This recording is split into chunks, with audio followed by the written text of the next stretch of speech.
Costa's audiobook presents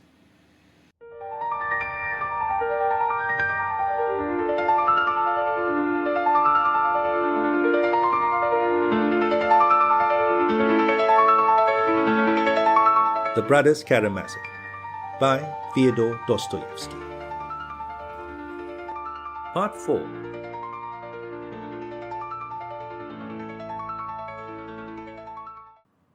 Book 11. Ivan. Chapter 1. At Grushenka's. Alyosha went towards the cathedral square to the widow Morozov's house to see Grushenka, who had sent Venya to him early in the morning with an urgent message begging him to come. Questioning Venya, Alyosha learned that her mistress had been particularly distressed since the previous day. During the 2 months that had passed since Mitya's arrest, Alyosha had called frequently at the widow Morozov's house, both from his own inclination and to take messages from Mitya. 3 days after Mitya's arrest, Grushenka was taken very ill and was ill for nearly 5 weeks. For 1 whole week she was unconscious. She was very much changed, thinner and a little sallow, though she had for the past fortnight been well enough to go out. But to Alyosha her face was even more attractive than before, and he liked to meet her eyes when he went in to her. A look of firmness and intelligent purpose had developed in her face. There were signs of a spiritual transformation in her, and a steadfast, fine and humble determination that nothing could shake could be discerned in her. There was a small vertical line between her brows, which gave her charming face a look of concentrated thought, almost austere at the first glance. There was scarcely a trace of her former frivolity. It seemed strange to Alyosha, too, that in spite of the calamity that had overtaken the poor girl, betrothed to a man who had been arrested for a terrible crime, almost at the instant of their betrothal, in spite of her illness and the almost inevitable sentence hanging over Mitya, Grushenka had not yet lost her youthful cheerfulness. There was a soft light in the once proud eyes, though at times they gleamed with the old vindictive fire when she was visited by one disturbing thought stronger than ever in her heart. The object of that uneasiness was the same as ever, Katerina Ivanovna, of whom Grushenka had even raved when she lay in delirium. Alyosha knew that she was fearfully jealous of her, yet Katerina Ivanovna had not once visited Mitya in his prison, though she might have done it whenever she liked. All this made a difficult problem for Alyosha, for he was the only person to whom Grushenka opened her heart and from whom she was continually asking advice. Sometimes he was unable to say anything. Full of anxiety, he entered her lodging. She was at home. She had returned from seeing Mitya half an hour before, and from the rapid movement with which she leapt up from her chair to meet him, he saw that she had been expecting him with great impatience. A pack of cards dealt for a game of fools lay on the table. A bed had been made up on the leather sofa on the other side, and Maximov lay, half reclining, on it. He wore a dressing gown and a cotton nightcap, and was evidently ill and weak, though he was smiling blissfully. When a homeless old man returned with Grushenka from Mokroe 2 months before, he had simply stayed on and was still staying with her. He arrived with her in rain and sleet, sat down on the sofa, drenched and scared, and gazed mutely at her with a timid, appealing smile. Grushenka, who was in terrible grief and in the first stage of fever, almost forgot his existence in all she had to do the first half-hour after her arrival. Suddenly she chanced to look at him intently. He laughed a pitiful, helpless little laugh. She called Venya and told her to give him something to eat. All that day he sat in the same place, almost without stirring. When it got dark and the shutters were closed, Venya asked her mistress, "Is the gentleman going to stay the night, mistress?" "Yes, make him a bed on the sofa," answered Grushenka. Questioning him more in detail, Grushenka learned from him that he had literally nowhere to go, and that Mr. Kalganov, my benefactor, told me straight that he wouldn't receive me again and gave me 5 rubles. "Well, God bless you. You'd better stay then," Grushenka decided in her grief, smiling compassionately at him. Her smile wrung the old man's heart, and his lips twitched with grateful tears, and so the destitute wanderer had stayed with her ever since. He did not leave the house even when she was ill. Venya and her grandmother, the cook, did not turn him out, but went on serving him meals and making up his bed on the sofa. Grushenka had grown used to him, and coming back from seeing Mitya, she would sit down and begin talking to Maximushka about trifling matters, to keep her from thinking of her sorrow. The old man turned out to be a good storyteller on occasions, so that at last he became necessary to her. Grushenka saw scarcely anyone else beside Alyosha, who did not come every day and never stayed long. Her old merchant lay seriously ill at this time, at his last gasp, as they said in the town, and he did, in fact, die a week after Mitya's trial. 3 weeks before his death, feeling the end approaching, he made his sons, their wives and children, come upstairs to him at last and bade them not leave him again. From that moment he gave strict orders to his servants not to admit Grushenka and to tell her if she came, "The master wishes you long life and happiness and tells you to forget him." But Grushenka sent almost every day to inquire after him.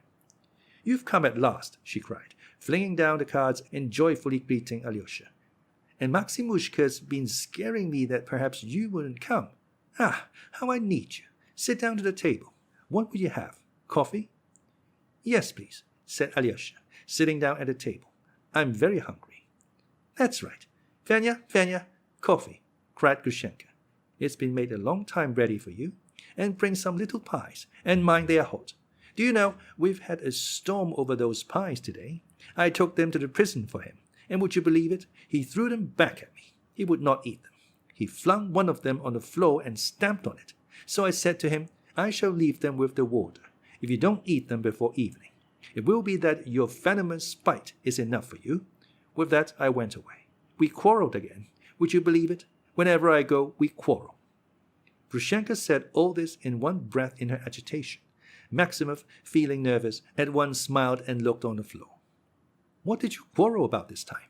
asked Alyosha. "I didn't expect it in the least. Only fancy, he is jealous of the Pole. 'Why are you keeping him?' he said. 'So you've begun keeping him.' He's jealous of me all the time, jealous eating and sleeping. He even took it into his head to be jealous of Kuzma last week."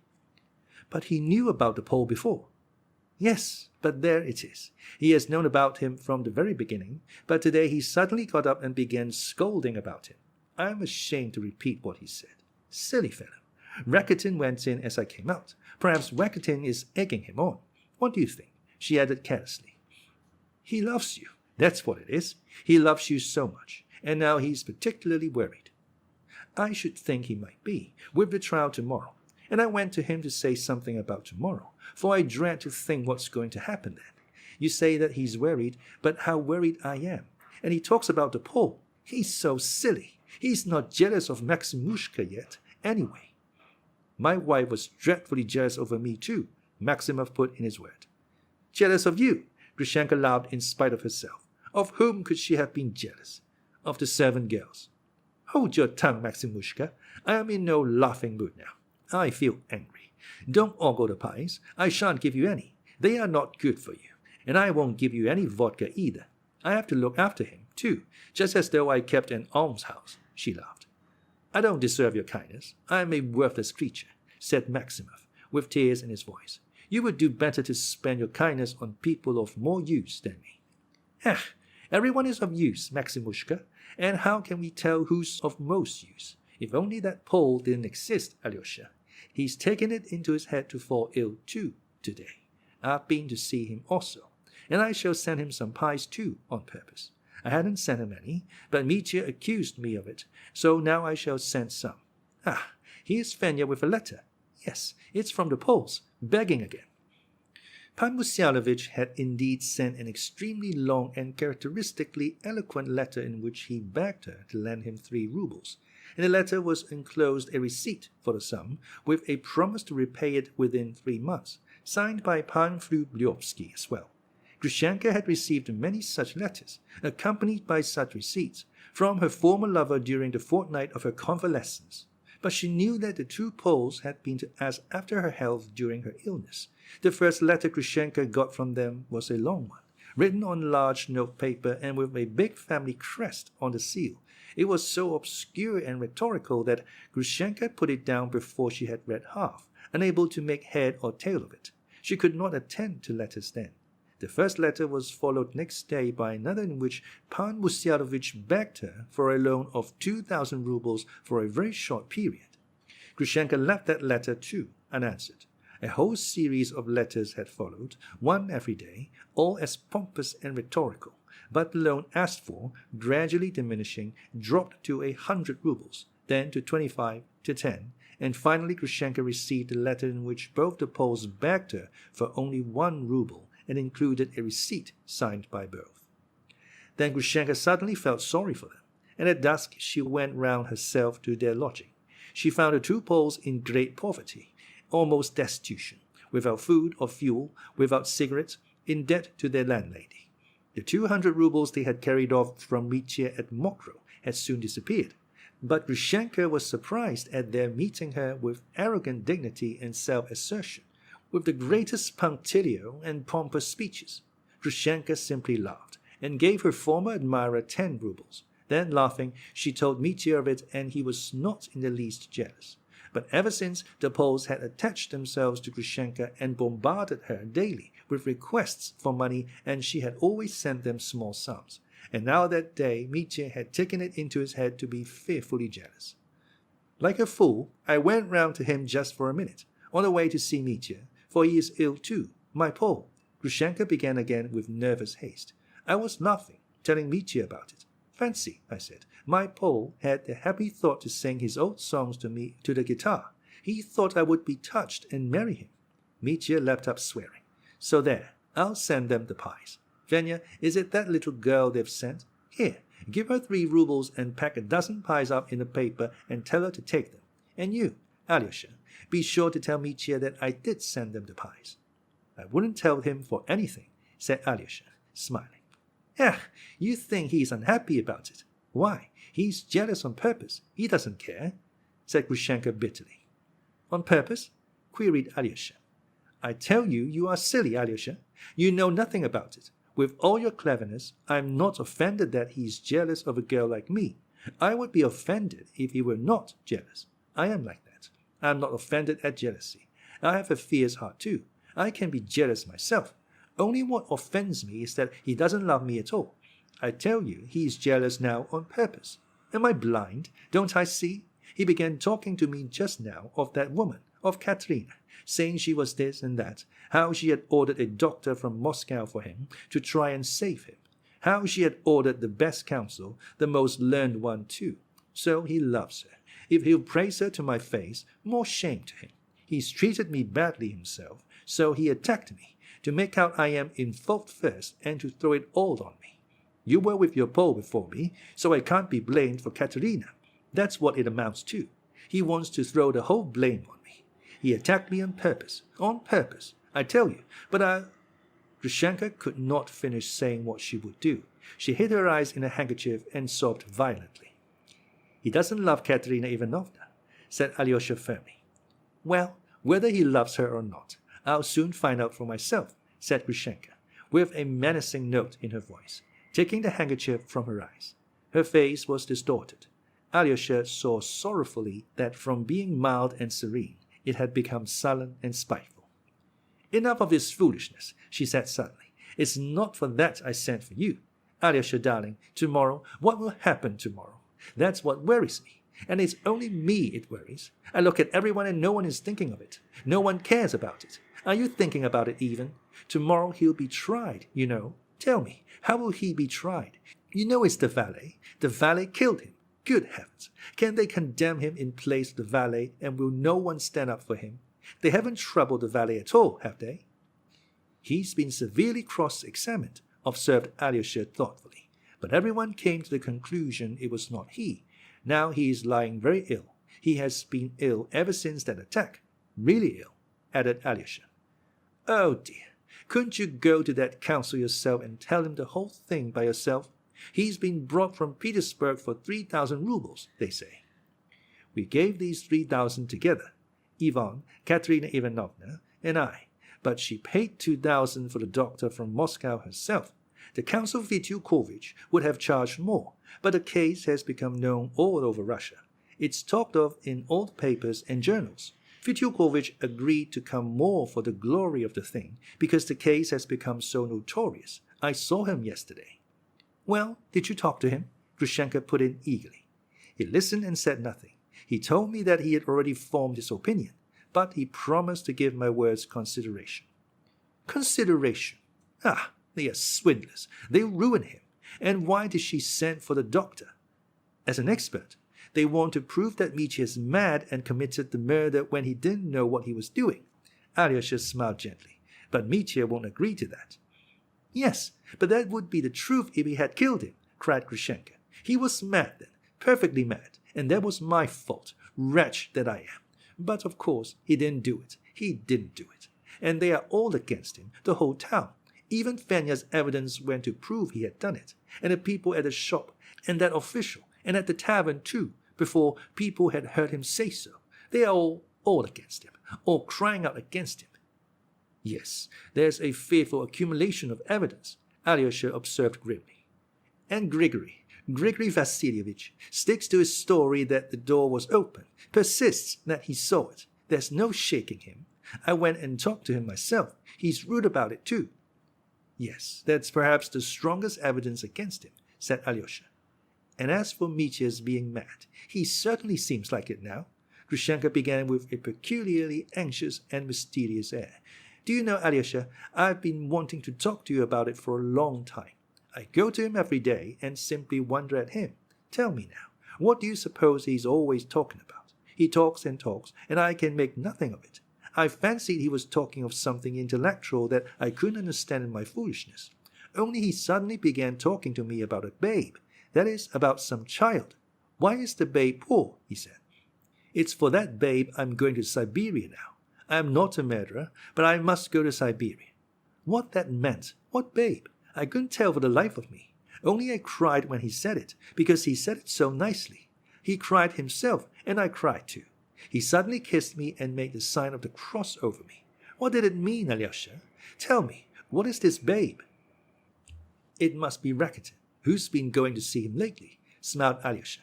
Though that's not Rakitin's doing. I didn't see Mitya yesterday. I'll see him today. No, it's not Rakitin. It's his brother Ivan Fyodorovich upsetting him. It's his going to see him. That's what it is. Grushenka began, and suddenly broke off. Alyosha gazed at her in amazement. Ivan's going? Has he been to see him? Mitya told me himself that Ivan hasn't been once. There, what a girl I am, blurting things out, exclaimed Grushenka, confused and suddenly blushing. Stay, Alyosha, hush. Since I've said so much, I'll tell the whole truth. He's been to see him twice. The first directly he arrived. He galloped here from Moscow at once, of course, before I was taken ill. And the second time was a week ago. He told Mitya not to tell you about it, under any circumstances, and not to tell anyone, in fact. He came secretly. Alyosha sat plunged in thought, considering something. The news evidently impressed him. Ivan doesn't talk to me of Mitya's case, he said slowly. He said very little to me these last 2 months, and whenever I go to see him, he seems vexed at my coming, so I've not been to him for the last 3 weeks. If he was there a week ago, there certainly has been a change in Mitya this week. There has been a change, Grushenka assented quickly. They have a secret. Mitya told me himself there was a secret, and such a secret that Mitya can't rest. Before then, he was cheerful. And indeed, he is cheerful now. But when he shakes his head like that, you know, and strides about the room and keeps pulling at the hair on his right temple with his right hand, I know there is something on his mind worrying him. I know. He was cheerful before, though. Indeed, he is cheerful today. But you said he was worried. Yes, he is worried and yet cheerful. He keeps on being irritable for a minute and then cheerful and then irritable again. And you know, Alyosha, I am constantly wondering at him, with this awful thing hanging over him. He sometimes laughs at such trifles as though he were a baby himself. And did he really tell you not to tell me about Ivan? Did he say, don't tell him? Yes, he told me, don't tell him. It's you that Mitya is most afraid of, because it's a secret. He said himself it was a secret. Alyosha, darling, go to him and find out what this secret is and come and tell me. Grushenka besought him with sudden eagerness. Set my mind at rest that I may know the worst that's in store for me. That's why I sent for you. You think it's something to do with you. If it were, he wouldn't have told you there was a secret. I don't know. Perhaps he wants to tell me, but doesn't dare to. He warns me. There is a secret, he tells me, but he won't tell me what it is. What do you think yourself? What do I think? It's the end for me, that's what I think. They all three have been plotting my end, for Katerina's in it. It's all Katerina. It all comes from her. She is this and that means that I am not. He tells me that beforehand, warns me. He's planning to throw me over. That's the whole secret. They planned it together, the three of them, Mitya, Katerina, and Ivan Fyodorovich. Alyosha, I've been wanting to ask you a long time. A week ago, he suddenly told me that Ivan was in love with Katerina because he often goes to see her. Did he tell me the truth or not? Tell me, on your conscience, tell me the worst. I won't tell you a lie. Ivan is not in love with Katerina Ivanovna, I think.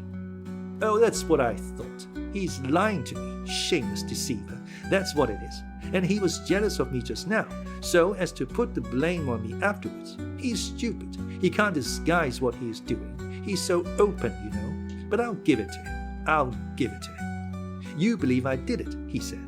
He said that to me. To me. He reproached me with that. God forgive him. You wait. I'll make it hot for Katerina at a trial.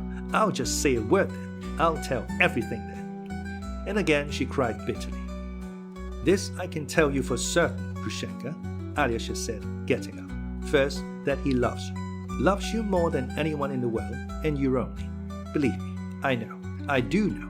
The second thing is that I don't want to worm his secret out of him. But if he'll tell me of himself today, I shall tell him straight out that I have promised to tell you. Then I'll come to you today and tell you. Only, I fancy Katerina Ivanovna has nothing to do with it, and that the secret is about something else. That's certain. It isn't likely it's about Katerina Ivanovna. It seems to me.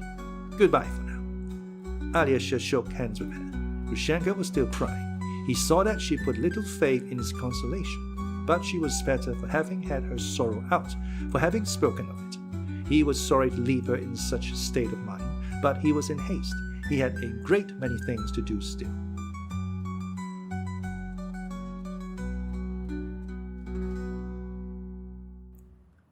Chapter 2. The Injured Foot. The first of these things was at the house of Madame Hoklakov, and he hurried there to get it over as quickly as possible and not be too late for Mitya. Madame Hoklakov had been slightly ailing for the last 3 weeks. Her foot had for some reason swollen up, and though she was not in bed, she lay all day half reclining on the couch in her boudoir, in a fascinating but decorous déshabillé.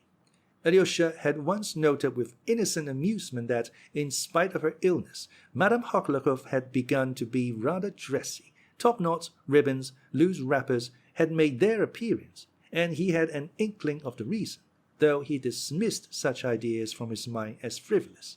During the last 2 months, the young official, Pechotin, had become a regular visitor at the house. Alyosha had not called for 4 days, and he was in haste to go straight to Lise. As it was with her he had to speak, for Lise had sent a maid to him the previous day, specially asking him to come to her about something very important, a request which, for certain reasons, had interest for Alyosha. But while the maid went to take his name into Lise, Madame Hoklakov heard of his arrival from someone, and immediately sent to beg him to come to her just for 1 minute. Alyosha reflected that it was better to accede to the mamma's request, or else she would be sending down to Lise's room every minute that he was there. Madame Hoklakov was lying on a couch. She was particularly smartly dressed and was evidently in a state of extreme nervous excitement. She greeted Alyosha with cries of rapture. "It's ages, perfect ages since I've seen you. It's a whole week. Only think of it. Ah, but you were here only 4 days ago. On Wednesday, you have come to see Liz. I'm sure you meant to slip into her room on tiptoe without my hearing you. My dear Alexey Fyodorovich, if you only knew how worried I am about her. But of that later. Though that's the most important thing. Of that later. Dear Alexey Fyodorovich, I trust you implicitly with my Lise. Since the death of Father Zosima, God rest his soul, I look upon you as a monk, though you look charming in your new suit. Where did you find such a tailor in these parts? No, that's not the chief thing. Of that later. Forgive me for sometimes calling you Alyosha. An old woman like me may take liberties. She smiled coquettishly. But that will do later, too. The important thing is that I shouldn't forget what is important. Please remind me of it yourself. As soon as my tongue runs away with me, you just say the important thing. How do I know now what is of most importance? Ever since Lise took back her promise, her childish promise, Alexei Fyodorovich, to marry you, you've realized, of course, that it was only the playful fancy of a sick child who had been so long confined to a chair, thank God she can walk now, that new Dr. Katya sent for from Moscow for your unhappy brother, who will tomorrow. But why speak of tomorrow? I am ready to die at the very thought of tomorrow, ready to die of curiosity. That doctor was with us yesterday and saw Lise. I paid him 50 rubles for the visit. But that's not the point. That's not the point again. You see, I'm mixing everything up. I am in such a hurry. Why am I in a hurry? I don't understand. It's awful how I seem growing unable to understand anything. Everything seems mixed up in a sort of tangle. I am afraid you are so bored you will jump up and run away, and that will be all I shall see of you. Goodness, why are we sitting here and no coffee? Yulia, Glafira, coffee. Alyosha made haste to thank her, and said that he had only just had coffee. Where? At Agrafena Alexandrovna's. At that woman's? It's she has brought ruin on everyone. I know nothing about it, though. They say she has become a saint, though it's rather late in the day. She had better have done it before. What use is it now? Hush, hush, Alexei Fyodorovich, for I have so much to say to you that I am afraid I shall tell you nothing. This awful trial. I shall certainly go. I am making arrangements. I shall be carried there in my chair. Besides, I can sit up. I shall have people with me. And you know, I am a witness. How shall I speak? How shall I speak? I don't know what I shall say. One has to take an oath, hasn't one? Yes, but I don't think you will be able to go. I can sit up. You put me out. This trial, this savage act, and then they are all going to Siberia. Some are getting married, and all this so quickly, so quickly. Everything's changing, and at last, nothing. All grow old and have death to look forward to. Well, so be it. I'm weary. This Katya, cette charmante personne, has disappointed all my hopes. Now she's going to follow one of your brothers to Siberia, and your other brother is going to follow her, and will live in the nearest town. And they will all torment one another. It drives me out of my mind. Worst of all, the publicity. The story has been told 1,000,000 times over in all the papers in Moscow and Petersburg. Yes, would you believe it? There's a paragraph that I was a dear friend of your brother's. I can't repeat the horrid word. Just fancy. Just fancy. Impossible. Where was the paragraph? What did it say? I'll show you directly. I got the paper and read it yesterday. Here, in the Petersburg paper Gossip. The paper began coming out this year. I am awfully fond of gossip, and I take it in, and now it pays me out. This is what gossip comes to. Here it is. Here, this passage. Read it. And she handed Alyosha a sheet of newspaper which had been under her pillow. It was not exactly that she was upset. She seemed overwhelmed, and perhaps everything really was mixed up in a tangle in her head. The paragraph was very typical, and must have been a great shock to her. But fortunately, perhaps, she was unable to keep her mind fixed on any one subject at that moment, and so might race off in a minute to something else and quite forget the newspaper. Alyosha was well aware that the story of the terrible case had spread all over Russia. And, good heavens, what wild rumors about his brother, about the Karamazovs, and about himself he had read in the course of those 2 months, among other equally credible items. One paper had even stated that he had gone into a monastery and become a monk, in horror at his brother's crime. Another contradicted this, and stated that he and his elder, Father Sosima, had broken into the monastery chest and made tracks from the monastery. The present paragraph in the paper Gossip was under the heading, The Karamazov Case at Skotopregunisk. It was brief, and Madame Hoklakov was not directly mentioned in it. No names appeared, in fact. It was merely stated that the criminal, whose approaching trial was making such a sensation, retired army captain, an idle swaggler, and reactionary bully, was continually involved in amorous intrigues, and particularly popular with certain ladies who were pining in solitude. One such lady, a pining widow, who tried to seem young though she had a grown-up daughter, was so fascinated by him that only 2 hours before the crime she offered him 3,000 rubles, on condition that he would elope with her to the gold mines. But the criminal, counting on escaping punishment, had preferred to murder his father to get the 3,000 rather than go off to Siberia with the middle-aged charms of his pining lady. This playful paragraph finished, of course, with an outburst of generous indignation at the wickedness of parricide and at the lately abolished institution of serfdom. Reading it with curiosity, Alyosha folded up the paper and handed it back to Madame Hochakov. "Well, that must be me," she hurried on again. "Of course I am meant. Scarcely more than an hour before, I suggested gold mines to him, and here they talk of middle-aged charms, as though that were my motive. He writes that out of spite. God Almighty forgive him for the middle-aged charms, as I forgive him. Do you know who it is? It's your friend Rakitin." "Perhaps," said Alyosha, "though I've heard nothing about it." It's he. No perhaps about it. You know I turned him out of the house. You know all the story, don't you?" "I know that you asked him not to visit you for the future, but why it was I haven't heard. From you, at least." "And then you've heard it from him. He abuses me, I suppose. Abuses me dreadfully." "Yes, he does. But then he abuses everyone. But why you've given him up I haven't heard from him either. I meet him very seldom now indeed. We are not friends." "Well then, I'll tell you all about it. There's no help for it. I'll confess, for there is one point in which I was perhaps to blame.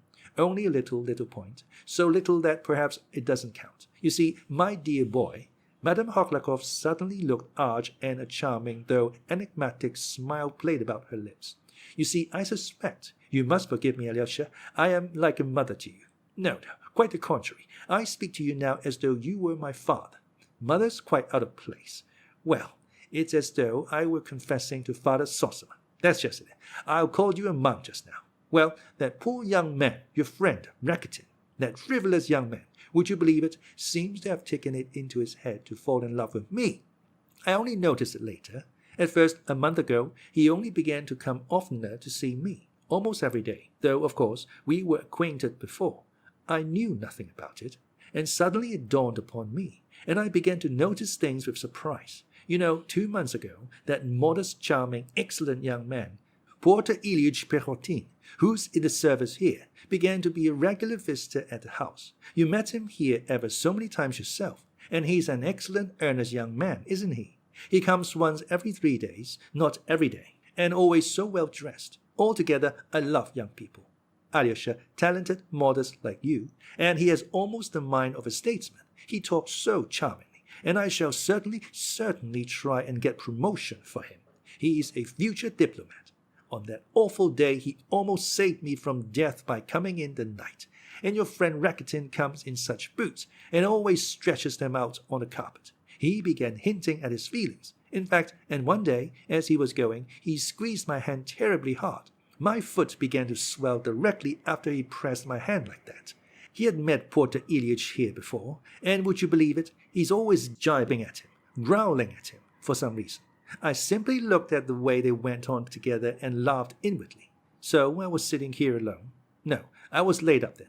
Well, I was lying here alone, and suddenly Rakitin comes in, and only fancy, brought me some verses of his own composition, a short poem, on my bad foot.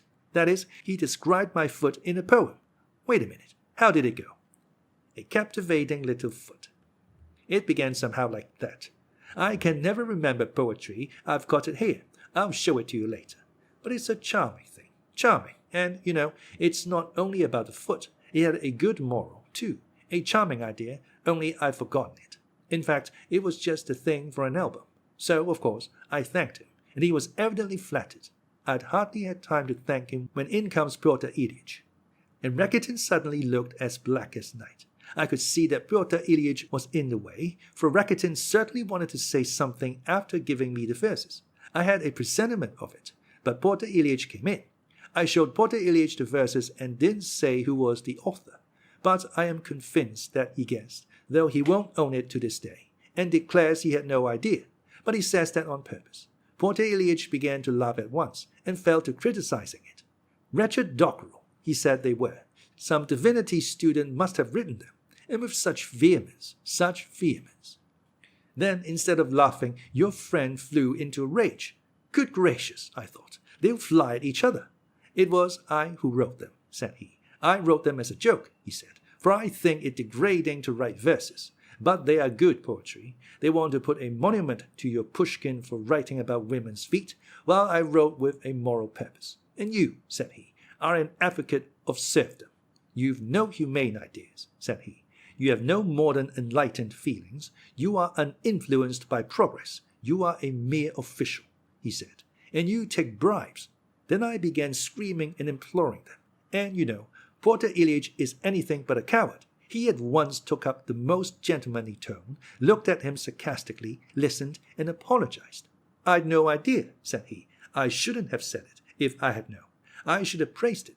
Poets are all so irritable, he said. In short, he laughed at him under cover of the most gentlemanly tone.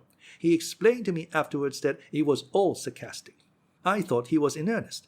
Only as I lay there, just as before you know, I thought, would it, or would it not, be the proper thing for me to turn Rakitin out for shouting so rudely at a visitor in my house? And, would you believe it, I lay here, shut my eyes, and wondered, would it be the proper thing or not? I kept worrying and worrying, and my heart began to beat, and I couldn't make up my mind whether to make an outcry or not. One voice seemed to be telling me, speak, and the other, no, don't speak. And no sooner had the second voice said that than I cried out and fainted. Of course, there was a fuss. I got up suddenly and said to Rakitin, it's painful to me to say it, but I don't wish to see you in my house again. So I turned him out. Alexei Fyodorovich, I know myself I did wrong. I was putting it on. I wasn't angry with him at all, really, but I suddenly fancied that was what did it, that it would be such a fine scene, and yet, believe me, it was quite natural. For I really shed tears and cried for several days afterwards, and then suddenly, one afternoon, I forgot all about it. So it's a fortnight since he's been here, and I kept wondering whether he would come again. I wondered even yesterday. Then suddenly last night came this gossip. I read it and gasped. Who could have written it? He must have written it. He went home, sat down, wrote it on a spot, sent it, and they put it in. It was a fortnight ago, you see. But, Alyosha, it's awful how I keep talking and don't say what I want to say. The words come of themselves. It's very important for me to be in time to see my brother today, Alyosha faltered. To be sure. You bring it all back to me. Listen, what is an aberration? What aberration? Asked Alyosha, wondering. In the legal sense, an aberration in which everything is pardonable. Whatever you do, you will be acquitted at once. What do you mean? I'll tell you. This Katya, she's a charming creature, only I never can make out who it is she is in love with. She was with me some time ago, and I couldn't get anything out of her, especially as she wouldn't talk to me except on the surface now. She's always talking about my health and nothing else, and she takes up such a tone with me, too. I simply said to myself, well, so be it, I don't care. Oh, yes, I was talking of aberration. This doctor has come. You know a doctor has come. Of course, you know it. The one who discovers madmen. You wrote for him. No, it wasn't you, but Katya. It's all Katya's doing. Well, you see, a man may be sitting perfectly sane and suddenly have an aberration. He may be conscious and know what he is doing and yet be in a state of aberration. And there's no doubt that Dmitri Fyodorovich was suffering from aberration. They found out about aberration as soon as the law courts were reformed. It's all the good effect of the reformed law courts. The doctor has been here and questioned me about that evening, about the gold mines. How did he seem then? He asked me. He must have been in a state of aberration. He came in shouting, money, 3,000, give me 3,000, and then went away and immediately did the murder. I don't want to murder him, he said, and he suddenly went and murdered him. That's why they'll acquit him, because he struggled against it and yet he murdered him. But he didn't murder him. Alyosha interrupted rather sharply. He felt more and more sick with anxiety and impatience. Yes, I know it was that old man Grigory murdered him. Grigory? Cried Alyosha. Yes, it was Grigory. He lay as Dmitri Fyodorovich struck him down, and then got up, saw the door open, went in and killed Fyodor Pavlovich. But why? Why? Suffering from aberration.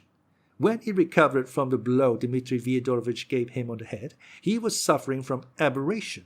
He went and committed the murder. As for his saying he didn't, he very likely doesn't remember. Only, it will be better. It will be better, ever so much better, if Dmitri Fyodorovich murdered him. And that's how it must have been, though I say it was Grigory. It certainly was Dmitri Fyodorovich, and that's better, ever so much better. Oh, not better that a son should have killed his father. I don't defend that. Children ought to honor their parents, and yet it would be better if it were he, and you'd have nothing to cry over then. For he did it when he was unconscious, or rather when he was conscious, but did not know what he was doing. Let them acquit him. That's so humane, and would show what a blessing reformed law courts are. I knew nothing about it, but they say they have been so a long time. And when I heard it yesterday, I was so struck by it that I wanted to send for you at once. And if he is acquitted, make him come straight from the law courts to dinner with me, and I'll have a party of friends, and we'll drink to the reformed law courts. I don't believe he'd be dangerous. Besides, I'll invite a great many friends, so that he could always be let out if he did anything. And then he might be made a justice of the peace or something in another town. For those who have been in trouble themselves make the best judges. And besides, who isn't suffering from aberration nowadays? You, I, all of us are in a state of aberration, and there are ever so many examples of it. A man sits singing a song. Suddenly something annoys him. He takes a pistol and shoots the first person he comes across, and no one blames him for it. I read that lately, and all the doctors confirm it. The doctors are always confirming. They confirm anything. Why, my Liz is in a state of aberration. She made me cry again yesterday, and the day before too. And today I suddenly realized that it's all due to aberration. Oh, Liz grieves me so. I believe she's quite mad. Why did she send for you? Did she send for you, or did you come of yourself? Yes, she sent for me, and I'm just going to her. Alyosha got up resolutely. Oh, my dear, dear Alexey Fyodorovich, perhaps that's what's most important, Madame Hoklakov cried, suddenly bursting into tears. God knows I trust Liz to you with all my heart, and it's no matter her sending for you on the sly, without telling her mother.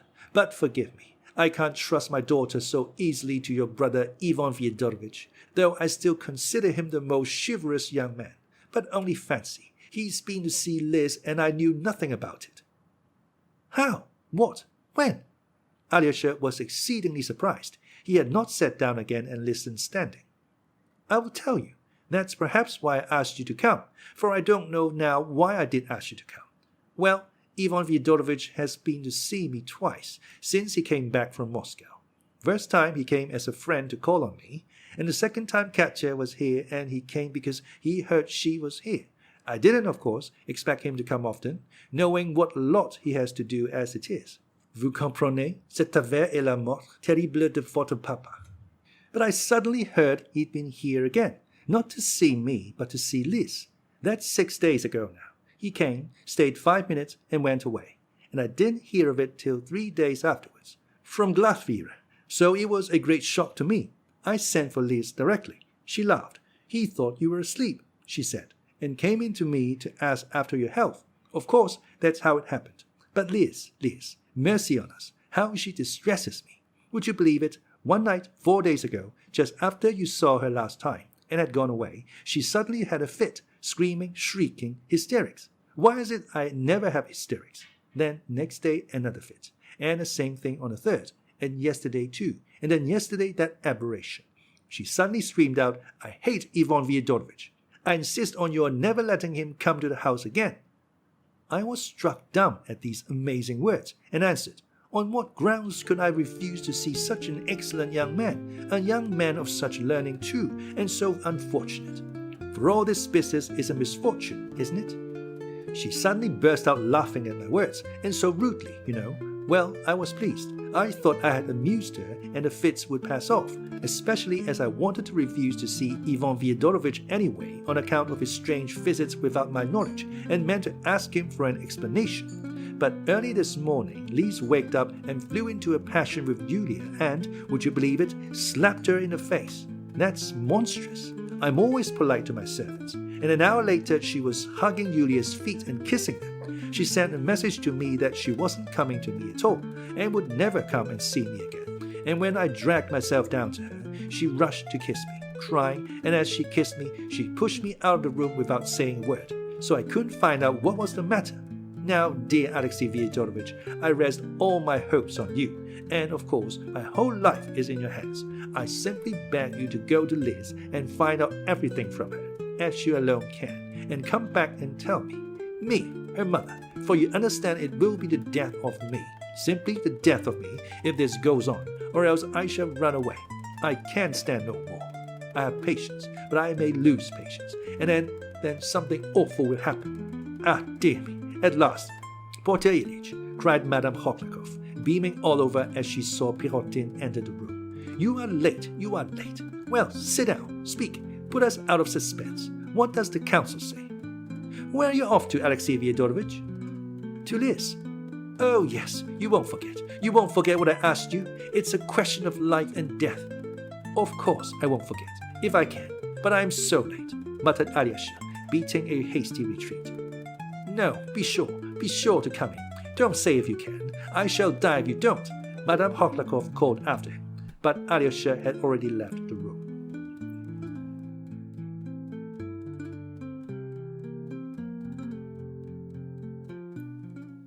Chapter 3. A Little Demon. Going into Lisa, he found her half reclining in an invalid chair, in which she had been wheeled when she was unable to walk. She did not move to meet him, but her sharp, keen eyes were simply riveted on his face. There was a feverish look in her eyes. Her face was pale and yellow. Alyosha was amazed at the change that had taken place in her in 3 days. She was positively thinner. She did not hold out her hand to him. He touched the thin, long fingers which lay motionless on her dress. Then he sat down facing her, without a word. I know you are in a hurry to get to the prison, Lisa said curtly, and Mamma's kept you there for hours. She's just been telling you about me and Yulia. How do you know? Asked Alyosha. I've been listening. Why do you stare at me? I want to listen, and I do listen. There's no harm in that. I don't apologize. You are upset about something. On the contrary, I'm very happy. I've only just been reflecting for the 30th time what a good thing it is I refused you and shall not be your wife. You are not fit to be a husband.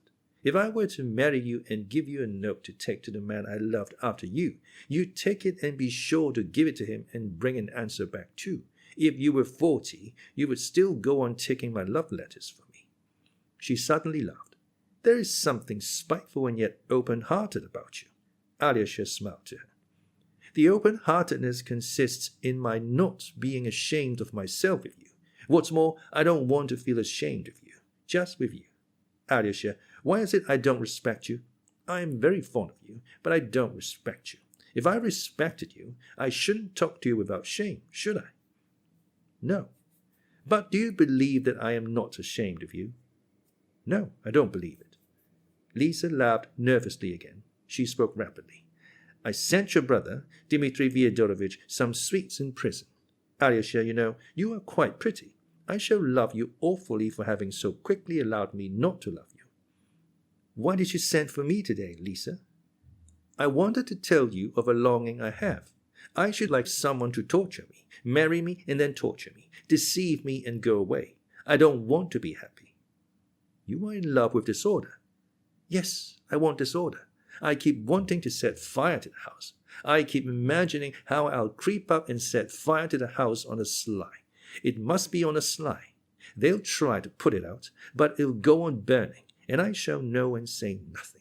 Ah, what silliness, and how bored I am. She waved her hand with a look of repulsion. It's your luxurious life, said Alyosha softly. Is it better, then, to be poor? Yes, it is better. That's what your monk taught you. That's not true. Let me be rich and all the rest poor. I'll eat sweets and drink cream and not give any to anyone else. Heck, don't speak. Don't say anything. She shook her hand at him, though Alyosha had not opened his mouth. You've told me all that before. I know it all by heart. It bores me. If I am ever poor, I shall murder somebody, and even if I am rich, I may murder someone. Perhaps. Why do nothing? But do you know, I should like to reap. Cut the rye. I'll marry you, and you shall become a peasant, a real peasant. We'll keep a cult, shall we? Do you know Karganov?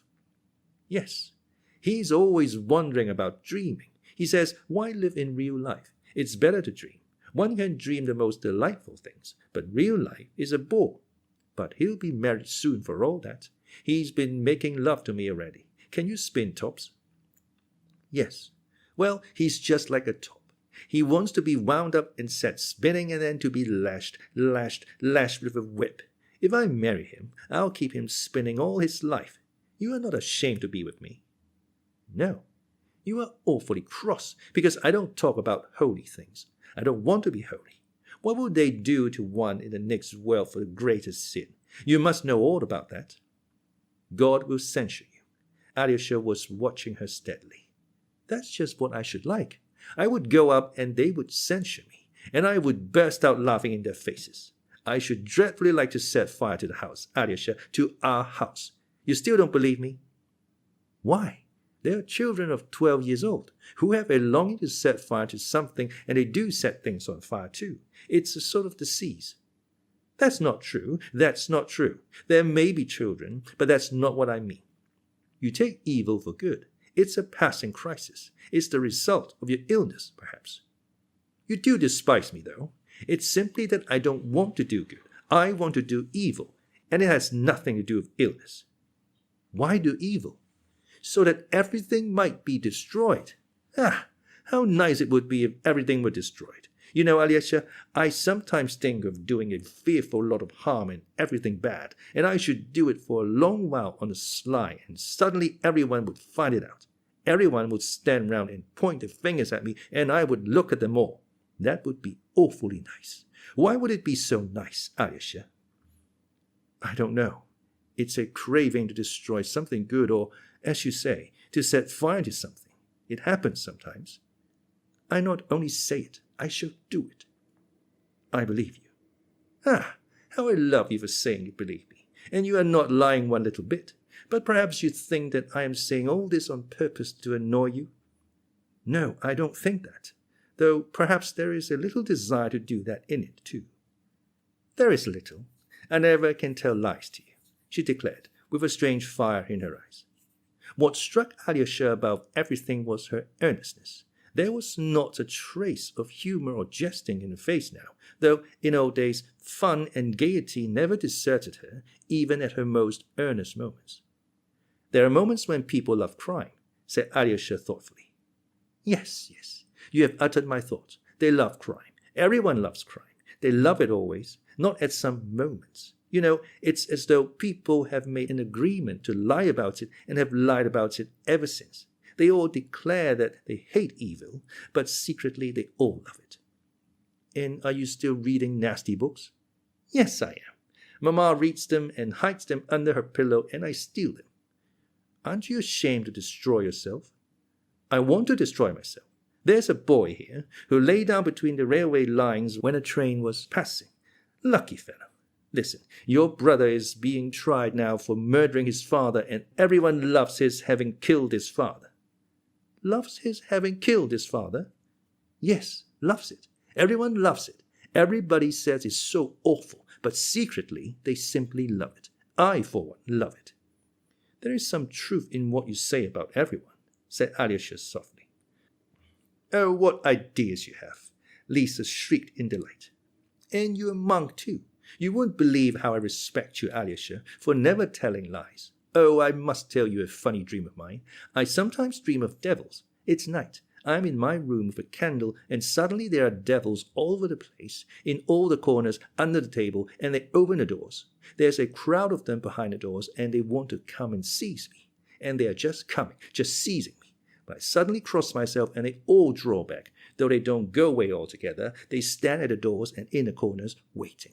And suddenly I have a frightful longing to revile God aloud, and so I begin. And then they come crowding back to me, delighted, and seize me again, and I cross myself again, and they all draw back. It's awful fun. It takes one's breath away. I've had the same dream too, said Alyosha suddenly. Really? Cried Lisa, surprised. I say, Alyosha, don't laugh. That's awfully important. Could two different people have the same dream?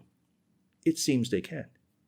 Alyosha, I tell you, it's awfully important, Lisa went on, with really excessive amazement. It's not the dream that's important, but you're having the same dream as me. You never lie to me. Don't lie now. Is it true? You are not laughing. It's true. Lisa seemed extraordinarily impressed, and for half a minute she was silent. Alyosha, come and see me. Come and see me more often, she said suddenly, in a supplicating voice. I'll always come to see you, all my life, answered Alyosha firmly. You are the only person I can talk to, you know. Lisa began again. I talk to no one but myself and you, only you in the whole world, and to you more readily than to myself. And I'm not a bit ashamed of you, not a bit. Alyosha, why am I not ashamed of you? Not a bit. Alyosha, is it true that at Easter the Jews steal a child and kill it? I don't know. There's a book here in which I read about the trial of a Jew who took a child of 4 years old and cut off the fingers from both hands and then crucified him on the wall, hammered nails into him and crucified him. And afterwards, when he was tried, he said that the child died soon, within 4 hours. That was soon. He said the child moaned, kept on moaning, and he stood admiring it. That's nice. Nice. Nice. I sometimes imagine that it was I who crucified him. He would hang there moaning, and I would sit opposite him eating pineapple compote. I am awfully fond of pineapple compote. Do you like it?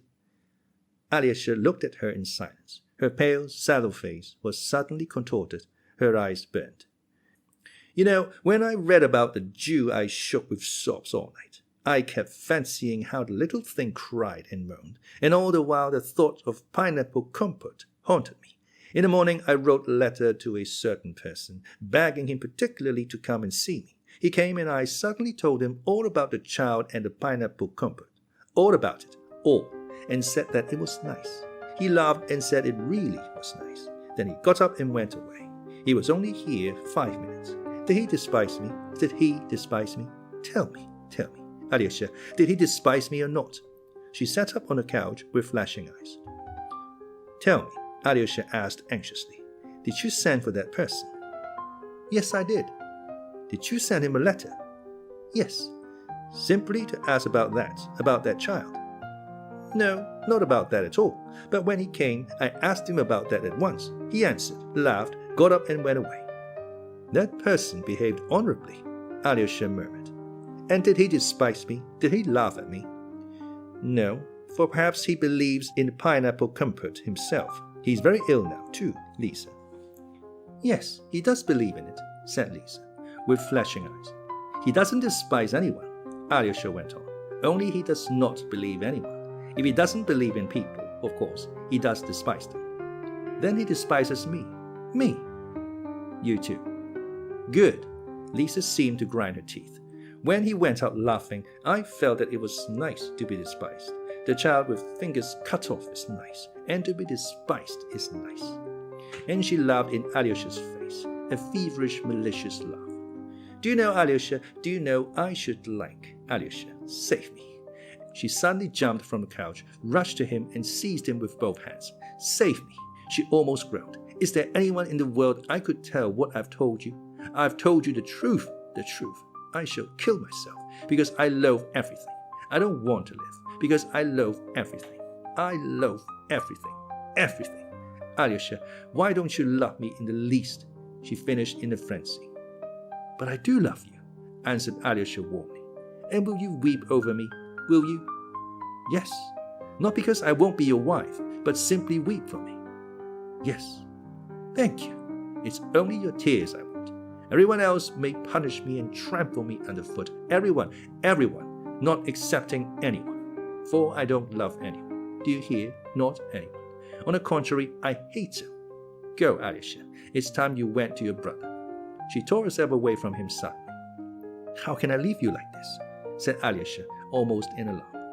Go to your brother. The prison will be shut. Go. Here's your hat. Give my love to Mitya. Go.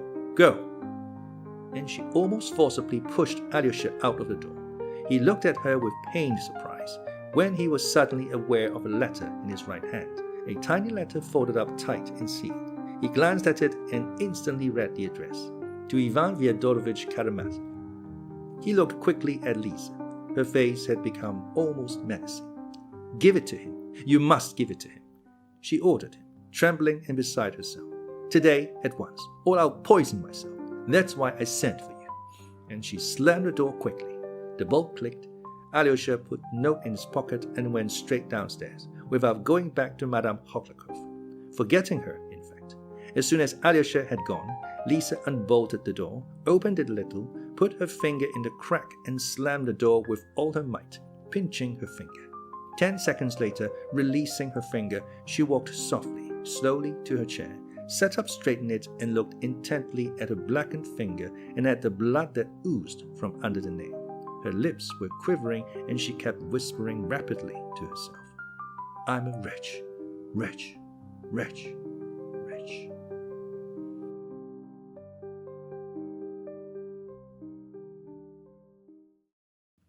Chapter 4. A Hymn and a Secret. It was quite late when Alyosha rang at the prison gate. It was beginning to get dusk, but Alyosha knew that he would be admitted without difficulty. Things were managed in our little town, as everywhere else. At first, of course, on the conclusion of the preliminary inquiry, relations and a few other persons could only obtain interviews with Mitya by going through certain inevitable formalities. But later, though the formalities were not relaxed, exceptions were made for some, at least of Mitya's visitors. So much so that sometimes the interviews with the prisoner in the room set aside for the purpose were practically tete-a-tete. These exceptions, however, were few in number. Only Grushenka, Alyosha, and Rakitin were treated like this. But the captain of the police, Mikhail Mikhailovich, was very favorably disposed to Grushenka. His abuse of her at Mokroe weighed on the old man's conscience, and when he learned the whole story, he completely changed his view of her. And strange to say, though he was firmly persuaded of his guilt, yet after Mitya was once in prison, the old man came to take a more and more lenient view of him. He was a man of good heart, perhaps, he thought, who had come to grieve from drinking and dissipation. His first horror had been succeeded by pity. As for Alyosha, the police captain was very fond of him and had known him for a long time. Rakitin, who had of late taken to coming very often to see the prisoner, was one of the most intimate acquaintances of the police captain's young ladies, as he called them, and was always hanging about their house.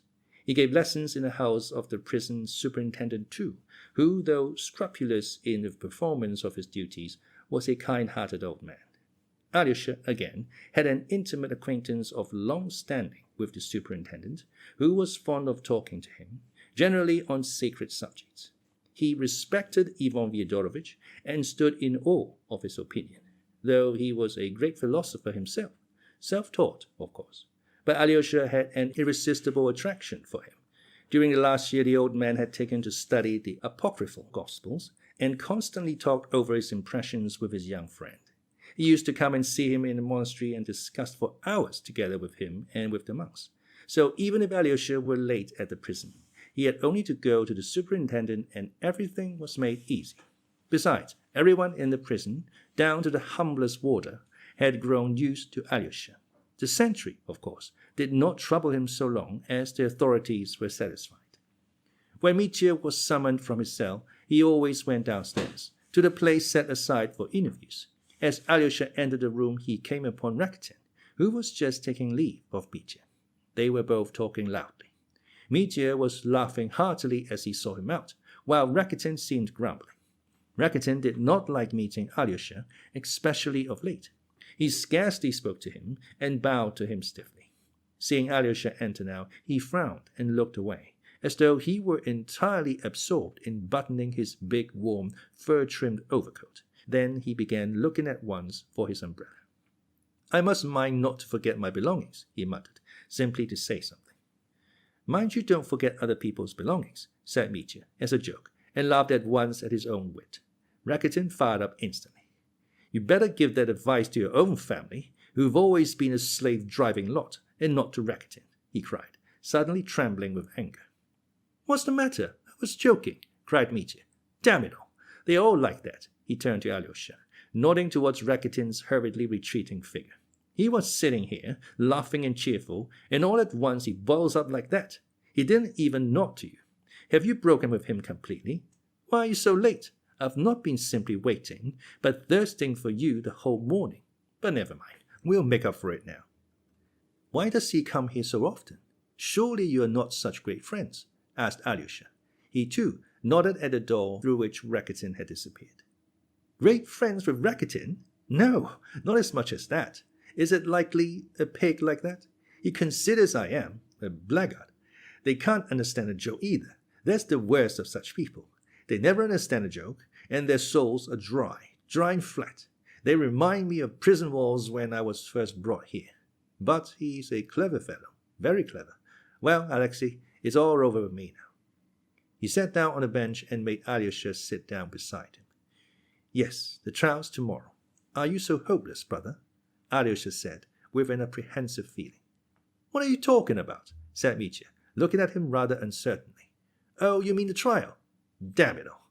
Till now we've been talking of things that don't matter about this trial, but I haven't said a word to you about the chief thing. Yes, the trial is tomorrow, but it wasn't the trial I meant when I said it was all over with me. Why do you look at me so critically? What do you mean, Mitya? Ideas, that's all. Ethics. What is ethics? Ethics? Asked Alyosha, wondering. Yes, is it a science? Yes, there is such a science, but I confess I can't explain to you what sort of science it is. Rakitin knows. Rakitin knows a lot. Damn him. He's not going to be a monk. He means to go to Petersburg. There he'll go in for criticism of an elevating tendency. Who knows? He may be of use and make his own career too. Ugh, they are first-rate, these people, at making a career. Damn ethics, I'm done for, Alexei. I am. You man of God. I love you more than anyone. It makes my heart yearn to look at you. Who was Karl Bernard? Karl Bernard? Alyosha was surprised again. No, not Karl. Stay, I made a mistake. Claude Bernard. What was he? Chemist or what? He must be a savant, answered Alyosha, but I confess I can't tell you much about him either. I've heard of him as a savant, but what sort I don't know. Well, damn him then. I don't know either, swore Mitya. A scoundrel of some sort, most likely. They are all scoundrels, and Rakitin will make his way. Rakitin will get on anywhere. He's another Bernard. Ah, these Bernards, they are all over the place. But what is the matter? Alyosha asked insistently. He wants to write an article about me, about my case, and so begin his literary career. That's what he comes for. He said so himself. He wants to prove some theory. He wants to say he couldn't help murder his father. He was corrupted by his environment, and so on. He explained it all to me. He's going to put a tinge of socialism, he says. But there, damn the fellow. He can put in a tinge if he likes, I don't care. He can't bear Ivan. He hates him. He's not fond of you either. But I don't turn him out, for he is a clever fellow. Awfully conceited, though. I said to him just now, Karamazovs are not blackguards, but philosophers, for all true Russians are philosophers, and though you've studied, you are not a philosopher, you are a low fellow. He laughed so maliciously, and I said to him, De diabus non est disputandum. Isn't that rather good? I can set up for being a classic, you see. Mitya laughed suddenly. Why is it all over with you? You said so just now. Alyosha interposed. Why is it all over with me? The fact of it is, if you take it as a whole, I am sorry to lose God. That's why it is. What do you mean by sorry to lose God? Imagine, inside, in the nerves, in the head, that is, these nerves are there in the brain. There are sort of little tails, the little tails of those nerves, and as soon as they begin quivering, that is, you see, I look at something with my eyes and then they begin quivering, those little tails, and when they quiver, then an image appears. It doesn't appear at once, but an instant, a second passes. And then something like a moment appears, that is, not a moment, devil take the moment, but an image, that is, an object or an action. Damn it, that's why I see and then think, because of those tails. Not at all because I've got a soul, and that I am some sort of image and likeness. All that is nonsense. Rakitin explained it all to me yesterday, brother, and simply bowled me over. It's magnificent, Alyosha, this science. A new man's rising. That I understand, and yet I am sorry to lose God. Well, that's a good thing anyway, said Alyosha. That I'm sorry to lose God? It's chemistry, brother, chemistry. There's no help for it. Your reverence, you must make way for chemistry. And Rakitin does dislike God. Ugh, doesn't he dislike him? That's the sore point with all of them. But they conceal it. They tell lies. They pretend. Will you preach this in your reviews? I asked him.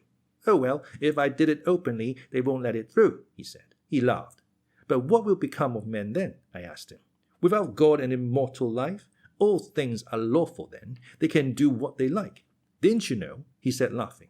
A clever man can do what he likes, he said. A clever man knows his way about, but you put your foot in it, committing a murder, and now you're rotting in prison. He says that to my face. A regular pig. I used to kick such people out, but now I listen to them. He talks a lot of sense too. Writes well. He began reading me an article last week. I copied out 3 lines of it. Wait a minute, here it is. Mitya hurriedly pulled out a piece of paper from his pocket and read, In order to determine this question, it is above all essential to put one's personality in contradiction to one's reality. Do you understand that? No, I don't, said Alyosha.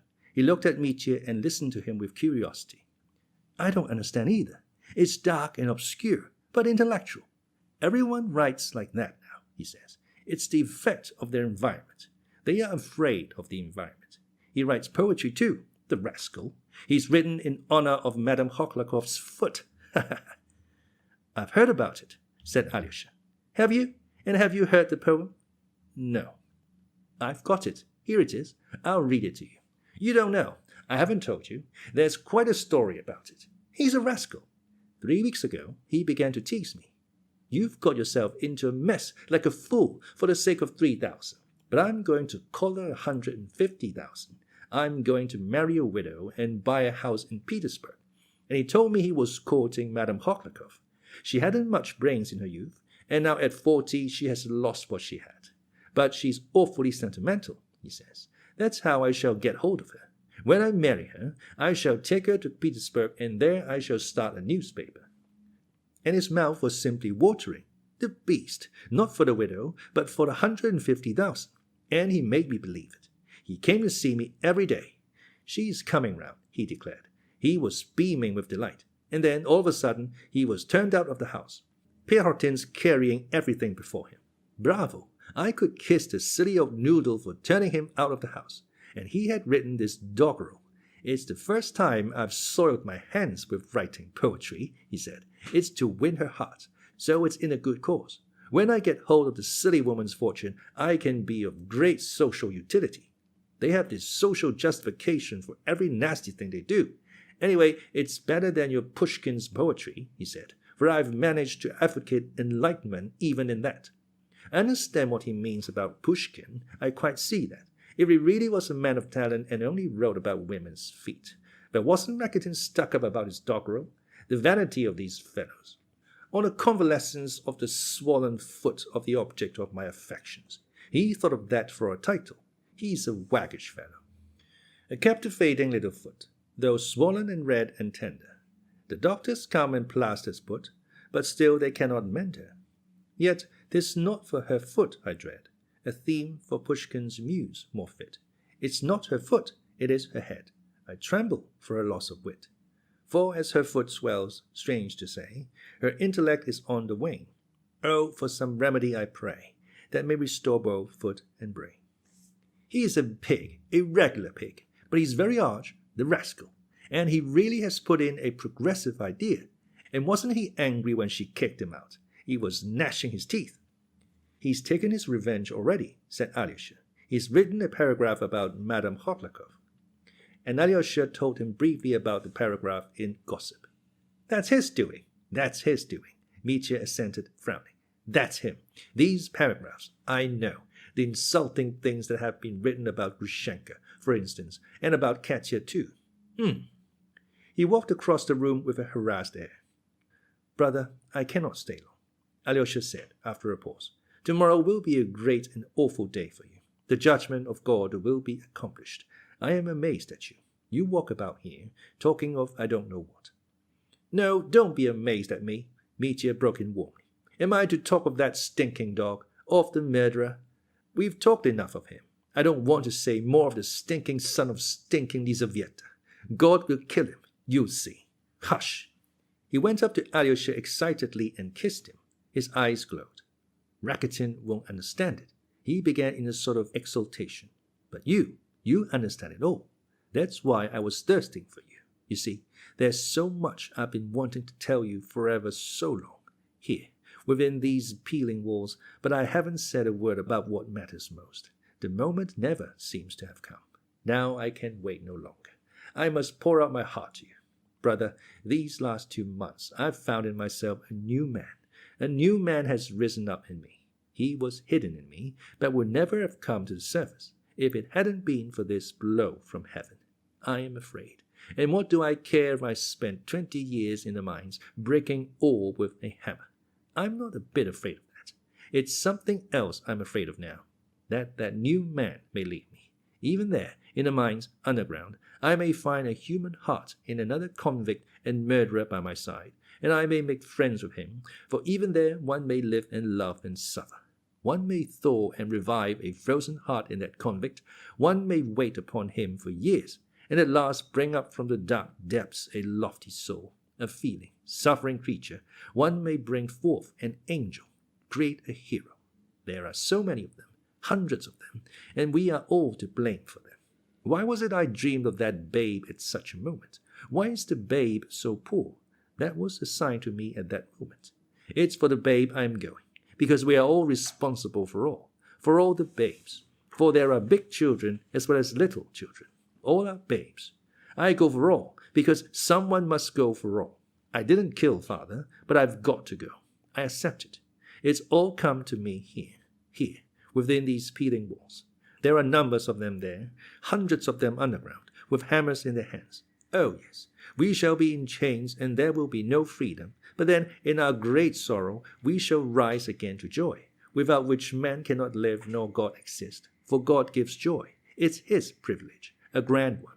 Ah, man should be dissolved in prayer. What should I be underground there without God? Rakitin's laughing. If they drive God from the earth, we shall shelter him underground. One cannot exist in prison without God. It's even more impossible than out of prison. And then we men underground will sing from the bowels of the earth a glorious hymn to God, with whom is joy. Hail to God and his joy. I love him. Mitya was almost gasping for breath as he uttered his wild speech. He turned pale, his lips quivered, and tears rolled down his cheeks. Yes, life is full. There is life even underground, he began again. You won't believe, Alexei, how I want to live now. What a thirst for existence and consciousness has sprung up in me within these peeling walls. Rakitin doesn't understand that. All he cares about is building a house and letting flats. But I've been longing for you. And what is suffering? I'm not afraid of it, even if it were beyond reckoning. I'm not afraid of it now. I was afraid of it before.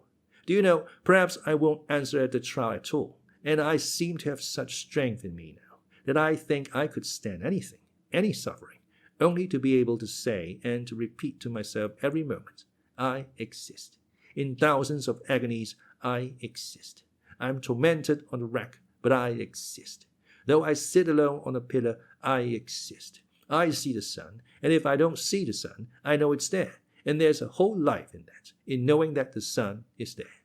Ilyusha, my angel, all these philosophies are the death of me. Damn them! Brother Ivan. What of Brother Ivan? Interrupted Alyosha, but Mitya did not hear. You see, I never had any of these doubts before, but it was all hidden away in me. It was perhaps just because ideas I did not understand were surging up in me that I used to drink and fight and rage. It was to stifle them in myself, to still them, to smother them. Ivan is not Rakitin. There is an idea in him. Ivan is a sphinx and is silent. He is always silent. It's God that's wearing me. That's the only thing that's worrying me. What if he doesn't exist? What if Rakitin's right, that it's an idea made up by men? Then if he doesn't exist, man is the chief of the earth, of the universe. Magnificent! Only how is he going to be good without God? That's the question. I always come back to that. For whom is man going to love then? To whom will he be thankful? To whom will he sing the hymn? Rakitin laughs. Rakitin says that one can love humanity without God. Well, only a sniveling idiot can maintain that. I can't understand it. Life's easy for Rakitin. You'd better think about the extension of civic rights, or even of keeping down the price of meat. You will show your love for humanity more simply and directly by that than by philosophy. I answered him. Well, but you, without a god, are more likely to raise the price of meat, if it suits you, and make a ruble on every kopeck. He lost his temper. But after all, what is goodness? Answer me that, Alexei. Goodness is one thing with me and another with a Chinaman. So it's a relative thing. Or isn't it? Is it not relative? A treacherous question.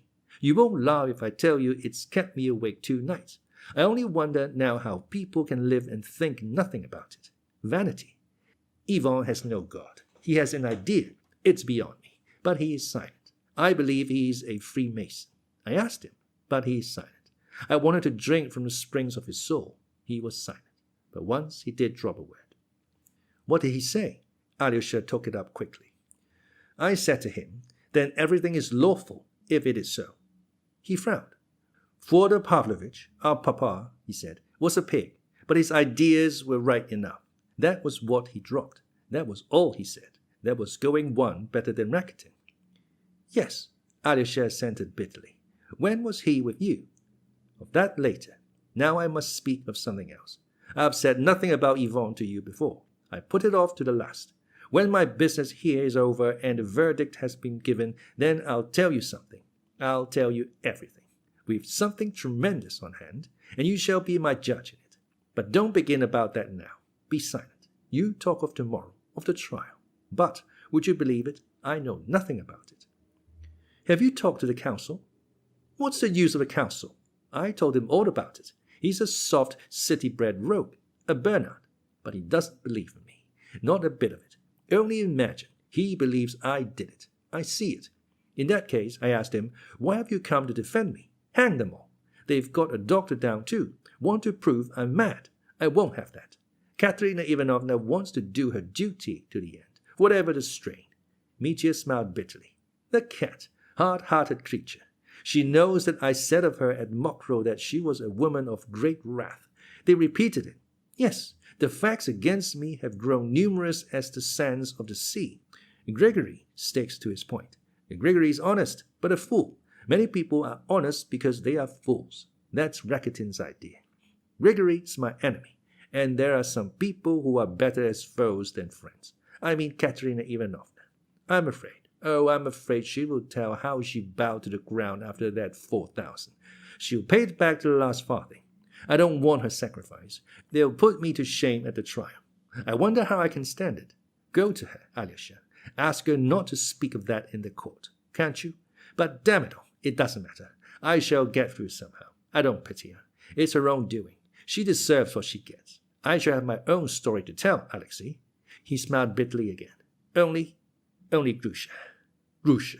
Good Lord, why should she have such suffering to bear? He exclaimed suddenly, with tears. Grusha's killing me. The thought of her's killing me. Killing me. She was with me just now. She told me she was very much grieved by you today. I know. Confound my temper. It was jealousy. I was sorry. I kissed her as she was going. I didn't ask her forgiveness. Why didn't you? Exclaimed Alyosha. Suddenly Mitya laughed almost mirthfully. God preserve you, my dear boy, forever asking forgiveness for a revolt from a woman you love. From one you love especially, however greatly you may have been in revolt. For a woman, devil only knows what to make of a woman. I know something about them, anyway. But try acknowledging you are in fault to a woman. Say, I am sorry, forgive me, and a shower of reproaches will follow. Nothing will make her forgive you simply and directly. She'll humble you to the dust, bring forward things that have never happened, recall everything, forget nothing, add something of her own, and only then forgive you. And even the best of them do it. She'll scrape up all the scrapings and load them on your head. They are ready to flay you alive, I tell you, every one of them, all these angels without whom we cannot live.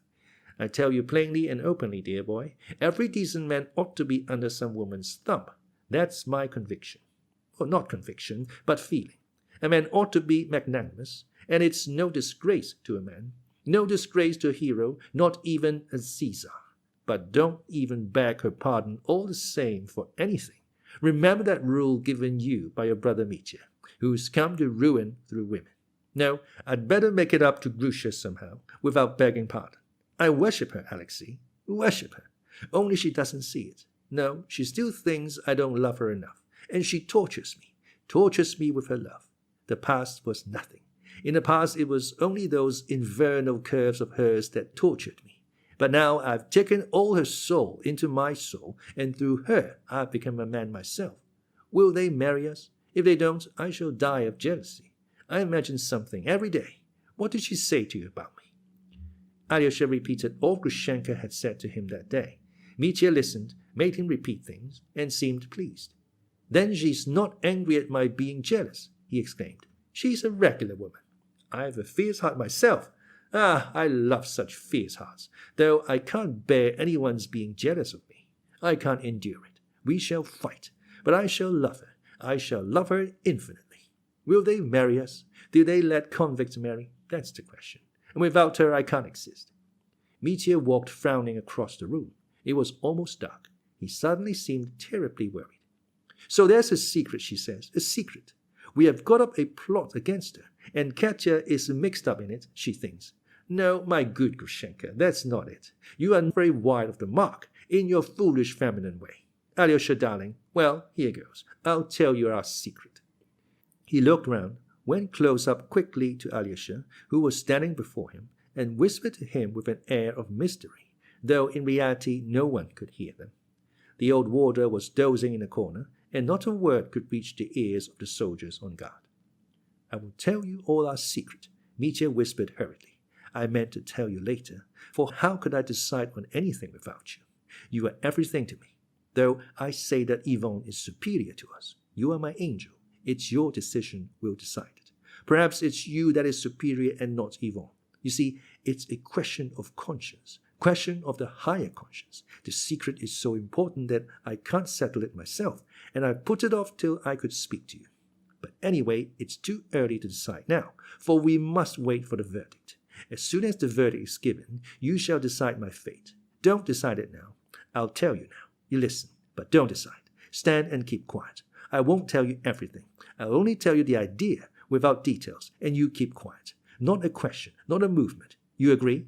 But, goodness, what should I do with your eyes? I'm afraid your eyes will tell me your decision, even if you don't speak. Ooh, I'm afraid. Alyosha, listen. Yvonne suggests my escaping. I won't tell you the details. It's all been thought out. It can all be arranged. Hush, don't decide. I should go to America with Grusha. You know I can't live without Grusha. What if they won't let her follow me to Siberia? Do they let convicts get married? Yvonne thinks not. And without Grusha, what should I do there underground with a hammer? I should only smash my skull with the hammer. But, on the other hand, my conscience. I should have run away from suffering. A sign has come. I reject the sign. I have a way of salvation, and I turn my back on it. Yvonne says that in America, with the goodwill, I can be of more use than underground. But what becomes of our hymn from underground? What's America? America is vanity again. And there's a lot of swindling in America too, I expect. I should have run away from crucifixion, I tell you. You know, Alexei, because you are the only person who can understand this. There's no one else. It's folly, madness to others. All I've told you of the hymn. They'll say I'm out of my mind or a fool. I'm not out of my mind, and I'm not a fool. Yvonne understands about the hymn too. He understands, only he doesn't answer. He doesn't speak. He doesn't believe in the hymn. Don't speak. Don't speak. I see how you look. You have already decided. Don't decide. Spare me. I can't live without Grusha. Wait till after the trial. Mitya ended beside himself. He held Alyosha with both hands on his shoulders, and his yearning, feverish eyes were fixed on his brothers. They don't let convicts marry, do they? He repeated for the third time in a supplicating voice. Alyosha listened with extreme surprise and was deeply moved. Tell me one thing, he said. Is Yvonne very keen on it? And whose idea was it? His. And he is very keen on it. He didn't come to see me at first. Then he suddenly came a week ago and he began about it straight away. He is awfully keen on it. He doesn't ask me, but orders me to escape. He doesn't doubt of my obeying him, though I showed him all my heart as I have to you, and told him about the hymn too. He told me he'd arrange it. He'd found out about everything, but of that later. He simply sat on it. It's all a matter of money. He'll pay 10,000 for escape and give me 20,000 for America, and he says we can arrange a magnificent escape for 10,000. And he told you on no account to tell me? Alyosha asked again. To tell no one, and especially not you. On no account to tell you. He's afraid, no doubt, that you stand before me as my conscience. Don't tell him I told you. Don't tell him for anything. You are right, Alyosha pronounced. It's impossible to decide anything before the trial is over. After the trial, you decide of yourself. Then you'll find that new man in yourself, and he'll decide. A new man, or a Bernard who'll decide a la Bernard. For I believe I'm a contemptible Bernard myself, said Mitya, with a bitter grin. But brother, have you no hope then of being acquitted? Mitya shrugged his shoulders nervously and shook his head. Alyosha, darling, it's time you were going, he said, with a sudden haste. There's the superintendent shouting in the yard. He'll be here directly. We are late. It's irregular. Embrace me quickly. Kiss me. Sign me with the cross, darling, for the cross I have to bear tomorrow. They embraced and kissed. Ivan, said Mitya suddenly, suggests my escaping, but, of course, he believes I did it. A mournful smile came onto his lips. Have you asked him whether he believes it? Asked Alyosha. No, I haven't. I wanted to, but I couldn't. I hadn't the courage, but I saw it from his eyes. Well, goodbye. Once more they kissed hurriedly, and Alyosha was just going out when Mitya suddenly called him back. Stand facing me, that's right. And again he seized Alyosha, putting both hands on his shoulders. His face became suddenly quite pale, so that it was dreadfully apparent, even through the gathering darkness. His lips twitched, his eyes fastened upon Alyosha. Alyosha, tell me the whole truth, as you would before God.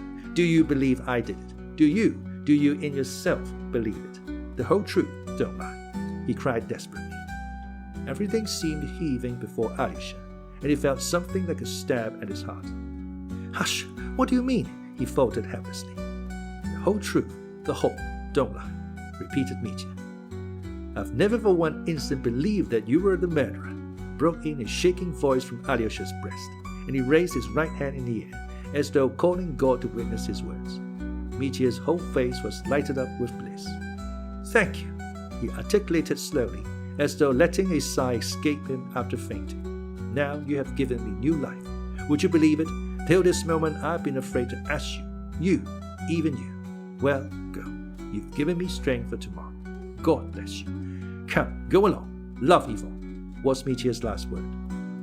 Alyosha went out in tears. Such distrustfulness in Mitya, such lack of confidence even to him, to Alyosha. All this suddenly opened before Alyosha an unexpected depth of hopeless grief and despair in the soul of his unhappy brother. Intense, infinite compassion overwhelmed him instantly. There was a poignant ache in his torn heart. Love Ivan. He suddenly recalled Dmitri's words, and he was going to Ivan. He badly wanted to see Ivan all day. He was as much worried about Ivan as about Mitya, and more than ever now.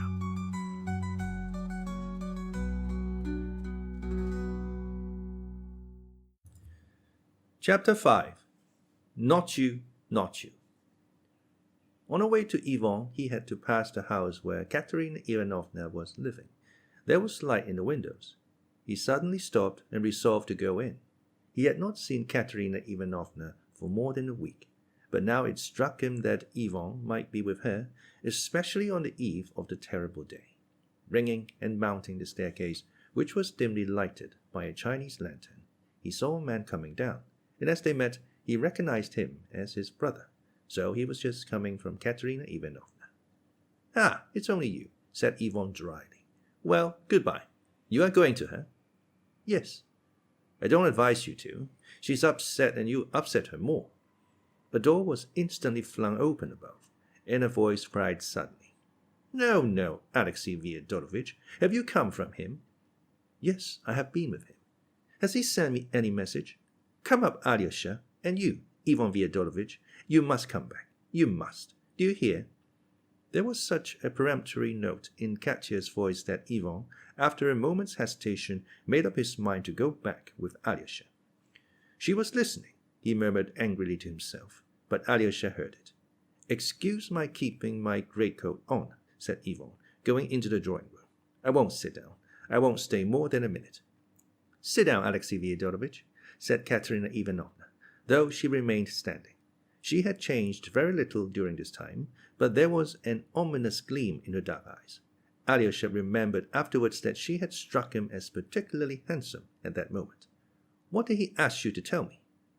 "Only one thing," said Alyosha, looking her straight in the face, "that you would spare yourself and say nothing at the trial of what passed between you at the time of your first acquaintance in that town." "Ah, did I bow down to the ground for that money?" She broke into a bitter laugh. "Why, is he afraid for me or for himself? He asks me to spare whom, him or myself? Tell me, Alexey Fyodorovitch." Alyosha watched her intently, trying to understand her. "Both yourself and him," he answered softly. "I'm glad to hear it," she snapped out maliciously, and she suddenly blushed. "You don't know me yet, Alexey Fyodorovitch," she said menacingly, "and I don't know myself yet. Perhaps you want to trample me underfoot after my examination tomorrow." "You will give your evidence honorably," said Alyosha. "That's all that's wanted." "Women are often dishonorable," she snarled. "Only an hour ago I was thinking I felt afraid to touch that monster, as though he were a reptile. But no, he is still a human being to me. But did he do it? Is he the murderer?" she cried, all of a sudden hysterically, turning quickly to Ivan. Alyosha saw at once that she had asked Ivan that question before, perhaps only a moment before he came in, and not for the first time, but for the 100th, and that they had ended by quarreling. "I've been to see Smerdyakov. It was you who persuaded me that he murdered his father. It's only you, I believed," she continued, still addressing Ivan. He gave her a sort of strained smile. Alyosha started at her tone. He had not suspected such familiar intimacy between them. "Well, that's enough anyway." Ivan cut short the conversation. "I am going. I'll come tomorrow." And turning at once, he walked out of the room and went straight downstairs. With an imperious gesture, Katerina Ivanovna seized Alyosha by both hands. "Follow him. Overtake him. Don't leave him alone for a minute," she said, in a hurried whisper. "He's mad. Don't you know that he's mad? He is in a fever, nervous fever. The doctor told me so. Go, run after him."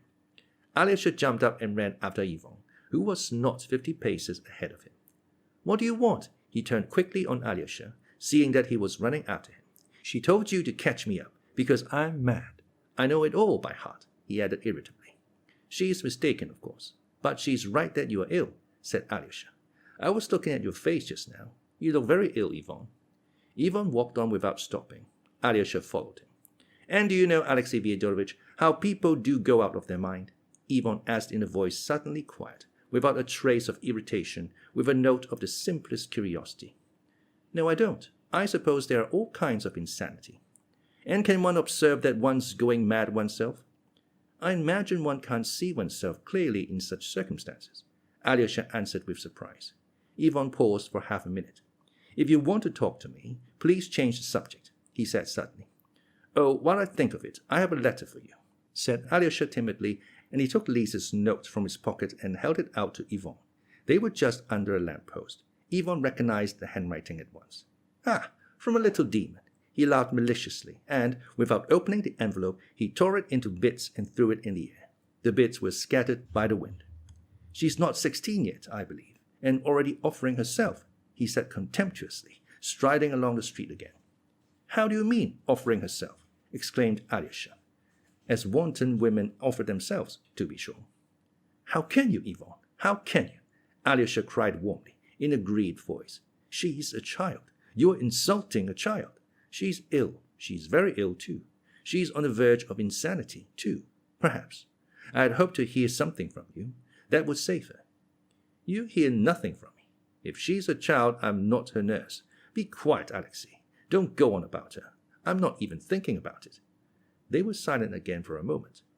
"She'll be praying all night now to the Mother of God to show her how to act tomorrow at the trial," he said sharply and angrily again. You mean Katerina Ivanovna?" "Yes, whether she's to save Mitya or ruin him. She'll pray for light from above. She can't make up her mind for herself, you see. She has not had time to decide yet. She takes me for her nurse too. She wants me to sing lullabies to her." "Katerina Ivanovna loves you, brother," said Alyosha sadly. "Perhaps, but I'm not very keen on her. She is suffering. Why do you sometimes say things to her that give her hope?" Alyosha went on, with timid reproach. "I know that you've given her hope. Forgive me for speaking to you like this," he added. "I can't behave to her as I ought. Break off altogether and tell her so straight out," said Ivan irritably. "I must wait till sentence is passed on the murderer. If I break off with her now, she will avenge herself on me by ruining that scoundrel tomorrow at the trial, for she hates him and knows she hates him. It's all a lie, lie upon lie. As long as I don't break off with her, she goes on hoping, and she won't ruin that monster, knowing how I want to get him out of trouble. If only that damned verdict would come." The words murderer and monster echoed painfully in Alyosha's heart. "But how can she ruin Mitya?" he asked, pondering on Ivan's words. "What evidence can she give that would ruin Mitya?" "You don't know that yet. She's got a document in her hands, in Mitya's own writing, that proves conclusively that he did murder Fyodor Pavlovich." "That's impossible," cried Alyosha. "Why is it impossible? I've read it myself." "There can't be such a document," Alyosha repeated warmly. "There can't be, because he's not the murderer. It's not he murdered father. Not he." Ivan suddenly stopped. "Who is the murderer then, according to you?" he asked, with apparent coldness. There was even a supercilious note in his voice. "You know who," Alyosha pronounced in a low, penetrating voice. "Who? You mean the myth about that crazy idiot, the epileptic, Smerdyakov?" Alyosha suddenly felt himself trembling all over. "You know who?" broke helplessly from him. He could scarcely breathe. "Who? Who?" Ivan cried almost fiercely. All his restraint suddenly vanished. "I only know one thing," Alyosha went on, still almost in a whisper. "It wasn't you killed father." "Not you? What do you mean by not you?" Ivan was thunderstruck. "It was not you killed father. Not you," Alyosha repeated firmly. The silence lasted for half a minute. "I know I didn't." "Are you raving?" said Ivan, with a pale, distorted smile. His eyes were riveted on Alyosha. They were standing again under a lamppost. "No, Ivan, you've told yourself several times that you are the murderer." "When did I say so? I was in Moscow. When have I said so?" Ivan faltered helplessly. "You've said so to yourself many times, when you've been alone during these 2 dreadful months," Alyosha went on softly and distinctly as before. Yet he was speaking now, as it were, not of himself, not of his own will, but obeying some irresistible command. "You have accused yourself and have confessed to yourself that you are the murderer and no one else, but you didn't do it. You are mistaken. You are not the murderer. Do you hear? It was not you. God has sent me to tell you so." They were both silent. The silence lasted a whole long minute. They were both standing still, gazing into each other's eyes. They were both pale. Suddenly Ivan began trembling all over and clutched Alyosha's shoulder. "You've been in my room," he whispered hoarsely. "You've been there at night, when he came. Confess. Have you seen him? Have you seen him?" "Whom do you mean, Mitya?" Alyosha asked, bewildered. "Not him. Damn the monster!" Ivan shouted in a frenzy. "Do you know that he visits me? How did you find out? Speak!" "Who is he? I don't know whom you're talking about," Alyosha faltered, beginning to be alarmed. "Yes, you do know. Or how could you? It's impossible that you don't know." Suddenly he seemed to check himself. He stood still and seemed to reflect. A strange grin contorted his lips. "Brother," Alyosha began again, in a shaking voice, "I have said this to you because you believe my word. I know that. I tell you once and for all, it's not you. You hear, once and for all. God has put it into my heart to say this to you, even though it may make you hate me from this hour." But by now Ivan had apparently regained his self-control. "Alexei Fyodorovich," he said, with a cold smile, "I can't endure prophets and epileptics, messengers from God especially, and you know that only too well. I break off all relations with you from this moment and probably forever. I beg you to leave me at this turning. It's the way to your lodgings too. You'd better be particularly careful not to come to me today. Do you hear?" He turned and walked on with a firm step, not looking back. "Brother," Alyosha called after him, "if anything happens to you today, turn to me before anyone." But Ivan made no reply. Alyosha stood under the lamppost at the crossroads till Ivan had vanished into the darkness. Then he turned and walked slowly homewards. Both Alyosha and Ivan were living in lodgings. Neither of them was willing to live in Fyodor Pavlovich's empty house. Alyosha had a furnished room in the house of some working people. Ivan lived some distance from him. He had taken a roomy and fairly comfortable lodge attached to a fine house that belonged to a well-to-do lady, the widow of an official. But his only attendant was a deaf and rheumatic old crone who went to bed at 6 o'clock every evening and got up at 6 in the morning. Ivan had become remarkably indifferent to his comforts of late, and very fond of being alone. He did everything for himself in the one room he lived in, and rarely entered any of the other rooms in his abode. He reached the gate of the house and had his hand on the bell, when he suddenly stopped. He felt that he was trembling all over with anger. Suddenly he let go of the bell, turned back with a curse, and walked with rapid steps in the opposite direction. He walked 1.5 miles to a tiny, slanting wooden house, almost a hut, where Maria Kondratievna, the neighbor who used to come to Fyodor Pavlovich's kitchen for soup and to whom Smerdyakov had once sung his songs and played on the guitar, was now lodging. She had sold the little house and was now living here with her mother. Smerdyakov, who was ill, almost dying, had been with them ever since Fyodor Pavlovich's death. It was to him Ivan was going now, drawn by a sudden and irresistible prompting.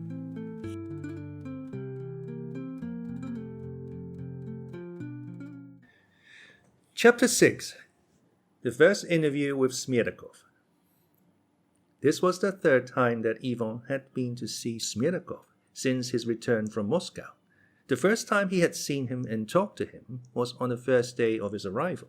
Then he had visited him once more, a fortnight later. But his visits had ended with that second one, so that it was now over a month since he had seen him, and he had scarcely heard anything of him. Ivan had only returned 5 days after his father's death, so that he was not present at the funeral, which took place the day before he came back. The cause of his delay was that Alyosha, not knowing his Moscow address, had to apply to Katerina Ivanovna to telegraph to him, and she, not knowing his address either, telegraphed her sister and aunt, reckoning on Ivan's going to see them as soon as he arrived in Moscow. But he did not go to them till 4 days after his arrival. When he got the telegram, he had, of course, set off post-haste to our town. The first to meet him was Alyosha, and Ivan was greatly surprised to find that, in opposition to the general opinion of the town, he refused to entertain a suspicion against Mitya, and spoke openly of Smerdyakov as the murderer. Later on, after seeing the police captain and the prosecutor, and hearing the details of the charge and the arrest, he was still more surprised at Alyosha, and ascribed his opinion only to his exaggerated brotherly feeling and sympathy with Mitya, of whom Alyosha, as Ivan knew, was very fond. By the way, let us say a word or two of Ivan's feeling to his brother Dmitri. He positively disliked him, at most felt sometimes a compassion for him, and even that was mixed with great contempt, almost repugnance. Mitya's whole personality, even his appearance, was extremely unattractive to him. Ivan looked with indignation on Katerina Ivanovna's love for his brother. Yet he went to see Mitya on the first day of his arrival, and that interview, far from shaking Ivan's belief in his guilt, positively strengthened it. He found his brother agitated, nervously excited. Mitya had been talkative, but very absent-minded and incoherent. He used violent language, accused Smerdyakov, and was fearfully muddled. He talked principally about the 3,000 rubles, which he said had been stolen from him by his father. The money was mine. It was my money, Mitya kept repeating. Even if I had stolen it, I should have had the right. He hardly contested the evidence against him, and if he tried to turn a fact to his advantage, it was in an absurd and incoherent way. He hardly seemed to wish to defend himself to Ivan or anyone else. Quite the contrary, he was angry and proudly scornful of the charges against him. He was continually firing up and abusing everyone. He only laughed contemptuously at Grigory's evidence about the open door, and declared that it was the devil that opened it. But he could not bring forward any coherent explanation of the fact. He even succeeded in insulting Ivan during their first interview, telling him sharply that it was not for people who declared that everything was lawful to suspect and question him. Altogether, he was anything but friendly with Ivan on that occasion. Immediately after that interview with Mitya, Ivan went for the first time to see Smerdyakov. In a railway train on his way from Moscow, he kept thinking of Smerdyakov and of his last conversation with him on the evening before he went away. Many things seemed to him puzzling and suspicious, but when he gave his evidence to the investigating lawyer, Ivan said nothing, for the time of that conversation. He put that off till he had seen Smerdyakov, who was at that time in the hospital. Dr. Gezenstruber and Varinsky, the doctor he met in the hospital, confidently asserted in reply to Ivan's persistent questions that Smerdyakov's epileptic attack was unmistakably genuine, and were surprised indeed at Ivan asking whether he might not have been shamming on the day of the catastrophe. They gave him to understand that the attack was an exceptional one, the fits persisting and recurring several times, so that the patient's life was possibly in danger, and it was only now, after they had applied remedies, that they could assert with confidence that the patient would survive. Though it might well be, added Dr. Gezenstruber, that his reason would be impaired for a considerable period, if not permanently. On Ivan's asking impatiently whether that meant that he was now mad, they told him that this was not yet the case, in the full sense of the word, but that certain abnormalities were perceptible. Ivan decided to find out for himself what those abnormalities were. At the hospital, he was at once allowed to see the patient. Smerdyakov was lying on a truckle bed in a separate ward. There was only one other bed in the room, and in it lay a tradesman of the town, swollen with dropsy, who was obviously almost dying. He could be no hindrance to their conversation. Smerdyakov grinned uncertainly on seeing Ivan, and for the first instant seemed nervous. So at least Ivan fancied. But that was only momentary. For the rest of the time he was struck, on the contrary, by Smerdyakov's composure. From the first glance Ivan had no doubt that he was very ill. He was very weak. He spoke slowly, seeming to move his tongue with difficulty. He was much thinner and sallower. Throughout the interview, which lasted 20 minutes, he kept complaining of headache and of pain in all his limbs. His thin, emasculate face seemed to have become so tiny. His hair was ruffled, and his crest of curls in front stood up in a thin tuft. But in the left eye, which was screwed up and seemed to be insinuating something, Smerdyakov showed himself unchanged. It's always worthwhile speaking to a clever man. Ivan was reminded of that at once. He sat down on the stool at his feet. Smerdyakov, with painful effort, shifted his position in bed, but he was not the first to speak. He remained down, and did not even look much interested. "Can you talk to me?" asked Ivan. "I won't tire you much." "Certainly I can," mumbled Smerdyakov in a faint voice. "Has your honor been back long?" He added patronizingly, as though encouraging a nervous visitor. "I only arrived today to see the mess you are in here." Smerdyakov sighed. "Why do you sigh? You knew of it all along," Ivan blurted out. Smerdyakov was stolidly silent for a while. "How could I help knowing? It was clear beforehand, but how could I tell it would turn out like that?" "What would turn out? Don't prevaricate. You foretold you had a fit. On the way down to the cellar, you know. You mentioned the very spot." "Have you said so at the examination yet?" Smerdyakov queried with composure. Ivan felt suddenly angry. "No, I haven't yet, but I certainly shall. You must explain a great deal to me, my man, and let me tell you, I'm not going to let you play with me." "Why should I play with you, when I put my whole trust in you, as in God Almighty?" said Smerdyakov, with the same composure, only for a moment closing his eyes. "In the first place," began Ivan, "I know that epileptic fits can't be told beforehand. I've inquired. Don't try and take me in. You can't foretell the day and the hour. How was it you told me the day and the hour beforehand, and about the cellar too? How could you tell that you would fall down the cellar stairs in a fit, if you didn't sham a fit on purpose?" "I had to go to the cellar anyway, several times a day indeed," Smerdyakov drawled deliberately. "I fell from the garret just in the same way a year ago. It's quite true you can't tell the day and hour of a fit beforehand, but you can always have a presentiment of it." "But you did foretell the day and the hour." In regard to my epilepsy, sir, you had much better inquire of the doctors here. You can ask them whether it was a real fit or a sham. It's no use my saying any more about it. And the cellar? How could you know beforehand of the cellar? You don't seem able to get over that cellar. As I was going down to the cellar, I was in terrible dread and doubt. What frightened me most was losing you and being left without defense in all the world. So I went down into the cellar thinking, here, it'll come on directly. It'll strike me down directly. Shall I fall? And it was through this fear that I suddenly felt the spasm that always comes, and so I went flying. All that and all my previous conversation with you at the gate the evening before, when I told you how frightened I was and spoke of the cellar, I told all that to Dr. Strubia and Nikolai Pavlovich, the investigating lawyer, and it's all been written down in the protocol. And the doctor here, Mr. Vavinsky, maintained to all of them that it was just the thought of it brought it on, the apprehension that I might fall. It was just then that the fit seized me. And so they've written it down. That is just how it must have happened, simply from my fear. As he finished, Smerdyakov drew a deep breath as though exhausted. Then you have said all that in your evidence, said Ivan, somewhat taken aback. He had meant to frighten him with the threat of repeating their conversation, and it appeared that Smerdyakov had already reported it all himself.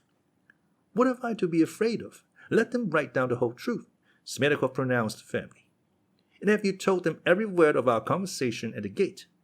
No, not to say every word. And did you tell them that you can sham fits, as you boasted then? No, I didn't tell them that either. Tell me now, why did you send me then to Chermashnya? I was afraid you'd go away to Moscow. Chermashnya is nearer anyway. You were lying. You suggested my going away yourself. You told me to get out of the way of trouble. That was simply out of affection and my sincere devotion to you, foreseeing trouble in the house, to spare you. Only I wanted to spare myself even more. That's why I told you to get out of harm's way, that you might understand that there would be trouble in the house, and would remain at home to protect your father. You might have said it more directly, you blockhead. Ivan suddenly fired up. How could I have said it more directly then? It was simply my fear that made me speak, and you might have been angry too. I might well have been apprehensive that Dmitri Vidalovich would make a scene and carry away that money, for he considered it as good as his own.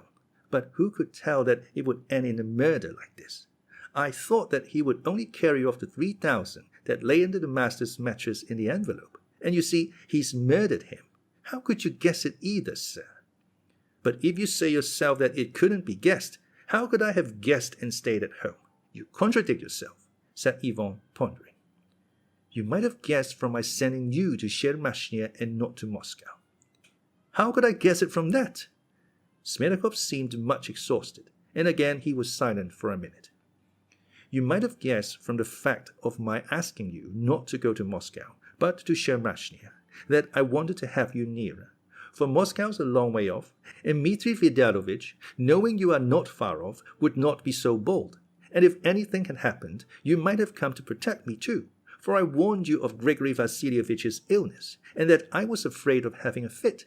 And when I explained those knocks to you, by means of which one could go into the deceased, and that Dmitri Vidalovich knew them all through me, I thought that you would guess yourself that he would be sure to do something, and so wouldn't go to Chermashnya even, but would stay.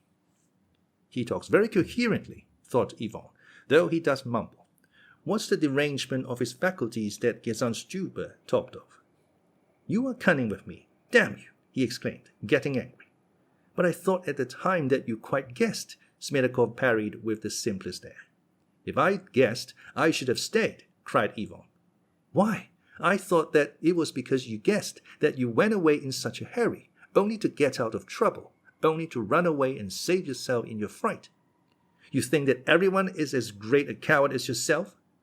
Forgive me, I thought you were like me. Of course, I ought to have guessed, Ivan said in agitation, and I did guess there was some mischief brewing on your part. Only you were lying again, he cried, suddenly recollecting. Do you remember how you went up to the carriage and said to me, it's always worthwhile speaking to a clever man? So you were glad I went away, since you praised me. Smerdyakov sighed again and again. A trace of color came into his face. If I was pleased, he articulated rather breathlessly, it was simply because you agreed not to go to Moscow, but to Chermashnya, for it was nearer, anyway. Only when I said these words to you, it was not by way of praise, but of reproach. You didn't understand it. What reproach? Why, that for seeing such a calamity you deserted your own father, and would not protect us, for I might have been taken up any time for stealing that 3,000. Damn you, Ivan swore again. Stay, did you tell the prosecutor and the investigating lawyer about those knocks? I told them everything just as it was. Ivan wondered inwardly again. If I thought of anything then, he began again, it was solely of some wickedness on your part. Dmitri might kill him, but that he would steal. I did not believe that then, but I was prepared for any wickedness from you. You told me yourself you could sham a fit. What did you say that for? It was just through my simplicity, and I never have shammed a fit on purpose in my life, and I only said so then to boast to you. It was just foolishness. I liked you so much then, and was open-hearted with you. My brother directly accuses you of the murder and theft. What else is left for him to do? Said Smerdyakov with a bitter grin. And who would believe him with all the proofs against him? Grigory Vasilievich saw the door open. What can he say after that? But never mind him. He is trembling to save himself. He slowly ceased speaking, then suddenly, as though on reflection, added, And look here again. He wants to throw it on me and make out that it is the work of my hands. I've heard that already. But as to my being clever at shamming a fit, should I have told you beforehand that I could sham one, if I really had had such a design against your father? If I had been planning such a murder, could I have been such a fool as to give such evidence against myself beforehand? And to his son too? Upon my word, is that likely? As if that could be, such a thing has never happened. No one hears this talk of ours now, except Providence itself. And if you were to tell of it to the prosecutor and Nikolai Parfenovitch, you might defend me completely by doing so. For who would be likely to be such a criminal if he is so open-hearted beforehand? Anyone can see that. Well, and Ivan got up to cut short the conversation, struck by Smerdyakov's last argument. I don't suspect you at all, and I think it's absurd indeed to suspect you. On the contrary, I am grateful to you for setting my mind at rest. Now I'm going, but I'll come again. Meanwhile, goodbye. Get well. Is there anything you want? I'm very thankful for everything. Marfa Ignatievna does not forget me and provides me anything I want, according to her kindness. Good people visit me every day. Goodbye, but I shan't say anything of your being able to sham a fit, and I don't advise you to, either. Something made Ivan say suddenly. I quite understand. And if you don't speak of that, I shall say nothing of that conversation of ours at the gate. Then it happened that Ivan went out, and only when he had done a dozen steps along the corridor, he suddenly felt that there was an insulting significance in Smerdyakov's last words. He was almost on the point of turning back, but it was only a passing impulse, and muttering, Nonsense, he went out of the hospital. His chief feeling was one of relief at the fact that it was not Smerdyakov, but Mitya, who had committed the murder, though he might have been expected to feel the opposite. He did not want to analyze the reason for this feeling, and even felt a positive repugnance at prying into his sensations. He felt as though he wanted to make haste to forget something. In the following days he became convinced of Mitya's guilt, as he got to know all the weight of evidence against him. There was evidence of people of no importance, Venya and her mother, for instance, but the effect of it was almost overpowering. As to Pekhratin, the people at the tavern and at Plotnikov's shop, as well as the witnesses at Mokrow, their evidence seemed conclusive. It was the details that were so damning. The secret of the knocks impressed the lawyers almost as much as Grigory's evidence as to the open door. Grigory's wife, Marfa, in answer to Ivan's questions, declared that Smerdyakov had been lying all night the other side of the partition wall. He was not 3 paces from our bed, and that although she was a sound sleeper, she waked several times and heard him moaning. He was moaning the whole time, moaning continually. Talking to Gesanstube, and giving it as his opinion that Smerdyakov was not mad, but only rather weak, Ivan only evoked from the old man a subtle smile. Do you know how he spends his time now? he asked, learning lists of French words by heart. He has an exercise book under his pillow with the French words written out in Russian letters for him by someone. Ivan ended by dismissing all doubts. He could not think of Dmitri without repulsion. Only one thing was strange, however. Alyosha persisted that Dmitri was not the murderer, and that in all probability Smerdyakov was. Ivan always felt that Alyosha's opinion meant a great deal to him, and so he was astonished at it now. Another thing that was strange was that Alyosha did not make any attempt to talk about Dmitri with Ivan, that he never began on the subject and only answered his questions. This, too, struck Ivan particularly. But he was very much preoccupied at that time with something quite apart from that. On his return from Moscow, he abandoned himself hopelessly to his mad and consuming passion for Katerina Ivanovna. This is not the time to begin to speak of this new passion of Ivan's, which left its mark on all the rest of his life. This would furnish the subject for another novel, which I may perhaps never write. But I cannot omit to mention here that when Ivan, on leaving Katerina Ivanovna with Alyosha, as I've related already, told him, "I'm not keen on her," it was an absolute lie. He loved her madly, though at times he hated her so that he might have murdered her. Many causes helped to bring about this feeling. Shattered by what had happened with Mitya, she rushed on Ivan's return to meet him as her one salvation. She was hurt, insulted, and humiliated in her feelings, and here the man had come back to her, who had loved her so ardently before, and whose heart and intellect she considered so superior to her own. But the sternly virtuous girl did not abandon herself altogether to the man she loved, in spite of the Karamazov violence of his passions and the great fascination he had for her. She was continually tormented at the same time by remorse for having deserted Mitya, and in moments of discord and violent anger she told Ivan so plainly. This was what he had called to Alyosha lies upon lies. There was, of course, much that was false in it, and that angered Ivan more than anything.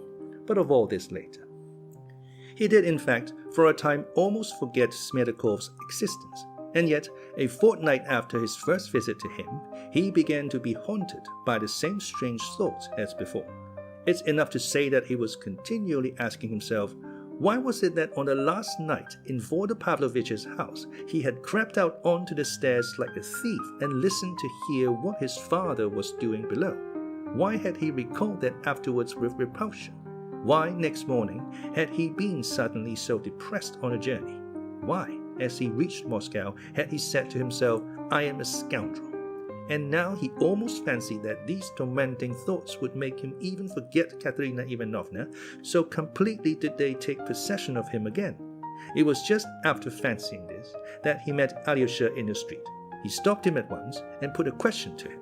"Do you remember when Dmitri burst in after dinner and beat father, and afterwards I told you in the yard that I reserved the right to desire? Tell me, did you think then that I desired father's death or not?"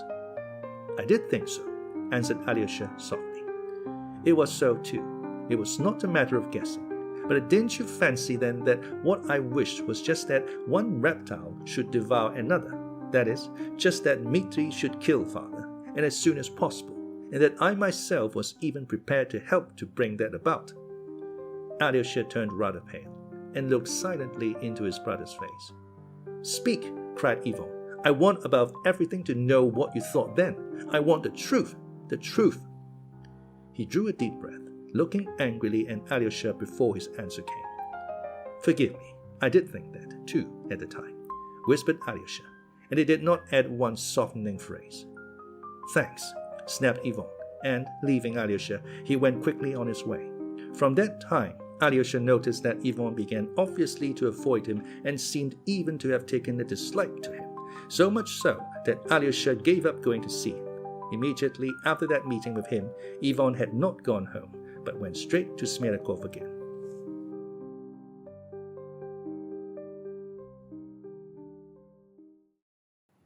Chapter 7.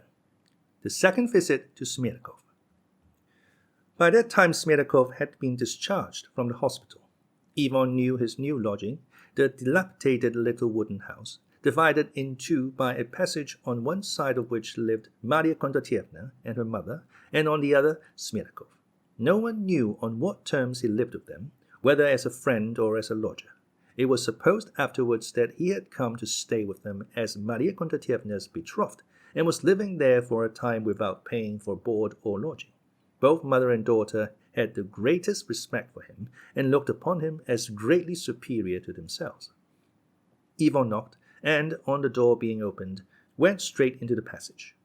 By Maria Kondratievna's directions, he went straight to the better room on the left, occupied by Smerdyakov. There was a tiled stove in the room, and it was extremely hot. The walls were gay with blue paper, which was a good deal used, however, and in the cracks under it cockroaches swarmed in amazing numbers, so that there was a continual rustling from them. The furniture was very scanty. 2 benches against each wall, and 2 chairs by the table. The table of plain wood was covered with a cloth with pink patterns on it. There was a pot of geranium on each of the 2 little windows. In a corner there was a case of icons. On the table stood a little copper samovar with many dents in it, and a tray with 2 cups. But Smerdyakov had finished tea, and the samovar was out. He was sitting at a table on a bench. He was looking at an exercise book and slowly writing with a pen. There was a bottle of ink by him, and a flat iron candlestick, but with a composite candle. Ivan saw at once from Smerdykov's face that he had completely recovered from his illness. His face was fresher, fuller, his hair stood up jauntily in front, and was plastered down at the sides. He was sitting in a party-colored, wadded dressing gown, rather dirty and frayed, however. He had spectacles on his nose, which Ivan had never seen him wearing before. This trifling circumstance suddenly redoubled Ivan's anger. A creature like that and wearing spectacles!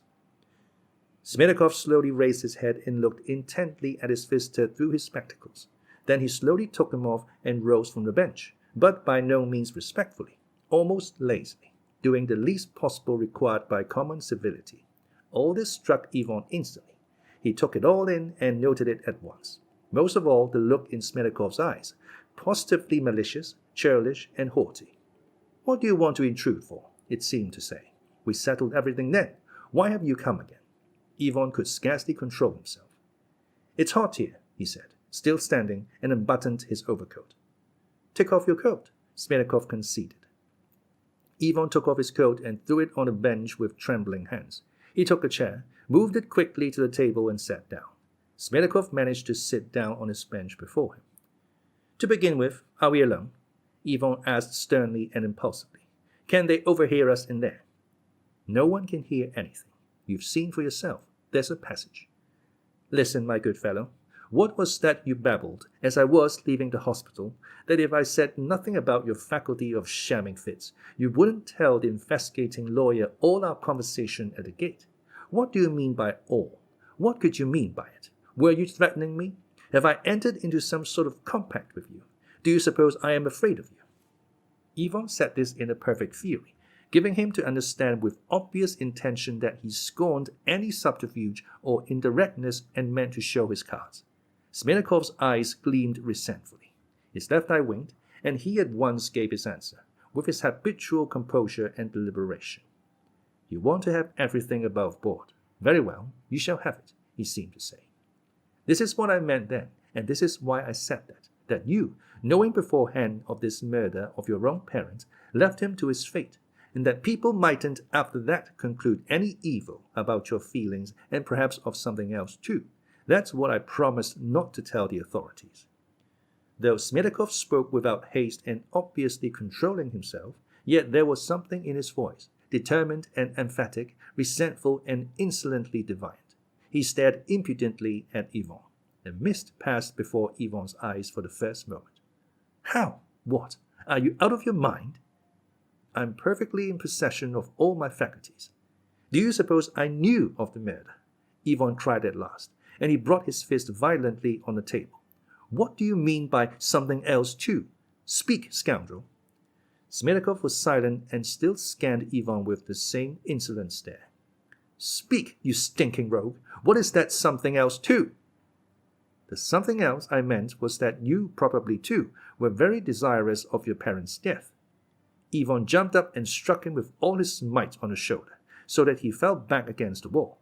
In an instant his face was bathed in tears, saying, "It's a shame, sir, to strike a sick man." He dried his eyes with a very dirty blue check handkerchief and sank into quiet weeping. A minute passed. That's enough. Leave off, Ivan said peremptorily, sitting down again. Don't put me out of all patience. Smerdyakov took the rag from his eyes. Every line of his puckered face reflected the insult he had just received. So you thought then, you scoundrel, that together with Dmitri I meant to kill my father? I didn't know what thoughts were in your mind then, said Smerdyakov resentfully, and so I stopped you then at the gate to sound you on that very point. To sound what? What? Why, that very circumstance, whether you wanted your father to be murdered or not. What infuriated Ivan more than anything was the aggressive, insolent tone to which Smerdyakov persistently adhered. It was you murdered him, he cried suddenly. Smerdyakov smiled contemptuously. You know of yourself, for a fact, that it wasn't I murdered him, and I should have thought that there was no need for a sensible man to speak of it again. But why? Why had you such a suspicion about me at the time? As you know already, it was simply from fear, for I was in such a position, shaking with fear, that I suspected everyone. I resolved to sound you too, for I thought if you wanted the same as your brother, then the business was as good as settled, and I should be crushed like a fly too. Look here, you didn't say that a fortnight ago. I meant the same when I talked to you in the hospital, only I thought you'd understand without wasting words, and that being such a sensible man, you wouldn't care to talk of it openly. What next? Come, answer. Answer, I insist.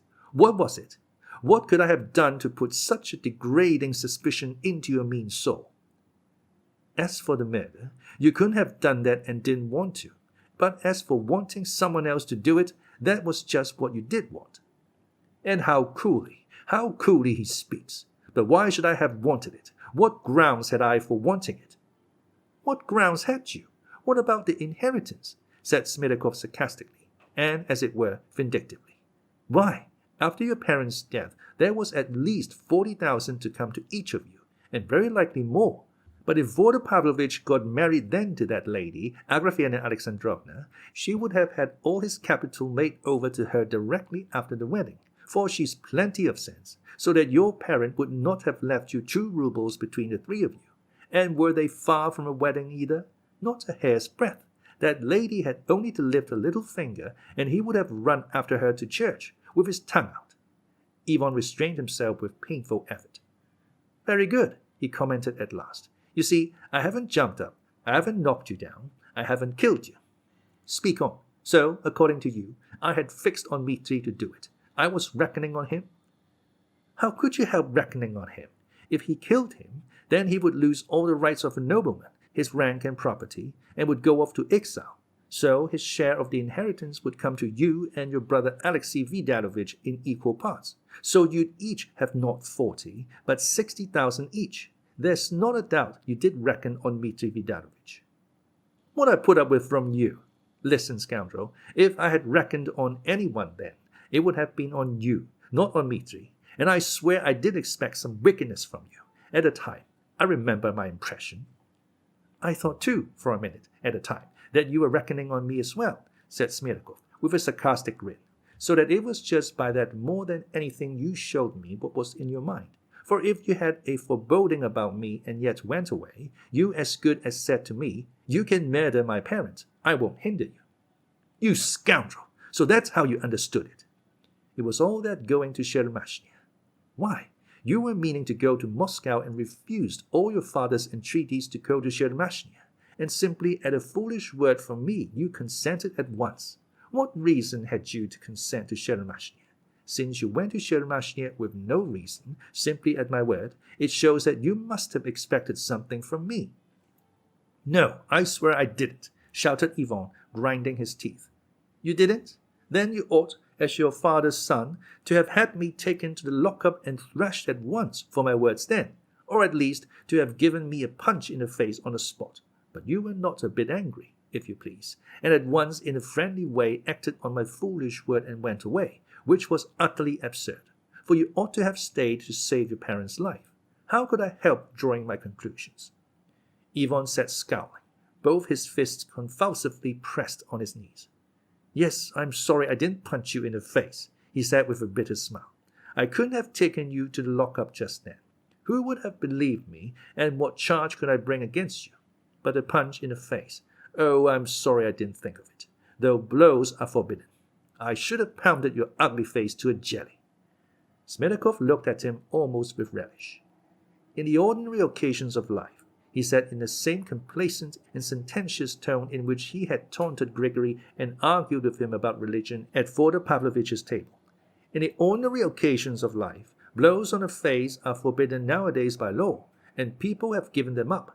But in exceptional occasions of life, people still fly to blows, not only among us, but all over the world, be it even the fullest Republic of France, just as in the time of Adam and Eve, and they never will leave off. But you, even in an exceptional case, did not dare.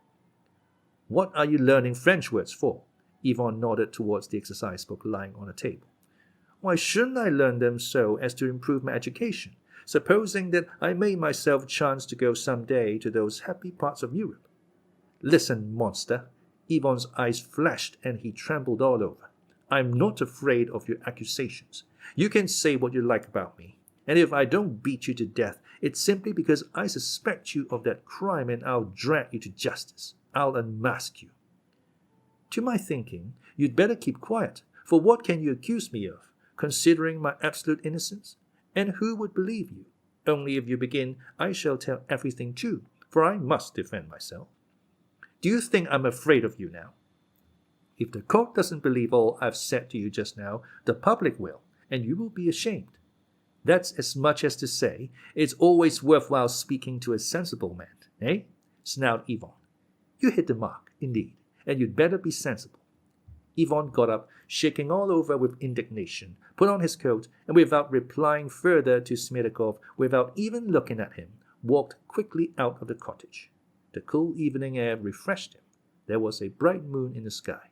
A nightmare of ideas and sensations filled his soul. Should I go at once and give information against Smerdyakov? But what information can I give? He is not guilty anyway. On the contrary, he'll accuse me. And in fact, why did I set off for Cheremeshnya then? What for? What for? Ivan asked himself. Yes, of course, I was expecting something that he is right.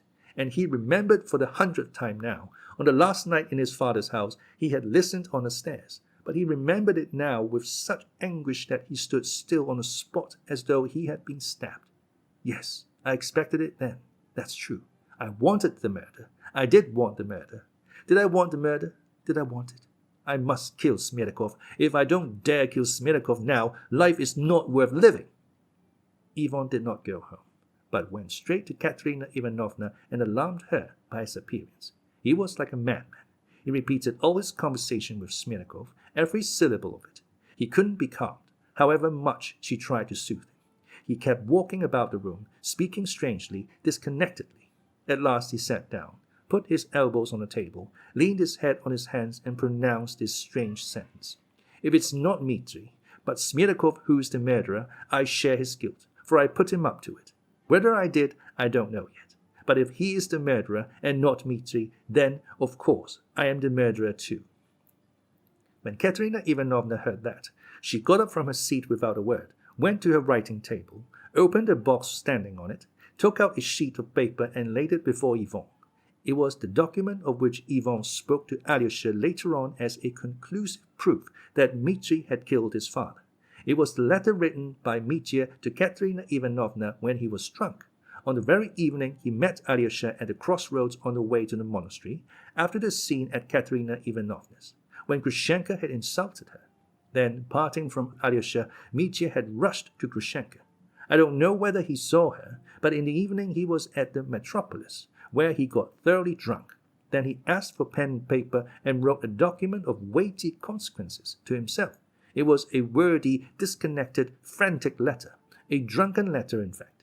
It was like the talk of a drunken man who, on his return home, begins with extraordinary heat telling his wife or one of his household how he has just been insulted. What a rascal had just insulted him. What a fine fellow he is, on the other hand, and how he will pay that scoundrel out.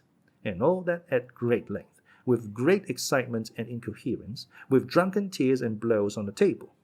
The letter was written on a dirty piece of ordinary paper of the cheapest kind. It had been provided by the tavern, and there were figures scrawled on the back of it. There was evidently not space enough for his drunken verbosity, and Mitya not only filled the margins, but had written the last line right across the rest. The letter ran as follows. Fatal Katya, tomorrow I will get the money and repay your 3,000 and farewell, women of great wrath. But farewell too, my love. Let us make an end. Tomorrow I shall try and get it from everyone, and if I can't borrow it, I give you my word of honor, I shall go to my father and break his skull and take the money from under the pillow, if only Yvonne has gone. If I have to go to Siberia for it, I'll give you back your 3,000. And farewell. I bow down to the ground before you, for I have been a scoundrel to you. Forgive me. No, better not forgive me. You'll be happier, and so shall I. Better Siberia than your love, for I love another woman, and you got to know her too well today. So how can you forgive? I will murder the man who's wrought me. I'll leave you all and go to the east so as to see no one again. Not her either, for you are not my only tormentress. She is too. Farewell. P.S. I write my curse, but I adore you. I hear it in my heart. One string is left, and it vibrates. Better tear my heart in two. I shall kill myself, but first of all, that cur. I shall tear 3,000 from him and fling it to you. Though I've been a scoundrel to you, I'm not a thief. You can expect 3,000. The cur keeps it under his mattress in pink ribbon. I'm not a thief, but I'll murder my thief. Katya, don't look disdainful. Dmitri is not a thief, but a murderer.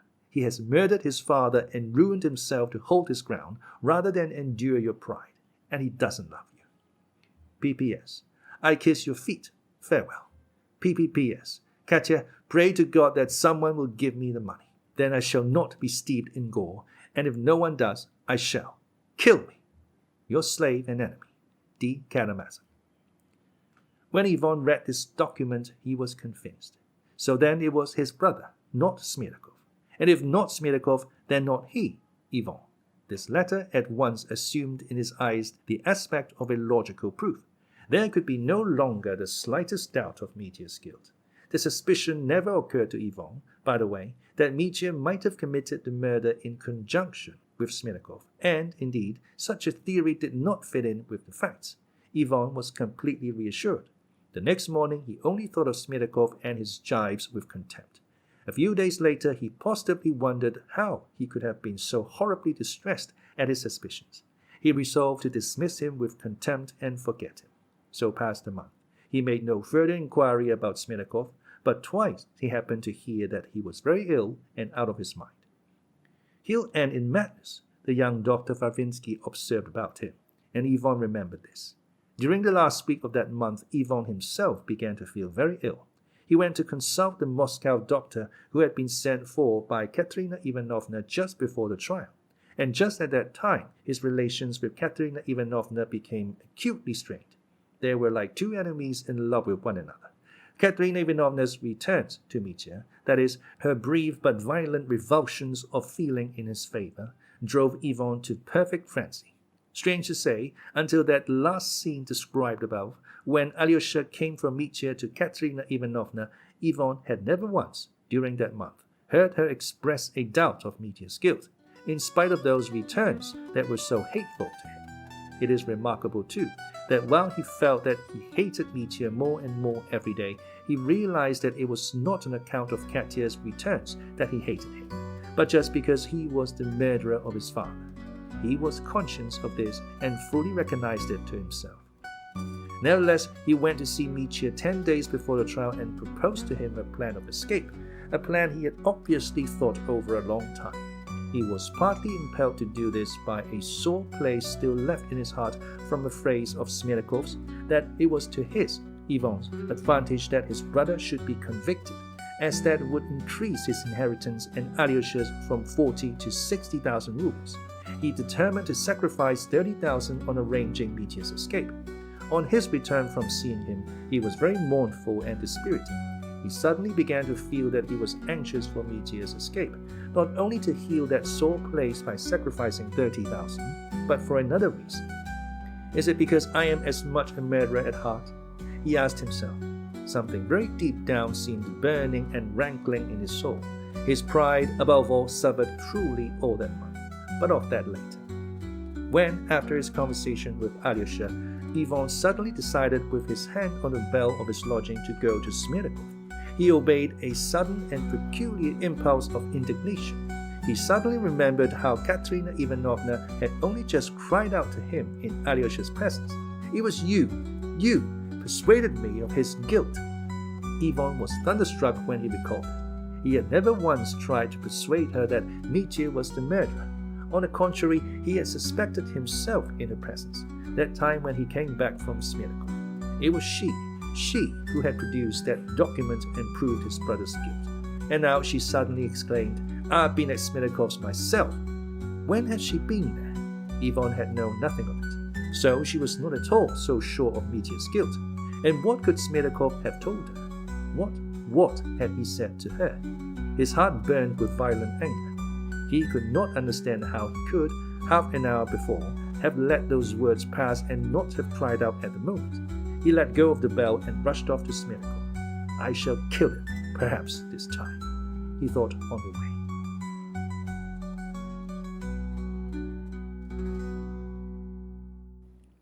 Chapter 8. The third and last interview with Smerdyakov. When he was halfway there, the keen dry wind that had been blowing early that morning rose again, and the fine dry snow began falling thickly. It did not lie on the ground, but was whirled about by the wind, and soon there was a regular snowstorm. There were scarcely any lampposts in the part of the town where Smerdyakov lived. Ivan strode alone in the darkness, unconscious of the storm, instinctively picking out his way. His head ached and there was a painful throbbing in his temples. He felt that his hands were twitching convulsively. Not far from Maria Kondratyevna's cottage, Ivan suddenly came upon a solitary drunken little peasant. He was wearing a coarse and patched coat, and was walking in zigzags, grumbling and swearing to himself. Then suddenly he would begin singing in a husky drunken voice. Vanka's gone to Petersburg. I won't wait till he comes back." But he broke off every time at the second line and began swearing again. Then he would begin the same song again. Ivan felt an intense hatred for him before he had thought about him at all. Suddenly he realized his presence and felt an irresistible impulse to knock him down. At that moment they met, and the peasant with a violent lurch fell full tilt against Ivan, who pushed him back furiously. The peasant went flying backwards and fell like a log on the frozen ground. He uttered one plaintive "Oh!" and then was silent. Ivan stepped up to him. He was lying on his back, without movement or consciousness. He will be frozen, thought Ivan, and he went on his way to Smerdyakov. In the passage, Maria Kondratyevna, who ran out to open the door with a candle in her hand, whispered that Smerdyakov was very ill. "It's not that he's laid up, but he seems not himself. And they even told us to take the tea away, and he wouldn't have any." "Why does he have a row?" asked Ivan coarsely. "Oh dear, no, quite the contrary. He's very quiet. Only please don't talk to him too long," Maria Kondratyevna begged him. Ivan opened the door and stepped into the room. It was overheated as before, but there were changes in the room. One of the benches at the side had been removed, and in its place had been put a large old mahogany leather sofa, on which a bed had been made up, with fairly clean white pillows. Smerdyakov was sitting on the sofa, wearing the same dressing gown. The table had been brought out in front of the sofa, so that there was hardly room to move. On the table lay a thick book in yellow cover, but Smerdyakov was not reading it. He seemed to be sitting doing nothing. He met Ivan with a slow, silent gaze, and was apparently not at all surprised at his coming. There was a great change in his face. He was much thinner and sallower. His eyes were sunken, and there were blue marks under them. "Why, you really are ill." Ivan stopped short. "I won't keep you long. I won't even take off my coat. Where can one sit down?" He went to the other end of the table, moved up a chair, and sat down on it. "Why do you look at me without speaking? I have only come with one question, and I swear I won't go without an answer. Has the young lady, Katerina Ivanovna, been with you?" Smerdyakov still remained silent, looking quietly at Ivan as before. Suddenly, with a motion of his hand, he turned his face away. "What's the matter with you?" cried Ivan. "Nothing." "What do you mean by nothing?" "Yes, she has. It's no matter to you. Let me alone." "No, I won't let you alone. Tell me, when was she here?" "Why, I'd quite forgotten about her. said Smerdyakov, with a scornful smile, and turning his face to Ivan again, he stared at him with a look of frenzied hatred, the same look that he had fixed on him at their last interview, a month before. You seem very ill yourself. Your face is sunken. You don't look like yourself, he said to Ivan. Never mind my health. Tell me what I asked you. But why are your eyes so yellow? The whites are quite yellow. Are you so worried? He smiled contemptuously and suddenly laughed outright. Listen, I've told you I won't go away without an answer, Ivan cried, intensely irritated. Why do you keep pestering me? Why do you torment me? Said Smerdyakov with a look of suffering. Damn it! I've nothing to do with you. Just answer my question and I'll go away. I've no answer to give you, said Smerdyakov, looking down again. You may be sure I'll make you answer. Why are you so uneasy? Smerdyakov stared at him, not simply with contempt, but almost with repulsion. Is this because the trial begins tomorrow? Nothing will happen to you. Can't you believe that at last?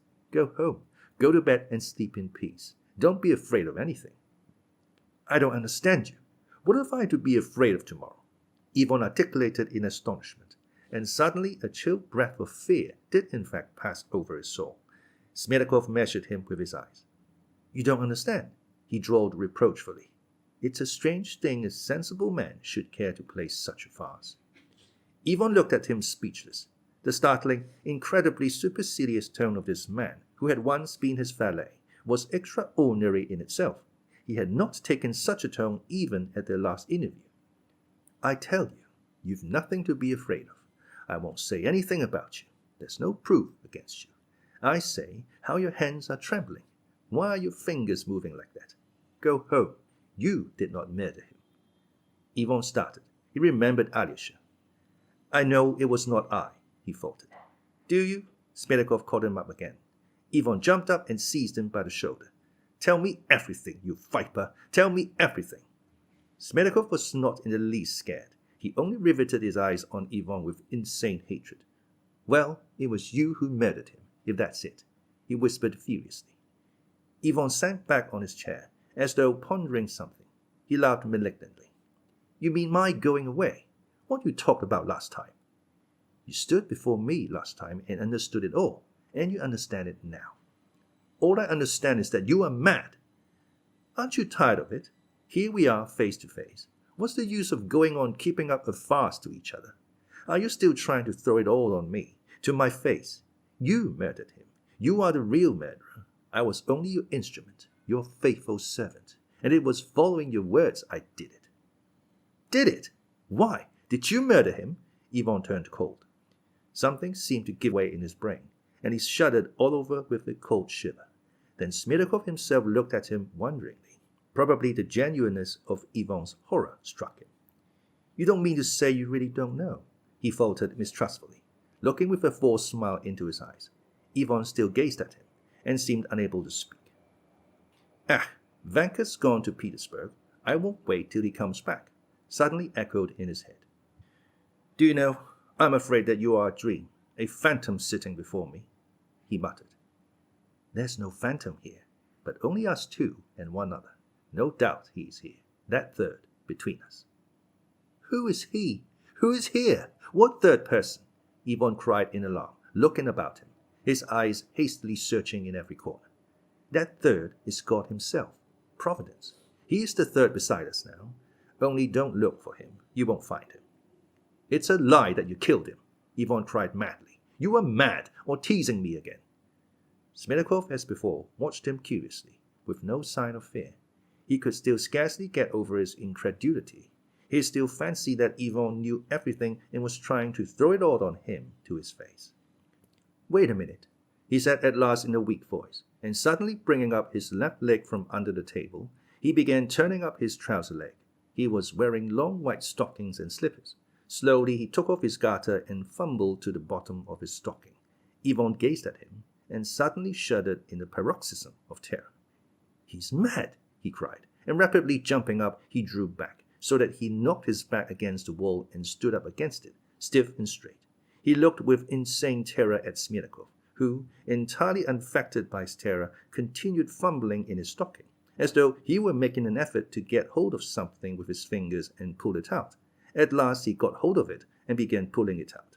Ivan saw that it was a piece of paper, or perhaps a roll of papers. Smerdyakov pulled it out and laid it on a table. "Here," he said quietly. "What is it?" asked Ivan, trembling. "Kindly look at it," Smerdyakov answered, still in the same low tone. Ivan stepped up to the table, took up the roll of paper and began unfolding it, but suddenly he drew back his fingers, as though from contact with a loathsome reptile. "Your hand's still twitching," observed Smerdyakov, and he deliberately unfolded the bundle himself. Under the wrapper were 3 packets of 100-ruble notes. "They are all here, all the 3,000 rubles. You need not count them. Take them," Smerdyakov suggested to Ivan, nodding at the notes. Ivan sank back in his chair. He was as white as a handkerchief. "You frightened me with your stocking," he said, with a strange grin. "Can you really not have known till now?" Smerdyakov asked once more. "No, I did not know. I kept thinking of Dmitri. Brother. Ah!" He suddenly clutched his head in both hands. "Listen, did you kill him alone? With my brother's help or without?" "It was only with you, with your help. I killed him, and Dmitri Vidalovich is quite innocent." All right. Talk about me later. Why do I keep on trembling? I can't speak properly." "You are bold enough, then. You said everything was lawful, and how frightened you are now," Smerdyakov muttered in surprise. "Won't you have some lemonade? I'll ask for some at once. It's very refreshing. Only I must hide this first." And again he motioned at the notes. He was just going to get up and call at the door to Maria Kondratyevna to make some lemonade and bring it them, but looking for something to cover up the notes that she might not see them, he first took out his handkerchief, and as it turned out to be very dirty, took up the big yellow book that Ivan had noticed at first lying on the table, and put it over the notes. The book was The Sayings of the Holy Father Isaac the Syrian. Ivan read it mechanically. "I won't have any lemonade," he said. "Talk of me later. Sit down and tell me how you did it. Tell me all about it." "You'd better take off your greatcoat, or you'll be too hot." Ivan, as though he's only just thought of it, took off his coat, and, without getting up from his chair, threw it on a bench. "Speak, please, speak." He seemed calm. He waited, feeling sure that Smerdyakov would tell him all about it. "How it was done," sighed Smerdyakov. "It was done in most natural way, following your very words." "Of my words later," Ivan broke in again, apparently with complete self-possession, firmly uttering his words, and not shouting as before. "Only tell me in detail how you did it. Everything, as it happened. Don't forget anything. The details, above everything, the details, I beg you." "You'd gone away. Then I fell into the cellar." "In a fit or in a sham one?" "A sham one, naturally. I shammed it all. I went quietly down the steps to the very bottom and lay down quietly, and as I lay down I gave a scream and struggled till they carried me out." "Stay! And were you shamming all along, afterwards, and in the hospital?" "No, not at all. Next day in the morning, before they took me to the hospital, I had a real attack, and a more violent one than I've had for years. For 2 days I was quite unconscious." All right. Go on." "They laid me on the bed. I knew I'd be the other side of the partition, for whenever I was ill, Marfa Ignatyevna used to put me there, near them. She's always been very kind to me, from my birth up. At night I moaned, but quietly. I kept expecting Dmitri Vidalovich to come." "Expecting him to come to you?" "Not to me. I expected him to come into the house, for I'd no doubt that he'd come that night. For being without me and getting no news, he'd be sure to come and climb over the fence, as he used to, and do something." "And if he hadn't come?" "Then nothing would have happened. I should never have brought myself to it without him." All right. Speak more intelligibly. Don't hurry. Above all, don't leave anything out." "I expected him to kill Fyodor Pavlovich. I thought that was certain, for I had prepared him for it. During the last few days he knew about the knocks. That was the chief thing. With his suspiciousness and the fury which had been growing in him all those days, he was bound to get into the house by means of those taps. That was inevitable. So I was expecting him." "Stay," Ivan interrupted. "If he had killed him, he would have taken the money and carried it away. You must have considered that. What would you have got by it afterwards? I don't see." "But he would never have found the money. That was only what I told him, that the money was under the mattress. But that wasn't true. it had been lying in a box, and afterwards I suggested to Fyodor Pavlovich, as I was the only person he trusted, to hide the envelope with the notes in the corner behind the icons, for no one would have guessed that place, especially if they came in a hurry. So that's where the envelope lay, in a corner behind the icons. It would have been absurd to keep it under the mattress. The box, anyway, could be locked, but all believed it was under the mattress. A stupid thing to believe. So if Dmitri Vidalovich had committed the murder, finding nothing, he would either have run away in a hurry, afraid of every sound, as always happens with murderers, or he would have been arrested. So I could always have clambered up to the icons and have taken away the money next morning or even that night, and it would have all been put down to Dmitri Vidalovich. I could reckon upon that. But what if he did not kill him, but only knocked him down? If he did not kill him, of course, I would not have ventured to take the money, and nothing would have happened. But I calculated that he would beat him senseless, and I should have time to take it then. And then I'd make out to Fyodor Pavlovich that it was no one but Dmitri Vidalovich who had taken the money after beating him. Stop! I'm getting mixed. Then it was Dmitri after all who killed him. You only took the money. No, he didn't kill him. Well, I might as well have told you now that he was the murderer, but I don't want to lie to you now, because if you really haven't understood till now, as I see for myself, and are not pretending, so as to throw your guilt on me to my very face, you are still responsible for it all, since you knew of the murder and charged me to do it, and went away knowing all about it.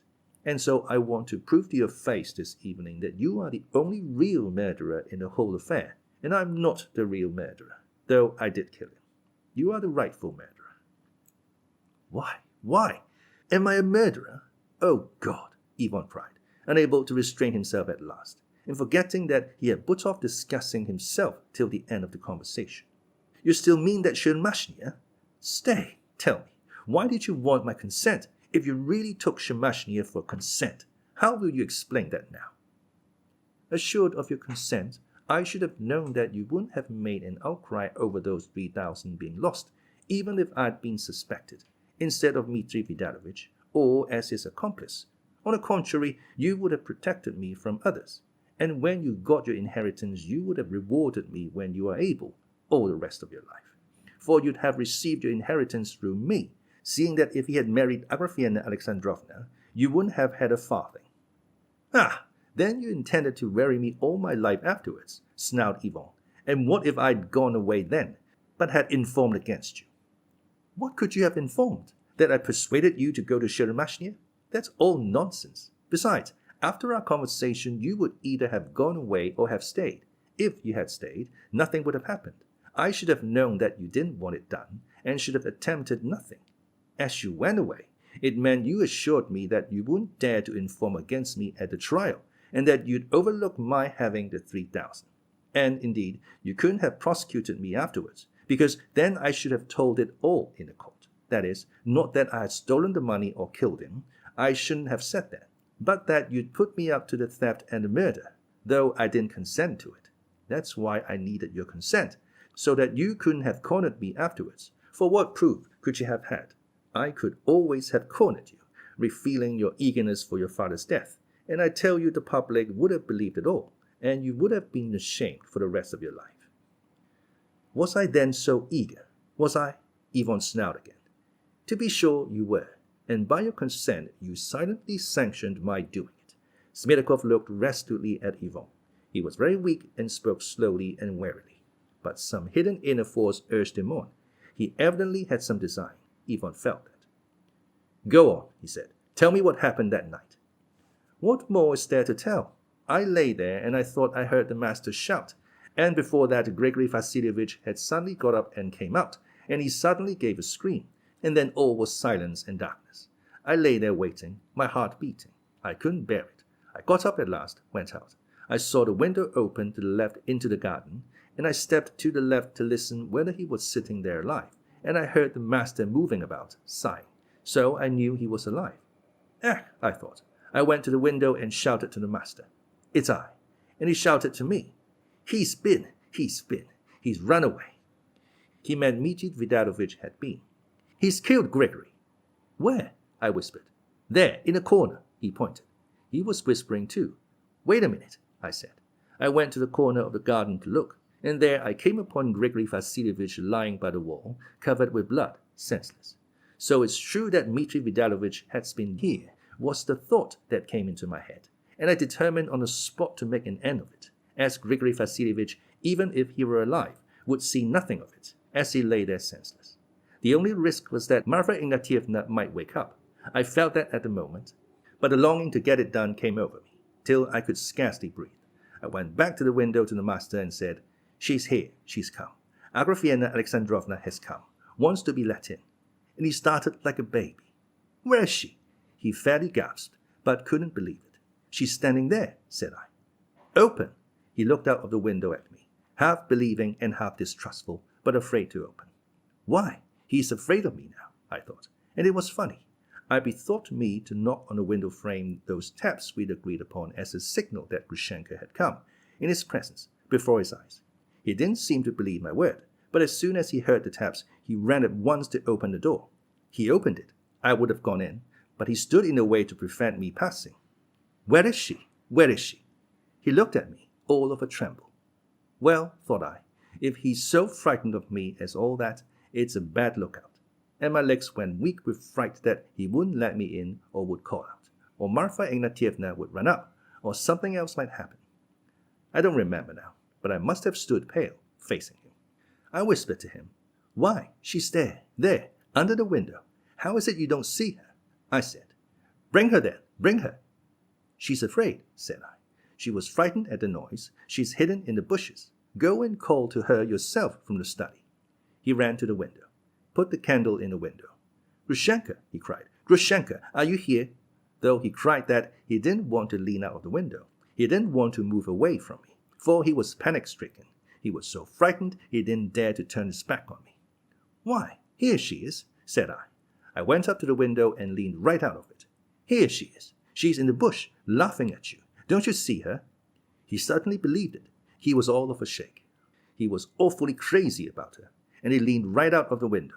I snatched up that iron paperweight from his table, do you remember, weighing about 3 pounds? I swung it and hit him on the top of his skull with the corner of it. He didn't even cry out. He only sank down suddenly, and I hit him again and a third time. And the third time I knew I'd broken his skull. He suddenly rolled on his back, face upwards, covered with blood. I looked round. There was no blood on me, not a spot. I wiped the paperweight, put it back, went up to the icons, took the money out of the envelope, and flung the envelope on the floor and the pink ribbon beside it. I went out into the garden, all of a tremble, straight to the apple tree with a hollow in it. You know that hollow. I'd marked it long before and put a rag and a piece of paper ready in it. I wrapped all the notes in the rag and stuffed it deep down in the hole, and there it stayed for over a fortnight. I took it out later, when I came out of the hospital. I went back to my bed, lay down and thought, if Grigory Vasilievich has been killed outright, it may be a bad job for me. But if he is not killed and recovers, it will be first-rate, for then he'll bear witness that Dmitri Vidalovich has been here, and so he must have killed him and taken the money. Then I began groaning with suspense and impatience, so as to wake Marfa Ignatievna as soon as possible. At last she got up and she rushed to me. But when she saw Grigory Vasilievich was not there, she ran out, and I heard her scream in the garden, and that set it all going and set my mind at rest. He stopped. Ivan had listened all the time in dead silence without stirring or taking his eyes off him. As he told his story, Smerdyakov glanced at him from time to time, but for the most part kept his eyes averted. When he had finished, he was evidently agitated and was breathing hard. The perspiration stood out on his face, but it was impossible to tell whether it was remorse he was feeling or what. "Stay," cried Ivan, pondering. "What about the door? If he only opened the door to you, how could Grigory have seen it open before? For Grigory saw it before you went." It was remarkable that Ivan spoke quite amicably, in a different tone, not angry as before. So if anyone had opened the door at that moment and peeped in at them, he would certainly have concluded that they were talking peacefully about some ordinary, though interesting subject. As for that door and Grigory Vasilievich's having seen it open, that's only his fancy, said Smerdyakov, with a wry smile. He's not a man, I assure you, but an obstinate mule. He didn't see it, but fancied he had seen it, and there's no shaking him. It's just our luck he took that notion into his head, for they can't fail to convict Dmitri Vidalovich after that. Listen, said Ivan, beginning to seem bewildered again and making an effort to grasp something. Listen, there are a lot of questions I want to ask you, but I forget them. I keep forgetting and getting mixed up. Yes, tell me this at least. Why did you open the envelope and leave it there on the floor? Why didn't you simply carry off the envelope? When you were telling me, I thought you spoke about it as though it were the right thing to do. But why? I can't understand. I did that for a good reason. For if a man had known all about it, as I did, for instance, if he'd seen those notes before, and perhaps had put them in that envelope himself, and had seen the envelope sealed up and addressed with his own eyes, if such a man had done the murder, what should have made him tear open the envelope afterwards, especially in such desperate haste, since he'd known for certain the notes must be in the envelope? No, if the robber had been someone like me, he'd simply have put the envelope straight in his pocket and got away with it as fast as he could. But it'd be quite different with Dmitri Vidalovich. He only knew about the envelope by hearsay. He had never seen it, and if he'd found it, for instance, under the mattress, he'd have torn it open as quickly as possible to make sure the notes were in it, and he'd have thrown the envelope down, without having time to think that it would be evidence against him, because he was not an habitual thief and had never directly stolen anything before, for he is a gentleman born, and if he did bring himself to steal, it would not be regular stealing, but simply taking what was his own, for he told the whole town he meant to before, and had even bragged about aloud before everyone that he'd go and take his property from Fyodor Pavlovich.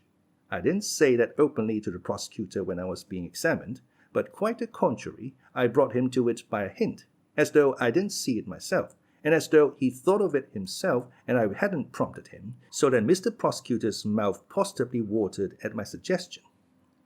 But can you possibly have thought of all that on the spot? Cried Ivan, overcome with astonishment. He looked at Smerdyakov again with alarm. Mercy on us! Could anyone think of it all in such a desperate hurry? It was all thought out beforehand. Well, it was the devil helped you, Ivan cried again. No, you are not a fool. You are far cleverer than I thought. He got up, obviously intending to walk across the room. He was in terrible distress. But as the table blocked his way, and there was hardly room to pass between the table and the wall, he only turned round where he stood and sat down again. Perhaps the impossibility of moving irritated him, as he suddenly cried out almost as furiously as before.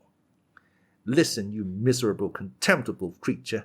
Don't you understand that if I haven't killed you, it's simply because I am keeping you to answer tomorrow at the trial? God sees. Ivan raised his hand. Perhaps I, too, was guilty. Perhaps I really had a secret desire for my father's death. But I swear I was not as guilty as you think, and perhaps I didn't urge you on at all. No, I didn't urge you on. But no matter. I will give evidence against myself tomorrow at the trial. I'm determined to. I shall tell everything. Everything. But we'll make our appearance together. And whatever you may say against me at the trial, whatever evidence you give, I'll face it. I'm not afraid of you. I'll confirm it all myself. But you must confess too. You must. You must. We'll go together. That's how it shall be. Ivan said this solemnly and resolutely, and from his flashing eyes alone, it could be seen that it would be so. You are ill, I see. You are quite ill. Your eyes are yellow, Smerdyakov commented, without the least irony, with apparent sympathy in fact. We'll go together, Ivan repeated. And if you won't go, no matter. I'll go alone. Smerdyakov paused as though pondering. There'll be nothing of the sort, and you won't go, he concluded at last positively. You don't understand me, Ivan exclaimed reproachfully. You'll be too much ashamed if you confess it all.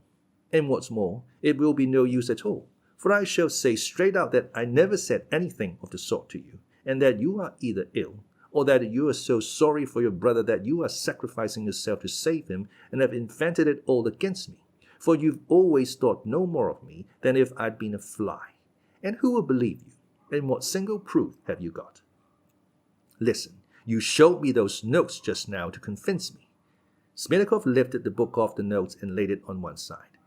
Take that money away with you, Smerdyakov sighed. Of course I shall take it, but why do you give it to me, if you committed murder for the sake of it? Ivan looked at him with great surprise. I don't want it, Smerdyakov articulated in a shaking voice, with a gesture of refusal. I did have an idea of beginning a new life with that money in Moscow or, better still, abroad. I did dream of it, chiefly because all things are lawful. That was quite right, what you taught me, for you talked a lot to me about that. For if there's no everlasting God, there's no such thing as virtue, and there's no need of it. You were right there, so that's how I looked at it. Did you come to that of yourself? Asked Yvonne with a wry smile. With your guidance. And now, I suppose, you believe in God, since you are giving back the money. No, I don't believe, whispered Smerdyakov. Then why are you giving it back? Leave off, that's enough. Smerdyakov waved his hand again. You used to say yourself that everything was lawful, so now why are you so upset too? You even want to go and give evidence against yourself, only there'll be nothing of the sort. You won't go to give evidence. Smerdyakov decided with conviction. You'll see, said Yvonne. It isn't possible. You are very clever. You are fond of money. I know that. You like to be respected too, for you are very proud. You are far too fond of female charms too, and you mind most of all about living in undisturbed comfort, without having to depend on anyone. That's what you care most about. You don't want to spoil your life forever by taking such a disgrace on yourself. You are like Fyodor Pavlovich. You are more like him than any of his children. You've the same soul as he had. You are not a fool, said Yvonne, seeming struck. The blood rushed to his face. You are serious now, he observed, looking suddenly at Smerdyakov with a different expression. It was your pride made me think I was a fool. Take the money. Yvonne took the 3 rolls of notes and put them in his pocket without wrapping them in anything. I shall show them at the court tomorrow, he said. Nobody will believe you, as you've plenty of money of your own. You may simply have taken it out of your cash box and brought it to the court. Yvonne rose from his seat. I repeat, he said, the only reason I haven't killed you is that I need you for tomorrow. Remember that. Don't forget it. Well, kill me. Kill me now, Smerdyakov said, all at once looking strangely at Yvonne. You won't dare do that even, he added, with a bitter smile. You won't dare to do anything. You, who used to be so bold. Till tomorrow, cried Yvonne, and moved to go out. Stay a moment. Show me those notes again. Yvonne took out the notes and showed them to him. Smerdyakov looked at them for 10 seconds. Well, you can go, he said, with a wave of his hand. Ivan Vidalovich, he called after him again. What do you want? Yvonne turned without stopping. Goodbye. Till tomorrow, Yvonne cried again, and he walked out of the cottage. The snowstorm was still raging. He walked the first few steps boldly, but suddenly began staggering. It's something physical, he thought with a grin. Something like joy was springing up in his heart. He was conscious of unbounded resolution.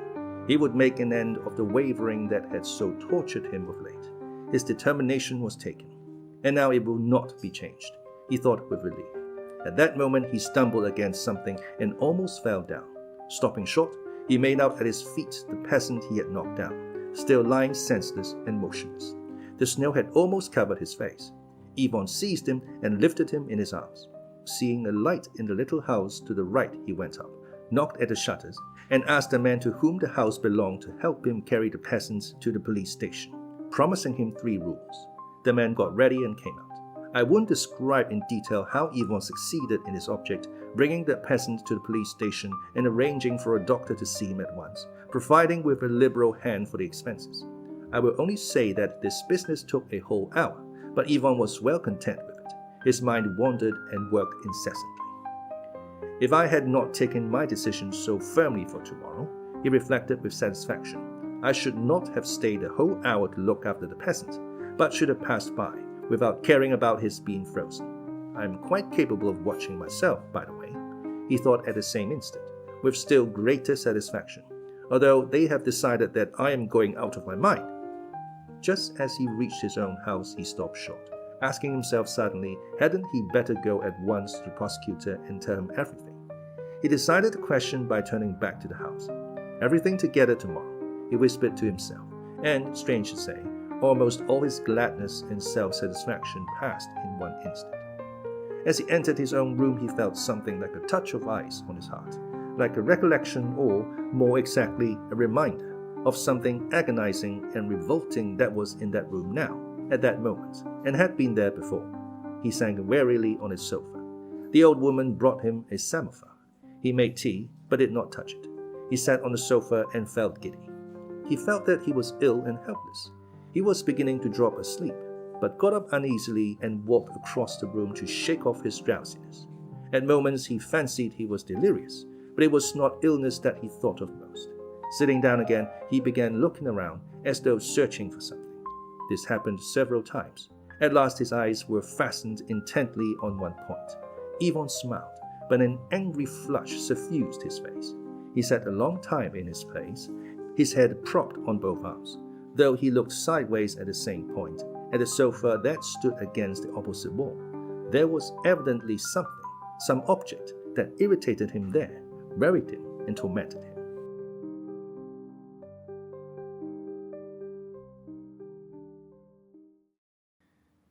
Chapter 9. The Devil. Ivan's Nightmare. I am not a doctor, but yet I feel that the moment has come when I must inevitably give the reader some account of the nature of Ivan's illness. Anticipating events, I can say at least one thing. He was at that moment on the very eve of an attack of brain fever. Though his health had long been affected, it had offered a stubborn resistance to the fever which in the end gained complete mastery of it. Though I know nothing of medicine, I venture to hazard the suggestion that he really had perhaps, by a terrible effort of will, succeeded in delaying the attack of a time, hoping, of course, to check it completely.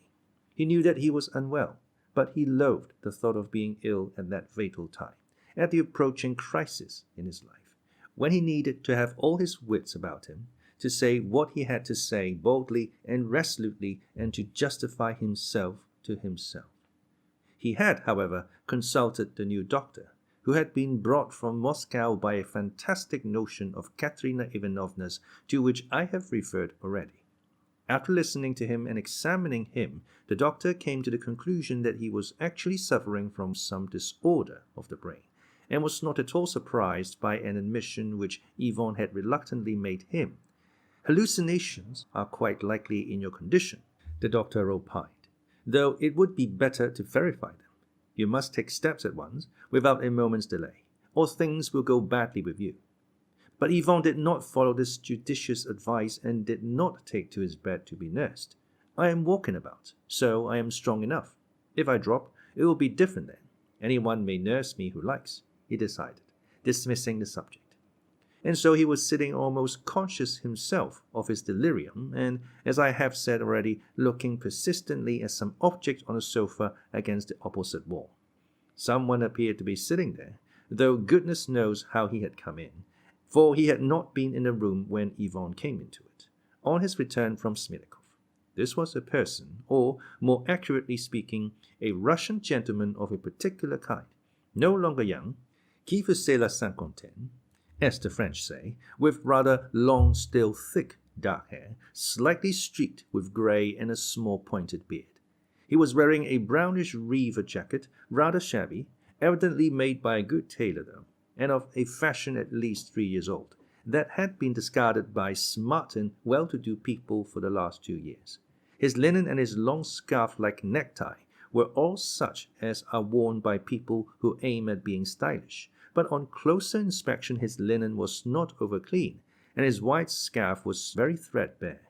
The vistas check trousers were of excellent cut, but were too light in colour and too tight for the present fashion. His soft, fluffy white hat was out of keeping with the season. In brief, there was every appearance of gentility on straightened means. It looked as though the gentleman belonged to that class of idle landowners who used to flourish in the times of serfdom.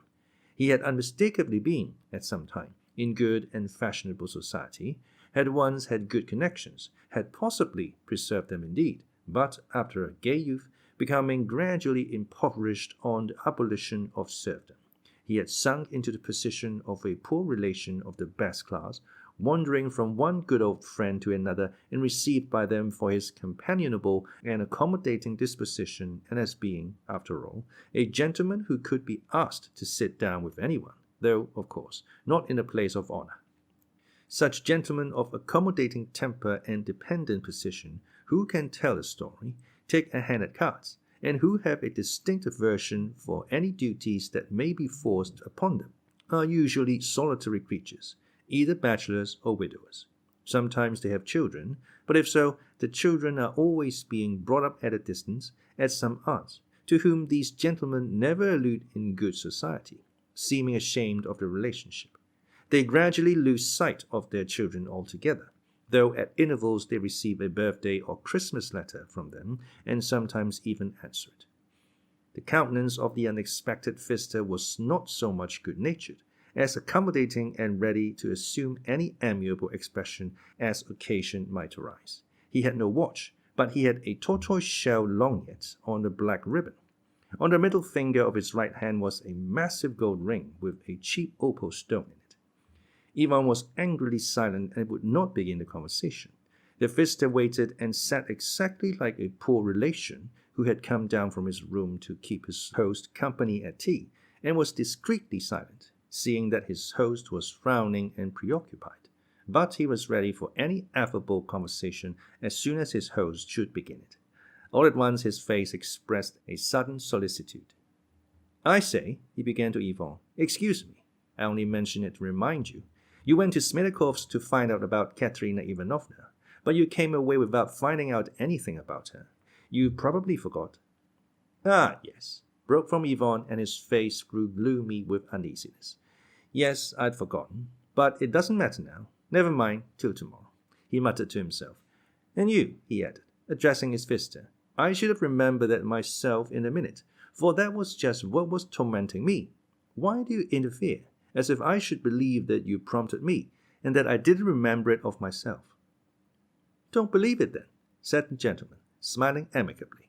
"What's the good of believing against your will? Besides, proofs are no help to believing, especially material proofs. Thomas believed, not because he saw Christ risen, but because he wanted to believe before he saw. Look at the spiritualists, for instance. I am very fond of them. Only fancy, they imagine that they are serving the cause of religion, because the devils show them their horns from the other world. That, they say, is a material proof, so to speak, of the existence of another world. The other world and material proofs. What next? And if you come to that, thus proving there's a devil prove that there's a God? I want to join an idealist society. I'll lead the opposition in it. I'll say I am a realist, but not a materialist." "Listen," Ivan suddenly got up from the table. "I seem to be delirious. I am delirious. In fact, talk any nonsense you like. I don't care. You won't drive me to fury, as you did last time. But I feel somehow ashamed. I want to walk about the room. I sometimes don't see you and don't even hear your voice as I did last time. But I always guess what you're prating. For it's I myself speaking, not you. Only I don't know whether I was dreaming last time or whether I really saw you. I'll wet a towel and put it on my head, and perhaps you'll vanish into air." Ivan went into the corner, took a towel, and did as he said, and with a wet towel on his head began walking up and down the room. "I'm so glad you treat me so familiarly," the visitor began. "Fool," laughed Ivan. "Do you suppose I should stand on ceremony with you? I'm in good spirits now, though I have a pain in my forehead, and in the top of my head. Only please don't talk philosophy, as you did last time. If you can't take yourself off, talk of something amusing. Talk gossip. You are a poor relation. You ought to talk gossip. What a nightmare to have. But I am not afraid of you. I'll get the better of you. I won't be taken to a madhouse." "C'est charmant. Poor relation. Yes, I am in my natural shape. For what am I on earth but a poor relation? By the way, I'm listening to you and am rather surprised to find you are actually beginning to take me for something real, not simply a fancy, as you persisted in declaring last time." "Never for 1 minute have I taken you for reality," Ivan cried with a sort of fury. "You are a lie. You are my illness. You are a phantom. It's only that I don't know how to destroy you, and I see I must suffer for a time. You are my hallucination. You are the incarnation of myself, but only of one side of me, of my thoughts and feelings, but only the nastiest and stupidest of them.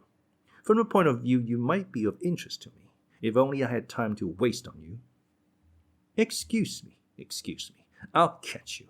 When you flew out at Alyosha under the lamppost this evening and shouted to him, you learnt it from him. How do you know that he visits me? You were thinking of me then. So, for one brief moment, you did believe that I really exist." The gentleman laughed blandly. "Yes, there was a moment of weakness. but I couldn't believe in you. I don't know whether I was asleep or awake last time.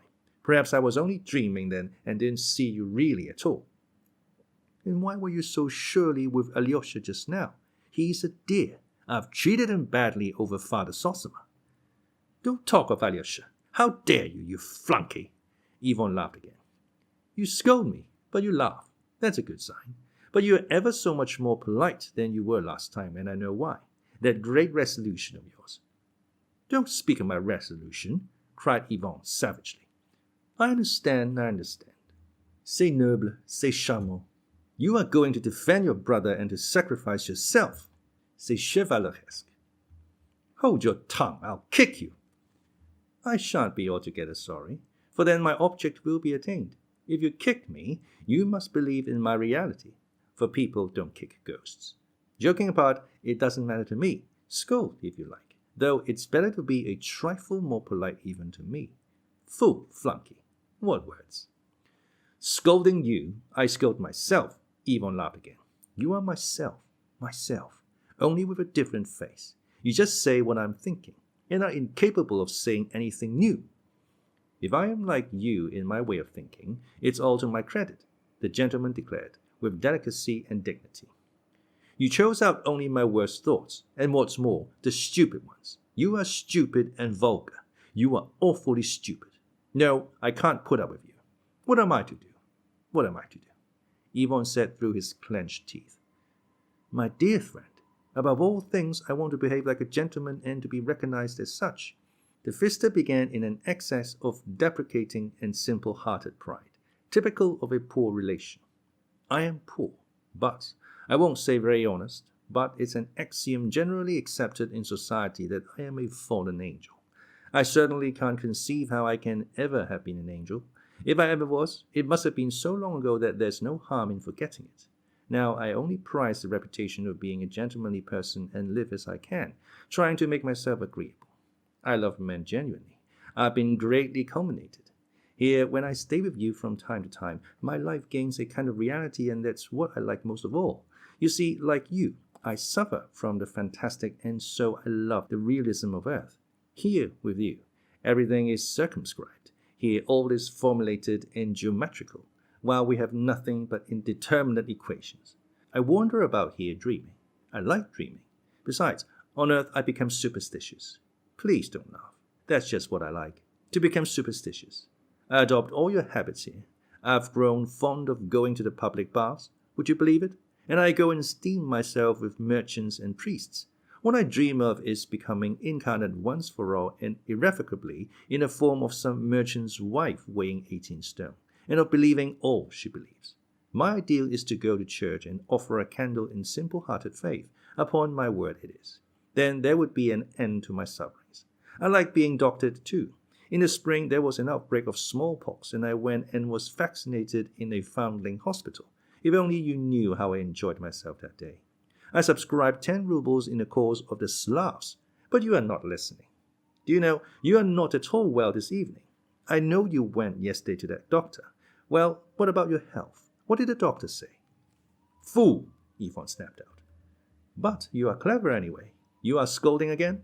I didn't ask out of sympathy. You need an answer. Now rheumatism has come in again. Fool, repeated Ivan. You keep saying the same thing. But I had such an attack of rheumatism last year that I remember it to this day. The devil have rheumatism. Why not? If I sometimes put on flashy form. I put on flashy form and I take the consequences. Satan samet ni lumanum amelianum puto. What? Satan samet ni lumanum? That's not bad for the devil. I'm glad I've pleased you at least. But you didn't get that from me.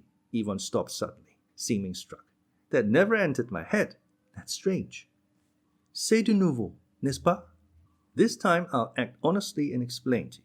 Listen, in dreams and especially in nightmares, from indigestion or anything, a man sees sometimes such artistic visions, such complex and real actuality, such events, even a whole world of events, woven into such a plot, with such unexpected details from the most exalted matters to the last button on a cuff, as I swear Leo Tolstoy has never invented. Yet such dreams are sometimes seen not by writers, but by the most ordinary people, officials, journalists, priests. The subject is a complete enigma. A statesman confessed to me, indeed, that all his best ideas came to him when he was asleep. Well, that's how it is now. Though I am your hallucination, yet just as in a nightmare, I say original things which had not entered your head before, so I don't repeat your ideas. Yet I am only your nightmare, nothing more. You are lying. Your aim is to convince me you exist apart and are not my nightmare, and now you are asserting you are a dream. My dear fellow, I've adopted a special method today. I'll explain it to you afterwards. Stay, where did I break off? Oh yes, I caught cold then, only not here but yonder. Where is yonder? Tell me, will you be here long? Can't you go away? Ivan exclaimed almost in despair. He ceased walking to and fro, sat down on the sofa, leaned his elbows on the table again, and held his head tight in both hands. He pulled the wet towel off and flung it away in vexation. It was evidently of no use. Your nerves are out of order, observed the gentleman, with a carelessly easy, though perfectly polite air. You are angry with me even for being able to catch cold, though it happened in the most natural way. I was hurrying then to a diplomatic soiree at the house of a lady of high rank in Petersburg, who was aiming at influence in the ministry. Well, an evening suit, white tie, gloves, though I was God knows where and had to fly through space to reach your earth. Of course, it took only an instant, but you know a ray of light from the sun takes full 8 minutes, and fancy in an evening suit and open waistcoat. Spirits don't freeze, but when one's in fleshy form, well, in brief, I didn't think, and set off, and you know in those ethereal spaces, in the water that is above the firmament, there's such a frost. At least one can't say frost. You can fancy. 150 degrees below zero. You know the game the village girls play. They invite the unwary to lick an axe in 30 degrees of frost. The tongue instantly freezes to it and the dupe tears the skin off, so it bleeds. But that's only in 30 degrees. In 150 degrees, I imagine it would be enough to put your finger on the axe and it would be the end of it. If only there could be an axe there. And can there be an axe there? Ivan interrupted, carelessly and disdainfully. He was exerting himself to the utmost not to believe in the delusion and not to sink into complete insanity. An axe? The guest interrupted in surprise. Yes, what would become of an axe there? Ivan cried suddenly, with a sort of savage and insistent obstinacy. What would become of an axe in space? Quelle idée! If it were to fall to any distance, it would begin, I think, flying around the earth without knowing why, like a satellite. The astronomers would calculate the rising and the setting of the axe. Gatsuk would put it in his calendar. That's all. You are stupid, awfully stupid, said Ivan peevishly. Fib more cleverly or I won't listen. You want to get the better of me by realism, to convince me that you exist, but I don't want to believe you exist. I won't believe it. But I am not fibbing. It's all the truth. The truth is unhappily hardly ever amusing. I see you persist in expecting something big of me, and perhaps something fine. That's a great pity, for I only give what I can. Don't talk philosophy, you ass. Philosophy indeed, when all my right side is numb and I'm moaning and groaning. I've tried all the medical faculty. They can diagnose beautifully. They have the whole of your disease at their fingertips, but they have no idea how to cure you. There was an enthusiastic little student here. You may die, said he, but you know perfectly what disease you are dying of. And then what a way they have sending people to specialists. We only diagnose, they say, but go to such and such a specialist. He'll cure you. The old doctor who used to cure all sorts of disease has completely disappeared, I assure you. Now they are only specialists, and they all advertise in the newspapers. If anything is wrong with your nose, they send you to Paris. There, they say, is a European specialist who cures noses. If you go to Paris, he'll look at your nose. I can only cure your right nostril, he'll tell you, for I don't cure the left nostril. That's not my specialty. But go to Vienna. There's a specialist who will cure your left nostril. What are you to do? I fell back on popular remedies. A German doctor advised me to rub myself with honey and salt in the bathhouse. Solely to get an extra bath I went, smeared myself all over, and it did me no good at all. In despair, I wrote to Count Mate in Milan. He sent me a book and some drops, bless him, And, only fancy, Hoff's malt extract cured me. I bought it by accident, drank a bottle and half of it, and I was ready to dance. He took it away completely. I made up my mind to write to the papers to thank him. I was prompted by a feeling of gratitude, and only fancy, it led to no end of a bother. Not a single paper would take my letter. It would be very reactionary, they said. No one will believe it. Le diable n'existe point. You'd better remain anonymous, they advised me. What use is a letter of thanks if it's anonymous? I laughed with the men at the newspaper office. It's reactionary to believe in God in our days, I said, but I am the devil, so I may be believed in. We quite understand that, they said. Who doesn't believe in the devil? Yet it won't do. It might injure our reputation. As a joke, if you like. But I thought as a joke it wouldn't be very witty, so it wasn't printed. And do you know, I have felt sore about it to this day. My best feelings, gratitude, for instance, are literally denied me simply from my social position. Philosophical reflections again? Yvonne snarled malignantly. God preserve me from it. But one can't help complaining sometimes. I am a slandered man. You upbraid me every moment with being stupid. One can see you are young. My dear fellow, intelligence isn't the only thing. I have naturally a kind and merry heart. I also write vaudeville of all sorts. You seem to take me from Smerdyakov grown old, but my fate is a far more serious one. Before time was, by some decree which I could never make out, I was predestined to deny, and yet I am genuinely good-hearted and not at all inclined to negation. No, you must go and deny. Without denial, there's no criticism, and what would a journal be without a column of criticism? Without criticism, it would be nothing but one hosanna. But nothing but hosanna is not enough for life. The hosanna must be tried in a crucible of doubt and so on, in the same style. But I don't meddle in that. I didn't create it. I'm not answerable for it. Well, they've chosen their scapegoat. They made me write the column of criticism, and so life was made possible. We understand that comedy. I, for instance, simply ask for annihilation. No, live, I'm told, for there'd be nothing without you. If everything in the universe were sensible, nothing would happen. There would be no events without you, and there must be events. So against the grain, I serve to produce events and do what's irrational because I am commanded to. For all their indisputable intelligence, men take this farce as something serious, and that is their tragedy. They suffer, of course, but then they live. They live a real life, not a fantastic one, for suffering is life. Without suffering, what would be the pleasure of it? It would be transformed into an endless church service. It would be holy, but tedious. But what about me? I suffer, but still I don't live. I am X in an indeterminate equation. I am a sort of phantom in life who has lost all beginning and end, and who has even forgotten his own name. You are laughing. No, you are not laughing. You are angry again. You are forever angry.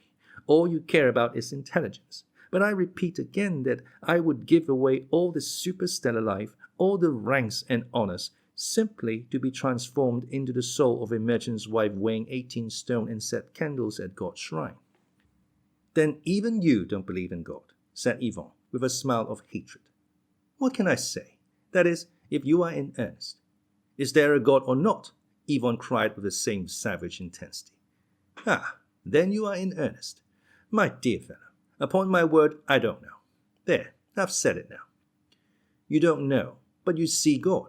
No, you are not some one apart. You are myself. You are I, and nothing more. You are rubbish. You are my fancy. Well, if you like, I have the same philosophy as you. That would be true. Je pense, donc je suis. I know that for a fact. All the rest, all these worlds, God and even Satan, all that is not proved, to my mind. Does all that exist of itself, or is it only an emanation of myself, a logical development of my ego which alone has existed forever? But I make haste to stop, for I believe you will be jumping up to beat me directly. You'd better tell me some anecdote, said Yvonne miserably. There is an anecdote precisely on our subject, or rather a legend, not an anecdote. You reproach me with unbelief. You see, you say, yet you don't believe. But, my dear fellow, I'm not the only one like that. We are all in a muddle over there now, and all through your science. Once there used to be atoms, 5 senses, 4 elements, and then everything hung together somehow. There were atoms in the ancient world even. But since we've learned that you've discovered the chemical molecule and protoplasm and the devil's knows what, we had to lower our crest. There's a regular muddle, and above all, superstition. Scandal. There's as much scandal among us as among you, you know. A little more in fact, and spying indeed. For we have our secret police department where private information is received. Well, this wild legend belongs to our Middle Ages. Not yours, but ours. And no one believes it even among us, except the old ladies of 18 stone. Not your old ladies, I mean, but ours. With everything you have, I am revealing one of our secrets out of friendship for you, though it's forbidden. This legend is about paradise. There was, they say, here on earth a thinker and philosopher. He rejected everything, laws, conscience, faith, and above all, the future life. He died. He expected to go straight to darkness and death, and he found a future life before him. He was astounded and indignant. This is against my principles, he said, and he was punished for that. That is, you must excuse me. I'm just repeating what I heard myself. It's only a legend. He was sentenced to walk a quadrillion kilometers in the dark, and when he was finished that quadrillion, the gates of heaven would be opened to him, and he'll be forgiven. And what tortures have you in the other world besides the quadrillion kilometers? Asked Yvonne, with a strange eagerness. What tortures? Ah, don't ask. In old days we had all sorts, but now they have taken chiefly to moral punishments, the stings of conscience, and all that nonsense. We got that, too, from you, from a softening of your manners. And who's the better for it? Only those who have got no conscience. For how can they be tortured by conscience when they have none? But decent people who have conscience and a sense of honor suffer from it. Reforms, when the ground has not been prepared for them, especially if there are institutions copied from abroad, do nothing but mischief. The ancient fire was better.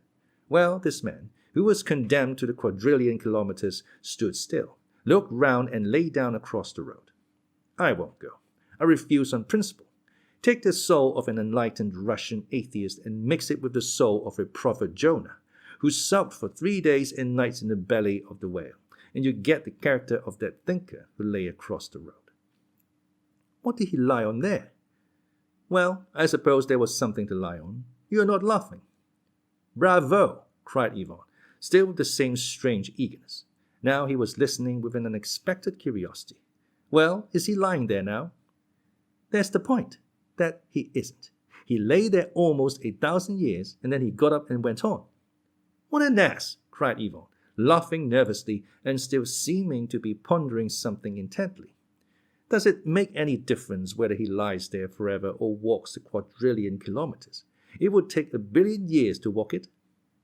Much more than that. I haven't got a pencil and paper or I could work it out. But he got there long ago, and that's where the story begins. What? He got there? But how did he get the 1 billion years to do it? Why, you keep thinking of our present Earth, but our present Earth may have been repeated 1 billion times. Why? It's become extinct, been frozen, cracked, broken to bits, disintegrated into its elements, again the water above the firmament, then again a comet, again a sun, again from the sun it becomes Earth, and the same sequence may have been repeated endlessly and exactly the same to every detail, most unseemly and insufferably tedious. Well, what happened when he arrived? Why, the moment the gates of paradise were opened and he walked in, before he had been there 2 seconds, by his watch, he cried out that those 2 seconds were worth walking not a quadrillion kilometers, but a quadrillion of quadrillions, raised to the quadrillionth power. In fact, he sang Hosanna and overdid it so that some persons there of lofty ideas wouldn't shake hands with him at first. He'd become too rapidly reactionary, they said. The Russian temperament. I repeat, it's a legend. I give it for what it's worth. So that's the sort of ideas we have on such subjects even now. I've caught you, Yvonne cried, with an almost childish delight, as though he had succeeded in remembering something at last. That anecdote about the quadrillion years I made up myself. I was 17 then. I was at a high school. I made up that anecdote and told it to a schoolfellow called Karovkin. It was at Moscow. The anecdote is so characteristic that I couldn't have taken it from anywhere. I thought I'd forgotten it, but I've unconsciously recalled it. I recalled it myself. It was not you telling it. Thousands of things are unconsciously remembered like that even when people are being taken to execution. It's come back to me in a dream. You are that dream. You are a dream, not a living creature. From the vehemence with which you deny my existence, laughed the gentleman, I am convinced that you believe in me. Not in the slightest. I haven't 100th part of a grain of faith in you. But you have the 1,000th of a grain. Homeopathic doses perhaps are the strongest. Confess that you have faith even to the 10,000th of a grain. Not for 1 minute, cried Ivan furiously. But I should like to believe in you, he added strangely. Aha! There's an admission. But I'm good-natured. I'll come to your assistance again. Listen, it was I caught you, not you me. I told you your anecdote you'd forgotten, on purpose, so as to destroy your faith in me completely. You are lying. The object of your visit is to convince me of your existence. Just so.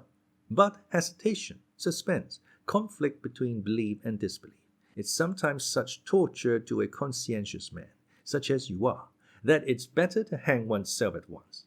Knowing that you are inclined to believe in me, I administered some disbelief by telling you that anecdote. I lead you to believe and disbelieve by turns, and I have my motive in it. It's the new method. As soon as you disbelieve in me completely, you begin assuring me to my face that I am not a dream but a reality. I know you. Then I shall have attained my object, which is an honorable one. I shall sow in you only a tiny grain of faith, and it will grow into an oak tree, and such an oak tree that, sitting on it, you will long to enter the ranks of the hermits in the wilderness and the saintly women. For that is what you are secretly longing for. You dine on locusts. You wander into the wilderness to save your soul. Then it's for the salvation of my soul you're working, is it, you scoundrel? One must do a good work sometimes. How ill-humored you are. Fool! Did you ever tempt those holy men who ate locusts and prayed 17 years in the wilderness till they were overgrown with moss? My dear fellow, I've done nothing else. One forgets the whole world and all the worlds and sticks to one such saint, because he is a very precious diamond. One such soul, is sometimes worth a whole constellation. We have our system of reckoning, The conquest is priceless, and some of them, on my word, are not inferior to you in culture, though you won't believe it.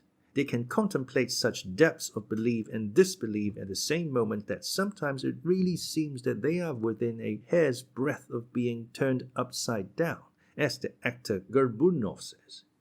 Well, did you get your nose pulled? My dear fellow, observed the Pfister sententiously, it's better to get off with your nose pulled than without a nose at all. As an afflicted marquis observed not long ago, in confession to his spiritual father, a Jesuit. I was present. It was simply charming. Give me back my nose, he said, and he beat his breast. My son, said the priest evasively, all things are accomplished in accordance with the inscrutable decrees of Providence, and what seems a misfortune sometimes leads to extraordinary, though unapparent, benefits. If stern destiny has deprived you of your nose, it's to your advantage that no one can ever pull you by your nose. Holy Father, that's no comfort, cried the despairing marquis. I'd be delighted to have my nose pulled every day of my life, if it were only in its proper place. My son, sighs the priest, you can't expect every blessing at once. This is murmuring against Providence, who even in this has not forgotten you. For if you repine as you repined just now, declaring you'd be glad to have your nose pulled for the rest of your life, your desire has already been fulfilled indirectly. For when you lost your nose, you were led by the nose. Fool! How stupid! Cried Ivan. My dear friend, I only wanted to amuse you. But I swear that's the genuine Jesuit casuistry, and I swear that it all happened word for word as I've told you. It happened lately and gave me a great deal of trouble. The unhappy young man shot himself that very night when he got home. I was by his side till the very last moment. Those Jesuit confessionals are really my most delightful diversion at melancholy moments. Here's another incident that happened only the other day. A little blonde Norman girl of 20, a buxom, unsophisticated beauty that would make your mouth water, comes to an old priest. She bends down and whispers her sin into the grating. Why, my daughter, have you fallen again already? Cries the priest. Oh, Sancta Maria, what do I hear? Not the same man this time. How long is this going on? Aren't you ashamed? Ah, mon père, answered the sinner with tears on penitence. Ça lui fait tant de plaisir, et à moi si peu de peine. Fancy, such an answer! I drew back. It was the cry of nature, better than innocence itself, if you like. I absolved her sin on the spot and was turning to go, but I was forced to turn back. I heard the priest at the grating making an appointment with her for the evening. Though he was an old man hard as flint, he fell in an instant. It was nature. The truth of nature asserted its rights. What? You are turning up your nose again? Angry again? I don't know how to please you. Leave me alone. You are beating on my brain like a haunting nightmare. Yvonne moaned miserably, helpless before his apparition. I am bored of you, agonizingly and insufferably. I would give anything to be able to shake you off. I repeat, moderate your expectations. Don't demand of me everything great and noble, and you'll see how well we shall get on, said the gentleman impressively. You are really angry with me for not having appeared to you in a red glow, with thunder and lightning, with scorched wings, but have shown myself in such a modest form. You are wounded, in the first place, in your aesthetic feelings, and secondly, in your pride. How could such a vulgar devil visit such a great man as you? Yes, there is that romantic strain in you that was so derided by Belinsky. I can't help it, young man. As I got ready to come to you, I did think as a joke of appearing in the figure of a retired general who had served in the Caucasus, with a star of the lion and the sun on my coat. But I was positively afraid of doing it, for you'd have thrashed me for daring to pin the lion and the sun on my coat, instead of, at least, the polar star or the Cyrus, and you keep on saying I'm stupid. But mercy on us, I make no claim to be equal to you in intelligence.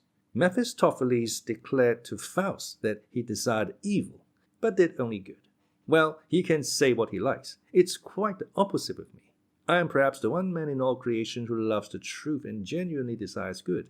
I was there when the Word, who died on the cross, rose up into heaven bearing on his bosom the soul of the penitent thief. I heard the glad shrieks of the cherubim singing and shouting Hosanna, and the thunderous rapture of the seraphim which shook heaven and all creation. And I swear to you by all that's sacred, I long to join the choir and shout Hosanna with them all. The word had almost escaped me, had almost broken from my lips. You know how susceptible and aesthetically impressionable I am, but common sense, oh, a most unhappy trait in my character, kept me in due bounds, and I let the moment pass. For what would have happened, I reflected, what would have happened after my Hosanna? Everything on earth would have been extinguished at once, and no events could have occurred. And so, solely from a sense of duty and my social position, I was forced to suppress the good moment and to stick to my nasty task. Somebody takes all the credit of what's good for himself, and nothing but nastiness is left for me. But I don't envy the honor of a life of idle imposture. I'm not ambitious. Why am I, of all creatures in the world, doomed to be cursed by all decent people and even to be kicked? For if I put on mortal form, I am bound to take such consequences sometimes. I know, of course, there's a secret in it, but they won't tell me the secret for anything, for then perhaps, seeing the meaning of it, I might bawl Hosanna, and the indispensable minors would disappear at once, and good sense would reign supreme throughout the whole world, and that, of course, would mean the end of everything, even of magazines and newspapers, for who would take them in? I know that at the end of all things I shall be reconciled. I, too, shall walk my quadrillion and learn the secret. But till that happens, I am sulking and fulfill my destiny, though it's against the grain. That is, to ruin thousands for the sake of saving one. How many souls have had to be ruined, and how many honorable reputations destroyed for the sake of that one righteous man, Job, over whom they made such a fool of me in old days. Yes, till the secret is revealed, there are two sorts of truths for me. One, the truth, yonder, which I know nothing about so far, and the other my own. And there's no knowing which will turn out the better. Are you asleep? I may well be. Yvonne groaned angrily. All my stupid ideas, outgrown, thrashed out long ago, and flung aside like a dead carcass, you present to me as something new. There's no pleasing you, and I thought I should fascinate you by my literary style. That Hosanna in the skies really wasn't bad, was it? And then that ironical tone, à la haine, eh? No, I was never such a flunkey. How then could my soul beget a flunkey like you? My dear fellow, I know a most charming and attractive young Russian gentleman, a young thinker and a great lover of literature and art, the author of a promising poem entitled The Grand Inquisitor. I was only thinking of him. I forbid you to speak of the Grand Inquisitor, cried Ivan, crimson with shame. And the geological cataclysm, do you remember? That was a poem now. Hold your tongue, or I'll kill you. You'll kill me? No, excuse me, I will speak. I came to treat myself to that pleasure. Oh, I love the dreams of my ardent young friends, quivering with eagerness for life. There are new men, you decided last spring, when you were meaning to come here. They proposed to destroy everything and begin with cannibalism. Stupid fellows. They didn't ask my advice. I maintain that nothing need be destroyed, that we only need to destroy the idea of God in men. That's how we have to set to work. It's that we must begin with. Oh, blind race of men who have no understanding. As soon as men have all of them denied God, and I believe that period, analogous with geological periods, will come to pass. The old conception of the universe will fall of itself without cannibalism. And, what's more, the old morality, and everything will begin anew. Men will unite to take from life all it can give, but only for joy and happiness in the present world. Man will be lifted up with a spirit of divine titanic pride, and the man-God will appear, from hour to hour extending his conquest of nature infinitely by his will and his science. Man will feel such lofty joy from hour to hour in doing it that it will make up for all his old dreams of the joys of heaven. Everyone will know that he is mortal and will accept death proudly and serenely like a god. His pride will teach him that it's useless for him to repine at life's being a moment, and he will love his brother without need of reward. Love will be sufficient only for a moment of life, but the very consciousness of its momentariness will intensify its fire, which now is dissipated in dreams of eternal love beyond the grave, and so on in the same style. Charming. Ivan sat with his eyes on the floor, and his hands pressed to his ears, but he began trembling all over. The voice continued. The question now is, my young thinker reflected, is it possible that such a period will ever come? If it does, everything is determined and humanity is settled forever. But as, owing to men's inveterate stupidity, this cannot come about for at least 1,000 years, everyone who recognizes the truth even now may legitimately order his life as he pleases, on the new principles. In that sense, all things are lawful for him. What's more, even if this period never comes to pass, since there is anyway no God and no immortality, the new man may well become the man-God. Even if he is the only one in the whole world, and promoted to his new position, he may light-heartedly overstep all the barriers of the old morality of the old slave man, if necessary. There is no law for God. Where God stands, the place is holy. Where I stand will be at once the foremost place. All things are lawful, and that's the end of it. That's all very charming. But if you want to swindle, why do you want a moral sanction for doing it? But that's our modern Russian all over. He can't bring himself to swindle without a moral sanction. He is so in love with truth. The visitor talked, obviously carried away by his own eloquence, speaking louder and louder and looking ironically at his host. But he did not succeed in finishing. Ivan suddenly snatched the glass from the table and flung it at the orator. "Ah, mais c'est bête enfin!" cried the latter, jumping up from the sofa and shaking the drops of tea off himself. He remembers Luther's inkstand. He takes me for a dream and throws glasses at a dream. It's like a woman. I suspected you were only pretending to stop up your ears. A loud, persistent knocking was suddenly heard at the window. Ivan jumped up from the sofa. "Do you hear? You'd better open," cried the visitor. "It's your brother Alyosha with the most interesting and surprising news, I'll be bound." "Be silent, deceiver. I knew it was Alyosha. I felt he was coming. And of course he has not come for nothing. Of course he brings news," Ivan exclaimed frantically. "Open, open to him. There's a snowstorm and he's your brother. Monsieur, sait-il le temps qu'il fait? C'est à ne pas mettre un chien dehors." The knocking continued. Ivan wanted to rush to the window, but something seemed to fetter his arms and legs. He strained every effort to break his chains, but in vain. The knocking at the window grew louder and louder. At last the chains were broken, and Ivan leapt up from the sofa. He looked round him wildly. Both candles had almost burnt out. The glass he had just thrown at his visitor stood before him on the table, and there was no one on the sofa opposite. The knocking on the window frame went on persistently, but it was by no means so loud as it had seemed in his dream. On the contrary, it was quite subdued. It was not a dream. No, I swear it was not a dream. It all happened just now, cried Ivan. He rushed to the window and opened the movable pane. Alyosha, I told you not to come, he cried fiercely to his brother. In 2 words, what do you want? In 2 words, do you hear? An hour ago Smerdyakov hanged himself, Alyosha answered from the yard. Come round to the steps. I'll open at once, said Ivan, going to open the door to Alyosha.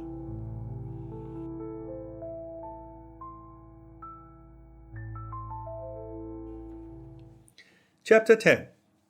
It was he who said that. Alyosha coming in told Ivan that a little over an hour ago, Maria Kondratyevna had run to his rooms and informed him Smerdyakov had taken his own life. I went in to clear away the samovar, and he was hanging on a nail in the wall. On Alyosha's inquiring whether she had informed the police, she answered that she had told no one. But I flew straight to you. I've run all the way. She seemed perfectly crazy, Alyosha reported, and was shaking like a leaf. When Alyosha ran with her to the cottage, he found Smerdyakov still hanging.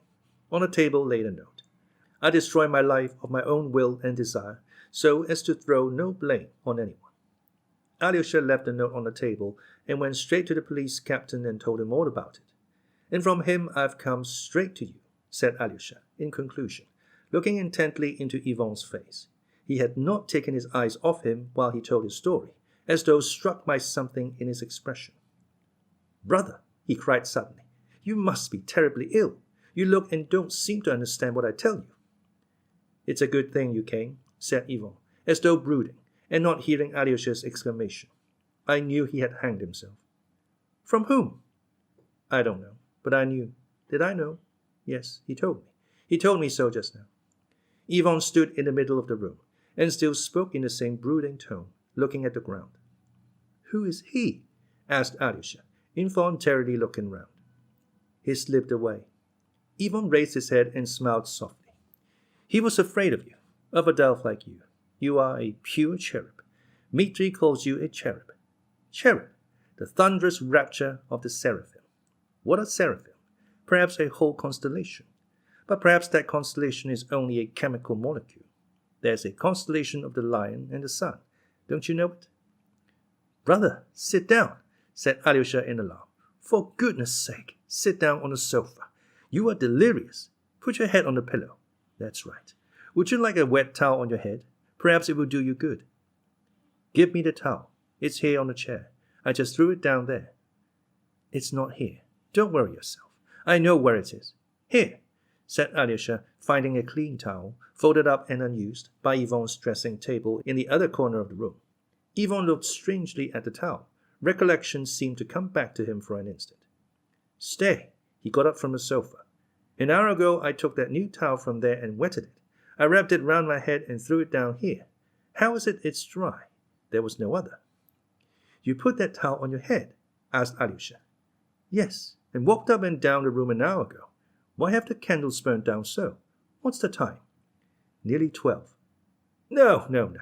Ivan cried suddenly. It was not a dream. He was here. He was sitting here on that sofa. When you knocked at the window, I threw a glass at him. This one.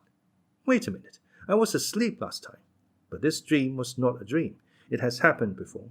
I have dreams now, Alyosha, yet they are not dreams, but reality.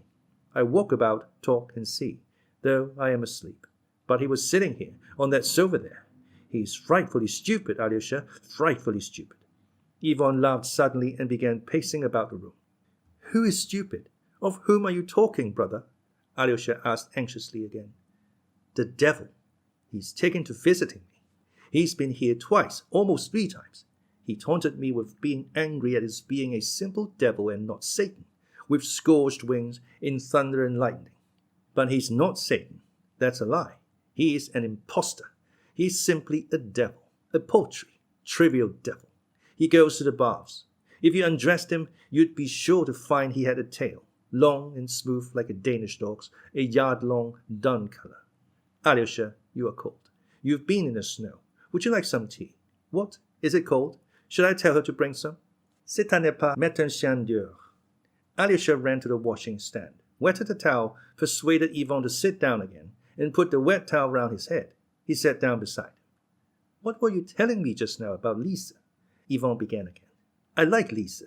I said something nasty about her. It was a lie. I like her. I'm afraid for Katya tomorrow. I'm more afraid of her than of anything, on account of the future. She will cast me off tomorrow and trample me underfoot. She thinks that I am ruining Mitya from jealousy on her account. Yes, she thinks that, but it's not so. Tomorrow the cross, but not the gallows. No, I shan't hang myself. Do you know, I can never commit suicide, Alyosha. Is it because I am base? I'm not a coward. Is it from love of life? How did I know that Smerdyakov had hanged himself? Yes, it was he told me so. And you are quite convinced that there has been someone here? Asked Alyosha. Yes, on that sofa in the corner. You would have driven him away. You did drive him away. He disappeared when you arrived. I loved your face, Alyosha. Did you know that I loved your face? And he is myself, Alyosha. All that's base in me. All that's mean and contemptible. Yes, I am a romantic. He guessed it. Though it's a libel. He is frightfully stupid. But it's to his advantage. He has cunning, animal cunning. He knew how to infuriate me. He kept taunting me with believing in him, and that was how he made me listen to him. He fooled me like a boy. He told me a great deal that was true about myself, though. I should never have owned it to myself. Do you know, Alyosha? Ivan added in an intensely earnest and confidential tone, I should be awfully glad to think that it was he and not I. He has worn you out, said Alyosha, looking compassionately at his brother. He's been teasing me, and you know he does it so cleverly, so cleverly. Conscience. What is conscience? I make it up for myself. Why am I tormented by it? From habit, from the universal habit of mankind for the 7,000 years. So let us give it up, and we shall be gods. It was he said that. It was he said that. And not you? Not you? Alyosha could not help crying, looking frankly at his brother. Never mind him anyway. Have done with him and forget him, and let him take with him all that you curse now, and never come back. Yes, but he is spiteful. He laughed at me. He was impudent, Alyosha, Ivan said, with a shudder of offense. But he was unfair to me about lots of things. He told lies about me to my face. Oh, you are going to perform an act of heroic virtue, to confess you murdered your father, that the valet murdered him at your instigation. Brother, Alyosha interposed, restrain yourself. It was not you murdered him. It's not true. That's what he says. And he knows it. You are going to perform an act of heroic virtue, and you don't believe in virtue. That's what tortures you and makes you angry. That's why you are so vindictive. He said that to me about me, and he knows what he says. It's you say that, not he, exclaimed Alyosha mournfully. And you say it because you are ill and delirious, tormenting yourself. No, he knows what he says. You are going from pride, he says. You stand up and say it was I killed him. And why do you writhe with horror? You are lying. I despise your opinion. I despise your horror. He said that about me. And do you know you are longing for their praise? He's a criminal, a murderer. But what a generous soul. He wanted to save his brother and he confessed. That's a lie, Alyosha. Ivan cried suddenly, with flashing eyes. I don't want the low rabble to praise me. I swear I don't. That's a lie. That's why I threw the glass at him and it broke against his ugly face. Brother, calm yourself. Stop. Alyosha entreated him. Yes, he knows how to torment one. He's cruel, Ivan went on, unheeding. I had an inkling from the first when he came for. Granting that you go through pride, still you had hope that Smerdyakov might be convicted and sent to Siberia, and Mitya would be acquitted, while you would only be punished with moral condemnation, and some people would praise you. But now Smerdyakov dead. He has hanged himself, and who believe you alone? But yet you are going. You are going. You go all the same. You've decided to go. What are you going for now? That's awful, Alyosha. I can't endure such questions. Who dare ask me such questions?" "Brother," interposed Alyosha. His heart sank with terror, but he still seemed to hope to bring Ivan to reason. "How could he have told you of Smerdyakov death before I came, when no one knew of it and there was no time for anyone to know of it?" "He told me," said Ivan firmly, refusing to admit a doubt. "It was all he did talk about, if you come to it. It would be all right if you believed in virtue," he said. "No matter if they disbelieve you, you are going for the sake of principle. But you are a little pig like Fyodor Pavlovich, and what do you want with virtue? Why do you want to go meddling if your sacrifice is of no use to anyone? Because you don't know yourself while you go. Oh, you give a great deal to know yourself while you go. And can you have made up your mind? You've not made up your mind. You'll sit all night deliberating whether to go or not, but you go. You know you go. You know that whichever way you decide, the decision does not depend on you. You go because you won't dare not to go. Why won't you dare? You must guess that for yourself. That's a riddle for you." He got up and went away. He came and he went. He called me a coward, Alyosha. Le mot de l'énigme is that I am a coward. It is not for such eagles to soar above the earth. It was he added that. He. And Smerdyakov said the same. He must be killed. Katya despises me. I've seen that for a month past. Even Lisa will begin to despise me. You are going in order to be praised. That's a brutal lie.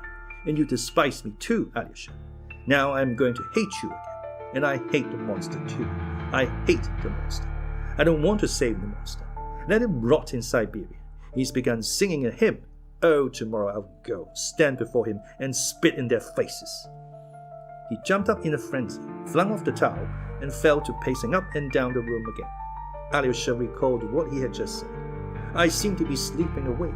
I walk, I speak, I see, but I am asleep. It seemed to be just like that now. Alyosha did not leave him. The thought passed through his mind to run for a doctor, but he was afraid to leave his brother alone. There was no one to whom he could leave him. By degrees, Ivan lost consciousness completely at last. He still went on talking incessantly, but quite incoherently, and even articulated his words with difficulty. Suddenly he staggered violently, but Alyosha was in time to support him. Ivan let him lead him to his bed. Alyosha undressed him somehow and put him to bed. He sat watching over him for another 2 hours. The sick man slept soundly, without stirring, breathing softly and evenly. Alyosha took a pillow and lay down on a sofa without undressing. As he fell asleep, he prayed for Mitya and Ivan. He began to understand Ivan's illness, the anguish of a proud determination, an earnest conscience. God in whom he disbelieved and his truth were gaining mastery over his heart, which still refused to submit. Yes, the thought floated through Alyosha's head as it lay on the pillow. Yes, if Smerdyakov is dead, no one will believe Ivan's evidence, but he will go and give it. Alyosha smiled softly. God will conquer, he thought. He will either rise up in the light of truth, or he'll perish in hate, revenging on himself and on everyone his having served the cause he does not believe in. Alyosha added bitterly, and again he prayed for Ivan.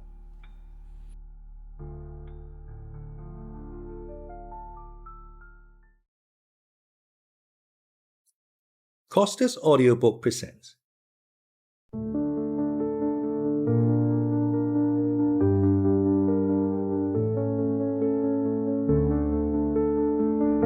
The Brothers Karamazov by Fyodor Dostoyevsky.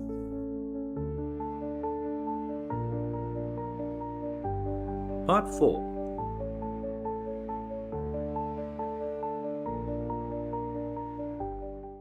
Book 12. A Judicial Error. Chapter 1. The Fatal Day. At 10 o'clock in the morning of the day following the events I have described, the trial of Dmitri Karamazov began in our district court.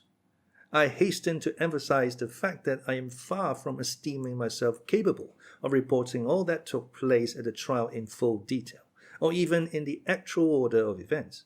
I imagine that to mention everything with full explanation would fill a volume, even a very large one, and so I trust I may not be reproached for confining myself to what struck me. I may have selected as of most interest what was of secondary importance, and may have omitted the most prominent and essential details, but I see I shall do better not to apologize. I will do my best, and the reader will see for himself that I have done all I can. And to begin with, before entering the court, I will mention what surprised me most on that day. Indeed, as it appeared later, everyone was surprised at it, too. We all knew that the affair had aroused great interest, that everyone was burning with impatience for the trial to begin, that it had been a subject of talk, conjecture, exclamation, and surmise for the last 2 months in local society. Everyone knew, too, that the case had become known throughout Russia, but yet we had not imagined that it had aroused such burning, such intense interest in everyone, not only among ourselves, but all over Russia. This became evident at the trial this day. Visitors had arrived not only from the chief town of our province, but from several other Russian towns, as well as from Moscow and Petersburg. Among them were lawyers, ladies, and even several distinguished personages. Every ticket of admission had been snatched up. A special place behind the table at which the 3 judges sat was set apart for the most distinguished and important of the men visitors. A row of armchairs had been placed there, something exceptional, which had never been allowed before. A large proportion, not less than half of the public, were ladies. There was such a large number of lawyers from all parts that they did not know where to seat them, for every ticket had long since been eagerly sought for and distributed. I saw at the end of the room, behind the platform, a special partition hurriedly put up, behind which all these lawyers were admitted, and they thought themselves lucky to have standing room there, for all chairs had been removed for the sake of space, and the crowd behind the partition stood throughout the case closely packed, shoulder to shoulder. Some of the ladies, especially those who came from a distance, made their appearance in the gallery very smartly dressed, but the majority of the ladies were oblivious even of dress. Their faces betrayed hysterical, intense, almost morbid curiosity. A peculiar fact, established afterwards by many observations, was that almost all the ladies, or at least the vast majority of them, were on Mitya's side and in favor of his being acquitted. This was perhaps chiefly owing to his reputation as a conqueror of female hearts. It was known that 2 women rivals were to appear in the case. One of them, Katerina Ivanovna, was an object of general interest. All sorts of extraordinary tales were told about her, amazing anecdotes of her passion for Mitya, in spite of his crime. Her pride and aristocratic connections were particularly insisted upon. People said she intended to petition the government for leave to accompany the criminal to Siberia and to be married to him somewhere in the mines. The appearance of Grushenka in court was awaited with no less impatience. The public was looking forward with anxious curiosity to the meeting of the 2 rivals, the proud aristocratic girl and the hetera. But Grushenka was a more familiar figure to the ladies of the district than Katerina Ivanovna. They had already seen the woman who had ruined Fyodor Pavlovich and his unhappy son, and all, almost without exception, wondered how father and son could be so in love with such a very common, ordinary Russian girl who was not even pretty. In brief, there was a great deal of talk. I know for a fact that there were several serious family quarrels on Mitya's account in our town. Many ladies quarreled violently with their husbands over differences of opinion about the dreadful case, and it was only natural that the husbands of these ladies, far from being favorably disposed to the prisoner, should enter the court bitterly prejudiced against him. In fact, one may say pretty certainly that the masculine, as distinguished from the feminine, part of the audience were biased against the prisoner. There were numbers of severe, frowning, even vindictive faces. Mitya, indeed, had managed to offend many people during his stay in the town. Some of the visitors were, of course, in excellent spirits and quite unconcerned as to the fate of Mitya personally, but all were interested in the trial, and the majority of the men were certainly hoping for the conviction of the criminal, except perhaps the lawyers, who were more interested in the legal than in the moral aspect of the case. Everyone was excited at the presence of the celebrated lawyer Vitiukovich. His talent was well known, and this was not the first time he had defended notorious criminal cases in the provinces. And if he defended them, such cases became celebrated and long remembered all over Russia. There were stories, too, about our prosecutor and about the president of the court. It was said that Ippolit Kiryovich was in a tremor at meeting Vitiukovich, and that they had been enemies from the beginning of their careers in Petersburg, that though our sensitive prosecutor, who always considered that he had been aggrieved by someone in Petersburg because his talents had not been properly appreciated, was keenly excited over the Karamazov case, and was even dreaming of rebuilding his flagging fortunes by means of it. Vitukovich, they said, was his one anxiety. But these rumors were not quite just. Our prosecutor was not one of those men who lose heart in face of danger. On the contrary, his self-confidence increased with the increase of danger. It must be noted that our prosecutor was in general too hasty and morbidly impressionable. He would put his whole soul into some case and work at it as though his whole fate and his whole fortune depended on its result.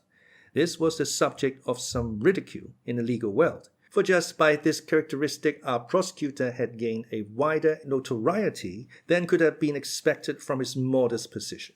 People laughed particularly at his passion for psychology.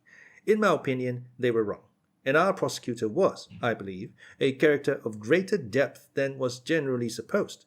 But with his delicate health he had failed to make his mark at the outset of his career and had never made up for it later.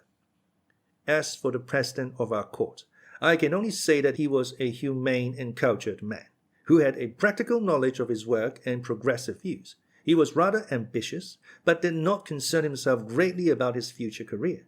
The great aim of his life was to be a man of advanced ideas. He was, too, a man of connections and property. He felt, as we learned afterwards, rather strongly about the Karamazov case, but from a social, not from a personal standpoint.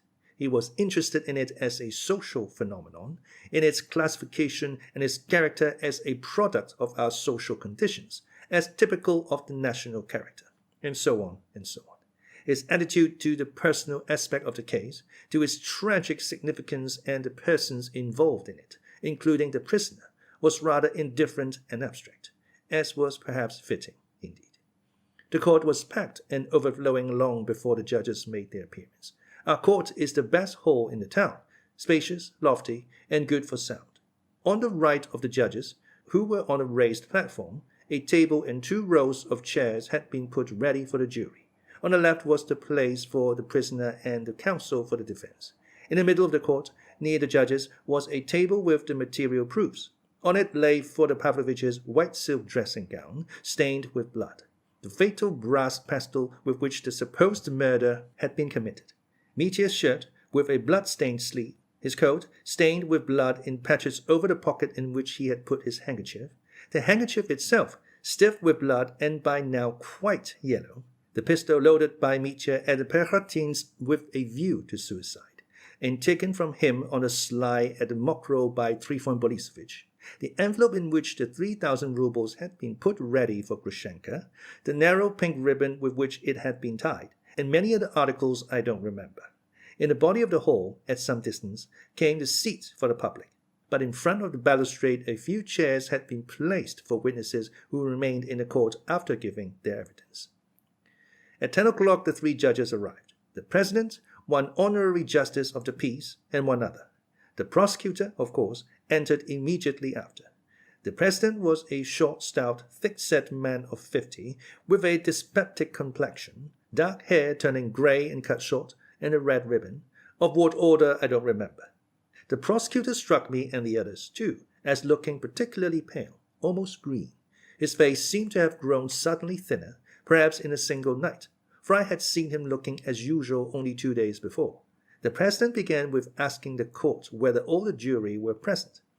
But I see I can't go on like this, partly because some things I did not hear, others I did not notice, and others I have forgotten, but most of all because, as I have said before, I have literally no time or space to mention everything that was said and done. I only know that neither side objected to very many of the jurymen. I remember the 12 jurymen. 4 were petty officials of the town, 2 were merchants, and 6 peasants and artisans of the town. I remember, long before the trial, questions were continually asked with some surprise, especially by ladies. Can such a delicate, complex, and psychological case be submitted for decision to petty officials and even peasants? And what can an official, still more a peasant, understand in such an affair? All the 4 officials in the jury were, in fact, men of no consequence and of low rank, Except one who was rather younger, they were grey-headed men, little known in society, who had vegetated on a pitiful salary, and who probably had elderly, unpresentable wives and crowds of children, perhaps even without shoes and stockings. At most, they spent their leisure over cards and, of course, had never read a single book. The two merchants looked respectable, but were strangely silent and stolid. One of them were close-shaven, and were dressed in European style. The other had a small grey beard, and wore a red ribbon with some sort of a medal upon it on his neck. There is no need to speak of the artisans and the peasants. The artisans of Skotopregunisk are almost peasants, and even work on the land. Two of them also wore European dress, and perhaps for that reason were dirtier and more uninviting looking than the others, so that one might well wonder, as I did as soon as I had looked at them, what men like that could possibly make of such a case. Yet the faces made a strangely imposing, almost menacing impression. They were stern and frowning. At last the president opened the case of the murder of Fyodor Pavlovich Karamazov. I don't quite remember how he described it. The court usher was told to bring in the prisoner, and Mitya made his appearance. There was a hush through the court. One could have heard a fly. I don't know how it was with others, but Mitya made a most unfavorable impression on me. He looked an awful dandy in a brand-new frock-coat. I heard afterwards that he had ordered it in Moscow expressly for the occasion from his own tailor, who had his measure. He wore immaculate black kid gloves and exquisite linen. He walked in with his yard-long strides, looking stiffly straight in front of him, and sat down in his place with a most unperturbed air. In the same moment the counsel for defense, the celebrated Fetyukovich, entered, and a sort of subdued hum passed through the court. He was a tall, spare man, with long, thin legs, with extremely long, thin, pale fingers, clean-shaven face, demurely brushed, rather short hair, and thin lips that were at times curved into something between a sneer and a smile. He looked about 40. His face would have been pleasant if it had not been for his eyes, which, in themselves small and inexpressive, were set remarkably close together, with only the thin, long nose as a dividing line between them. In fact, there was something strikingly bird-like about his face. He was in evening dress and white tie. I remember the president's first questions to Mitya about his name, his calling, and so on. Mitya answered sharply, and his voice was so unexpectedly loud that it made the president start and look at the prisoner with surprise. Then followed a list of persons who were to take part in the proceedings, that is, of the witnesses and experts. It was a long list. 4 of the witnesses were not present. Musov, who had given evidence at the preliminary inquiry but was now in Paris, Madame Hoklakov and Maximov, who were absent through illness, and Smerdyakov, through his sudden death, of which an official statement from the police was presented. The news of Smerdyakov's death produced a sudden stir and whisper in the court. Many of the audience, of course, had not heard of the sudden suicide. What struck people most was Mitya's sudden outburst. As soon as the statement of Smerdyakov's death was made, he cried out aloud from his place, "He was a dog and died like a dog." I remember how his counsel rushed to him, and how the president addressed him, threatening to take stern measures if such an irregularity were repeated. Mitya nodded and in a subdued voice repeated several times abruptly to his counsel, with no show of regret, "I won't again, I won't. It escaped me. I won't do it again." And, of course, this brief episode did him no good with the jury or the public. His character was displayed, and it spoke for itself. It was under the influence of this instant that the opening statement was read. It was rather short, but circumstantial. It only stated the chief reasons why he had been arrested, why he must be tried, and so on. Yet it made a great impression on me. The clerk read it loudly and distinctly. The whole tragedy was suddenly unfolded before us, concentrated, in bold relief, in a fatal and pitiless light. I remember how, immediately after it had been read, the president asked Mitya in a loud, impressive voice, "Prisoner, do you plead guilty?" Mitya suddenly rose from his seat. "I plead guilty to drunkenness and dissipation," he exclaimed, again in a startling, almost frenzied voice, "to idleness and debauchery. I meant to become an honest man for good, just at the moment when I was struck down by fate. But I am not guilty of the death of that old man, my enemy and my father. No, I am not guilty of robbing him. I could not be. Dmitri Karamazov is a scoundrel, but not a thief." He sat down again. visibly trembling all over. The president again briefly, but impressively, admonished him to answer only what was asked and not to go off into irrelevant exclamations. Then he ordered the case to proceed. All the witnesses were led up to take the oath. Then I saw them all together. The brothers of the prisoner were, however, allowed to give evidence without taking the oath. After an exhortation from the priest and the president, the witnesses were led away and were made to sit as far as possible apart from one another. Then they began calling them up one by one.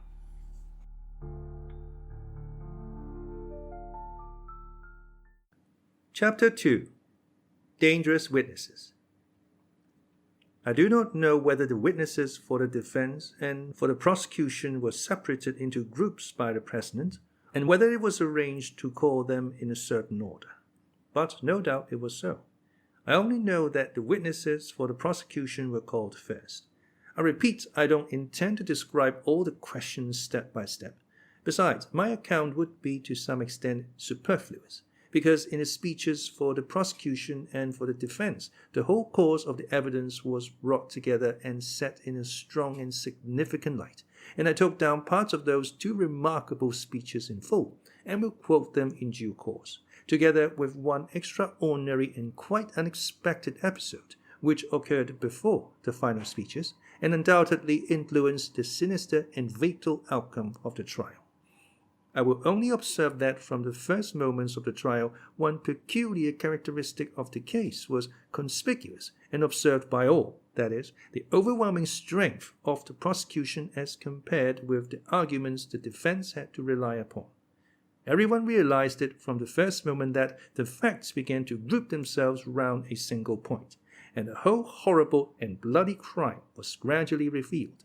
Everyone, perhaps, felt from the first that the case was beyond dispute, that there was no doubt about it, that there could be really no discussion, and that the defense was only a matter of form, and that the prisoner was guilty, obviously and conclusively guilty. I imagine that even the ladies, who were so impatiently longing for the acquittal of the interesting prisoner, were, at the same time, without exception, convinced of his guilt. What's more, I believe they would have been mortified if his guilt had not been so firmly established as that would have lessened the effect of the closing scene of the criminal's acquittal. That he would be acquitted, all the ladies, strange to say, were firmly persuaded up to the very last moment. He is guilty, but he will be acquitted, from motives of humanity, in accordance with the new ideas, the new sentiments that had come into fashion, and so on and so on. And that was why they had crowded into the court so impatiently. The men were more interested in the contest between the prosecutor and the famous Fyodor. All were wondering and asking themselves what could even a talent like Fyodor's make of such a desperate case, and so they followed his achievements, step by step, with concentrated attention. But Fyodor remained an enigma to all up to the very end, up to his speech. Persons of experience suspected that he had some design, that he was working towards some object, but it was almost impossible to guess what it was. His confidence and self-reliance were unmistakable, however. Everyone noticed with pleasure, moreover, that he, after so short a stay, not more than 3 days, perhaps, among us, had so wonderfully succeeded in mastering the case and had studied it to a nicety. People described with relish afterwards how cleverly he had taken down all the witnesses for the prosecution, and as far as possible perplexed them and, what's more, had aspersed their reputation and so depreciated the value of their evidence.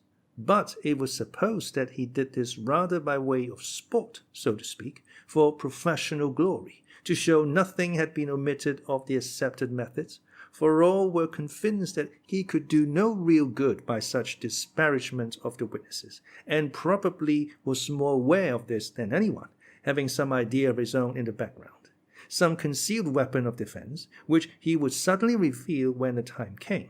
But, meanwhile, conscious of his strength, he seemed to be diverting himself. So, for instance, when Grigory, Fyodor Pavlovich's old servant, who had given the most damning piece of evidence about the open door, was examined, the counsel for the defense positively fastened upon him when his turn came to question him. It must be noted that Grigory entered the hall with a composed and almost stately air, not the least disconcerted by the majesty of the court or the vast audience listening to him. He gave evidence with as much confidence as though he had been talking with his mother, only perhaps more respectfully.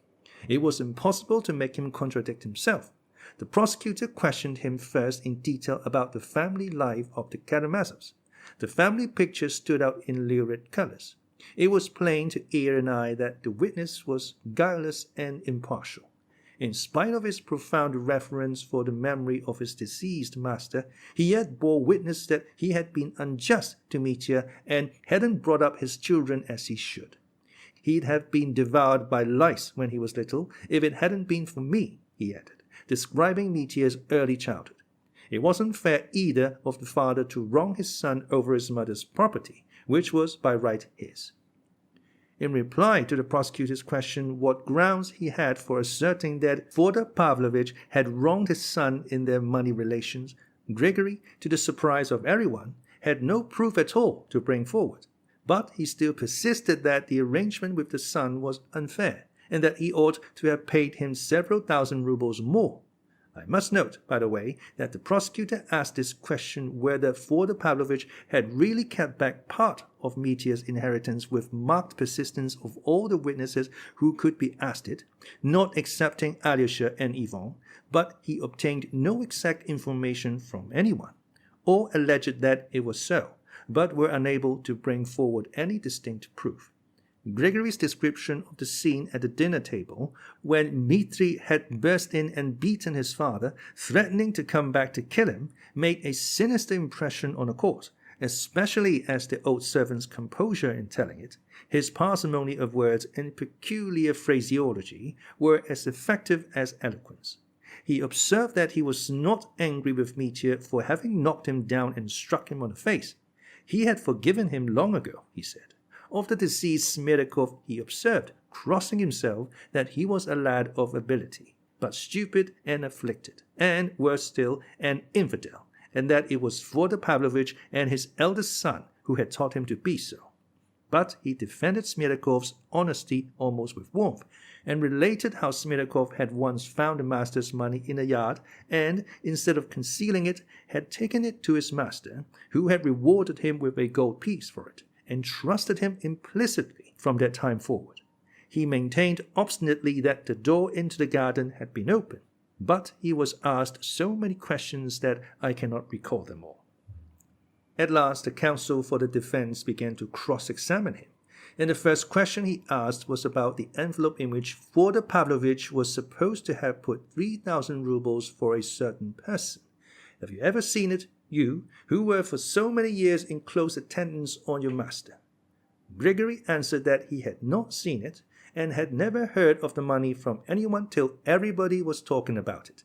This question about the envelope Fyodor put to everyone who could conceivably have known of it, as persistently as the prosecutor asked his question about Dmitri's inheritance, and got the same answer from all, that no one had seen the envelope, though many had heard of it.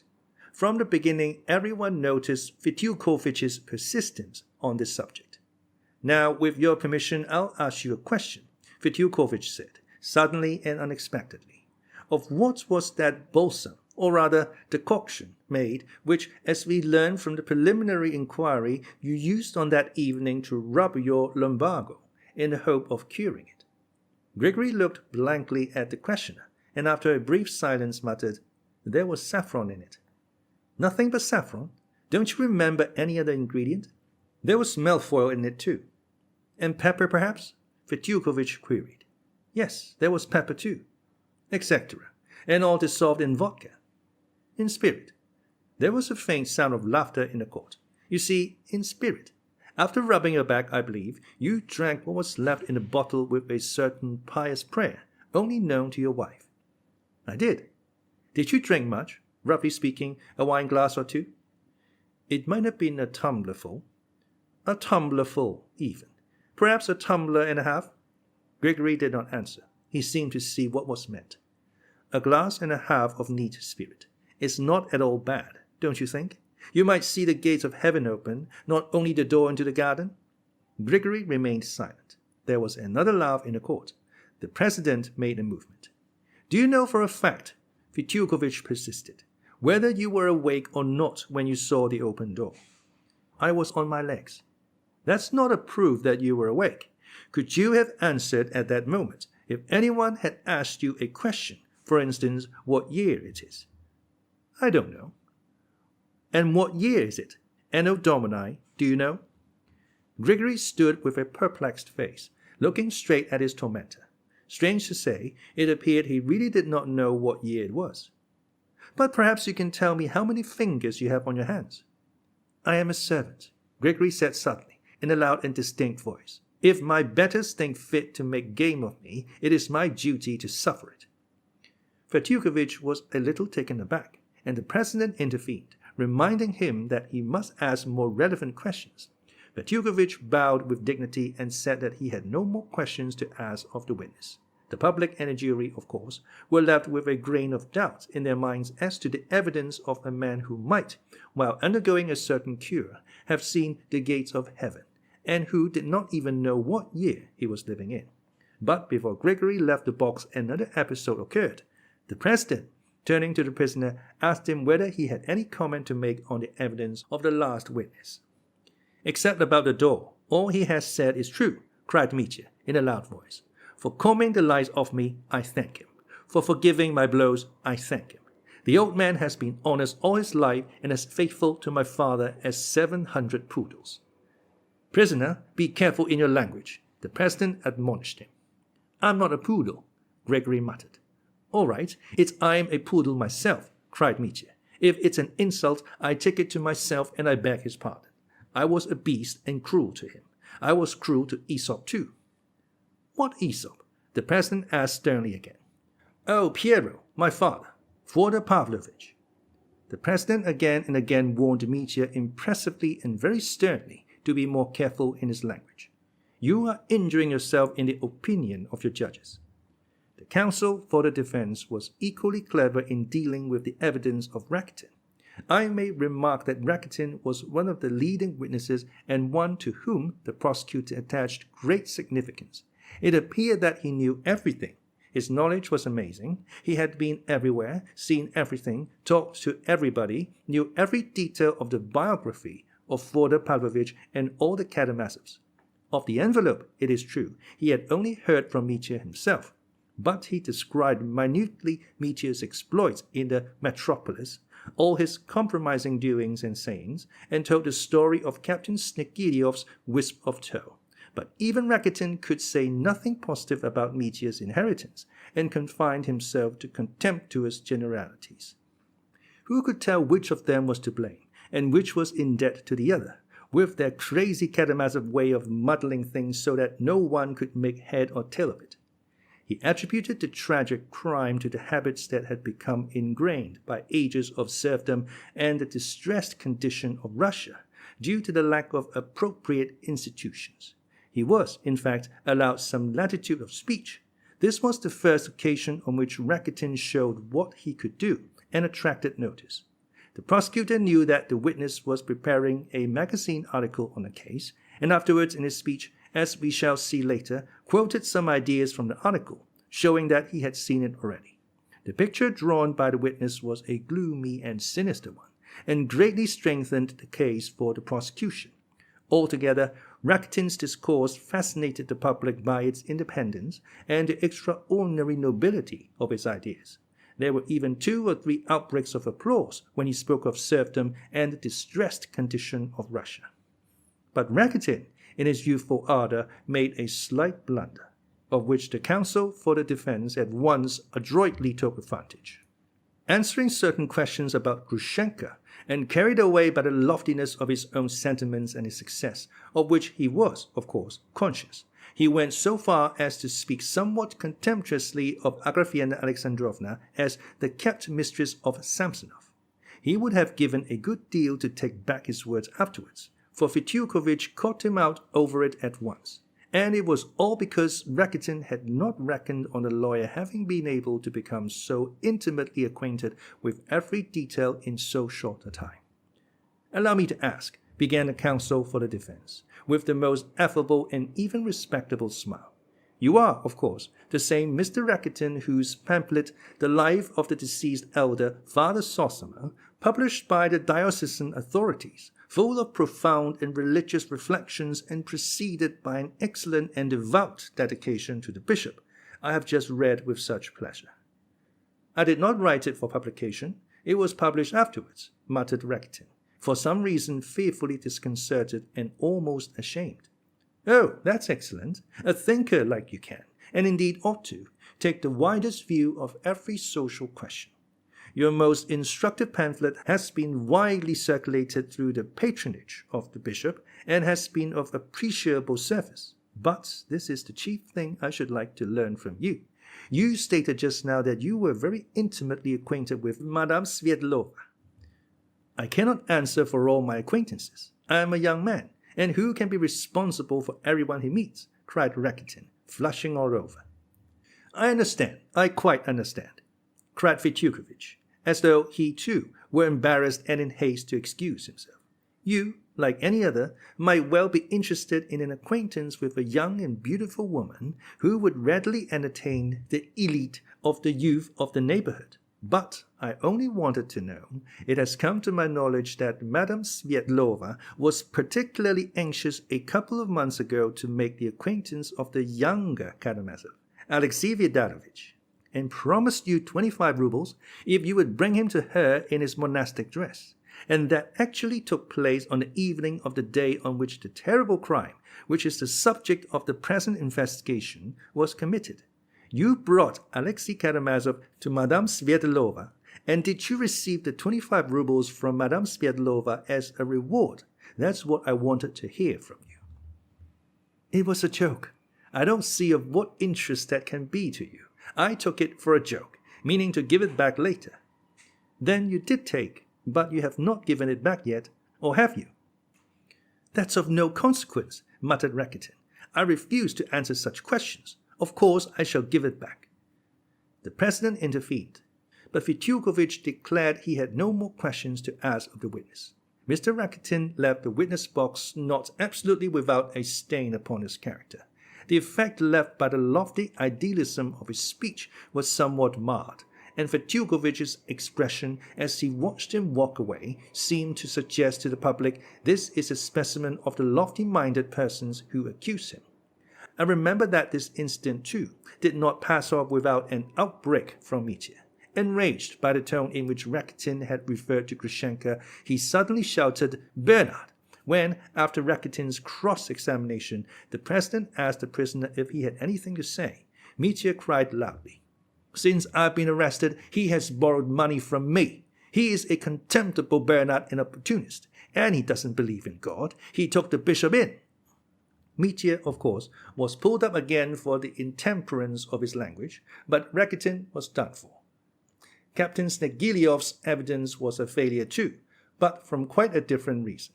He appeared in ragged and dirty clothes, muddy boots, and in spite of the vigilance and expert observation of the police officers, he turned out to be hopelessly drunk. On being asked about Mitya's attack upon him, he refused to answer. "God bless him. Ilyusha told me not to. God will make it up to me yonder." "Who told you not to tell? Of whom are you talking?" "Ilyusha, my little son. Father, father, how he insulted you. He said that at the stone. Now he is dying." The captain suddenly began sobbing, and plumped down on his knees before the president. He was hurriedly led away amidst the laughter of the public. The effect prepared by the prosecutor did not come off at all. Fyodorovitch went on making the most of every opportunity, and amazed people more and more by his minute knowledge of the case. Thus, for example, Trifon Borisovich made a great impression, of course, very prejudicial to Mitya. He calculated almost on his fingers that on his first visit to Mokroe, Mitya must have spent 3,000 rubles, or very little less. Just think what he squandered on those gypsy girls alone. And as for our lousy peasants, it wasn't a case of flinging half a ruble in the street. He made them presents of 25 rubles each, at least. He didn't give them less. And what a lot of money was simply stolen from him. And if anyone did steal, he did not leave a receipt. How could one catch the thief when he was flinging his money away all the time? Our peasants are robbers, you know. They have no care for their souls. And the way he went on with the girls, our village girls, they're completely set up since then, I tell you. They used to be poor. He recalled, in fact, every item of expense and added it all up. So the theory that only 1,500 had been spent and the rest had been put aside in a little bag seemed inconceivable. I saw 3,000 as clear as a penny in his hands. I saw it with my own eyes. I should think I ought to know how to reckon money, cried Trifon Borisovich, doing his best to satisfy his betters. When Fetyukovich had to cross-examine him, he scarcely tried to refute his evidence, but began asking him about an incident at the first carousal at Mokro, a month before the arrest, when Timothy and another peasant called Akim had picked up on the floor in the passage 100 rubles dropped by Mitya when he was drunk, and had given them to Trifon Borisovich and received a ruble each from him for doing so. Well, asked the lawyer, did you give that 100 rubles back to Mr. Karamazov? Trifon Borisovich shuffled in vain. He was obliged, after the peasants had been examined, to admit the finding of the 100 rubles, only adding that he had religiously returned it all to Dmitri Vidalovich in perfect honesty, and it's only because his honor was in liquor at the time he wouldn't remember it. But as he had denied the incident of the 100 rubles till the peasants had been called to prove it, his evidence as to returning the money to Mitya was naturally regarded with great suspicion. So one of the most dangerous witnesses brought forward by the prosecution was again discredited. The same thing happened with the Poles. They took up an attitude of pride and independence. They vociferated loudly that they had both been in the service of the crown, and that Pan Mitya had offered them 3,000 to buy their honor, and that they had seen a large sum of money in his hands. Pan Vusialovich introduced a terrible number of Polish words into his sentences, and seeing that this only increased his consequence in the eyes of the president and the prosecutor, grew more and more pompous, and ended by talking in Polish altogether. But Fetyukovich caught them too in his snares. Trifon Borisovich, recalled, was forced, in spite of his evasions, to admit that Pan Flublovsky had substituted another pack of cards for the one he had provided, and that Pan Vusialovich had cheated during the game. Galganov confirmed this, and both the Poles left the witness box with damaged reputations, amidst laughter from the public.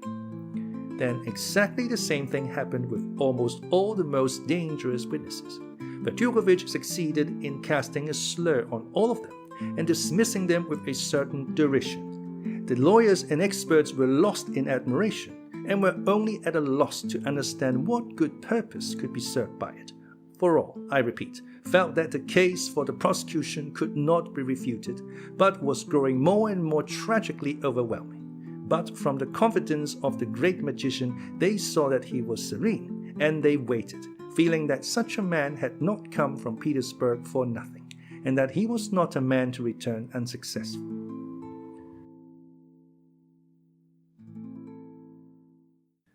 Chapter 3. The Medical Expert and a Pound of Nuts. The evidence of the medical experts, too, was of little use to the prisoner, and it appeared later that Fetyukovich had not reckoned much upon it. The medical line of defense had only been taken up through the insistence of Katerina Ivanovna, who had sent for a celebrated doctor from Moscow on purpose. The case for the defense could, of course, lose nothing by it and might, with luck, gain something from it. There was, however, an element of comedy about it, through the difference of opinion of the doctors. The medical experts were the famous doctor from Moscow, our doctor, XII, and the young doctor Varinsky. The two latter appeared also as witnesses for the prosecution. The first to be called in the capacity of expert was Dr. XII. He was a grey and bald old man of 70, of middle height and sturdy build. He was much esteemed and respected by everyone in the town. He was a conscientious doctor and an excellent and pious man. A Herngute or Moravian brother, I am not quite sure which. He had been living amongst us for many years and behaved with wonderful dignity. He was a kind-hearted and humane man. He treated the sick, poor, and peasants for nothing, visited them in their slums and huts, and left money for medicine. But he was as obstinate as a mule. If once he had taken an idea into his head, there was no shaking it. Almost everyone in the town was aware, by the way, that the famous doctor had, within the first 2 or 3 days of his presence among us, uttered some extremely offensive allusions to Dr. Gerstenstuber's qualifications. Though the Moscow doctor asked 25 rubles for a visit, several people in the town were glad to take advantage of his arrival and rushed to consult him regardless of expense. All these had, of course, been previously patients of Dr. Gerstenstuber, and the celebrated doctor had criticized his treatment with extreme harshness. Finally, he had asked the patients as soon as he saw them, "Well, who has been cramming you with nostrums? Gerstenstuber?" Dr. Gerstenstuber, of course, heard all this, and now all the 3 doctors made their appearance, one after another, to be examined. Dr. Gerstenstuber roundly declared that the abnormality of the prisoner's mental faculties was self-evident.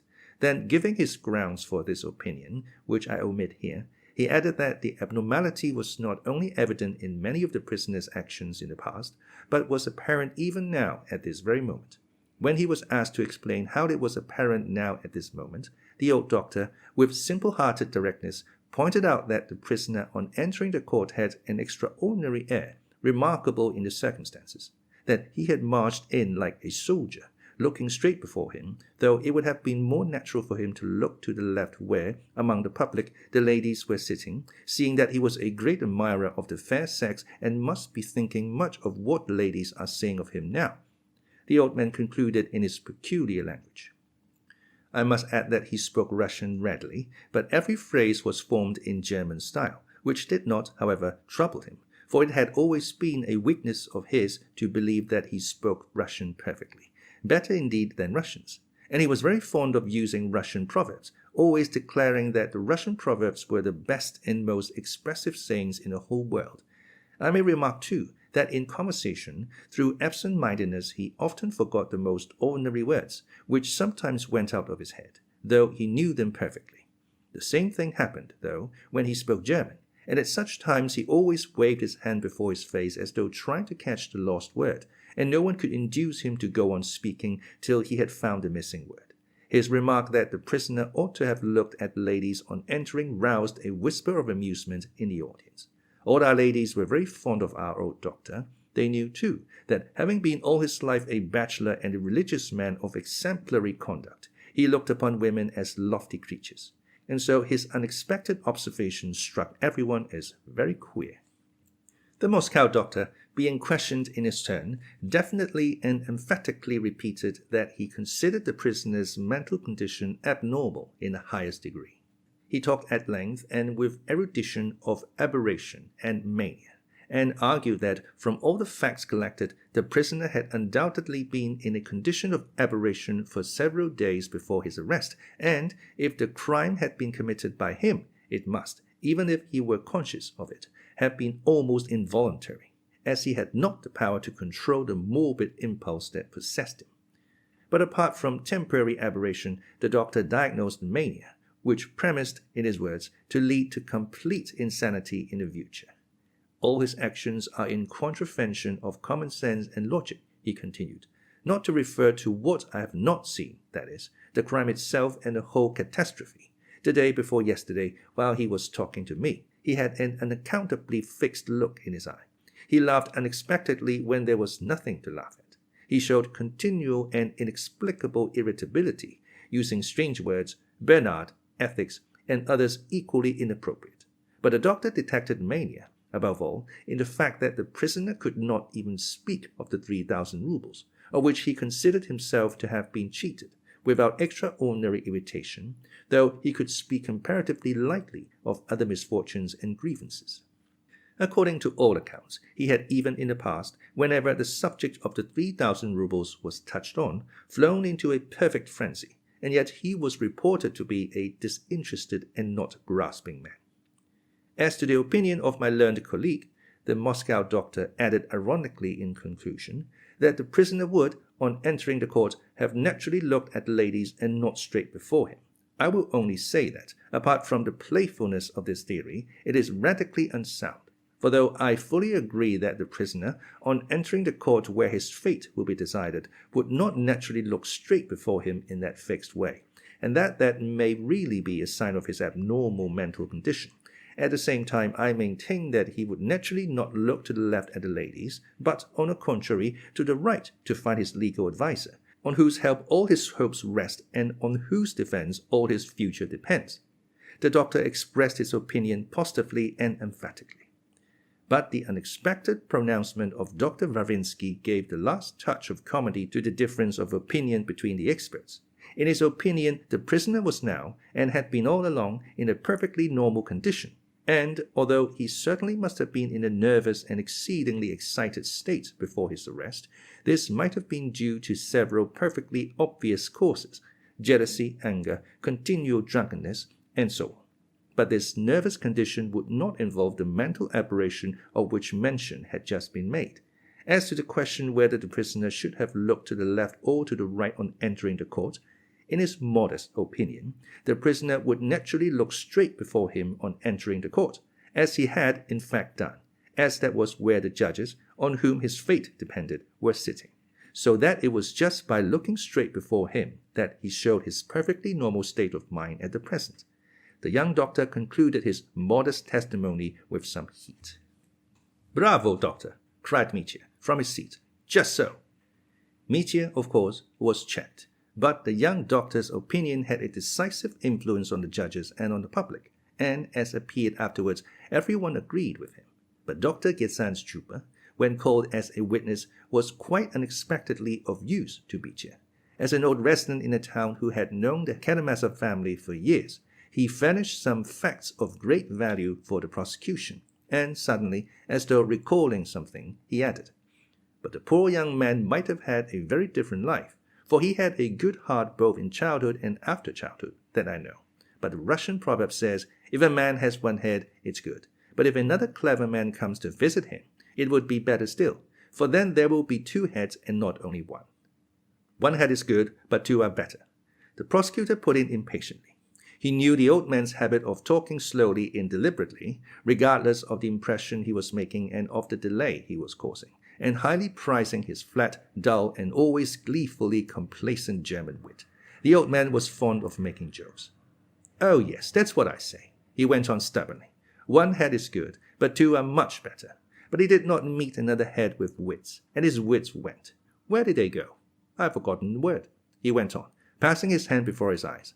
"Oh yes, spazieren." "Wandering?" "Oh yes, wandering. That's what I say. Well, his wits went wandering and fell in such a deep hole that he lost himself, and yet he was a grateful and sensitive boy. Oh, I remember him very well, a little chap so high, left neglected by his father in the backyard, when he ran about without boots on his feet, and his little breeches hanging by one button."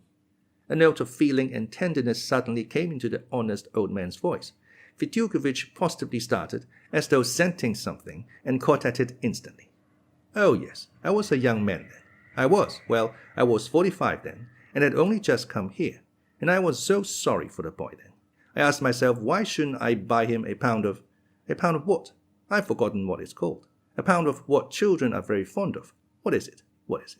The doctor began waving his hands again.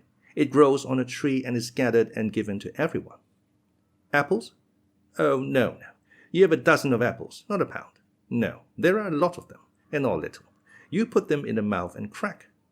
"Nuts?" "Quite so. Nuts. I say so." The doctor repeated in the calmest way, as though he had been at no loss for a word. "And I bought him a pound of nuts, for no one had ever bought the boy a pound of nuts before. And I lifted my finger and said to him, 'Boy, Gott der Vater.' He laughed and said, 'Gott der Vater, Gott der Sohn.' And he laughed again and lisped, 'Gott der Sohn, Gott der Heilige Geist.' Then he laughed and said as best he could, 'Gott der Heilige Geist.' I went away, and 2 days after I happened to be passing, and he shouted to me of himself, 'Uncle, Gott der Vater, Gott der Sohn.' And he had only forgotten Gott der Heilige Geist. But I reminded him of it, and I felt very sorry for him again. But he was taken away, and I did not see him again. 23 years passed. I am sitting one morning in my study, a white-haired old man, when there walks into the room a blooming young man, whom I should never have recognized, but he held up his finger and said, laughing, 'Gott der Vater, Gott der Sohn, and Gott der Heilige Geist.' I have just arrived and have come to thank you for that pound of nuts, for no one else ever bought me a pound of nuts. You are the only one that ever did. And then I remembered my very happy youth and the poor child in the yard, without boots on his feet, and my heart was touched, and I said, You are a grateful young man, for you have remembered all your life the pound of nuts I bought you in your childhood. And I embraced him and blessed him, and I shed tears. He laughed, but he shed tears too, for the Russian often laughs when he ought to be weeping. But he did weep. I saw it, and now, alas. And I am weeping now, German. I am weeping now, too, you saintly man. Mitya cried suddenly.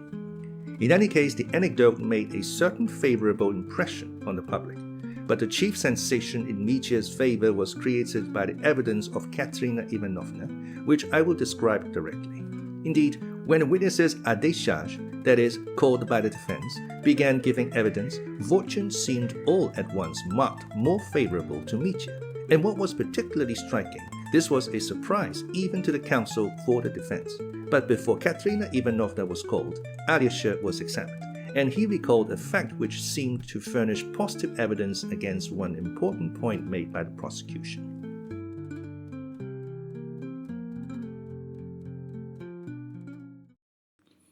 Chapter 4. Fortune Smiles on Mitya. It came quite as a surprise even to Alyosha himself. He was not required to take the oath, and I remember that both sides addressed him very gently and sympathetically. It was evident that his reputation for goodness had preceded him. Alyosha gave his evidence modestly and with restraint, but his warm sympathy for his unhappy brother was unmistakable. In answer to one question, he sketched his brother's character as that of a man, violent-tempered perhaps and carried away by his passions, but at the same time honorable, proud and generous, capable of self-sacrifice, if necessary. He admitted, however, that through his passion for Grushenka and his rivalry with his father, his brother had been of late in an intolerable position. But he repelled with indignation the suggestion that his brother might have committed a murder for the sake of gain, though he recognized that the 3,000 rubles had become almost an obsession with Mitya, that he looked upon them as part of the inheritance he had been cheated of by his father, and that, indifferent as he was to money as a rule, he could not even speak of that 3,000 without fury. As for the rivalry of the two ladies, as the prosecutor expressed it, that is, of Grushenka and Katya, he answered evasively and was even unwilling to answer one or two questions altogether.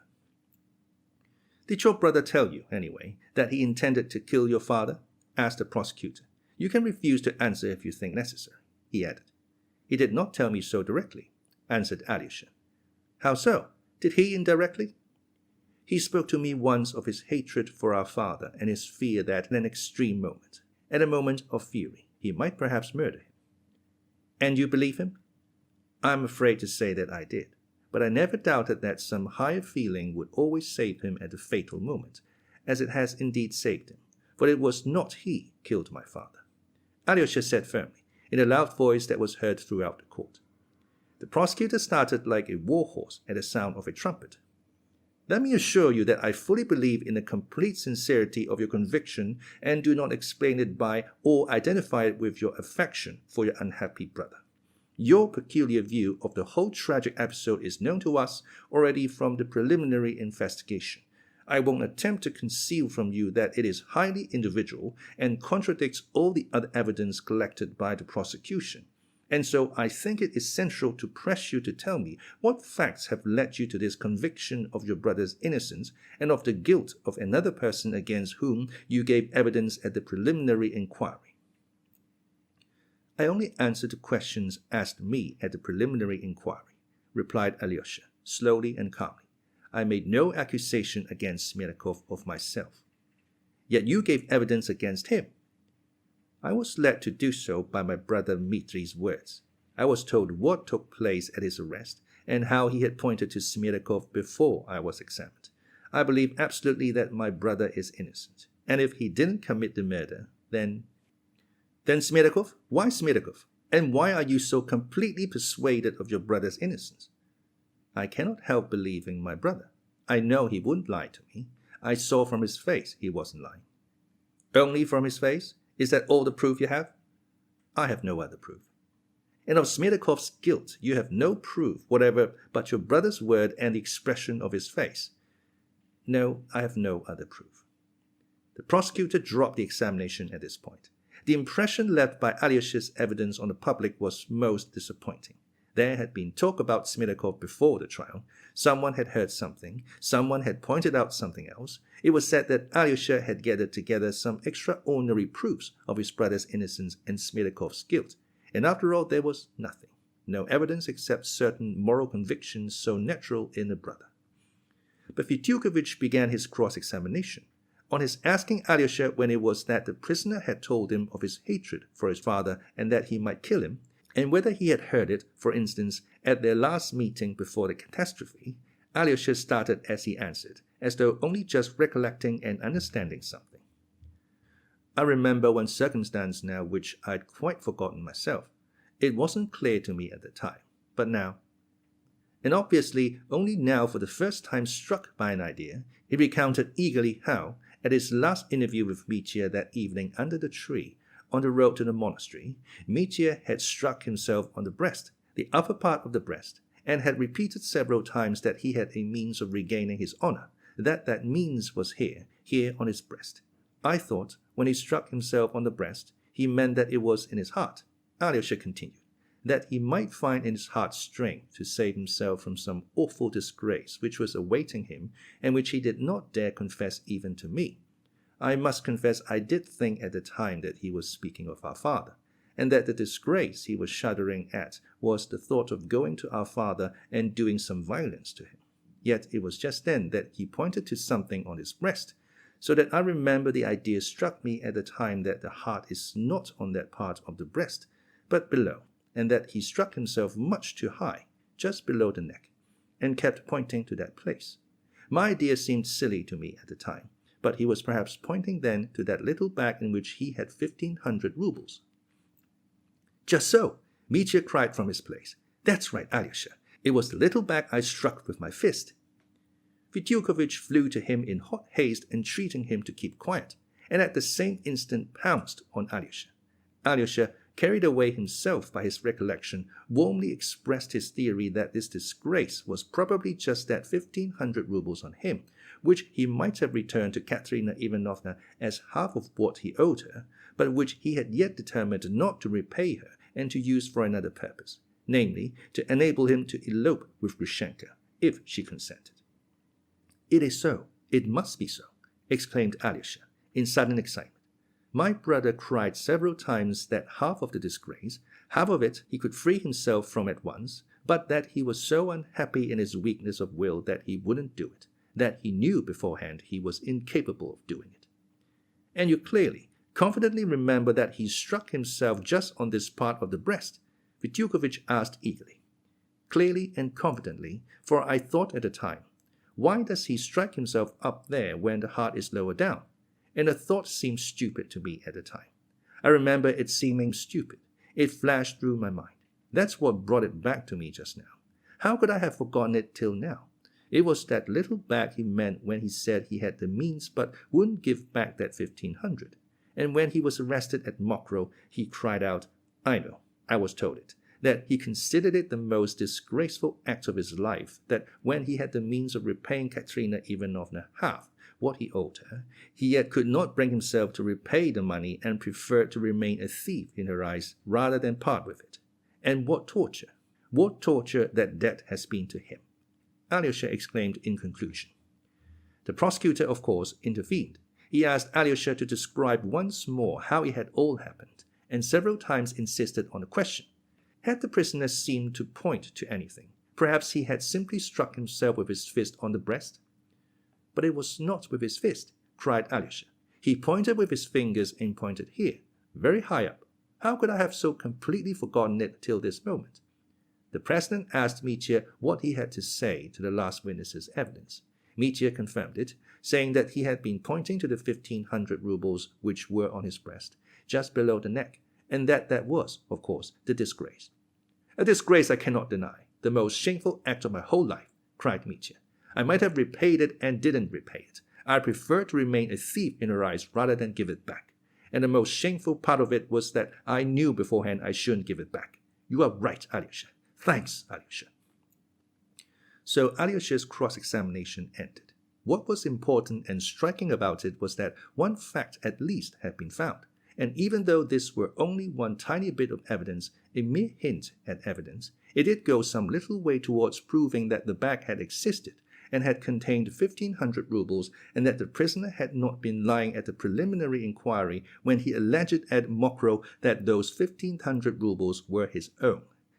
Alyosha was glad. With a flushed face, he moved away to the seat assigned to him. He kept repeating to himself, how was it I forgot? How could I have forgotten it? And what made it come back to me now? Katerina Ivanovna was called to the witness box. As she entered, something extraordinary happened in the court.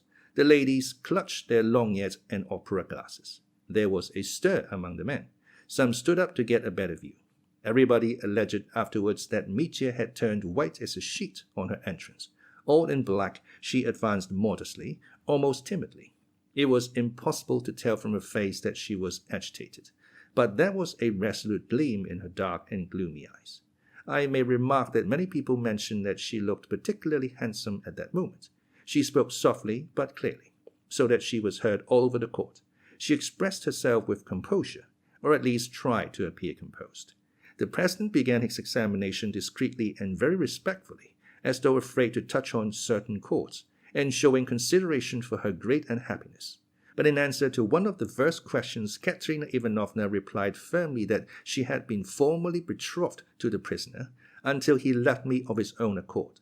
She added quietly, when they asked her about the 3,000 she had entrusted to Mitya to oppose to her relations, she said firmly, I didn't give him the money simply to send it off. I felt at the time that he was in great need of money.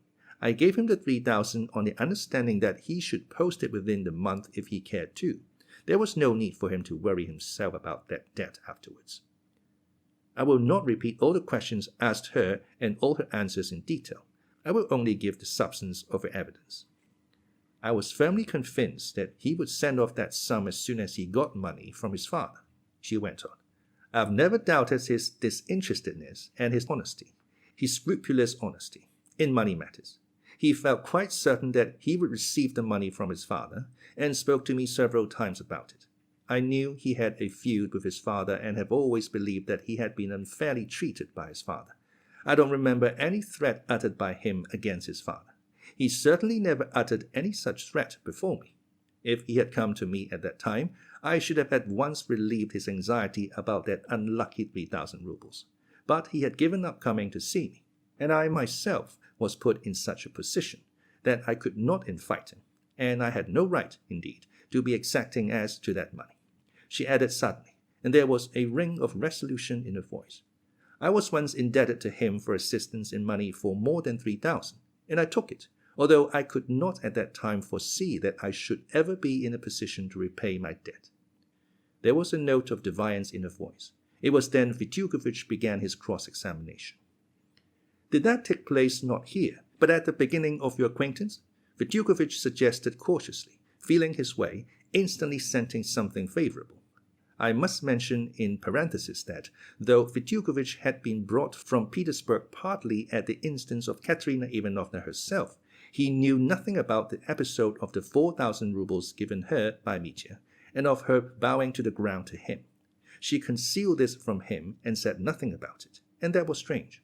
It may be pretty certainly assumed that she herself did not know till the very last minute whether she would speak of that episode in the court, and waited for the inspiration of the moment. No, I can never forget those moments. She began telling her story. She told everything, the whole episode that Mitya had told Alyosha, and her bowing to the ground, and her reason. She told about her father and her going to Mitya, and did not in one word, in a single hint, suggest that Mitya had himself, through her sister, proposed they should send him Katerina Ivanovna to fetch the money. She generously concealed that and was not ashamed to make it appear as though she had of her own impulse run to the young officer, relying on something, to beg him for the money. It was something tremendous. I turned cold and trembled as I listened. The court was hushed, trying to catch each word.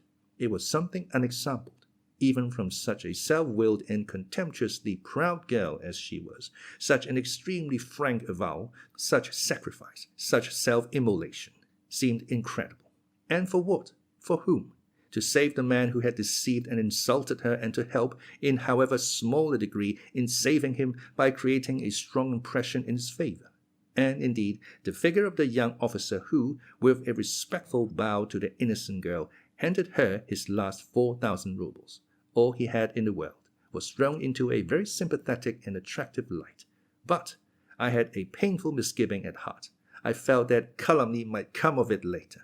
It was repeated all over the town afterwards with spiteful laughter that the story was perhaps not quite complete. That is, in the statement that the officer had let the young lady depart with nothing but a respectful bow. It was hinted that something was here omitted. And even if nothing had been omitted, if this were the whole story, the most highly respected of our ladies maintained, even then it's very doubtful whether it was creditable for a young girl to behave in that way, even for the sake of saving her father. And can Katerina Ivanovna, with her intelligence, her morbid sensitiveness, have failed to understand that people would talk like that? She must have understood it, yet she made up her mind to tell everything. Of course, all these nasty little suspicions as to the truth of her story only arose afterwards, and at the first moment all were deeply impressed by it. As for the judges and the lawyers, they listened in reverent, almost shamefaced silence to Katerina Ivanovna. The prosecutor did not venture upon even one question on the subject. Smerdyakov made a low bow to her. Oh, he was almost triumphant. Much ground had been gained.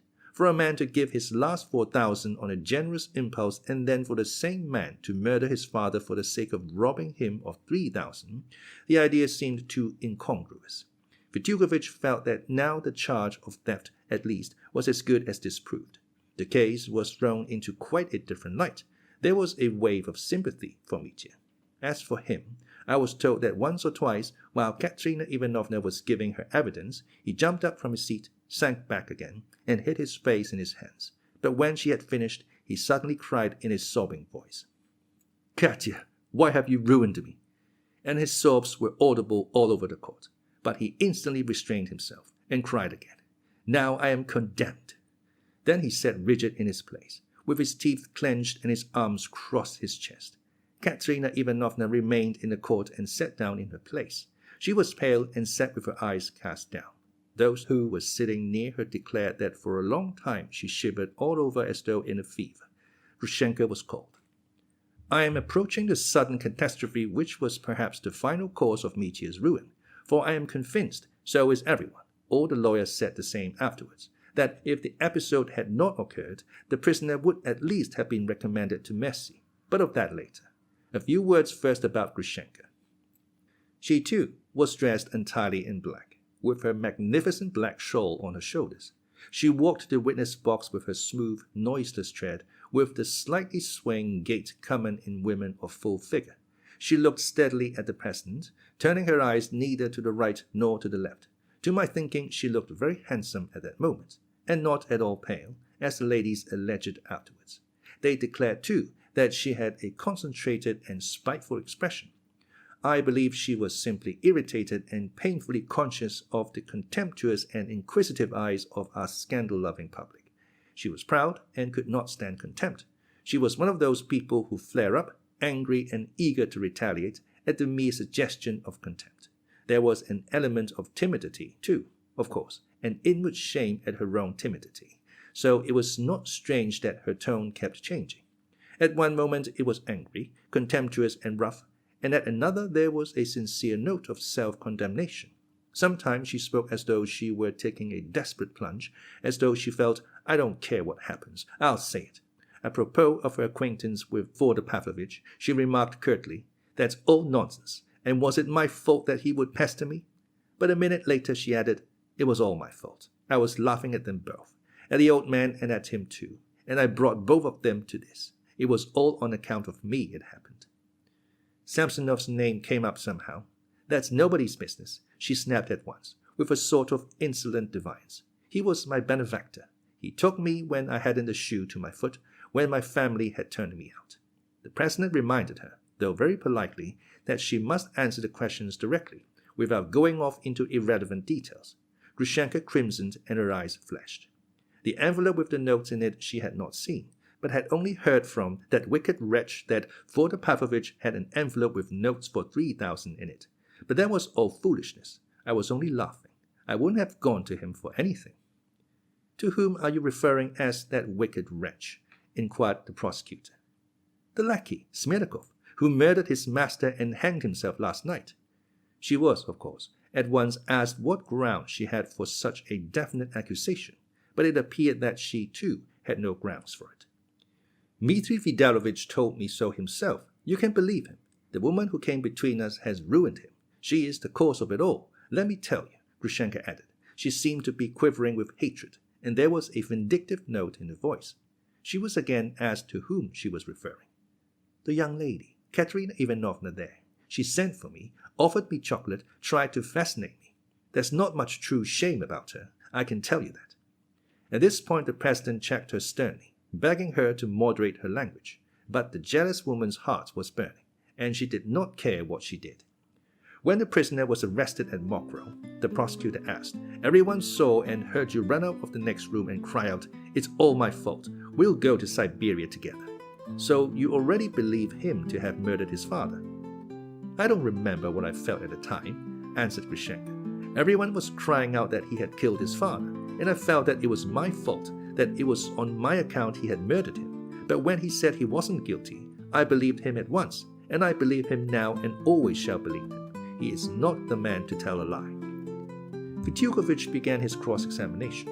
I remember that among other things he asked about Rakitin and the 25 rubles you paid him for bringing Alexei Vidalovich Karamazov to see you. "There was nothing strange about his taking the money," sneered Grushenka with angry contempt. "He was always coming to me for money. He used to get 30 rubles a month at least out of me, chiefly for luxuries. He had enough to keep him without my help." "What led you to be so liberal to Mr. Rakitin?" Fyodor asked, in spite of an uneasy movement on the part of the president.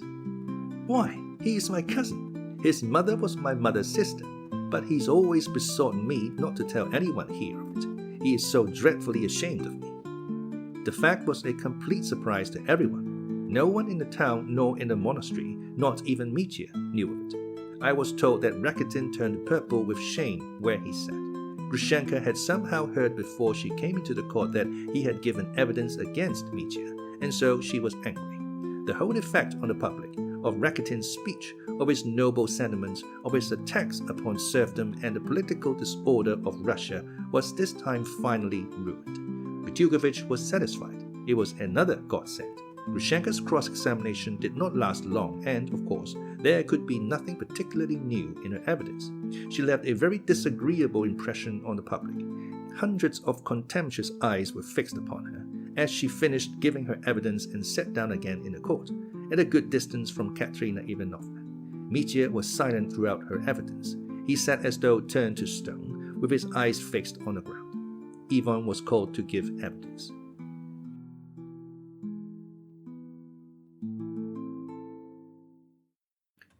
Chapter 5. A Sudden Catastrophe.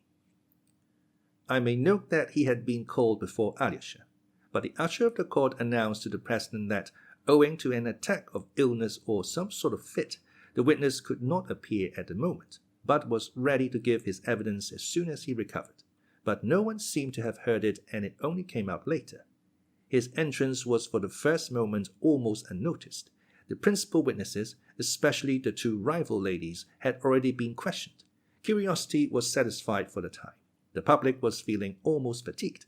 Several more witnesses were still to be heard, who probably had little information to give after all that had been given. Time was passing.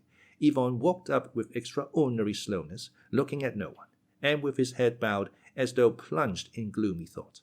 He was irreproachably dressed, but his face made a painful impression, on me at least. There was an earthy look in it, a look like a dying man's. His eyes were lustreless. He raised them and looked slowly round the court.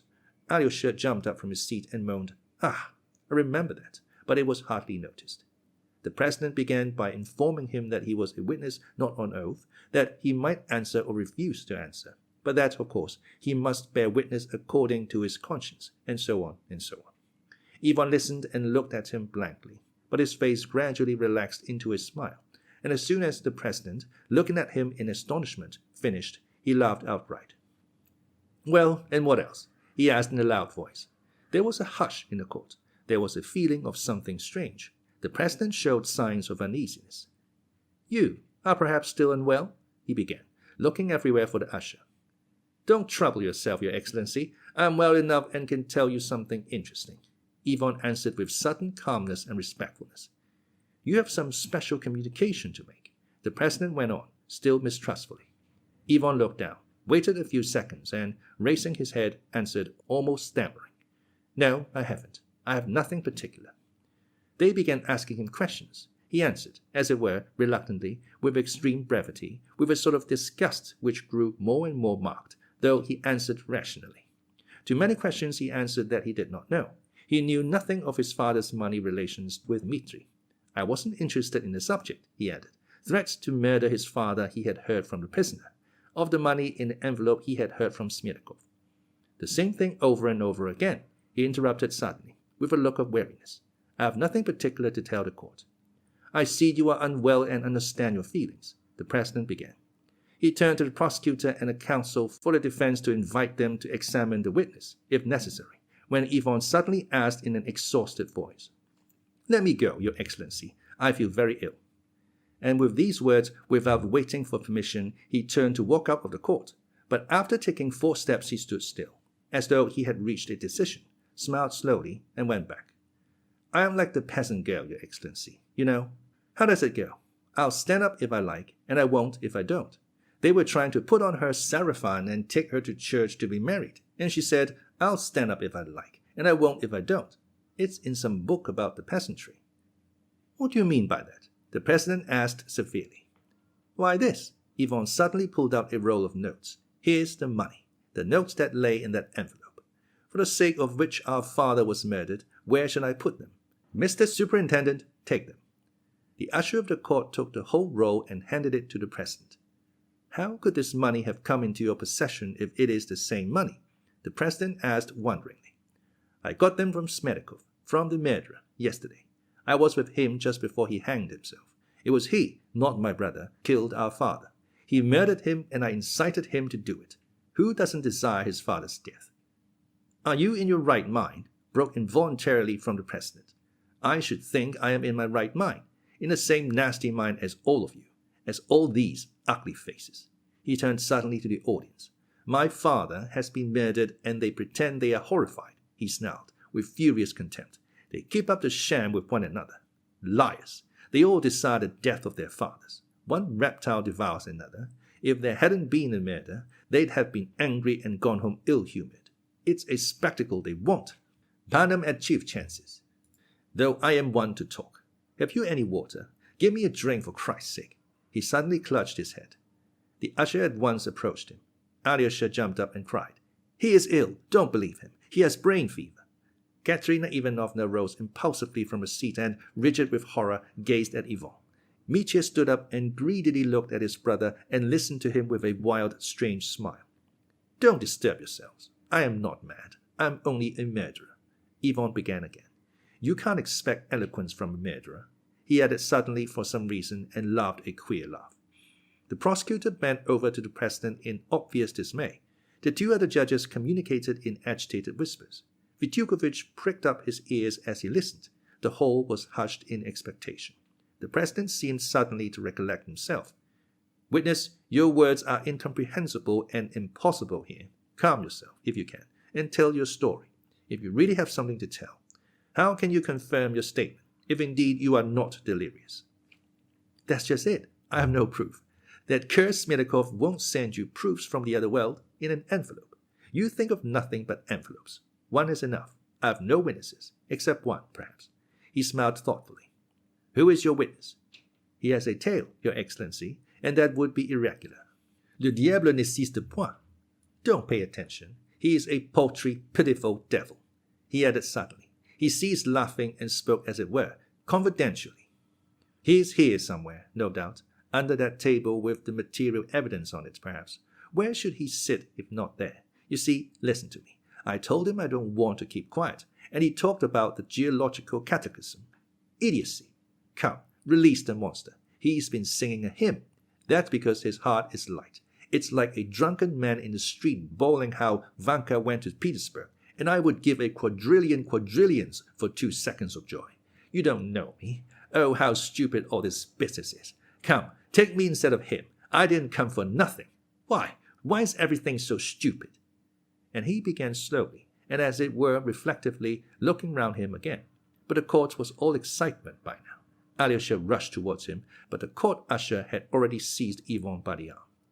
"What are you about?" he cried, staring into the man's face, and suddenly seizing him by the shoulders.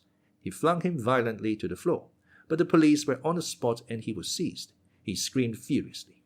And all the time he was being removed, he yelled and screamed something incoherent. The whole court was thrown into confusion. I don't remember everything as it happened. I was excited myself and could not follow. I only know that afterwards, when everything was quiet again and everyone understood what had happened, the court usher came in for a reprimand, though he very reasonably explained that the witness had been quite well, that the doctor had seen him an hour ago, when he had a slight attack of giddiness, but that until he had come into the court, he had talked quite consecutively, so that nothing could have been foreseen, that he had, in fact, insisted on giving evidence. But before everyone had completely regained their composure and recovered from the scene, it was followed by another. Katerina Ivanovna had an attack of hysterics. She sobbed, shrieking loudly, but refused to leave the court, struggled, and besought them not to remove her. Suddenly she cried to the president, "There is more evidence I must give at once. At once. Here is a document, a letter. Take it. Read it quickly. Quickly. It's a letter from that monster, that man there. There." She pointed to Mitya. "It was he killed his father. You will see that directly. He wrote to me how he would kill his father. But the other one is ill. He is ill. He is delirious." She kept crying out, beside herself. The court usher took the document she held out to the president, and she, dropping into her chair, hiding her face in her hands, began convulsively and noiselessly sobbing, shaking all over, and stifling every sound for fear she should be ejected from the court. The document she had handed up was that letter Mitya had written at the Metropolis Tavern, which Ivan had spoke of as a mathematical proof. Alas, its mathematical conclusiveness was recognized, and had it not been for that letter, Mitya might have escaped his doom, or, at least, that doom would have been less terrible. It was, I repeat, difficult to notice every detail. What followed is still confused to my mind. The president must, I suppose, have at once passed on the document to the judges, the jury, and the lawyers on both sides. I only remember how they began examining the witness. On being gently asked by the president whether she had recovered sufficiently, Katerina Ivanovna exclaimed impetuously, "I am ready. I am ready. I am quite equal to answering you." She added, evidently still afraid that she would somehow be prevented from giving evidence. She was asked to explain in detail what this letter was and under what circumstances she received it. "I received it the day before the crime was committed, but he wrote it the day before that, at a tavern, that is, 2 days before he committed the crime. Look, it is written on some sort of bill," she cried breathlessly. "He hated me at that time because he had behaved contemptibly and was running after that creature, and because he owed me that 3,000. Oh, he was humiliated by the 3,000 on account of his own meanness. This is how it happened about the 3,000. I beg you, I beseech you, to hear me. 3 weeks before he murdered his father, he came to me one morning. I knew he was in want of money, and what he wanted it for. Yes, to win that creature and carry her off. I knew then that he had been false to me and meant to abandon me, and it was I, who gave him that money, who offered it to him on the pretext of his sending it to my sister in Moscow. And as I gave it him, I looked him in the face and said that he could send it when he liked, in a month's time would do. How? How could he have failed to understand that I was practically telling him to his face, 'You want money to be false to me with your creature, so here's the money for you. I give it to you myself. Take it, if you have so little honor as to take it.' I wanted to prove what he was, and what happened? He took it, and squandered it with that creature in one night. But he knew that I knew all about it. I assure you he understood too that I gave him that money to test him, to see whether he was so lost to all sense of honor as to take it from me. I looked into his eyes and he looked into mine, and he understood it all and he took it. He carried off my money." "That's true, Katya," Mitya roared suddenly. "I looked into your eyes and I knew that you were dishonoring me, and yet I took your money. Despise me as a scoundrel. Despise me. All of you. I've deserved it." "Prisoner," cried the president, "another word and I will order you to be removed." That money was a torment to him. Katya went on with impulsive haste. He wanted to repay it me. He wanted to, that's true, but he needed money for that creature too. So he murdered his father. But he didn't repay me, and went off with her to that village where he was arrested. There again, he squandered the money he had stolen after the murder of his father, and the day before the murder he wrote me this letter. He was drunk when he wrote it. I saw it at once, at the time. He wrote it from spite, and feeling certain, positively certain, that I should never show it to anyone, even if he did kill him, or else he wouldn't have written it. For he knew I shouldn't want to revenge myself and ruin him. But read it attentively. More attentively, please, and you will see that he had described it all in his letter, all beforehand, how he would kill his father and where his money was kept. Look, please, don't overlook that. There's one phrase there, I shall kill him as soon as Ivan has gone away. So he thought it all out beforehand how he would kill him. Katerina Ivanovna pointed out to the court with venomous and malignant triumph. Oh, it was clear she had studied every line of that letter and detected every meaning underlining it. If he hadn't been drunk, he wouldn't have written to me. But look, everything is written there beforehand, just as he committed the murder after. A complete program of it, she exclaimed frantically. She was reckless now of all consequences to herself, though, no doubt, she had foreseen them even a month ago, for even then, perhaps, shaking with anger, she had pondered whether to show it at the trial or not. Now she had taken the fatal plunge. I remember that the letter was read aloud by the clerk. Directly afterwards, I believe. It made an overwhelming impression. They asked Mitya whether he admitted having written the letter. "It's mine, cried Mitya. "I shouldn't have written it if I hadn't been drunk. We've hated each other for many things, Katya, but I swear, I loved you even while I hated you, and you didn't love me." He sank back on his seat, wringing his hands in despair. The prosecutor and counsel for the defense began cross-examining her, chiefly to ascertain what had induced her to conceal such a document and to give her evidence in quite a different tone and spirit just before. Yes, I was telling lies just now. I was lying against my honor and my conscience, but I wanted to save him, for he has hated and despised me so. Katya cried madly. Oh, he has despised me horribly. He has always despised me. And do you know, he has despised me from the very moments that I bowed down to him for that money. I saw that. I felt it at once at the time. But for a long time I wouldn't believe it. How often I have read it in his eyes. You came of yourself, though. Oh, he didn't understand. He had no idea why I ran to him. He can suspect nothing but baseness. He judged me by himself. He thought everyone was like himself. Katya hissed furiously, in a perfect frenzy. And he only wanted to marry me because I'd inherited a fortune. Because of that. I always suspected it was because of that. Oh, he's a brute. He was always convinced that I should be trembling with shame all my life before him, because I went to him then, and that he had a right to despise me forever for it, and so to be superior to me. That's why he wanted to marry me. That's so. That's all so. I tried to conquer him by my love. A love that knew no bounds. I even tried to forgive his faithlessness, but he understood nothing. Nothing. How could he understand indeed? He is a monster.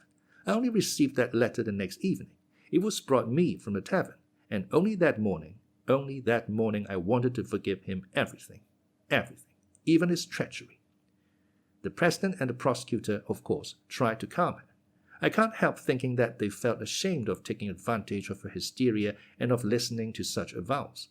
I remember hearing them say to her, "We understand how hard it is for you. Be sure we are able to feel for you," and so on and so on. And yet they dragged the evidence out of the raving, hysterical woman. She described at last with extraordinary clearness, which is so often seen, though only for a moment, in such overwrought states, how Ivan had been nearly driven out of his mind during the last 2 months trying to save the monster and murderer, his brother. He tortured himself, she exclaimed. He was always trying to minimize his brother's guilt and confessing to me that he, too, had never loved his father and perhaps desired his death himself. Oh, he has a tender, over-tender conscience. He tormented himself with his conscience. He told me everything. He came every day and talked to me as his only friend. I have the honor to be his only friend. She cried suddenly with a sort of defiance, and her eyes flashed. He had been twice to see Smerdyakov.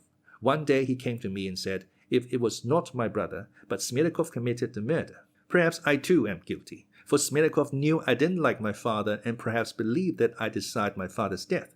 Then I brought out that letter and showed it to him. He was entirely convinced that his brother had done it, and he was overwhelmed by it.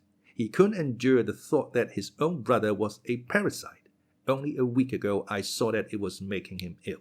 During the last few days he has talked incoherently in my presence. I saw his mind was giving way. He walked about raving. He was seen muttering in the streets. The doctor from Moscow, at my request, examined him the day before yesterday and told me that he was on the eve of brain fever, and all on his account, on account of this monster. And last night he learned that Smerdyakov was dead. It was such a shock that it drove him out of his mind, and all through this monster, all for the sake of saving the monster. Oh, of course, such an outpouring, such an avowal is only possible once in a lifetime, at the hour of death, for instance, on the way to the scaffold. But it was in Katya's character, and it was such a moment in her life. It was the same impetuous Katya who had thrown herself on the mercy of a young profligate to save her father, the same Katya who had just before, in her pride and chastity, sacrificed herself and her maidenly modesty before all these people, telling of Mitya's generous conduct, in the hope of softening his fate a little. And now, again, she sacrificed herself. But this time it was for another, and perhaps only now, perhaps only at this moment, she felt and knew how dear that other was to her. She had sacrificed herself in terror for him, conceiving all of a sudden that he had ruined himself by his confession that it was he who had committed the murder, not his brother. She had sacrificed herself to save him, to save his good name, his reputation. And yet one terrible doubt occurred to one. Was she lying in her description of her former relations with Mitya? That was the question. No, she had not intentionally slandered him when she cried that Mitya despised her for her bowing down to him. She believed it herself. She had been firmly convinced, perhaps ever since their bow, that the simple-hearted Mitya, who even then adored her, was laughing at her and despising her. She had loved him with an hysterical, lacerated love only from pride, from wounded pride, and that love was not like love, but more like revenge. Oh, perhaps that lacerated love would have grown into real love. Perhaps Katya longed for nothing more than that. But Mitya's faithlessness had wounded her to the bottom of her heart, and her heart could not forgive him. The moment of revenge had come upon her suddenly, and all that had been accumulating so long and so painfully in the offended woman's breast burst out all at once and unexpectedly. She betrayed Mitya, but she betrayed herself too. And no sooner had she given full expression to her feelings than the tension, of course, was over, and she was overwhelmed with shame. Hysterics began again. She fell on the floor, sobbing and screaming. She was carried out. At that moment, Grushenka, with a wail, rushed towards Mitya before they had time to prevent her. "Mitya," she wailed, "your serpent has destroyed you. There, she has shown you what she is." She shouted to the judges, shaking with anger. At a signal from the president, they seized her and tried to remove her from the court. She wouldn't allow it. She fought and struggled to get back to Mitya. Mitya uttered a cry and struggled to get to her. He was overpowered. Yes, I think the ladies who came to see the spectacle must have been satisfied. The show had been a varied one. Then I remember the Moscow doctor appeared on the scene. I believe the president had previously sent the court usher to arrange for medical aid for Yvonne. The doctor announced to the court that the sick man was suffering from a dangerous attack of brain fever, and that he must be at once removed. In answer to questions from the prosecutor and the counsel for the defense, he said that the patient had come to him of his own accord the day before yesterday, and that he had warned him that he had such an attack coming on, but he had not consented to be looked after. He was certainly not in a normal state of mind. He told me himself that he saw visions when he was awake, that he met several persons in the street who were dead, and that Satan visited him every evening, said the doctor in conclusion. Having given his evidence, the celebrated doctor withdrew.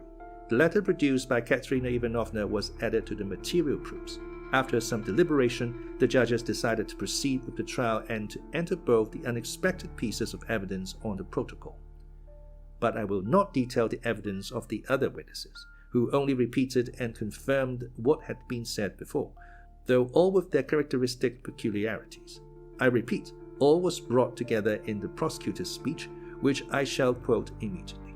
Everyone was excited, Everyone was electrified by the late catastrophe, and all were waiting the speeches for the prosecution and the defense with intense impatience. Petrukovich was obviously shaken by Katerina Ivanovna's evidence, but the prosecutor was triumphant. When all the evidence had been taken, the court was adjourned for almost an hour. I believe it was just 8 o'clock when the president returned to his seat and our prosecutor, Ippolit Kiryovich, began his speech.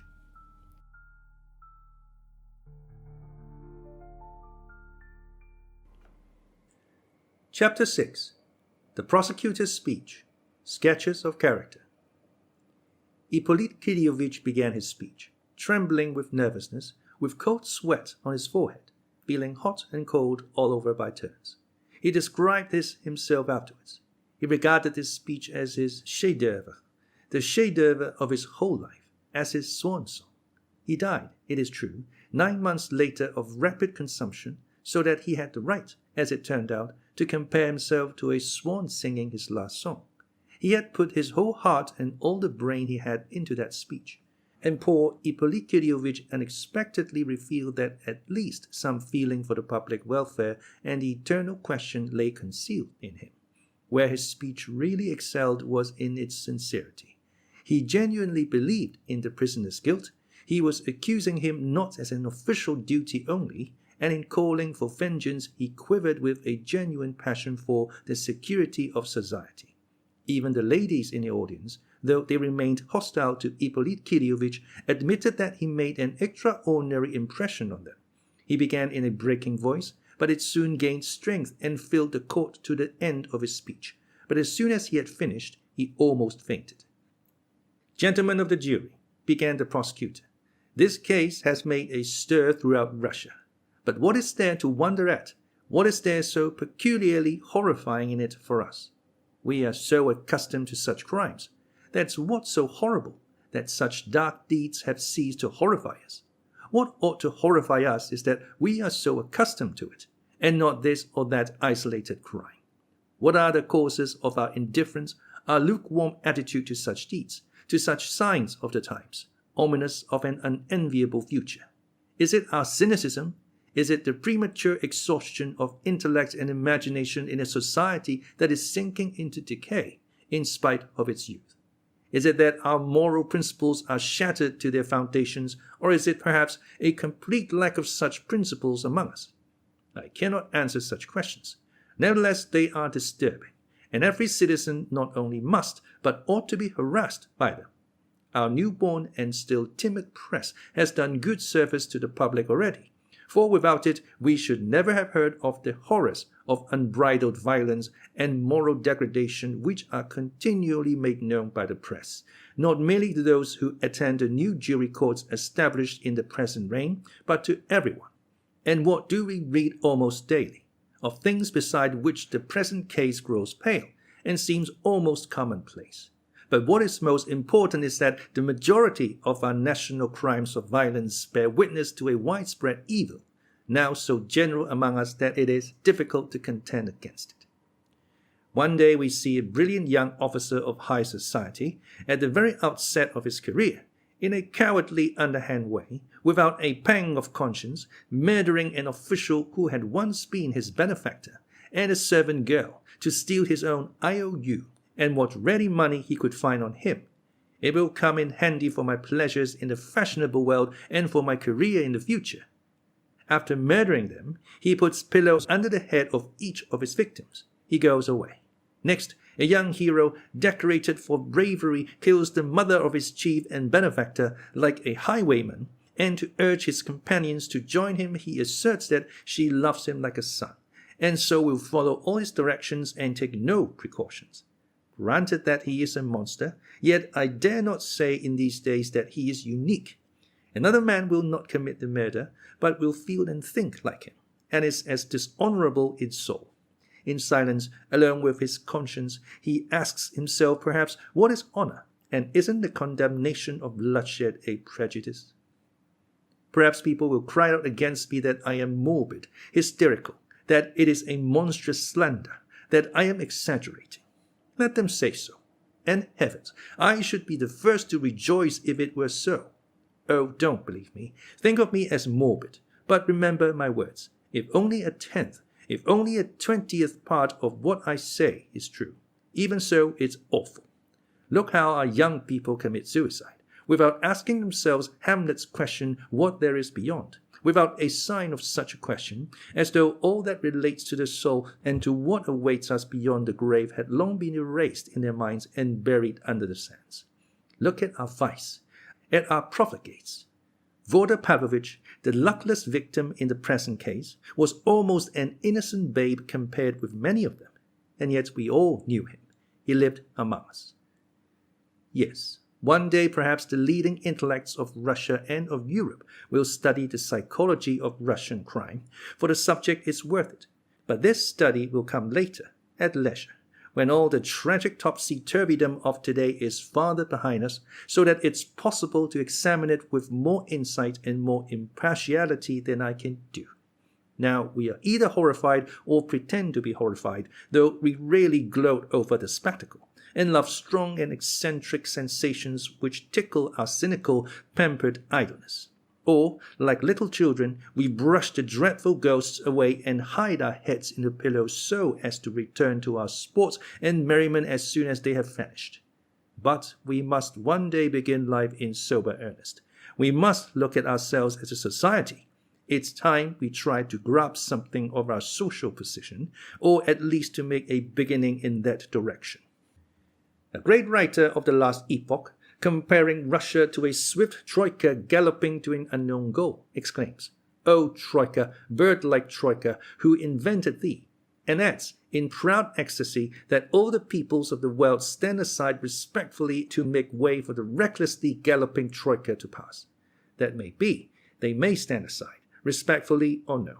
But in my poor opinion, the great writer ended his book in this way either in an excess of childish and naive optimism, or simply in fear of the censorship of the day. For if the troika were drawn by his heroes, Sobakievich, Nozdrev, Chichikov, it could reach no rational goal, whoever might be driving it, and those were the heroes of an older generation. Ours are worse specimens still. At this point, Ippolit Kiryovich's speech was interrupted by applause. The liberal significance of this simile was appreciated. The applause was, it's true, of brief duration, so that the president did not think it necessary to caution the public, and only looked severely in the direction of the offenders. But Ippolit Kiryovich was encouraged. He had never been applauded before. He had been all his life unable to get a hearing, and now he suddenly had an opportunity of securing the ear of all Russia. What, after all, is this Karamazov family, which has gained such an unenviable notoriety throughout Russia? He continued. Perhaps I am exaggerating, but it seems to me that certain fundamental features of the educated class of today are reflected in this family picture, only, of course, in miniature, like the sun in a drop of water. Think of that unhappy, vicious, unbridled old man who has met with such a melancholy end, the head of a family. Beginning life of a noble birth, but in a poor, dependent position, through an unexpected marriage he came into a small fortune, a petty knave, a toady and buffoon, of fairly good, though undeveloped intelligence. He was, above all, a moneylender, who grew bolder with growing prosperity. His abject and servile characteristics disappeared. His malicious and sarcastic cynicism was all that remained. On the spiritual side he was undeveloped, while his vitality was excessive. He saw nothing in life but sensual pleasure, and he brought his children up to be the same. He had no feelings for his duties as a father. He ridiculed those duties. He left his little children to the servants, and was glad to be rid of them, forgot about them completely. The old man's maxim was, après moi le déluge. He was an example of everything that is opposed to civic duty, of the most complete and malignant individualism. The world may burn for aught I care, so long as I am all right. And he was all right. He was content. He was eager to go on living in the same way for another 20 or 30 years. He swindled his own son and spent his money, his maternal inheritance, on trying to get his mistress from him. No, I don't intend to leave the prisoner's defense altogether to my talented colleague from Petersburg. I will speak the truth myself. I can well understand what resentment he had heaped up in his son's heart against him. But enough of that unhappy old man. he has paid the penalty. Let us remember, however, that he was a father, and one of the typical fathers of today. Am I unjust, indeed, in saying that he is typical of many modern fathers? Alas, many of them only differ in not openly professing such cynicism, for they are better educated, more cultured, but their philosophy is essentially the same as his. Perhaps I am a pessimist, but you have agreed to forgive me. Let us agree beforehand. You need not believe me, but let me speak. Let me say what I have to say, and remember something of my words. Now for the children of this father, this head of a family. One of them is the prisoner before us. All the rest of my speech will deal with him. Of the other two, I will speak only cursorily. The elder is one of those modern young men of brilliant education and vigorous intellect, who has lost all faith in everything. He has denied and rejected much already, like his father. We have all heard him. He was a welcome guest in local society. He never concealed his opinions, quite the contrary in fact, which justifies me in speaking rather openly of him now. Of course, not as an individual, but as a member of the Karamazov family. Another personage closely connected with the case died here by his own hand last night. I mean an afflicted idiot, formerly the servant and possibly the illegitimate son of Fyodor Pavlovich Smerdyakov. At the preliminary inquiry, he told me with hysterical tears how the young Ivan Karamazov had horrified him by spiritual audacity. Everything in the world is lawful according to him, and nothing must be forbidden in the future. That is what he always taught me. I believe that idiot was driven out of his mind by this theory, though, of course, the epileptic attacks from which he suffered and this terrible catastrophe have helped to unhinge his faculties. But he dropped one very interesting observation, which would have done credit to a more intelligent observer, and that is, indeed, why I've mentioned it. If there is one of the sons that is like Fyodor Pavlovich in character, it is Ivan Fyodorovich.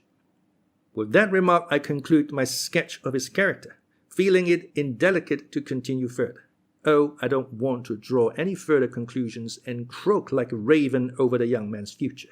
We've seen today in this court that there are still good impulses in his young heart, that family feeling has not been destroyed in him by lack of faith and cynicism, which have come to him rather by inheritance than by the exercise of independent thought. Then the third son. Oh, he is a devout and modest youth, who does not share his elder brother's gloomy and destructive theory of life. He has sought to cling to the ideas of the people, or to what goes by that name in some circles of our intellectual classes. He clung to the monastery, and was within an ace of becoming a monk. He seems to me to have betrayed unconsciously, and so early, that timid despair which leads so many in our unhappy society, who dread cynicism and its corrupting influences, and mistakenly attribute all the mischief to European enlightenment, to return to their native soil, as they say, to the bosom, so to speak, of their Mother Earth, like frightened children, yearning to fall asleep on the withered bosom of their decrepit mother, and to sleep there forever, only to escape the horrors that terrify them.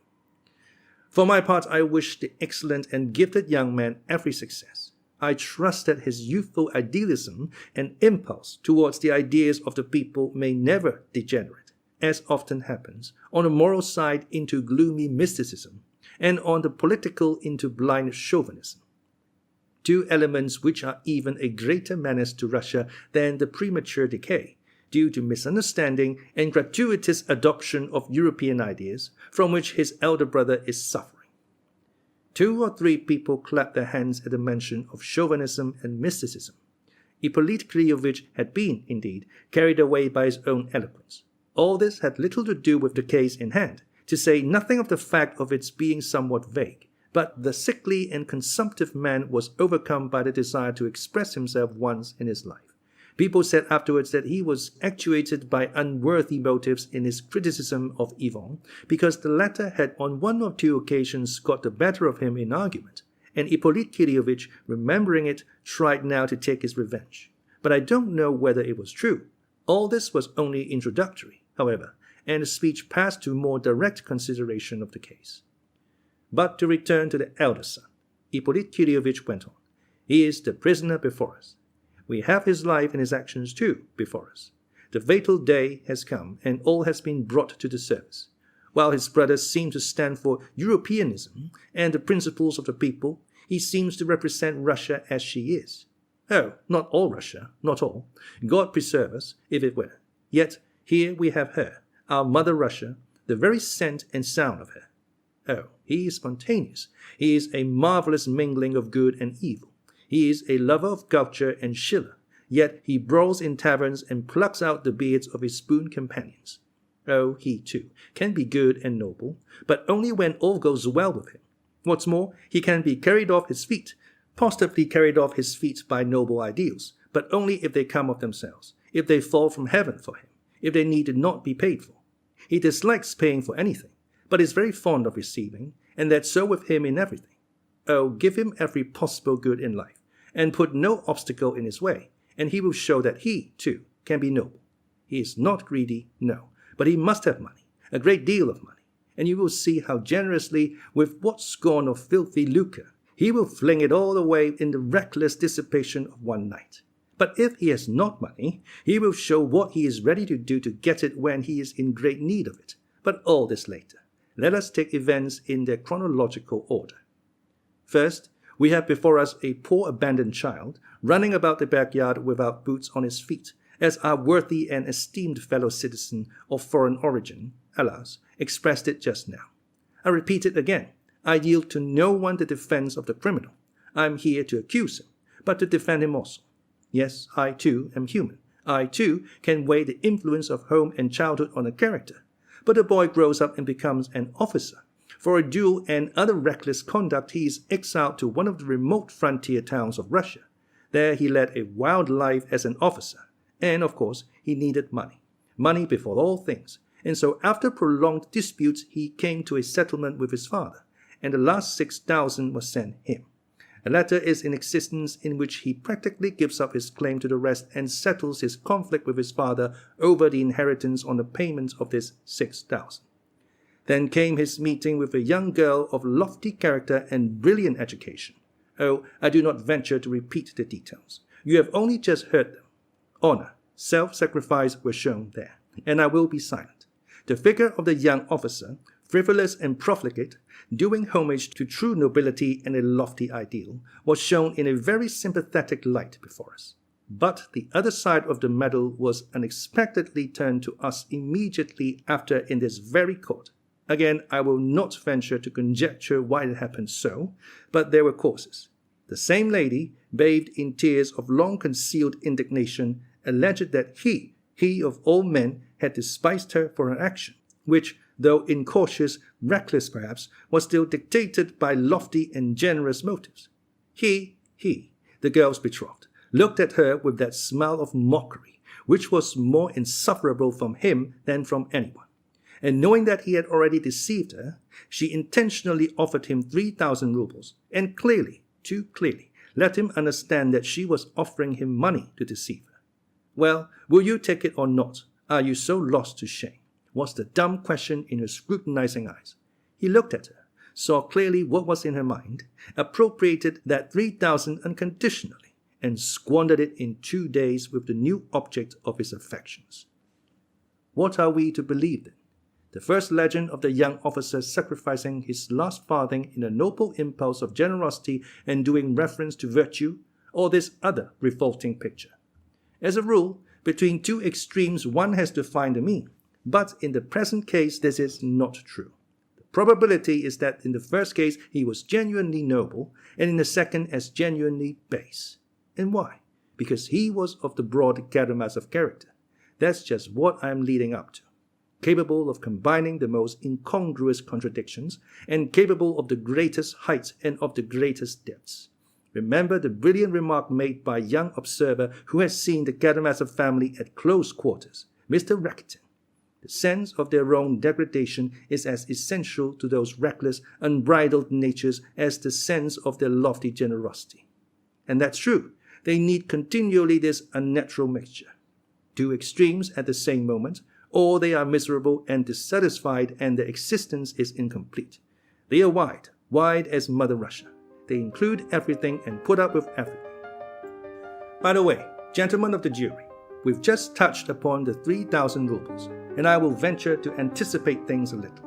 Can you conceive that a man like that, on receiving that sum in such a way, at the price of such shame, such disgrace, such utter degradation, could have been capable that very day of setting apart half that sum, that very day, and sewing it up in a little bag, and would have had the firmness of character to carry it about with him for a whole month afterwards, in spite of every temptation and his extreme need of it, neither in drunken debauchery in taverns, nor when he was flying into the country, trying to get from God knows whom the money so essential to him to remove the object of his affections from being tempted by his father, did he bring himself to touch that little bag. Why? If only to avoid abandoning his mistress to the rival of whom he was so jealous, he would have been certain to have opened that bag and to have stayed at home to keep watch over her, and to await the moment when she would say to him at last, "I am yours," and to fly with her far from their fatal surroundings. But no, he did not touch his talisman, and what is the reason he gives for it? The chief reason, as I have just said, was that when she would say, "I am yours, take me where you will," he might have the wherewithal to take her. But that first reason, in the prisoner's own words, was of little weight beside the second. "While I have that money on me," he said, "I am a scoundrel, not a thief. For I can always go to my insulted betrothed, and, laying down half the sum I have fraudulently appropriated, I can always say to her, 'You see, I've squandered half your money, and shown I am a weak and immoral man, and, if you like, a scoundrel. But though I am a scoundrel, I am not a thief. For if I had been a thief, I shouldn't have brought you back this half of the money, but should have taken it as I did the other half.'" A marvelous explanation. This frantic but weak man, who could not resist the temptation of accepting the 3,000 rubles at the price of such disgrace, this very man suddenly develops the most stoical firmness and carries about 1,000 rubles without daring to touch it. Does that fit in at all with the character we have analyzed? No. And I venture to tell you how the real Dmitri Karamazov would have behaved in such circumstances, if he really had brought himself to put away the money. At the first temptation, for instance, to entertain the woman with whom he had already squandered half the money, he would have unpicked his little bag and have taken out some 100 rubles, for why should he have taken back precisely half the money, that is, 1,500 rubles? Why not 1,400? He could just as well have said then that he was not a thief, because he brought back 1,400 rubles. Then another time he would have unpicked it again and taken out another 100, and then a third, and then a fourth, and before the end of the month he would have taken the last note but one, feeling that if he took back only 100 it would answer the purpose, for a thief would have stolen it all. And then he would have looked at his last note and have said to himself, "It's really not worthwhile to give back 100. Let's spend that too." That's how the real Dmitri Karamazov, as we know him, would have behaved. One cannot imagine anything more incongruous with the actual fact than this legend of the little bag. Nothing could be more inconceivable, but we shall return to that later. After touching upon what had come out in the proceedings concerning the financial relations of father and son, and arguing again and again that it was utterly impossible, from the facts known, to determine which was in the wrong, Ippolit Kiryovich passed to the evidence of the medical experts in reference to Mitya's fixed idea about the 3,000 owing him.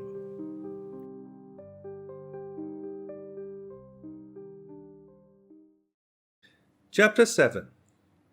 An Historical Survey. The medical experts have striven to convince us that the prisoner is out of his mind and, in fact, a maniac. I maintain that he is in his right mind, and that if he had not been, he would have behaved more cleverly. As for his being a maniac, that I would agree with, but only in one point, that is, his fixed idea about the 3,000. Yet I think one might find a much simpler cause than his tendency to insanity. For my part, I agree thoroughly with the young doctor who maintained that the prisoner's mental faculties have always been normal, and that he has only been irritable and exasperated. The object of the prisoner's continual and violent anger was not the sum itself. There was a special motive at the bottom of it. That motive is jealousy. Here Ippolit Kiryovich described at length the prisoner's fatal passion for Grushenka. He began from the moment when the prisoner went to the young person's lodgings to beat her. I use his own expression. The prosecutor explained. But instead of beating her, he remained there, at her feet. That was the beginning of the passion. At the same time, the prisoner's father was captivated by the same young person, a strange and fatal coincidence, for they both lost their hearts to her simultaneously, though both had known her before, and she inspired in both of them the most violent, characteristically Karamazov passion. We have her own confession. I was laughing at both of them. Yes, the sudden desire to make a jest of them came over her, and she conquered both of them at once. The old man, who worshipped money, at once set aside 3,000 rubles as a reward for one visit from her, but soon after that he would have been happy to lay his property and his name at her feet, if only she would become his lawful wife. We have good evidence of this. As for the prisoner, the tragedy of his fate is evident. It is before us. But such was the young person's game. The enchantress gave the unhappy young man no hope until the last moment, when he knelt before her, stretching out hands that were already stained with the blood of his father and rifle. It was in that position that he was arrested. Send me to Siberia with him.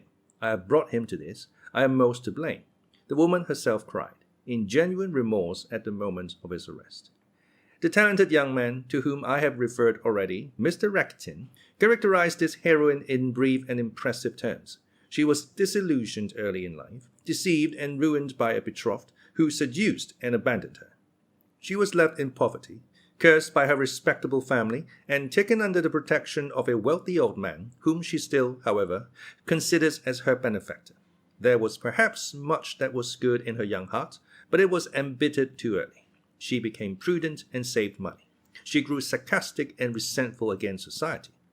After this sketch of her character, it may well be understood that she might laugh at both of them simply from mischief, from malice. After a month of hopeless love and moral degradation, during which he betrayed his betrothed and appropriated money entrusted to his honor, the prisoner was driven almost to frenzy, almost to madness by continual jealousy. And of whom? His father. And the worst of it was that the crazy old man was alluring and enticing the object of his affection by means of that very 3,000 rubles, which the son looked upon as his own property, part of his inheritance from his mother, or which his father was cheating him. Yes, I admit it was hard to bear. It might well drive a man to madness. It was not the money, but the fact that this money was used with such revolting cynicism to ruin his happiness. Then the prosecutor went on to describe how the idea of murdering his father had entered the prisoner's head, and illustrated his theory with facts. At first he only talked about it in taverns. He was talking about it all that month. He likes being always surrounded with company, and he likes to tell his companions everything, even his most diabolical and dangerous ideas. He likes to share every thought with others, and expects, for some reason, that those he confides in will meet him with perfect sympathy, enter into all his troubles and anxieties, take his part and not oppose him in anything. If not, he flies into a rage and smashes up everything in a tavern. Then followed the anecdote about Captain Snegiryov. Those who heard the prisoner began to think at last that he might mean more than threats, and that such a frenzy might turn threats into actions. Here the prosecutor described the meeting of the family at the monastery, the conversations with Alyosha, and the horrible scene of violence when the prisoner had rushed into his father's house just after dinner. I cannot positively assert, the prosecutor continued, that the prisoner fully intended to murder his father before that incident. Yet the idea had several times presented itself to him, and he had deliberated on it. For that we have facts, witnesses, and his own words. I confess, gentlemen of the jury, he added, that till today I have been uncertain whether to attribute to the prisoner conscious premeditation. I was firmly convinced that he had pictured the fatal moment beforehand, but had only pictured it, contemplating it as a possibility. He had not definitely considered when and how he might commit the crime. But I was only uncertain till today, till that fatal document was presented to the court just now. You yourselves heard that young lady's exclamation. It is the plan, the program of the murder. That is how she defined that miserable, drunken letter of the unhappy prisoner. And, in fact, from the letter we see that the whole fact of the murder was premeditated. It was written 2 days before, and so we know now for a fact that 48 hours before the perpetration of his terrible design, the prisoner swore that if he could not get money next day, he would murder his father in order to take the envelope with notes from under his pillow as soon as Yvonne had gone away. You hear that? So he had thought everything out, weighing every circumstance, and he carried it all out just as he had written it. The proof of premeditation is conclusive. The crime must have been committed for the sake of the money. That is stated clearly. That is written and signed. The prisoner does not deny his signature. I shall be told he was drunk when he wrote it, but that does not diminish the value of the letter. Quite the contrary, he wrote when drunk what he had planned when sober. Had he not planned it when sober, he would not have written it when drunk. I shall be asked, then why did he talk about it in taverns? A man who premeditates such a crime is silent and keeps it to himself. Yes, but he talked about it before he had formed a plan, when he had only the desire, only the impulse to it. Afterwards he talked less about it. On the evening he wrote that letter at the Metropolis Tavern. Contrary to his custom, he was silent, though he had been drinking. He did not play billiards. He sat in a corner, talked to no one. He did indeed turn a shopman out of his seat, but that was done almost unconsciously, because he could never enter a tavern without making a disturbance. It is true that after he had taken the final decision, he must have felt apprehensive that he had talked too much about his design beforehand, and that this might lead to his arrest and prosecution afterwards. But there was nothing for it. He could not take his words back, but his luck had served him before. It would serve him again. He believed in his star, I must confess, too, that he did a great deal to avoid the fatal catastrophe. Tomorrow I shall try and borrow the money from everyone, as he writes in his peculiar language, and if they won't give it to me, there will be bloodshed. Here Ippolit Kiryovich passed to a detailed description of all Mitya's efforts to borrow the money. He described his visit to Samsonov, his journey to Lyagave.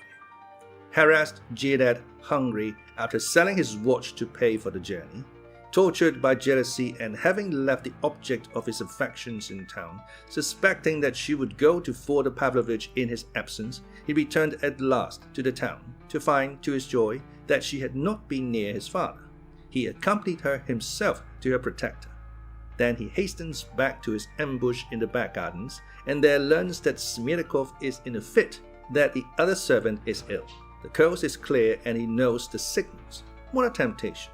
Still he resists it. He goes off to a lady who has for some time been residing in the town and who is highly esteemed among us, Madame Khodlakova. That lady, who had long watched his career with compassion, gave him the most judicious advice to give up his dissipated life, his unseemly love affair, the waste of his youth and figure in pot-house debauchery, and to set off to Siberia to the gold mines. That would be an outlet for your turbulent energies, your romantic character, your thirst for adventure. After describing the result of this conversation and the moments when the prisoner learned that Grushenka had not remained at Samsonov's, the sudden frenzy of the luckless man, worn out with jealousy and nervous exhaustion, and the thought that she had deceived him and was now with his father, Ippolit Kiryovich concluded by dwelling upon the fatal influence of chance. Had the maid told him that her mistress was at Mokhraya with her former lover, nothing would have happened, but she lost her head. She could only swear and protest her ignorance, and if the prisoner did not kill her on the spot, it was only because he flew in pursuit of his false mistress. But note, frantic as he was, he took with him a brass pestle. Why that? Why not some other weapon? But since he had been contemplating his plan and preparing himself for it for a whole month, he would snatch up anything like a weapon that caught his eye. He had realized for a month past that any object of the kind would serve as a weapon, so he instantly, without hesitation, recognized that it would serve his purpose. So it was by no means unconsciously, by no means involuntarily, that he snatched up that fatal pestle. And then we find him in his father's garden. The coast is clear, there are no witnesses, darkness and jealousy. The suspicion that she was there, with him, with his rifle, in his arms, and perhaps laughing at him at that moment, took his breath away. And it was not mere suspicion. The deception was open, obvious. She must be there, in that lighted room. She must be behind the screen. And the unhappy man would have us believe that he stole up to the window, peeped respectfully in, and discreetly withdrew, for fear something terrible and immoral should happen. And he tries to persuade us of that, us who understand his character, who know his state of mind at the moment, and that he knew the signals by which he could at once enter the house. At this point, Ippolit Kiryovich broke off to discuss exhaustively the suspected connection of Smerdyakov with the murder.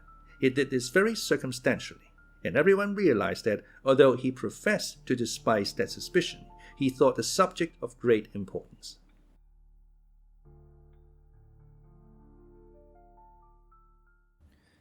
Chapter 8. A Treatise on Smerdyakov. To begin with, what was the source of this suspicion? The first person who cried out that Smerdyakov had committed the murder was the prisoner himself at the moment of his arrest. Yet from that time to this, he had not brought forward a single fact to confirm the charge, nor the faintest suggestion of a fact.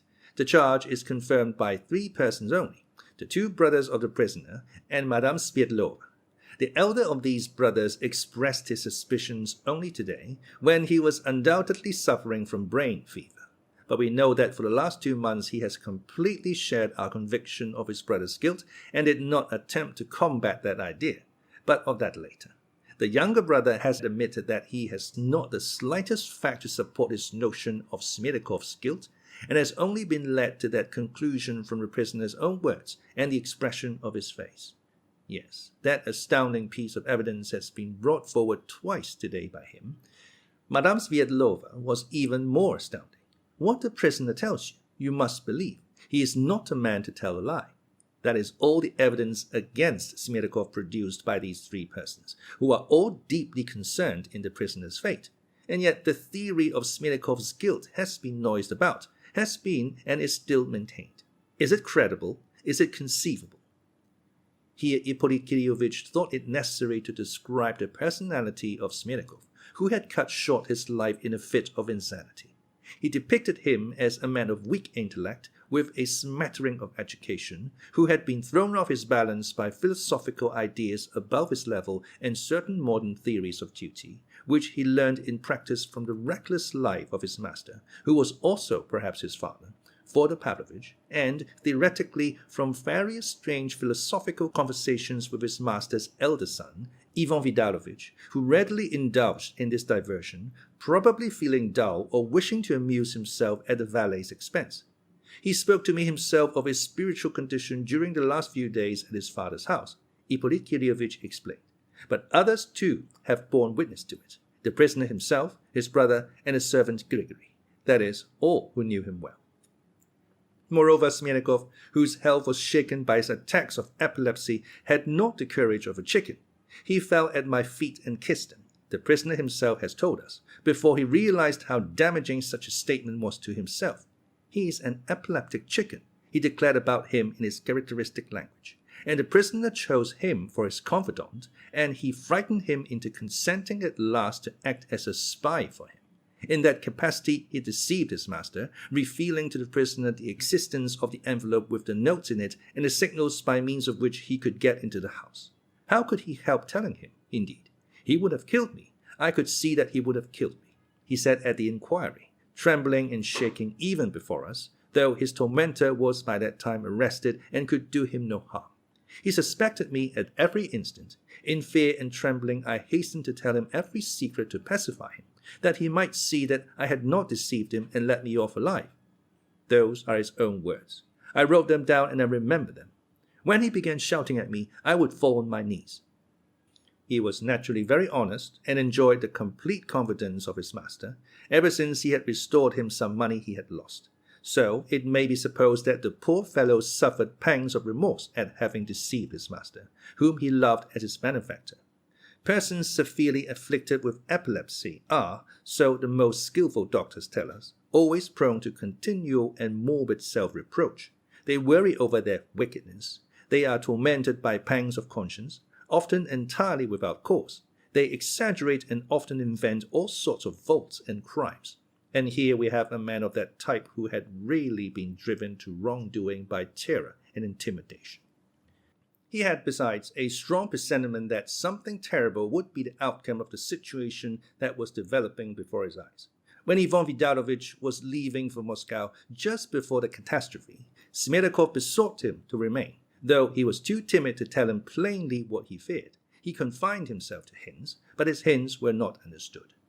It must be observed that he looked on Ivan Vidalovich as a protector, whose presence in the house was a guarantee that no harm would come to pass. Remember the phrase in Dmitri Karamazov's drunken letter, "I shall kill the old man if only Ivan goes away." so Ivan Vidalovich's presence seemed to everyone a guarantee of peace and order in that house. But he went away, and within an hour of his young master's departure, Smerdyakov was taken with an epileptic fit. But that's perfectly intelligible. Here I must mention that Smerdyakov, oppressed by terror and despair of a sort, had felt during those last few days that one of the fits from which he had suffered before at moments of strain might be coming upon him again. The day and hour of such an attack cannot, of course, be foreseen, but every epileptic can feel beforehand that he is likely to have one. So the doctors tell us. And so, as soon as Ivan Vidalovich had driven out of the yard, Smerdyakov, depressed by his lonely and unprotected position, went to the cellar. He went down the stairs wondering if he would have a fit or not, and what if it were to come upon him at once. And that very apprehension, that very wonder, brought on the spasm in his throat that always precedes such attacks, and he fell unconscious into the cellar. And in this perfectly natural occurrence, people tried to detect a suspicion, a hint that he was shamming an attack on purpose. But if it were on purpose, the question arises at once. What was his motive? What was he reckoning on? What was he aiming at? I say nothing about medicine. Science, I'm told, may go astray. The doctors were not able to discriminate between the counterfeit and the real. That may be so. But answer me one question. What motive had he for such a counterfeit? Could he, had he been plotting the murder, have desired to attract the attention of the household by having a fit just before? You see, gentlemen of the jury, on the night of the murder, there were 5 persons in Fyodor Pavlovich's. Fyodor Pavlovich himself, then his servant Gregory, but he was almost killed himself. The 3rd person was Gregory's wife, Marfa Ignatievna, but it would be simply shameful to imagine her murdering her master. 2 persons are left, the prisoner and Smerdyakov. But if we are to believe the prisoner's statement that he is not the murderer, then Smerdyakov must have been, for there is no other alternative. No one else can be found. That is what accounts for the artful, astounding accusation against the unhappy idiot who committed suicide yesterday.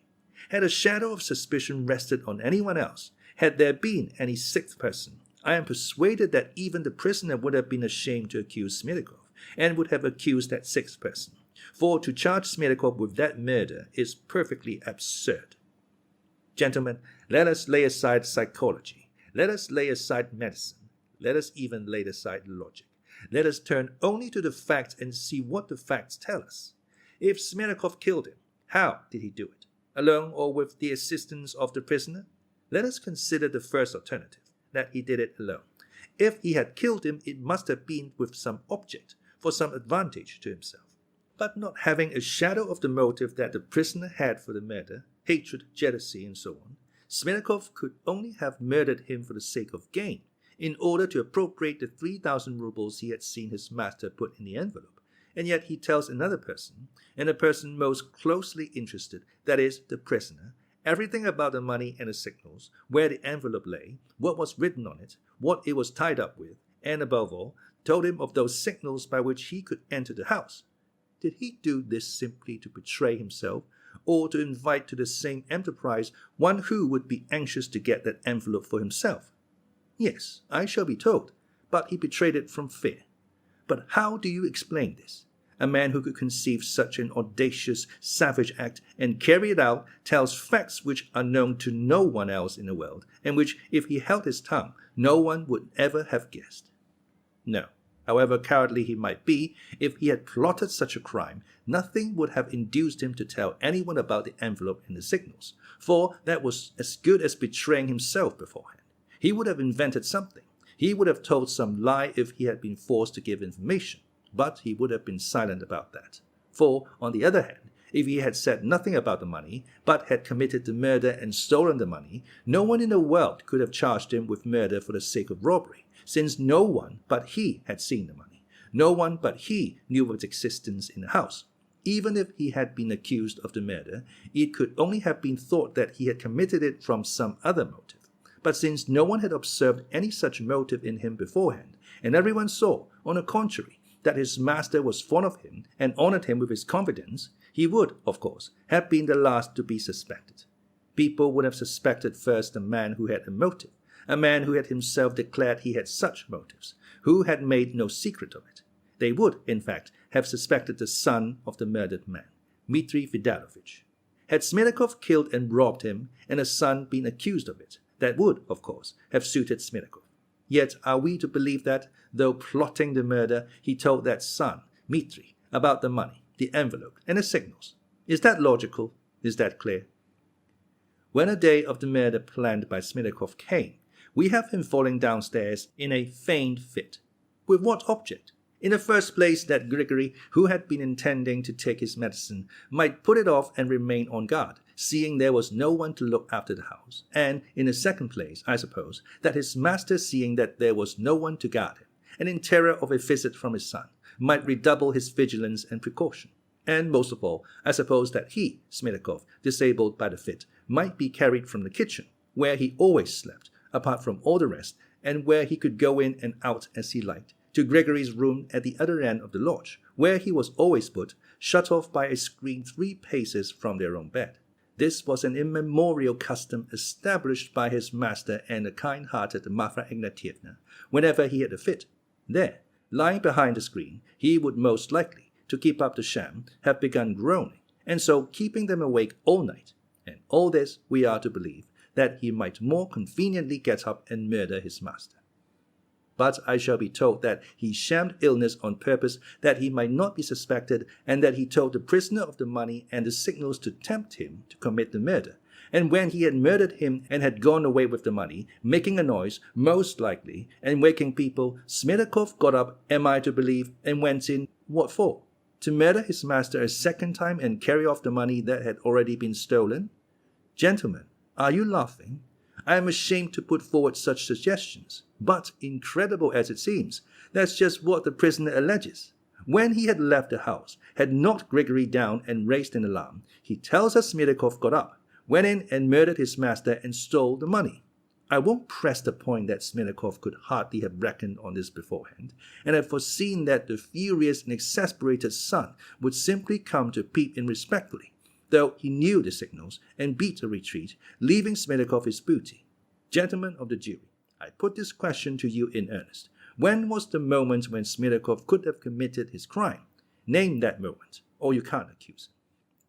But perhaps the fit was a real one. The sick man suddenly recovered, heard a shout, and went out. Well, what then? He looked about him and said, why not go and kill the master?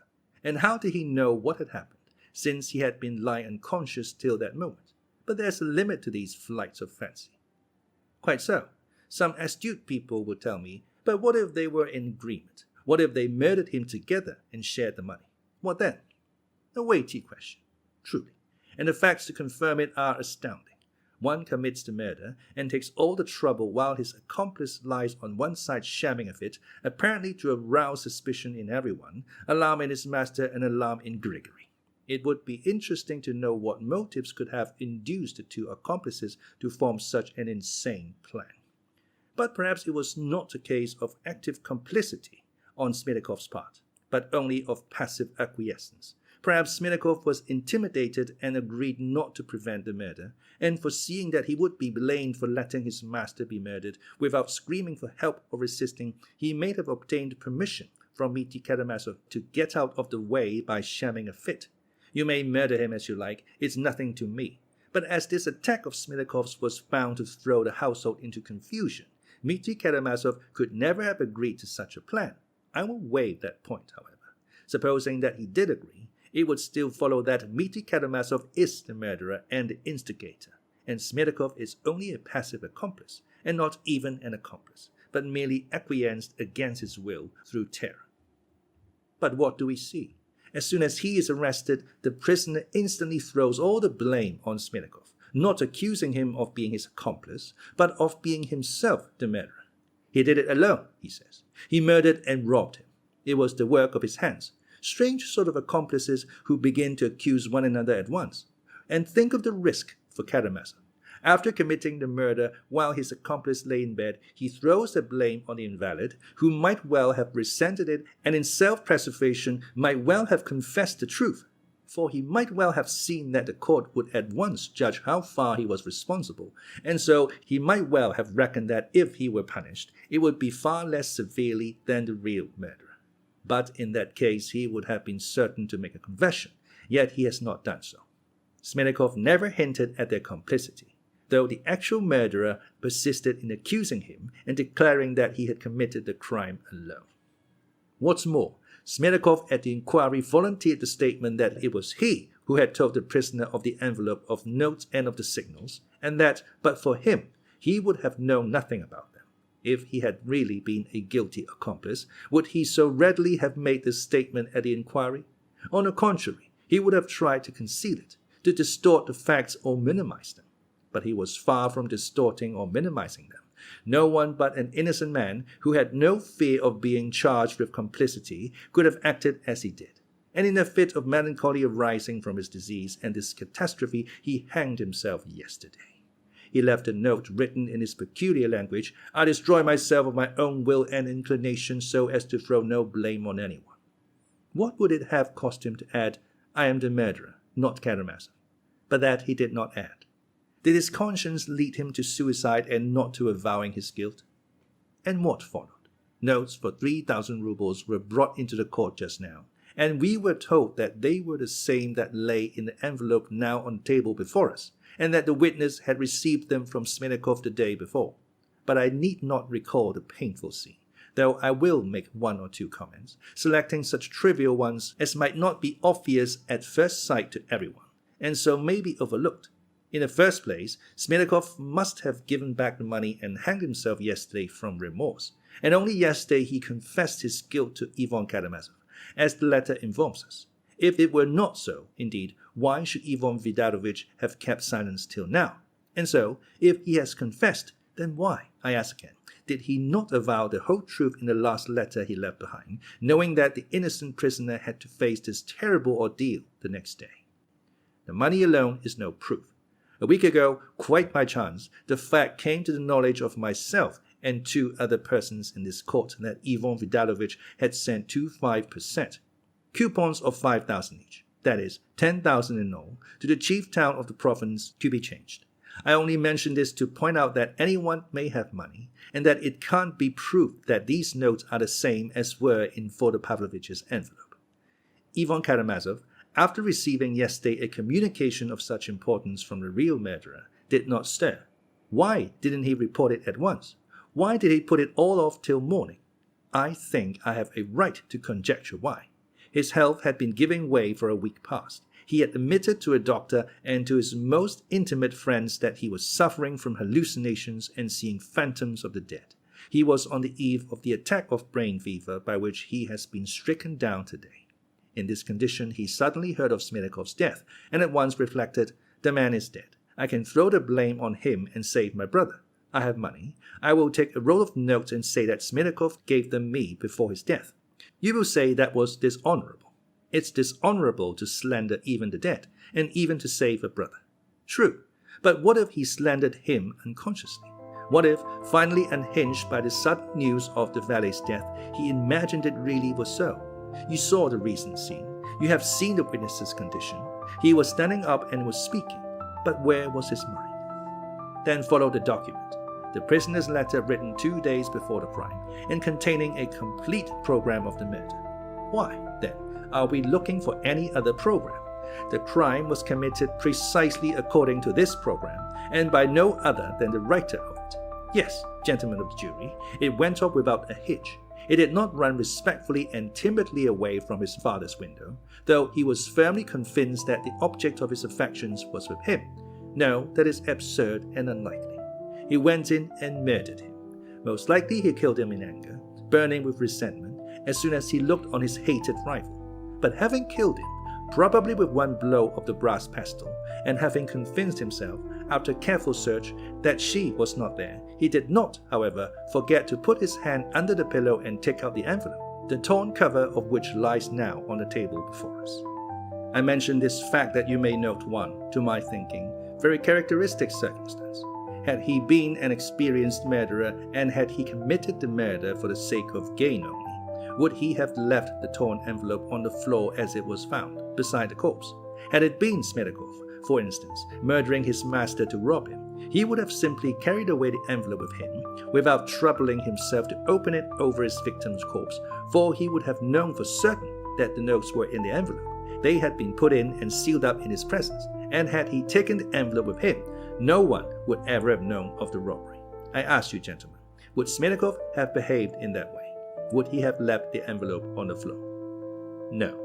This was the action of a frantic a murderer who was not a thief and had never stolen before that day, who snatched the notes from under the pillow, not like a thief stealing them, but as though seizing his own property from the thief who had stolen it.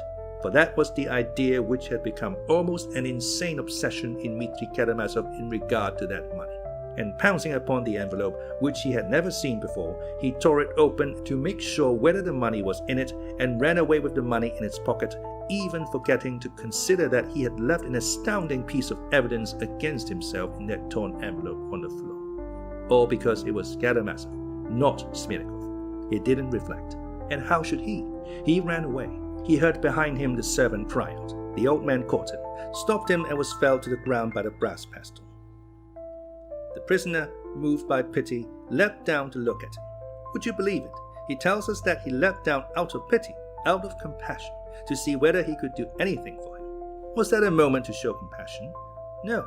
He jumped down simply to make certain whether the only witness of his crime were dead or alive.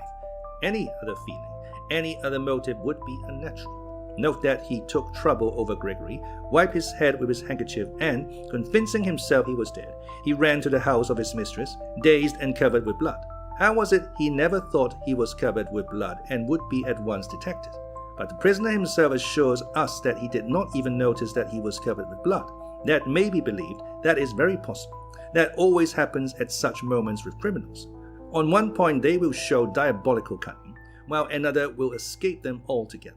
But he was thinking at that moment of one thing only. Where was she? He wanted to find out at once where she was. So he ran to her lodging and learned an unexpected and astounding piece of news. She had gone off to Mokhraya to meet her first lover.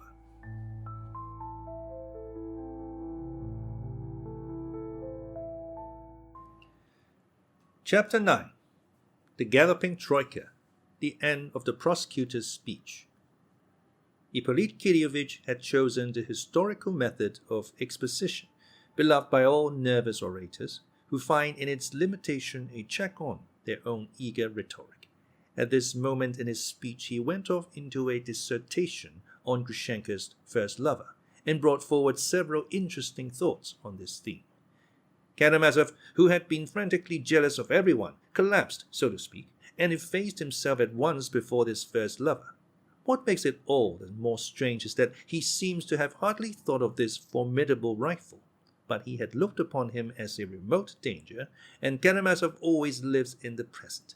Possibly he regarded himself as a fiction, but his wounded heart grasped instantly that the woman had been concealing this new rival and deceiving him, because he was anything but a fiction to her, because he was the one hope of her life.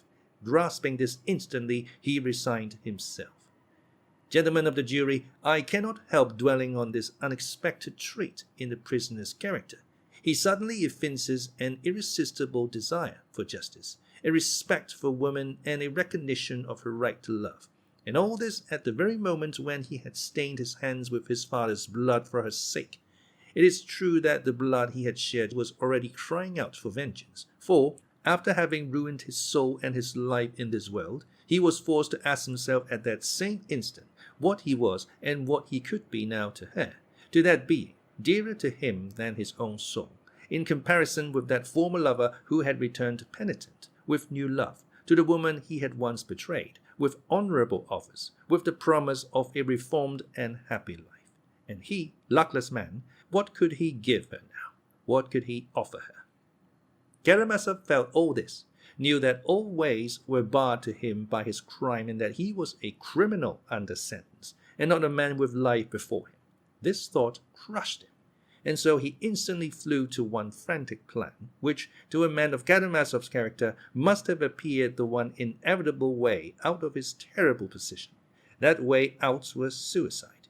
He ran for the pistols he had left in pledge with his friend Perotin, and on the way, as he ran, he pulled out of his pocket the money, for the sake of which he had stained his hands with his father's gore. Oh, now he needed money more than ever. Karamazov would die, Karamazov would shoot himself, and it should be remembered.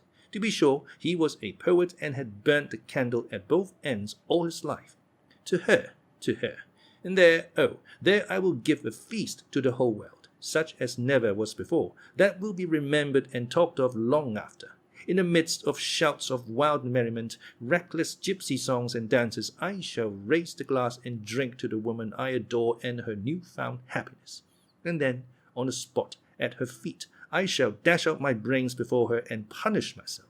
She will remember Mitya Karamazov sometimes. She will see how Mitya loved her. She will feel for Mitya.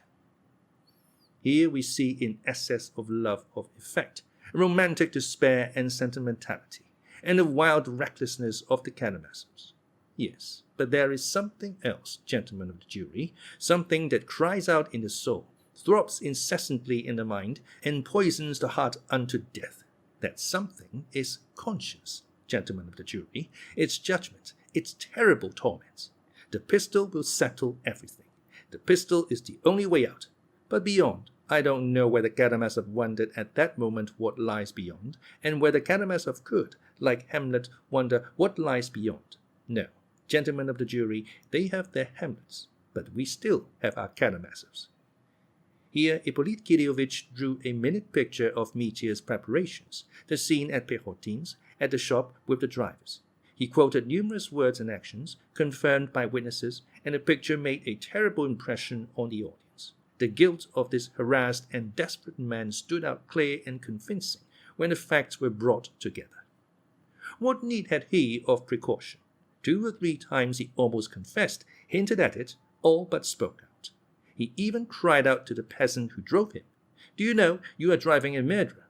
But it was impossible for him to speak out. He had to get to Mokhraya and there to finish his romance. But what was awaiting the luckless man?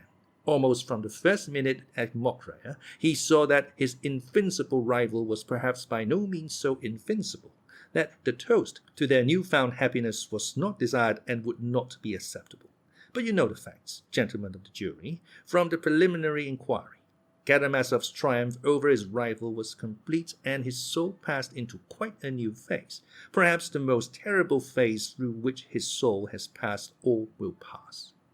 One may say with certainty, gentlemen of the jury, the prosecutor continued, that outraged nature and the criminal hearts bring their own vengeance more completely than any earthly justice. What's more, justice and punishment on earth positively alleviate the punishment of nature and are, indeed, essential to the soul of the criminal at such moments, as its salvation from despair.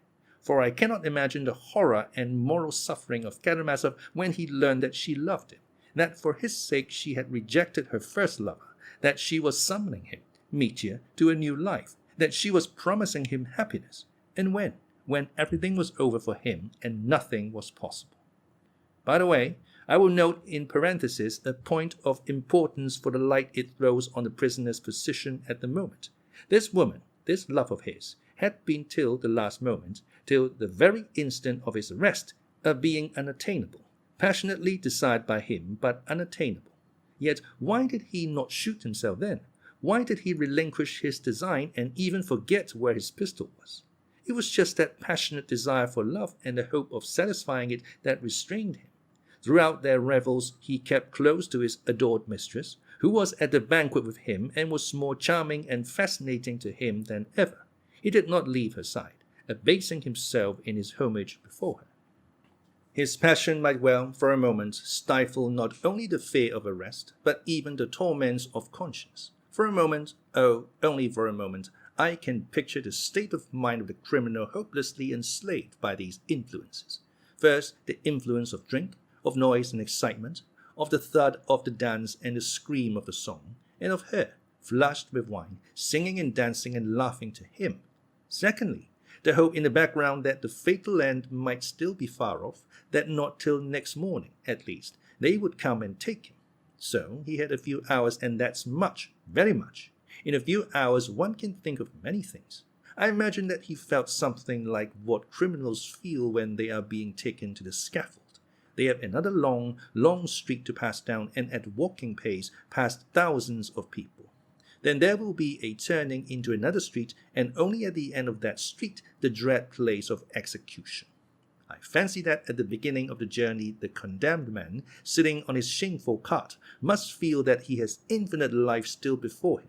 The houses recede, the cart moves on. Oh, that's nothing. It's still far to the turning into the second street, and he still looks boldly to right and to left at those thousands of callously curious people with their eyes fixed on him, and he still fancies that he is just such a man as they. But now the turning comes to the next street.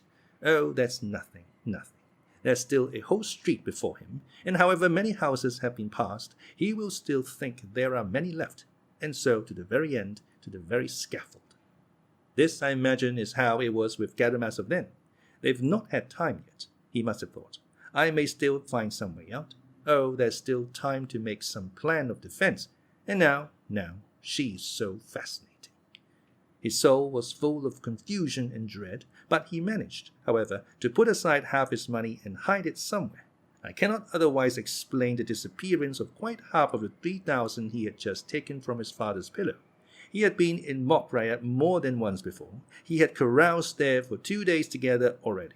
He knew the old big house with all its passages and outbuildings. I imagine that part of the money was hidden in that house, not long before the arrest, in some crevice, under some floor, in some corner, under the roof.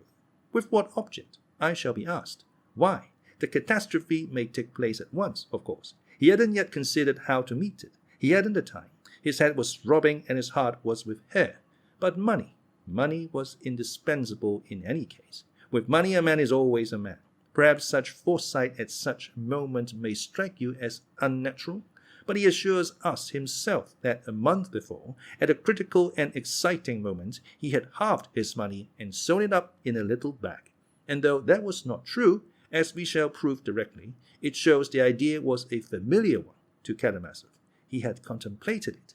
What's more, when he declared at the inquiry that he had put 1,500 rubles in a bag, he may have invented that little bag on the inspiration of the moment, because he had 2 hours before dividing his money and hidden half of it at Mokhraya till morning, in case of emergency, simply not to have it on himself. Two extremes, gentlemen of the jury. Remember that Karamazov can contemplate two extremes and both at once. We have looked in the house, but we haven't found the money. It may still be there, or it may have disappeared next day and be in the prisoner's hands now. In any case, he was at her side, on his knees before her. She was lying on the bed. He had his hand stretched out to her, and he had so entirely forgotten everything that he did not even hear the man coming to arrest him. He hadn't time to prepare any line of defense in his mind. He was caught unawares and confronted with his judges, the arbiters of his destiny. Gentlemen of the jury, there are moments in the execution of our duties when it is terrible for us to face a man, terrible on his account, too. The moments of contemplating that animal fear, when a criminal sees that all is lost but still struggles, still means to struggle, the moments when every instinct of self-preservation rises up in him at once, and he looks at you with questioning and suffering eyes, studies you, your face, your thoughts, uncertain on which side you will strike, and his distracted mind frames thousands of plans in an instant, but he is still afraid to speak, afraid of giving himself away. This purgatory of the spirit, this animal thirst for self-preservation, these humiliating moments of the human soul are awful, and sometimes arouse horror and compassion for the criminal even in the lawyer, and this was what we all witnessed then. At first he was thunderstruck and in his terror dropped some very compromising phrases. Blood, I've deserved it. But he quickly restrained himself. He had not prepared what he was to say, what answer he was to make. He had nothing but a bare denial ready. I am not guilty of my father's death. That was his fence for the moment, and behind it he hoped to throw up a barricade of some sort. His first compromising exclamations he hastened to explain by declaring that he was responsible for the death of the servant Grigory only. Of that bloodshed I am guilty. But who has killed my father, gentlemen? Who has killed him? Who can have killed him, if not I? Do you hear? He asked us that. Us, who had come to ask him that question. do you hear that phrase uttered with such premature haste? If not I, the animal cunning, the naivete, the Karamazov impatience of it. I didn't kill him, and you mustn't think I did. I wanted to kill him, gentlemen. I wanted to kill him. He hastens to admit. But still, I am not guilty. It is not I murdered him. He concedes to us that he wanted to murder him, as though to say, you can see for yourselves how truthful I am, so you believe all the sooner that I didn't murder him. Oh, in such cases, the criminal is often amazingly shallow and credulous. At that point, one of the lawyers asked him, as it were incidentally, the most simple question. Wasn't it Smerdyakov killed him? Then, as we expected, he was horribly angry at our having anticipated him and caught him unawares, before he had time to pave the way to choose and snatch the moment when it would be most natural to bring in Smerdyakov's name. He rushed at once to the other extreme, as he always does, and began to assure us that Smerdyakov could not have killed him, was not capable of it. But don't believe him. That was only his cunning. He didn't really give up the idea of Smerdyakov. On the contrary, he meant to bring him forward again, for, indeed, he had no one else to bring forward. But he would do that later, because for the moment that line was spoiled for him. He would bring him forward perhaps next day, or even a few days later, choosing an opportunity to cry out to us, you know, I was more skeptical about Smerdyakov than you. You remember that yourselves. But now I am convinced. He killed him. He must have done. And for the present he falls back upon a gloomy and irritable denial. Impatience and anger prompted him, however, to the most inept and incredible explanation of how he looked into his father's window and how he respectfully withdrew. The worst of it was that he was unaware of the position of affairs, of the evidence given by Grigory. We proceeded to search him. The search angered, but encouraged him. The whole 3,000 had not been found on him, only half of it. And no doubt only at that moment of angry silence the fiction of the little bag first occurred to him. No doubt he was conscious himself of the improbability of the story and strove painfully to make it sound more likely, to weave it into a romance that would sound plausible. In such cases, the first duty, the chief task of the investigating lawyers, is to prevent the criminal being prepared to pounce upon him unexpectedly so that he may blurt out his cherished ideas in all their simplicity, improbability, and inconsistency. The criminal can only be made to speak by the sudden and apparently incidental communication of some new fact, of some circumstance of great importance in a case, of which he had no previous idea and could not have foreseen. We had such a fact in readiness. That was Grigory's evidence about the open door through which the prisoner had run out. He had completely forgotten about that door and had not even suspected that Grigory could have seen it. The effect of it was amazing. He leapt up and shouted to us. Then Smerdyakov murdered him. It was Smerdyakov, and so betrayed the basis of the defense he was keeping back, and betrayed it in its most improbable shape, for Smerdyakov could only have committed the murder after he had knocked Grigory down and run away. When we told him that Grigory saw the door was open before he fell down, and had heard Smerdyakov behind the screen as he came out of his bedroom, Karamazov was positively crushed.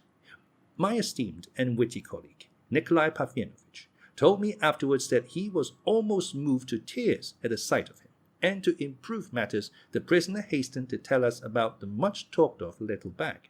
So be it. You shall hear this romance. Gentlemen of the jury, I have told you already why I consider this romance not only an absurdity, but the most improbable invention that could have been brought forward in the circumstances. If one tried for a bet to invent the most unlikely story, one could hardly find anything more incredible. The worst of such stories is that the triumphant romances can always be put to confusion and crushed by the very details in which real life is so rich and which these unhappy and involuntary storytellers neglect as insignificant trifles. Oh, they have no thought to spare for such details. Their minds are concentrated on their grand invention as a whole, and fancy anyone daring to pull them up for a trifle. But that's how they are caught. The prisoner was asked the question, where did you get the stuff for your little bag and who made it for you? I made it myself. And where did you get the linen? The prisoner was positively offended. He thought it almost insulting to ask him such a trivial question. And would you believe it? His resentment was genuine. But they are all like that. I tore it off my shirt. Then we shall find that shirt among your linen tomorrow, with a piece torn off. And only fancy, gentlemen of the jury, if we really had found that torn shirt, that would have been a fact, a material fact in support of his statement. But he was incapable of that reflection. I don't remember. It may not have been off my shirt. I sewed it up in one of my landlady's caps. What sort of a cap?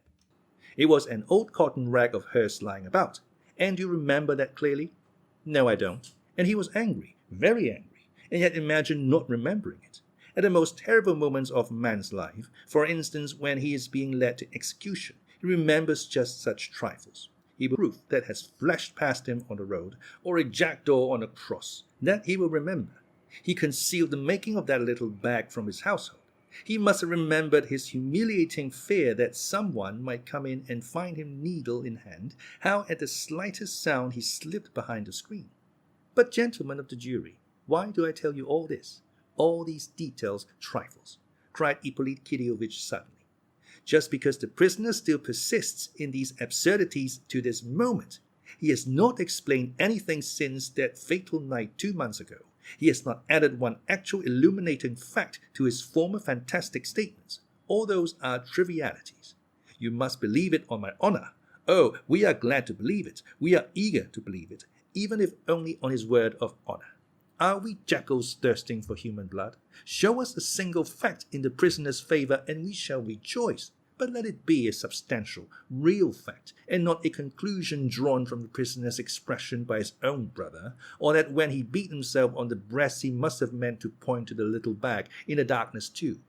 We shall rejoice at the new fact. We shall be the first to repudiate our charge. We shall hasten to repudiate it.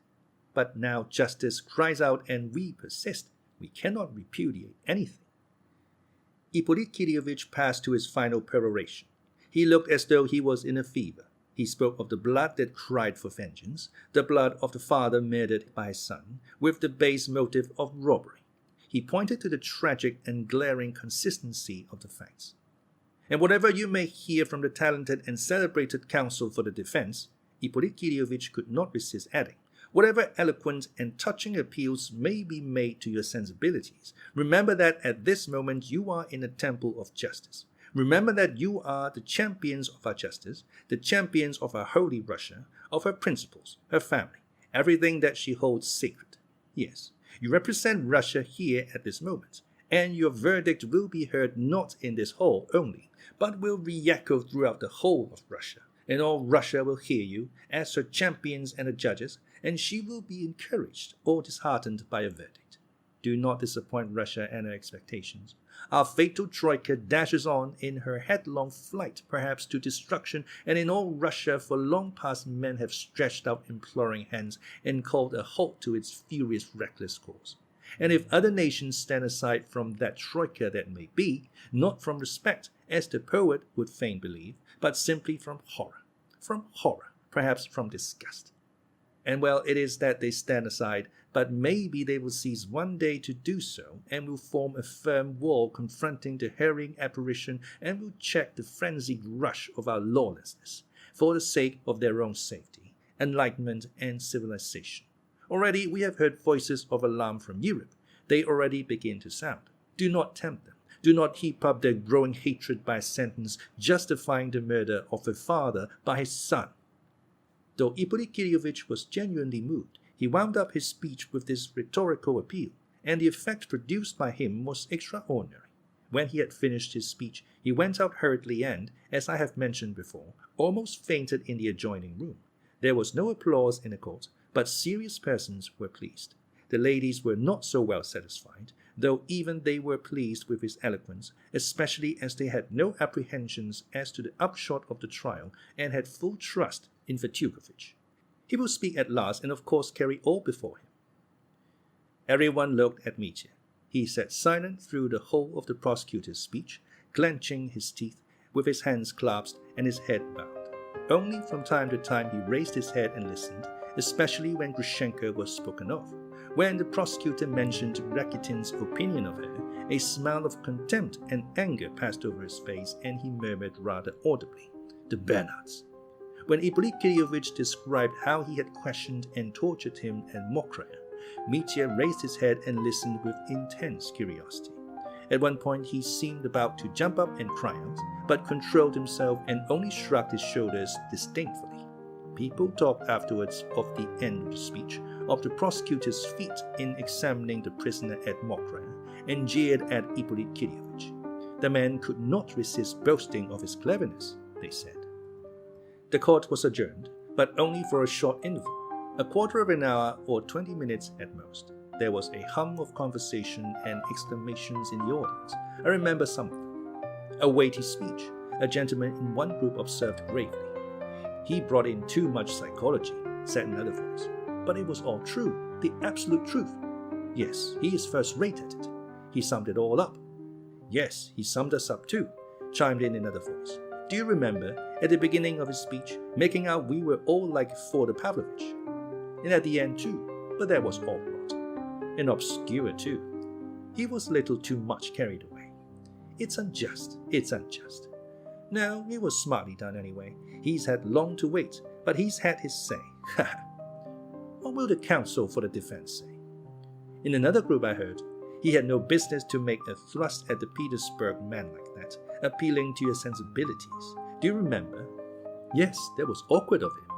He was in too great a hurry. He is a nervous man. We laugh, but what must the prisoner be feeling? Yes, what must it be for Mitya?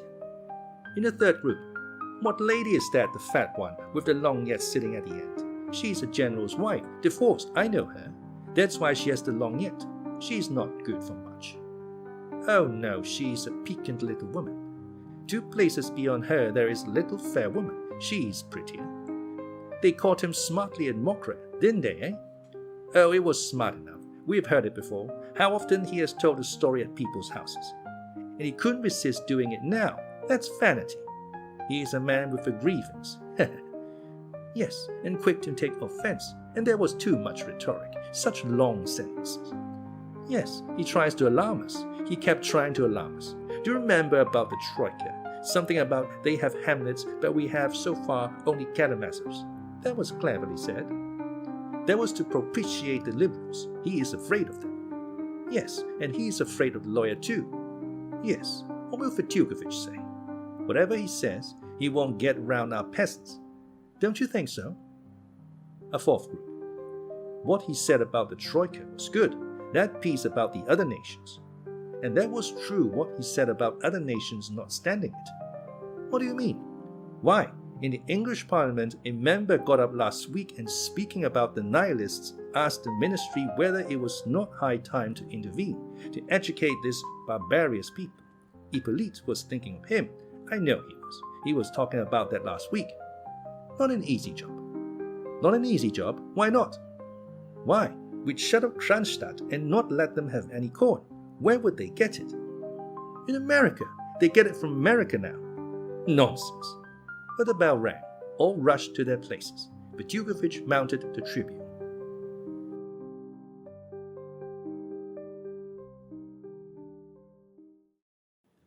Chapter 10. The speech for the defense. An argument that cuts both ways. All was hushed as the first words of the famous orator rang out. The eyes of the audience were fastened upon him. He began very simply and directly, with an air of conviction, but not the slightest trace of conceit. He made no attempt at eloquence, at pathos, or emotional phrases. He was like a man speaking in a circle of intimate and sympathetic friends. His voice was a fine one, sonorous and sympathetic, and there was something genuine and simple in the very sound of it. But everyone realized at once that the speaker might suddenly rise to genuine pathos and pierce the heart with untold power. His language was perhaps more irregular than Ippolit Kiryovich's, but he spoke without long phrases, and indeed with more precision.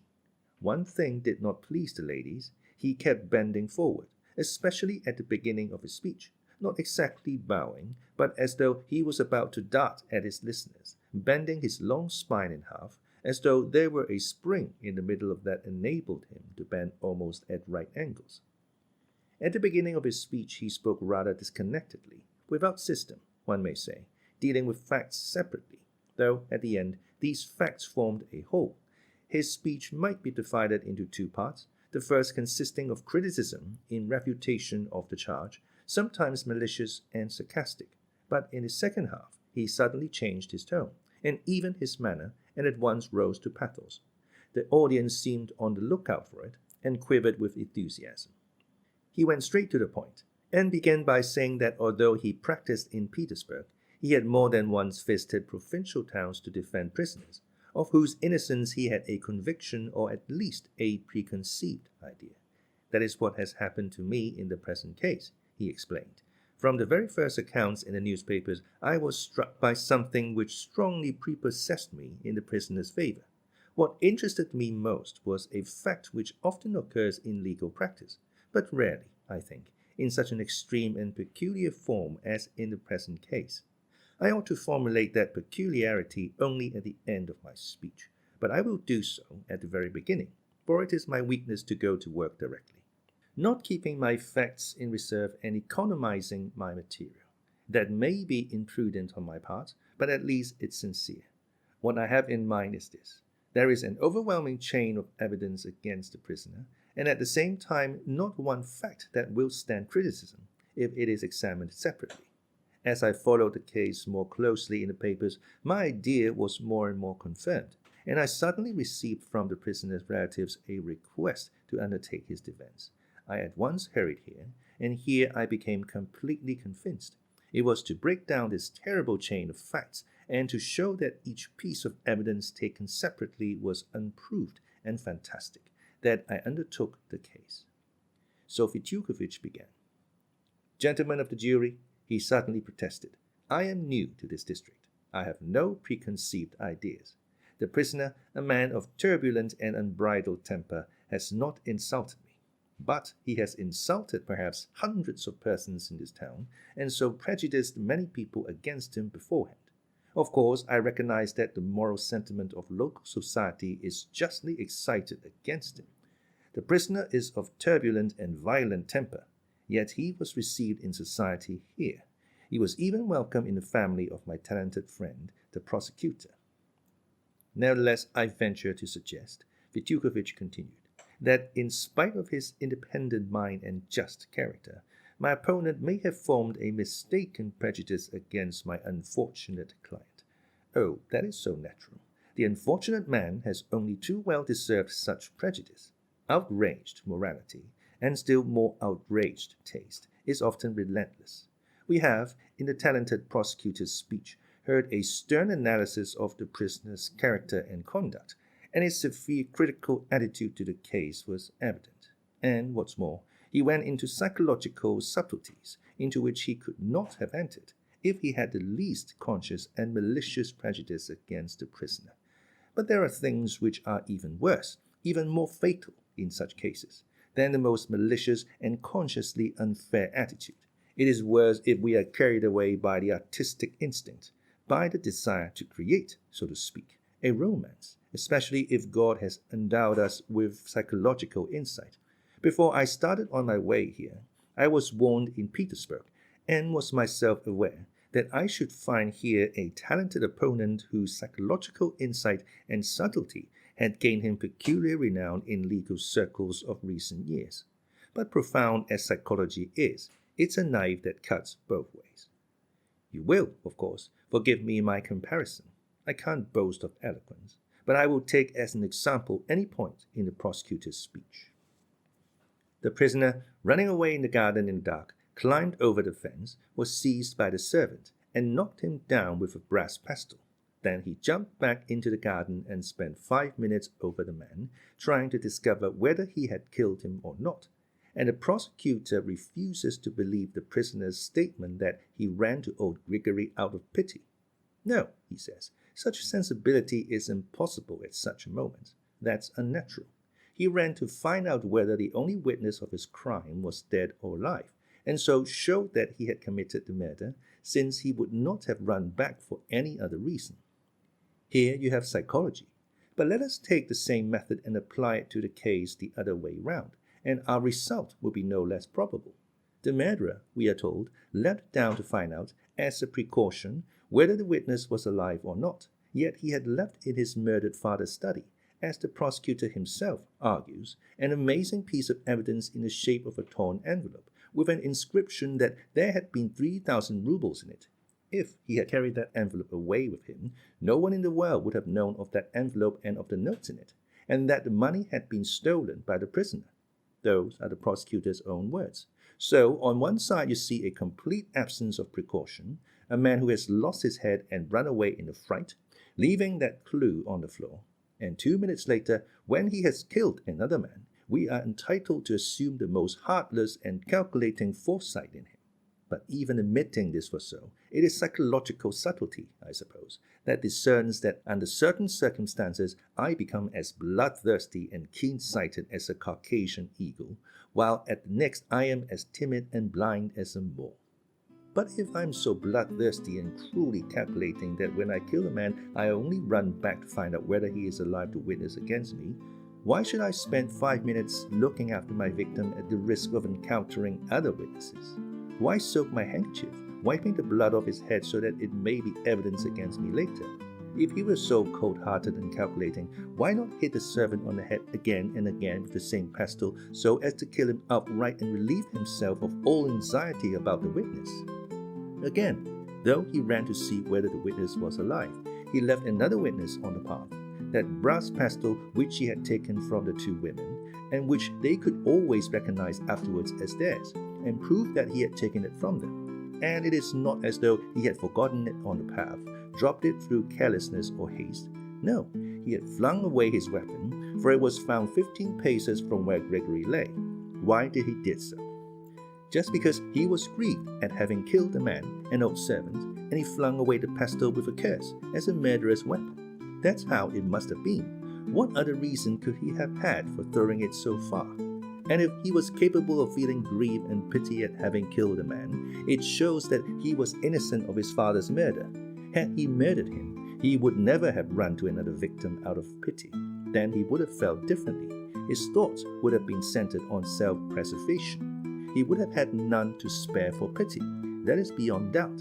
On the contrary, he would have broken his skull instead of spending 5 minutes looking after him. There was room for pity and good feeling just because his conscience had been clear till then. Here we have a different psychology.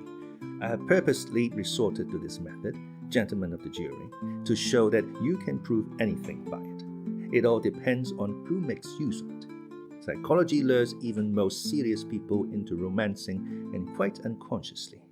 I am speaking of the abuse of psychology, gentlemen. Sounds of approval and laughter, at the expense of the prosecutor, were again audible in the court. I will not repeat the speech in detail. I will only quote some passages from it, some leading points.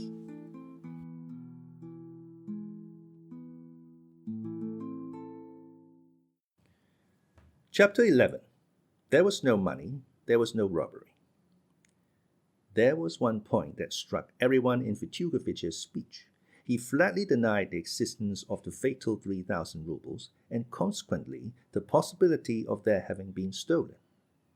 Gentlemen of the jury, he began, every new and unprejudiced observer must be struck by a characteristic peculiarity in the present case, namely the charge of robbery and a complete impossibility of proving that there was anything to be stolen. We are told that money was stolen, 3,000 rubles. But whether those rubles ever existed, nobody knows. Consider, how have we heard of that sum, and who has seen the notes? The only person who saw them, and stated that they had been put in the envelope, was the servant, Smerdyakov. He had spoken of it to the prisoner and his brother, Ivan Vidalovich, before the catastrophe. Madame Svyelova, too, had been told of it. But not one of these three persons had actually seen the notes. No one but Smerdyakov had seen them. Here the question arises. If it's true that they did exist, and that Smerdyakov had seen them, when did he see them for the last time? What if his master had taken the notes from under his bed and put them back in his cash box without telling him? Note that according to Smerdykov's story, the notes were kept under the mattress. The prisoner must have pulled them out, and yet the bed was absolutely unrumpled. That is carefully recorded in the protocol. How could the prisoner have found the notes without disturbing the bed? How could he have helped soiling with his blood-stained hands the fine and spotless linen with which the bed had been purposely made? But I shall be asked, what about the envelope on the floor? Yes, it's worth saying a word or two about that envelope. I was somewhat surprised just now to hear the highly talented prosecutor declare of himself, observe, that but for that envelope, but for its being left on the floor, no one in the world would have known of the existence of that envelope and the notes in it, and therefore of the prisoners having stolen it. And so that torn scrap of paper is, by the prosecutor's own admission, the sole proof on which the charge of robbery rests. Otherwise no one would have known of the robbery, nor perhaps even of the money. But is the mere fact that the scrap of paper was lying on the floor a proof that there was money in it, and that that money had been stolen? Yet, it will be objected, Smerdyakov had seen the money in the envelope. But when? When had he seen it for the last time? I ask you that. I talked to Smerdyakov, and he told me that he had seen the notes 2 days before the catastrophe. Then why not imagine that old Fyodor Pavlovich, locked up alone in impatient and hysterical expectation of the object of his adoration, may have whiled away the time by breaking open the envelope and taking out the notes? What's the use of the envelope? He may have asked himself. She won't believe the notes are there, but when I show her the 30 rainbow-colored notes in one roll, it will make more impression, you may be sure. It will make her mouth water. And so he tears open the envelope, takes out the money, and flings the envelope on the floor, conscious of being the owner and untroubled by any fears of leaving evidence. Listen, gentlemen, could anything be more likely than this theory and such an action? Why is it out of the question? But if anything of the sort could have taken place, the charge of robbery falls to the ground. If there was no money, there was no theft of it. If the envelope on the floor may be taken as evidence that there had been money in it, why may I not maintain the opposite, that the envelope was on the floor because the money had been taken from it by its owner? But I shall be asked what became of the money if Fyodor Pavlovich took it out of the envelopes, since it was not found when the police searched the house. In the first place, part of the money was found in the cash box, and secondly, he might have taken it out that morning or the evening before to make some other use of it, to give it or send it away. He may have changed his idea, his plan of action completely, without thinking it necessary to announce the fact to Smerdyakov beforehand. And if there is the barest possibility of such an explanation, how can the prisoner be so positively accused of having committed murder for the sake of robbery, and of having actually carried out that robbery? This is encroaching on the domain of romance. If it is maintained that something has been stolen, the thing must be produced, or at least its existence must be proved beyond doubt. Yet no one had ever seen these notes. Not long ago in Petersburg, a young man of 18, hardly more than a boy, who carried on a small business as a costermonger, went in broad daylight into a money changer's shop with an axe, and with extraordinary typical audacity killed the master of the shop and carried off 1,500 rubles. 5 hours later he was arrested, and, except 15 rubles he had already managed to spend, the whole sum was found on him. Moreover, the shopman, on his return to the shop after the murder, informed the police not only of the exact sum stolen, but even of the notes and gold coins of which that sum was made up, and those very notes and coins were found on the criminal. This was followed by a full and genuine confession on the part of the murderer. That's what I call evidence, gentlemen of the jury. In that case, I know, I see, I touched the money, and cannot deny its existence. Is it the same in the present case? And yet it is a question of life and death. Yes, I shall be told, but he was carousing that night, squandering money. He was shown to have had 1,500 rubles. Where did he get the money? But the very fact that only 1,500 could be found, and the other half of the sum could nowhere be discovered, shows that that money was not the same, and had never been in any envelope.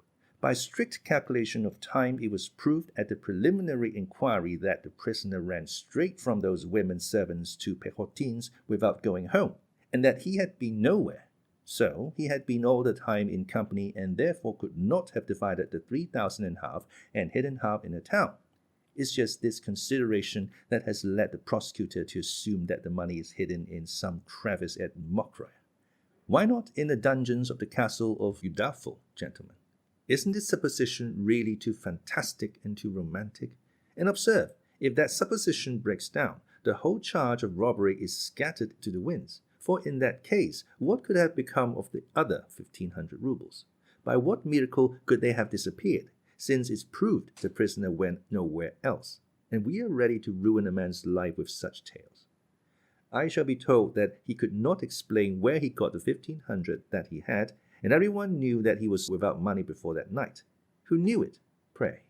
The prisoner has made a clear and unflinching statement of the source of that money, and if you will have it so, gentlemen of the jury, nothing can be more probable than that statement, and more consistent with the temper and spirit of the prisoner. The prosecutor is charmed with his own romance. A man of weak will, who had brought himself to take the 3,000 so insultingly offered by his betrothed, could not, we are told, have set aside half and sewn it up, but would, even if he had done so, have unpicked it every 2 days and taken out 100, and so would have spent it all in a month. All this, you remember, was put forward in a tone that brooked no contradiction. But what if the thing happened quite differently? What if you've been weaving a romance, and about quite a different kind of man? That's just it. You have invented quite a different man. I shall be told, perhaps, there are witnesses that he spent on one day all that 3,000 given him by his betrothed a month before the catastrophe, so he could not have divided the sum in half. But who are these witnesses? The value of their evidence has been shown in court already. Besides, in another man's hand a crust always seems larger, and no one of these witnesses counted that money. They all judged simply at sight. And the witness Maximov has testified that the prisoner had 20,000 in his hand. You see, gentlemen of the jury, psychology is a two-edged weapon. Let me turn the other edge now and see what comes of it. A month before the catastrophe, the prisoner was entrusted by Katerina Ivanovna with 3,000 rubles to send off by post. But the question is it true that they were entrusted to him in such an insulting and degrading way as was proclaimed just now? The first statement made by the young lady on the subject was different, perfectly different. In the second statement, we heard only cries of resentment and revenge, cries of long-concealed hatred. And the very fact that the witness gave her first evidence incorrectly gives us a right to conclude that her second piece of evidence may have been incorrect also. The prosecutor will not, dare not, touch on that story. So be it. I will not touch on it either, but will only venture to observe that if a lofty and high-principled person, such as that highly respected young lady unquestionably is, if such a person, I say, allows herself suddenly in court to contradict her first statement, with the obvious motive of ruining the prisoner, it is clear that this evidence has been given not impartially, not coolly. Have not we the right to assume that a revengeful woman might have exaggerated much? Yes, she may well have exaggerated, in particular, the insult and humiliation of her offering him the money. No, it was offered in such a way that it was possible to take it, especially for a man so easygoing as the prisoner. Above all, as he expected to receive shortly from his father the 3,000 rubles that he reckoned was owing to him. It was unreflecting of him, but it was just his irresponsible want of reflection that made him so confident that his father would give him the money, that he would get it, and so could always dispatch the money entrusted to him and repay the debt. But the prosecutor refuses to allow that he could the same day have set aside half the money and sewn it up in a little bag. That's not his character, he tells us. He couldn't have had such feelings.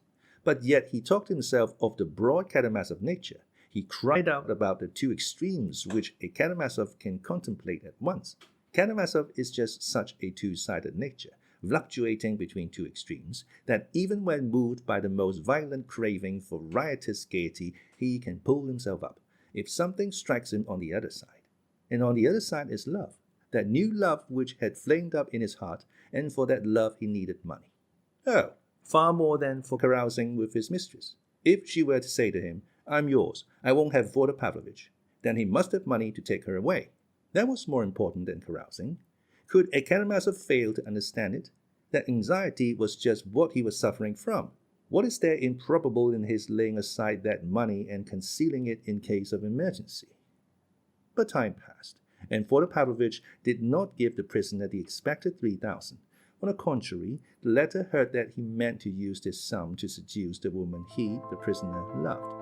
If Fyodor Pavlovich doesn't give the money, he thought, I shall be put in the position of a thief before Katerina Ivanovna.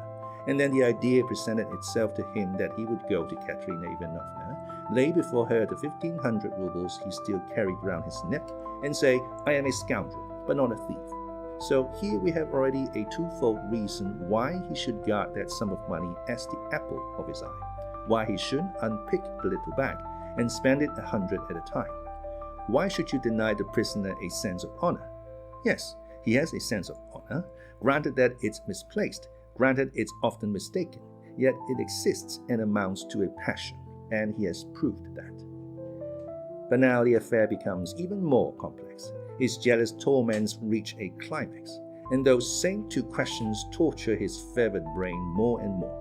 If I repay Katerina Ivanovna, where can I find the means to go off Rikrushenka? If he behaved wildly, drank, and made disturbances in the taverns in the course of that month, it was perhaps because he was wretched and strained beyond his powers of endurance. These two questions became so acute that they drove him at last to despair. He sent his younger brother to beg for the last time for the 3,000 rubles, but without waiting for a reply, burst in himself and ended by beating the old man in the presence of witnesses. After that, he had no prospect of getting it from anyone. His father would not give it him after that beating. The same evening, he struck himself on the breast, just on the upper part of the breast where the little bag was, and swore to his brother that he had the means of not being a scoundrel, but that still he would remain a scoundrel, for he foresaw that he would not use that means, that he wouldn't have the character, that he wouldn't have the willpower to do it. Why? Why does the prosecutor refuse to believe the evidence of Alexei Karamazov, given so genuinely and sincerely, so spontaneously and convincingly? And why, on the contrary, does he force me to believe in money hidden in a crevice in the dungeons of the castle of Udolpho? The same evening, after his talk with his brother, the prisoner wrote that fatal letter, and that letter is the chief, the most stupendous proof of the prisoner having committed robbery.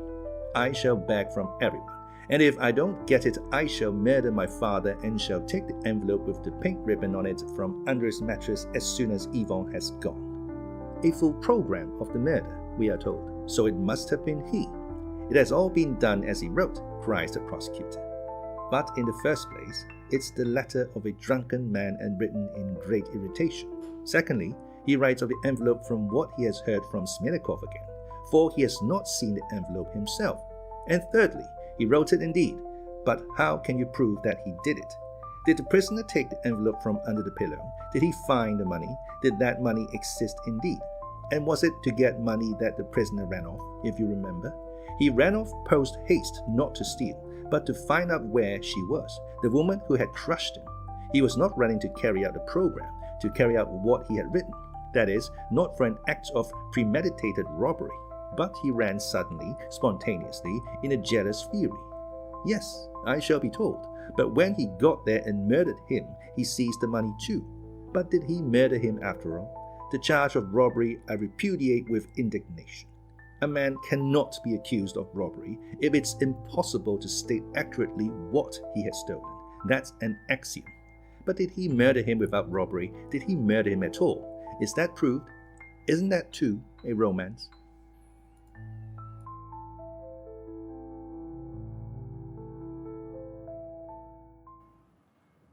Chapter 12. And there was no murder either. Allow me, gentlemen of the jury, to remind you that a man's life is at stake and that you must be careful. We have heard the prosecutor himself admit that until today he hesitated to accuse the prisoner of a full and conscious premeditation of the crime. He hesitated till he saw that fatal drunken letter which was produced in court today. All was done as written. But, I repeat again, he was running to her, to seek her, solely to find out where she was. That's a fact that can't be disputed. Had she been at home, he would not have run away, but would have remained at her side, and so would not have done what he promised in the letter. He ran unexpectedly and accidentally, and by that time very likely he did not even remember his drunken letter. He snatched up the pestle, they say, and you will remember how a whole edifice of psychology was built on that pestle, why he was found to look at that pestle as a weapon, to snatch it up, and so on and so on. A very commonplace idea occurs to me at this point. What if that pestle had not been in sight, had not been lying on the shelf from which it was snatched by the prisoner, but had been put away in a cupboard. It would not have caught the prisoner's eye, and he would have run away without a weapon, with empty hands, and then he would certainly not have killed anyone. How then can I look upon the pestle as a proof of premeditation? Yes, but he talked in the taverns of murdering his father, and 2 days before, on the evening when he wrote his drunken letter, he was quiet and only quarrelled with a shopman in the tavern, because a Karamazov could not help quarrelling, forsooth. But my answer to that is that if he was planning such a murder in accordance with his letter, he certainly would not have quarrelled even with a shopman, and probably would not have gone into the tavern at all, because a person plotting such a crime seeks quiet and retirement, seeks to efface himself, to avoid being seen and heard, and that not from calculation, but from instinct. Gentlemen of the jury, the psychological method is a two-edged weapon, and we, too, can use it. As for all this shouting in taverns throughout the month, don't we often hear children or drunkards coming out of taverns shout, "I'll kill you," but they don't murder anyone? And that fatal letter, isn't that simply drunken irritability too? Isn't that simply the shout of the brawler outside the tavern, "I will kill you, I'll kill the lot of you"? Why not? Why could it not be that? What reason have we to call that letter fatal rather than absurd?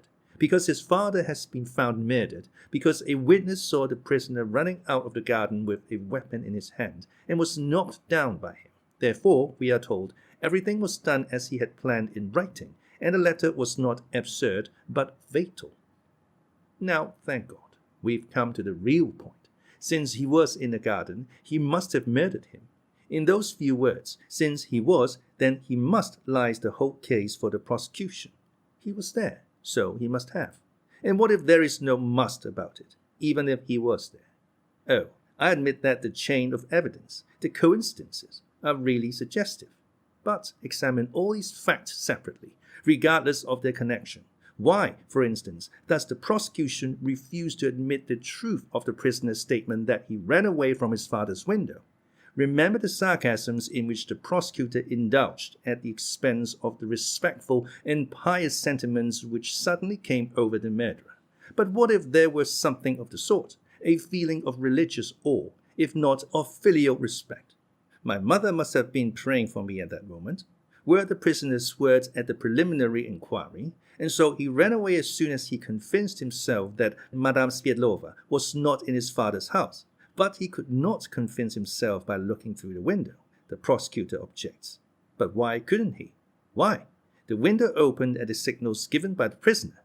Some word might have been uttered by Fyodor Pavlovich, some exclamation which showed the prisoner that she was not there. Why should we assume everything as we imagine it, as we make up our minds to imagine it? 1,000 things may happen in reality which elude the subtlest imagination. Yes, but Grigory saw the door open, and so the prisoner certainly was in the house. Therefore, he killed him. Now, about that door, gentlemen of the jury, observe that we have only the statement of one witness as to that door, and he was at the time in such a condition that, but supposing the door was open, supposing the prisoner has lied in denying it, from an instinct of self-defense natural in his position, supposing he did go into the house, well, what then? How does it follow that because he was there, he committed the murder? He might have dashed in, run through the rooms, might have pushed his father away, might have struck him. But as soon as he had made sure Madame Svyedlova was not there, he may have run away rejoicing that she was not there and that he had not killed his father.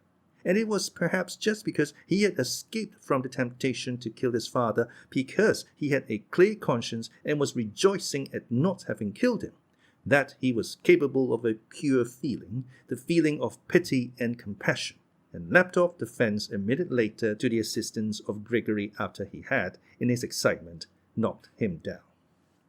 With terrible eloquence, the prosecutor has described to us the dreadful state of the prisoner's mind at Mokria, when love again lay before him, calling him to new life, while love was impossible for him because he had his father's blood-stained corpse behind him, and beyond that corpse, retribution. And yet the prosecutor allowed him love, which he explained, according to his method, talking about his drunken condition, about a criminal being taken to execution, about it being still far off, and so on and so on. But again I ask, Mr. Prosecutor, Have you not invented a new personality? Is the prisoner so coarse and heartless as to be able to think at that moment of love and of dodges to escape punishment if his hands were really stained with his father's blood? No, no, no. As soon as it was made plain to him that she loved him and called him to her side, promising him new happiness, then I protest he must have felt the impulse to suicide doubled, trebled, and must have killed himself if he had his father's murder on his conscience. Oh no, he would not have forgotten where his pistols lay. I know the prisoner, the savage, stony heartlessness ascribed to him by the prosecutor is inconsistent with his character. He would have killed himself, that's certain. He did not kill himself just because his mother's prayers had saved him and he was innocent of his father's blood. He was troubled. He was grieving that night at Mokra only about old Grigory and praying to God that the old man would recover, that his blow had not been fatal, and that he would not have to suffer for it. Why not accept such an interpretation of the facts? What trustworthy proof have we that the prisoner is lying? But we shall be told at once again, there is his father's corpse. If he ran away without murdering him, who did murder him? Here, I repeat, you have the whole logic of the prosecution. Who murdered him, if not he? There's no one to put in his place. Gentlemen of the jury, is that really so? Is it positively, actually true that there is no one else at all? We've heard the prosecutor count on his fingers all the persons who were in that house that night. They were 5 in number. 3 of them, I agree, could not have been responsible. The murdered man himself, old Grigory, and his wife. There are left then the prisoner and Smerdyakov, and the prosecutor dramatically exclaims that the prisoner pointed to Smerdyakov because he had no one else to fix on, that had there been a 6th person, even a phantom of a 6th person, he would have abandoned the charge against Smerdyakov at once in shame and have accused that other. But, gentlemen of the jury, why may I not draw the very opposite conclusion? There are 2 persons, the prisoner and Smerdyakov.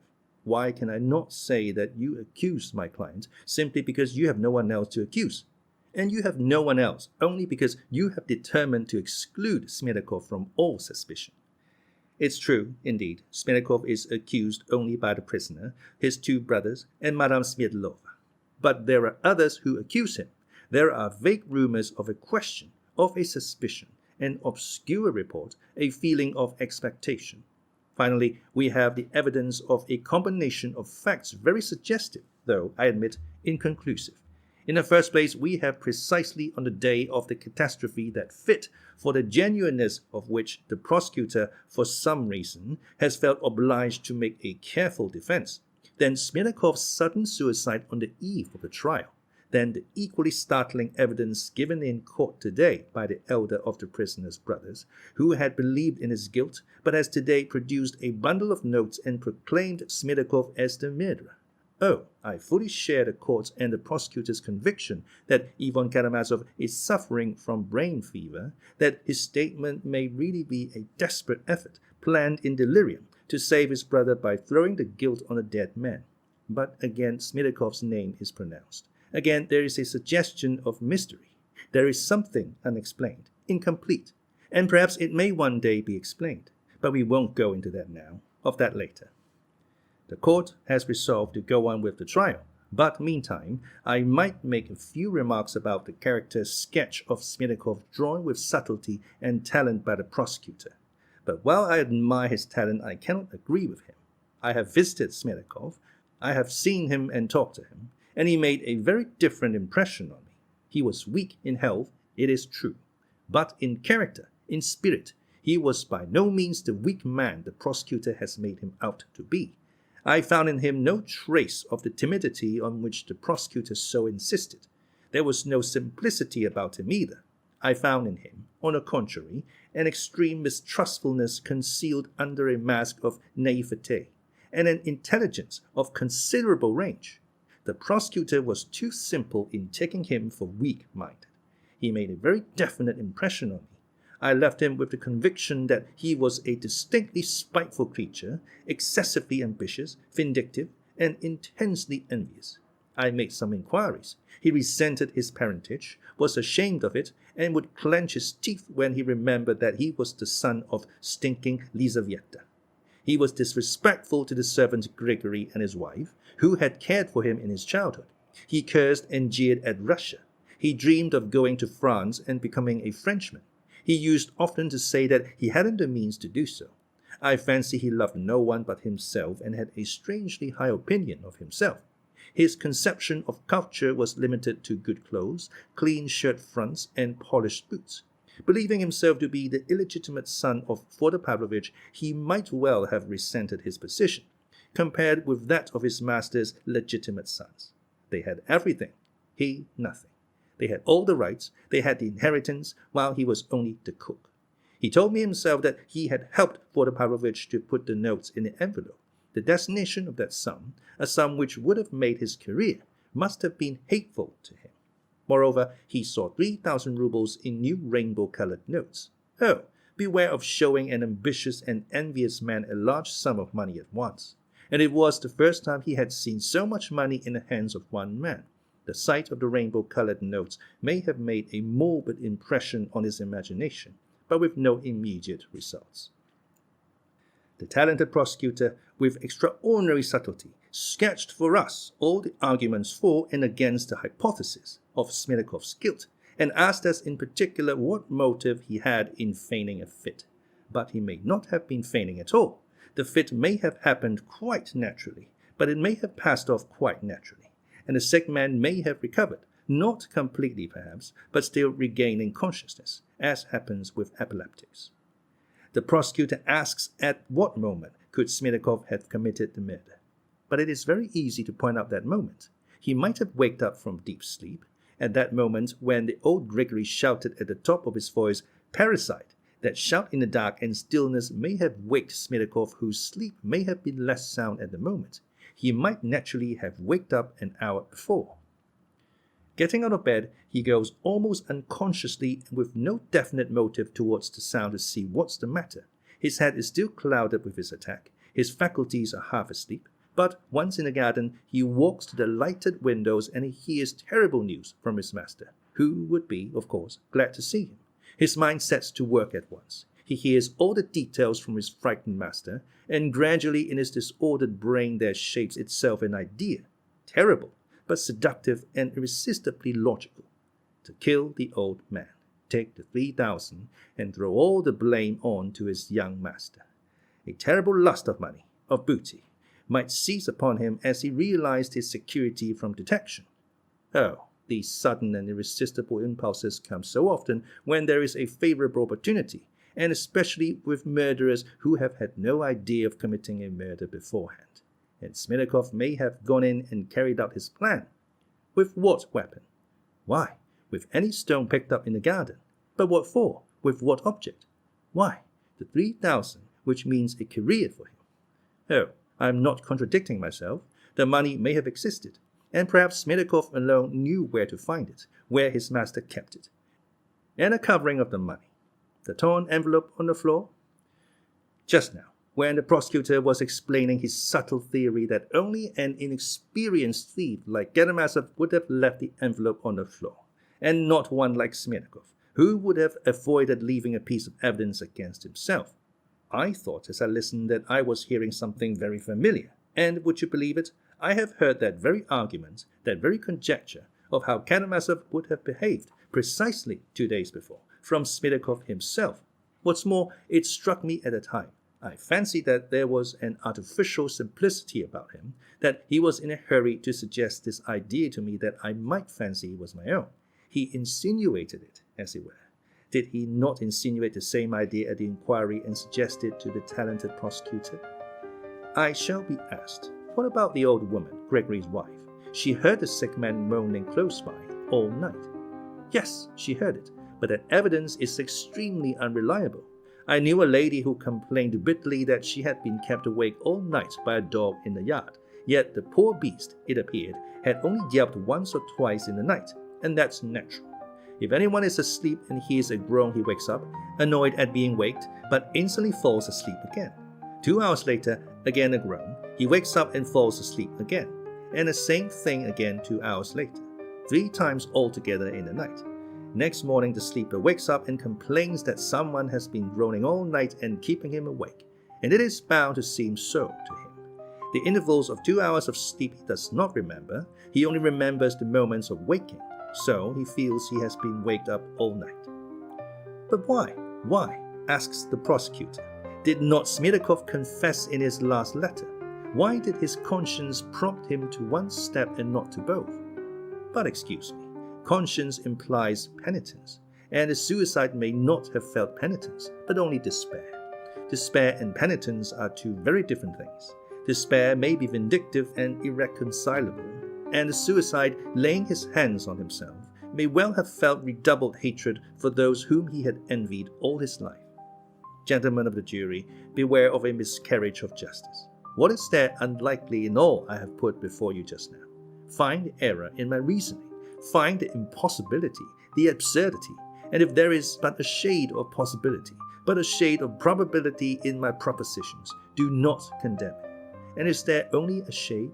I swear by all that is sacred, I fully believe in the explanation of the murder I have just put forward.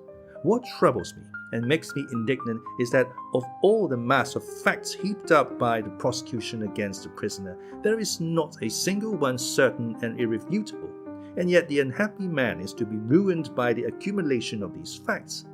Yes, the accumulated effect is awful. The blood dripping from his fingers, the blood-stained shirt, the dark night resounding with the shout "Parricide," and the old man falling with a broken head. And then the mass of phrases, statements, gestures, shouts. Oh, this has so much influence. It can so bias the mind. But, gentlemen of the jury, can it bias your minds? Remember, you have been given absolute power to bind and to loose, but the greater the power, the more terrible its responsibility. I do not draw back one iota from what I have said just now.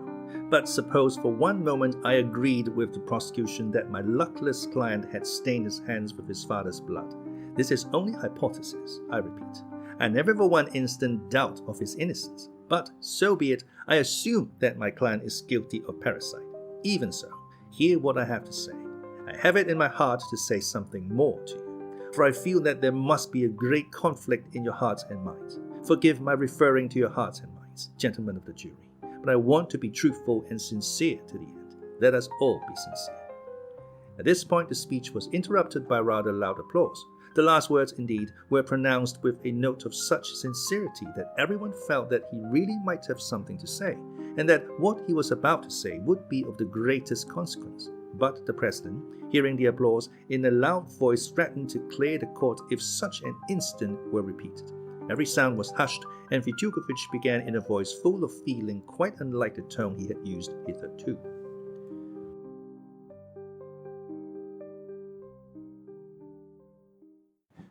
Chapter 13. A Corrupter of Thought. It's not only the accumulation of facts that threatens my client with ruin, gentlemen of the jury, he began. What is really damning for my client is one fact, the dead body of his father. Had it been an ordinary case of murder, you would have rejected the charge in view of the triviality, the incompleteness, and the fantastic character of the evidence, if you examine each part of it separately. Or, at least, you would have hesitated to ruin a man's life simply from the prejudice against him which he has, alas, only too well deserved. But it's not an ordinary case of murder. It's a case of parricide that impresses men's minds, and to such a degree that the very triviality and incompleteness of the evidence becomes less trivial and less incomplete even to an unprejudiced mind. How can such a prisoner be acquitted? What if he committed the murder and gets off unpunished? That is what everyone, almost involuntarily, instinctively, feels at heart. Yes, it's a fearful thing to shed a father's blood. The father who has begotten me, loved me, not spared his life for me, grieved over my illness from childhood up, troubled all his life for my happiness, and has lived in my joys, in my successes. To murder such a father, that's inconceivable. Gentlemen of the jury, what is a father? A real father? What is the meaning of that great word? What is the great idea in that name? We have just indicated in part what a true father is and what he ought to be. In the case in which we are now so deeply occupied and over which our hearts are aching. In the present case, the father, Fyodor Pavlovich Karamazov, did not correspond to that conception of a father to which we have just referred. That's the misfortune. and indeed some fathers are a misfortune. Let us examine this misfortune rather more closely. We must shrink from nothing, gentlemen of the jury, considering the importance of the decision you have to make. It's our particular duty not to shrink from any idea, like children or frightened women, as the talented prosecutor happily expresses it. But in the course of his heated speech, my esteemed opponent exclaimed several times, "Oh, I will not yield the defense of the prisoner to the lawyer who has come down from Petersburg. I accuse, but I defend also." He exclaimed that several times, but forgot to mention that if this terrible prisoner was for 23 years so grateful for a mere pound of nuts given him by the only man who had been kind to him as a child in his father's house, might not such a man well have remembered for 23 years how he ran in his father's backyard without boots on his feet and with his little trousers hanging by one button, to use the expression of the kind-hearted Dr. Gesenstruber? Oh, gentlemen of the jury, why need we look more closely at this misfortune? Why repeat what we all know already? What did my client meet with when he arrived here, at his father's house? And why depict my client as a heartless egoist and monster? He is uncontrolled, he is wild and unruly. We are trying him now for that. But who is responsible for his life? Who is responsible for his having received such an unseemly bringing up in spite of his excellent disposition and his grateful and sensitive heart? Did anyone train him to be reasonable? Was he enlightened by study? Did anyone love him ever so little in his childhood? My client was left to the care of Providence like a beast of the field. He thirsted, perhaps, to see his father after long years of separation. 1,000 times perhaps he may, recalling his childhood, have driven away the loathsome phantoms that haunted his childish dreams, and with all his heart he may have longed to embrace and to forgive his father. And what awaited him? He was met by cynical taunts, suspicions, and wrangling about money. He heard nothing but revolting talk and vicious precepts uttered daily over the brandy, and at last he saw his father seducing his mistress from him with his own money. Oh, gentlemen of the jury, that was cruel and revolting, and that old man was always complaining of the disrespect and cruelty of his son. He slandered him in society, injured him, calumniated him, bought up his unpaid debts to get him thrown into prison. Gentlemen of the jury, people like my client, who are fierce, unruly, and uncontrolled on the surface, are sometimes, most frequently indeed, exceedingly tender-hearted, only they don't express it. Don't laugh at my idea. The talented prosecutor laughed mercilessly just now at my client for loving Schiller, loving the sublime and beautiful. I should not have laughed at that in his place. Yes, such natures. Oh, let me speak in defense on such natures, so often and so cruelly misunderstood. These natures often thirst for tenderness, goodness, and justice, as it were, in contrast to themselves, their unruliness, their ferocity, their thirst for it unconsciously. Passionate and fierce on the surface, they are painfully capable of loving women, for instance, and with a spiritual and elevated love. Again, do not laugh at me. This is very often the case in such natures. But they cannot hide their passions, sometimes very coarse, and that is conspicuous and is noticed. But the inner man is unseen. Their passions are quickly exhausted.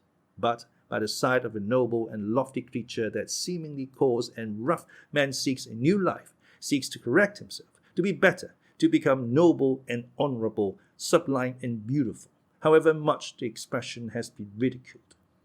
I said just now that I would not venture to touch upon my client's engagement, but I may say half a word. What we heard just now was not evidence, but only the scream of a frenzied and revengeful woman, and it was not for her, oh, not for her, to reproach him with treachery, for she has betrayed him. If she had had but a little time for reflection, she would not have given such evidence. Oh, do not believe her. No, my client is not a monster, as she called him. The lover of mankind on the eve of his crucifixion said, "I am the good shepherd. The good shepherd lays down his life for his sheep, so that not one of them might be lost. Let not a man's soul be lost through us." I asked just now, what does father mean? And exclaimed that it was a great word, a precious name. But one must use words honestly, gentlemen, and I venture to call things by their right names.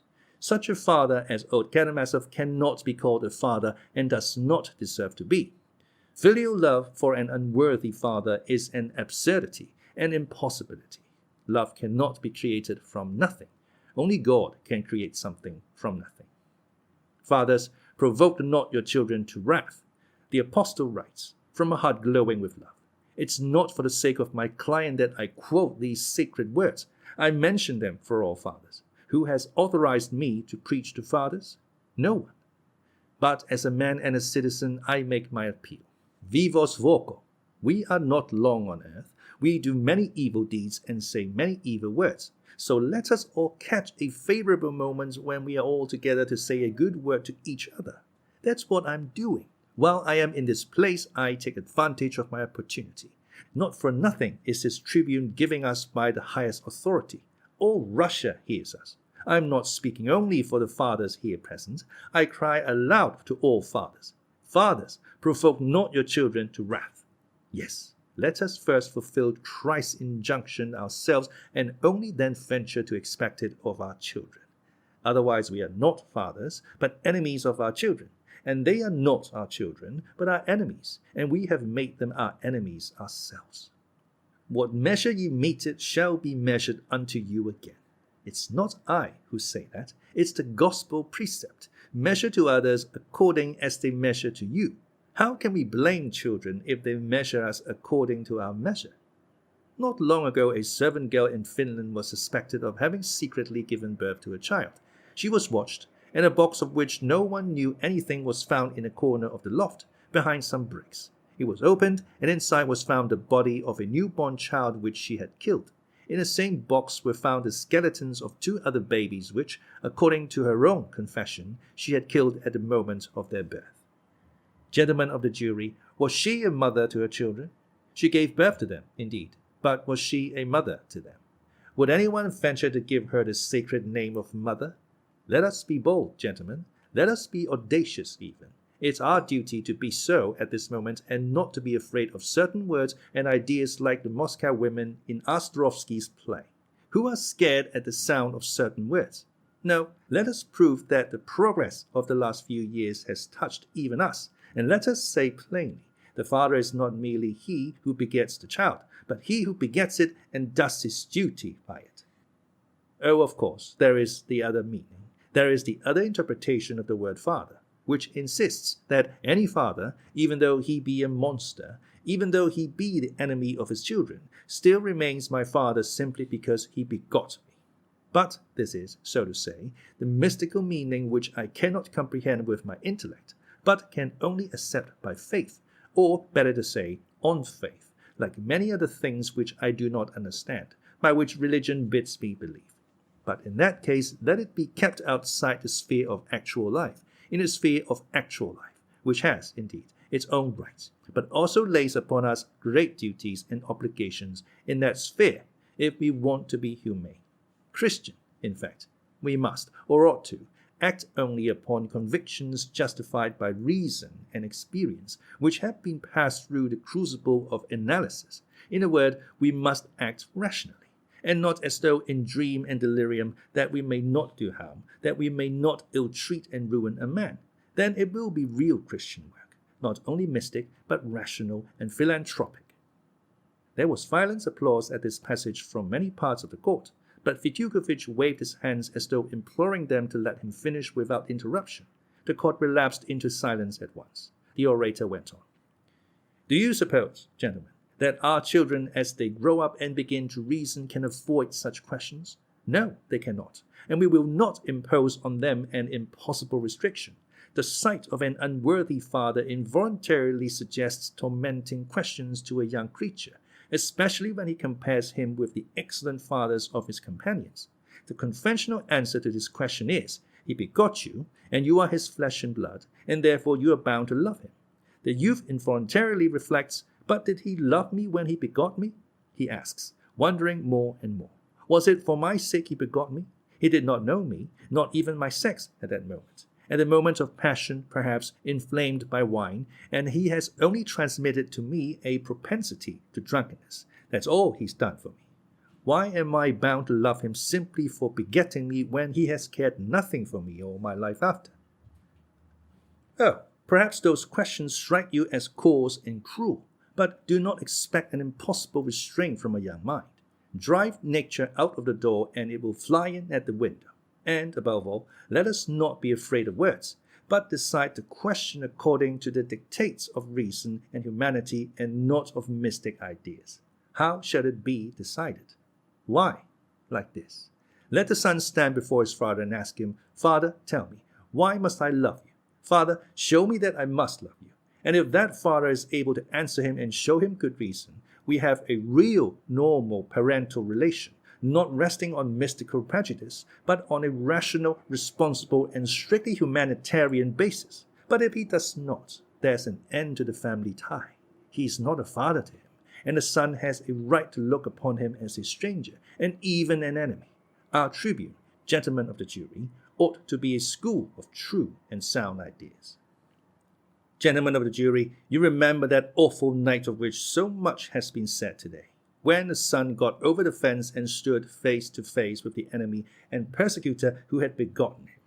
I insist most emphatically it was not for money he ran to his father's house. The charge of robbery is an absurdity, as I proved before, and it was not to murder him he broke into the house. Oh no. If he had had that design, he would, at least, have taken the precaution of arming himself beforehand. The brass pestle he caught up instinctively without knowing why he did it. Granted that he deceived his father by tapping at the window, granted that he made his way in. I've said already that I do not for a moment believe that legend, but let it be so. Let us suppose it for a moment. Gentlemen, I swear to you by all that's holy, if it had not been his father, but an ordinary enemy, he would, after running through the rooms and satisfying himself that the woman was not there, have made off post-haste without doing any harm to his rival. He would have struck him, pushed him away perhaps, nothing more, for he had no thought and no time to spare for that. What he wanted to know was where she was, but his father, the mere sight of the father who had hated him from his childhood, had been his enemy, his persecutor, and now his unnatural rival, was enough. A feeling of hatred came over him involuntarily, irresistibly, clouding his reason. It all surged up in one moment. It was an impulse of madness and insanity, but also an impulse of nature, irresistibly and unconsciously avenging the violation of its eternal laws. But the prisoner even then did not murder him. I maintain that. I cried it aloud. No, he only brandished the pestle in a burst of indignant disgust, not meaning to kill him, not knowing that he would kill him. Had he not had this fatal pestle in his hand, he would have only knocked his father down perhaps, but would not have killed him. As he ran away, he did not know whether he had killed the old man. Such a murder is not a murder. Such a murder is not a parricide. No, the murder of such a father cannot be called a parricide. Such a murder can only be reckoned a parricide by prejudice. But I appeal to you again and again from the depths of my soul. Did this murder actually take place? Gentlemen of the jury, if we convict and punish him, he will say to himself, "These people have done nothing for my bringing up, for my education, nothing to improve my lot, nothing to make me better, nothing to make me a man. These people have not given me to eat and to drink, have not visited me in prison and nakedness, and here they have sent me to penal servitude. I am quit. I owe them nothing now, and owe no one anything forever. They are wicked, and I will be wicked. They are cruel, and I will be cruel." That is what he will say, gentlemen of the jury. And I swear, by finding him guilty, you will only make it easier for him. You will ease his conscience. He will curse the blood he has shed and will not regret it. At the same time, you will destroy in him the possibility of becoming a new man, for he will remain in his wickedness and blindness all his life. But do you want to punish him fearfully, terribly, with the most awful punishment that could be imagined, and at the same time to save him and regenerate his soul? If so, overwhelm him with your mercy. You will see, you will hear how he will tremble and be horror-struck. How can I endure this mercy? How can I endure so much love? Am I worthy of it? That's what he will exclaim. Oh, I know that heart, that wild but grateful heart, gentlemen of the jury. It will bow before your mercy. It thirsts for a great and loving action. It will melt and mount upwards. There are souls which, in their limitation, blame the whole world, but subdue such a soul with mercy, show it love, and it will curse its past, for there are many good impulses in it. Such a heart will expand and see that God is merciful and that men are good and just. He will be horror-stricken, he will be crushed by remorse and a vast obligation laid upon him henceforth, and he will not say then, I am quit, but will say, I am guilty in the sight of all men and am more unworthy than all.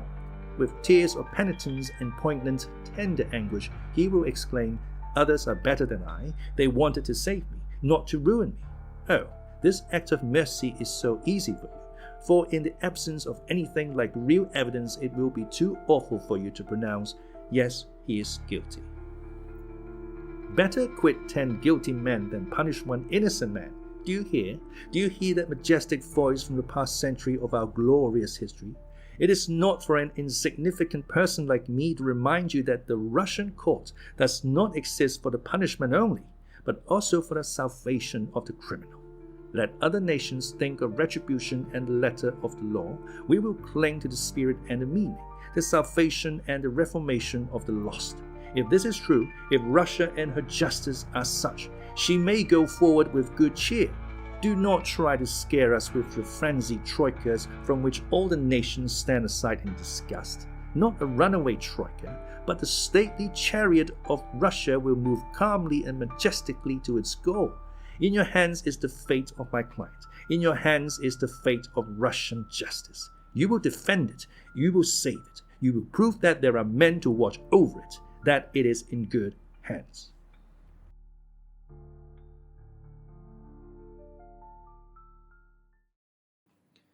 Chapter 14. The Peasants Stand Firm. This was how Fetyukovich concluded his speech, and the enthusiasm of the audience burst like an irresistible storm. It was out of the question to stop it. The women wept, many of the men wept too. Even two important personages shed tears. The president submitted and even postponed ringing his bell. The suppression of such an enthusiasm would be the suppression of something sacred, as the ladies cried afterwards. The orator himself was genuinely touched. And it was at this moment that Ippolit Kirillovich got up to make certain objections. People looked at him with hatred. What's the meaning of it? He positively dares to make objections. The ladies babbled. But if the whole world of ladies, including his wife, had protested, he could not have been stopped at that moment. He was pale, he was shaking with emotion, his first phrases were even unintelligible. He gasped for breath, could hardly speak clearly, lost the thread. But he soon recovered himself. Of this new speech of his, I will quote only a few sentences. I am reproached with having woven a romance. But what is this defense if not one romance on the top of another? All that was lacking was poetry. Fyodor Pavlovich, while waiting for his mistress, tears open the envelope and throws it on the floor. We are even told what he said while engaged in this strange act. Is not this a flight of fancy? And what proof have we that he had taken out the money? Who heard what he said? The weak-minded idiot, Smerdyakov, transformed into a Byronic hero, avenging society for his illegitimate birth. Isn't this a romance in the Byronic style? And a son who breaks into his father's house and murders him without murdering him is not even a romance. This is a sphinx setting us a riddle which he cannot solve himself. If he murdered him, he murdered him. And what's the meaning of his murdering him without having murdered him? Who can make head or tail of this? Then we are admonished that our tribune is a tribune of true and sound ideas, and from this tribune of sound ideas is heard a solemn declaration that to call the murder of a father parricide is nothing but a prejudice. But if parricide is a prejudice, and if every child is to ask his father why he is to love him, what will become of us? What will become of the foundations of society? What will become of the family? Parricide, it appears, is only a bogey of Moscow merchants' wives. The most precious, the most sacred guarantees for the destiny and future of Russian justice are presented to us in a perverted and frivolous form, simply to attain an object, to obtain the justification of something which cannot be justified. Oh, crush him by mercy, cries the counsel for the defense. But that's all the criminal wants, and tomorrow it will be seen how much he is crushed.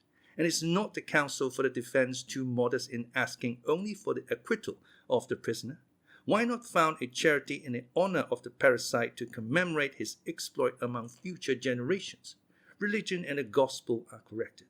That's all mysticism, we are told, and ours is the only true Christianity which has been subjected to the analysis of reason and common sense. And so they set up before us a false semblance of Christ. What measure ye mete so, it shall be meted unto you again, cried the counsel for the defense, and instantly deduces that Christ teaches us to measure as it is measured to us, and this from the tribune of truth and sound sense. We peep into the gospel only on the eve of making speeches, in order to dazzle the audience by our acquaintance with what is, anyway, a rather original composition, which may be of use to produce a certain effect, or to serve the purpose. But what Christ commands us is something very different. He bids us beware of doing this, because the wicked world does this, but we ought to forgive and to turn the other cheek, and not to measure to our persecutors as they measure to us. This is what our God has taught us, and not that to forbid children to murder their fathers is a prejudice. And we will not from the tribune of truth and good sense correct the gospel of our Lord, whom the counsel for the defense deigns to call only the crucified lover of humanity, in opposition to all Orthodox Russia, which calls to him, for thou art our Lord. At this the president intervened and checked the overzealous speaker, begging him not to exaggerate, not to overstep the bounds, and so on, as presidents always do in such cases. The audience, too, was uneasy. The public was restless. There were even exclamations of indignation. Fyodor did not so much as reply. He only mounted the tribune to lay his hand on his heart and, with an offended voice, utter a few words full of dignity. He only touched again, lightly and ironically, on romancing and psychology, and in an appropriate place quoted, "Jupiter, you are angry, therefore you are wrong," which provoked a burst of approving laughter in the audience, for Ilyusha was by no means like Jupiter. Then, apropos of the accusation that he was teaching the young generation to murder their fathers, Fyodor observed with great dignity that he would not even answer. As for the prosecutor's charge of uttering unorthodox opinions, Fyodor hinted that it was a personal insinuation and that he had expected in this court to be secure from accusations damaging to my reputation as a citizen and a loyal subject. But at these words the president pulled him up too, and Fyodor concluded his speech with a bow, amid a hum of approbation in the court. And Ilyusha was, in the opinion of our ladies, crushed for good. Then the prisoner was allowed to speak. Mitya stood up, but said very little. He was fearfully exhausted, physically and mentally. The look of strength and independence with which he had entered in the morning had almost disappeared. He seemed as though he had passed through an experience that day, which had taught him for the rest of his life something very important he had not understood till then. His voice was weak. He did not shout as before. In his words there was a new note of humility, defeat, and submission. What am I to say, gentlemen of the jury? The hour of judgment has come for me. I feel the hand of God upon me. The end has come to an erring man. But before God, I repeat to you, I am innocent of my father's blood. For the last time I repeat, it was I killed him. I was erring, but I loved what is good. Every instant I strove to reform, but I lived like a wild beast. I thank the prosecutor. He told me many things about myself that I did not know. But it's not true that I killed my father. The prosecutor is mistaken. I thank my counsel too. I cried listening to him. But it's not true that I killed my father, and he needn't have supposed it. And don't believe the doctors. I am perfectly sane, only my heart is heavy. If you spare me, if you let me go, I will pray for you. I will be a better man. I give you my word before God I will. And if you will condemn me, I'll break my sword over my head myself and kiss to pieces. But spare me. Do not rob me of my God. I know myself. I shall rebel. My heart is heavy, gentlemen. Spare me. He almost fell back in his place. His voice broke. He could hardly articulate the last phrase. Then the judges proceeded to put the questions and began to ask both sides to formulate their conclusions. But I will not describe the details. At last the jury rose to retire for consultation. The president was very tired, and so his last charge to the jury was rather feeble. Be impartial.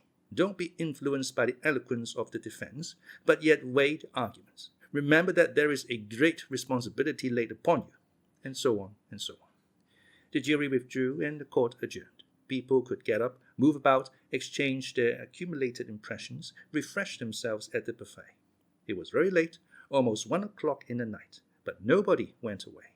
The strain was so great that no one could think of repose. All waited with sinking hearts. Though that is, perhaps, too much to say, for the ladies were only in a state of hysterical impatience and their hearts were untroubled. An acquittal, they thought, was inevitable. They all prepared themselves for a dramatic moment of general enthusiasm. I must own there were many among the men, too, who were convinced that an acquittal was inevitable. Some were pleased, others frowned, while some were simply dejected, not wanting him to be acquitted. Fyodor himself was confident of his success. He was surrounded by people congratulating him and fawning upon him. "There are," he said to one group, as I was told afterwards, "there are invisible threads binding the counsel for the defense with the jury. One feels during one's speech if they are being formed. I was aware of them. They exist. Our cause is won. Set your mind at rest." "What will our peasants say now?" said one stout, cross-looking, pock-marked gentleman, a landowner of the neighborhood, approaching a group of gentlemen engaged in conversation. "But they are not all peasants. There are 4 government clerks among them." "Yes, there are clerks," said a member of the district council, joining the group. "And do you know that Narzayev, the merchant with the medal, a juryman?" "What of him?" "He is a man with brains, but he never speaks. He is no great talker, but so much the better. There's no need for the Petersburg man to teach him. He could teach all Petersburg himself. He is the father of 12 children. Think of that." "Upon my word, you don't suppose they won't acquit him?" one of our young officials exclaimed in another group. "They'll acquit him for certain," said a resolute voice. "It would be shameful, disgraceful not to acquit him," cried the official. "Suppose he did murder him, there are fathers and fathers. And besides, he was in such a frenzy. He really may have done nothing but swing the pestle in the air, and so knock the old man down. But it was a pity they dragged the valet in. That was simply an absurd theory. If I'd been in Fyodor's place, I should simply have said straight out, 'He murdered him, but he's not guilty. Hang it all.'" "That's what he did, only without saying, 'Hang it all.'" "No, Mikhail Simonovich, he almost said that too," put in a third voice. "Why, gentlemen, in Lent an actress was acquitted in our town who had cut the throat of her lover's lawful wife." "Oh, but she did not finish cutting it." "That makes no difference. She began cutting it." "What did you think of what he said about children? Splendid, wasn't it?" "Splendid. And about mysticism, too." "Oh, drop mysticism, do," cried someone else. "Think of Hippolyte and his fate from this day forth. His wife will scratch his eyes out tomorrow for Mitya's sake." "Is she here?" "What an idea. If she'd been here, she'd have scratched them out in court. She's at home with toothache." In the third group, "I dare say they will acquit Mitenka after all. I should not be surprised if he turns the metropolis upside down tomorrow. He will be drinking for 10 days. Oh, the devil. The devil's bound to have a hand in it. Where should he be if not here? Well, gentlemen, I admit it was eloquent, but still it's not the thing to break your father's head with a pestle. Or what are we coming to?" "The chariot. Do you remember the chariot?" "Yes, he turned a cart into a chariot. And tomorrow he will turn a chariot into a cart, just to suit his purpose. What cunning chaps there are nowadays. Is there any justice to be had in Russia?" But the bell rang.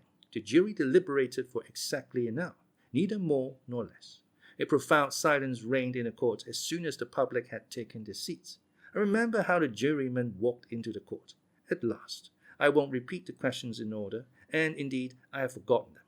I remember only the answer to the president's first and chief question. Did the prisoner commit the murder for the sake of robbery and with premeditation? There was a complete hush. The foreman of the jury, the youngest of the clerks, pronounced in a clear, loud voice amidst the death-like stillness of the court, "Yes, guilty." And the same answer was repeated to every question, "Yes, guilty," and without the slightest extenuating comment. This no one had expected. Almost everyone had reckoned upon a recommendation to mercy at least. The death-like silence in the court was not broken. all seemed petrified, those who desired his conviction as well as those who had been eager for his acquittal. But that was only for the first instant, and it was followed by a fearful hubbub. Many of the men in the audience were pleased. Some were rubbing their hands with no attempt to conceal their joy. Those who disagreed with the verdict seemed crushed, shrugged their shoulders, whispered, but still seemed unable to realize this. But how shall I describe the state the ladies were in? I thought they would create a riot. At first they could scarcely believe their ears. Then suddenly the whole court rang with exclamations. What's the meaning of it? What next? They leapt up from their places. They seemed to fancy that it might be at once reconsidered and reversed. At that instant, Mitya suddenly stood up and cried in a heart-rending voice, stretching his hands out before him. I swear by God in the dreadful day of judgment, I am not guilty of my father's blood. Katya, I forgive you. Brothers, friends, have pity on the other woman. He could not go on, and broke into a terrible sobbing wail that was heard all over the court in a strange, unnatural voice unlike his own. From the farthest corner at the back of the gallery came a piercing shriek. It was Grushenka. She had succeeded in begging admittance to the court again before the beginning of the lawyer's speeches. Mitya was taken away. The passing of the sentence was deferred till next day. The whole court was in a hubbub, but I did not wait to hear. I only remember a few exclamations I heard on the steps as I went out. He'll have a 20 years trip to the mines. Not less. Well, our peasants have stood firm, and have done for our Mitya.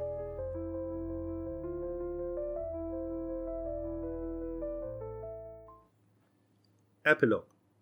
Chapter 1. Plans for Mitya's escape. Very early, at 9 o'clock in the morning, 5 days after the trial, Alyosha went to Katerina Ivanovna's to talk over a matter of great importance to both of them, and to give her a message. She sat and talked to him in the very room in which she had once received Grushenka. In the next room, Ivan Vidalovich lay unconscious in a high fever. Katerina Ivanovna had immediately after the scene at the trial ordered the sick and unconscious man to be carried to her house, disregarding the inevitable gossip and general disapproval of the public. One of the two relations who lived with her had departed to Moscow immediately after the scene in court. The other remained.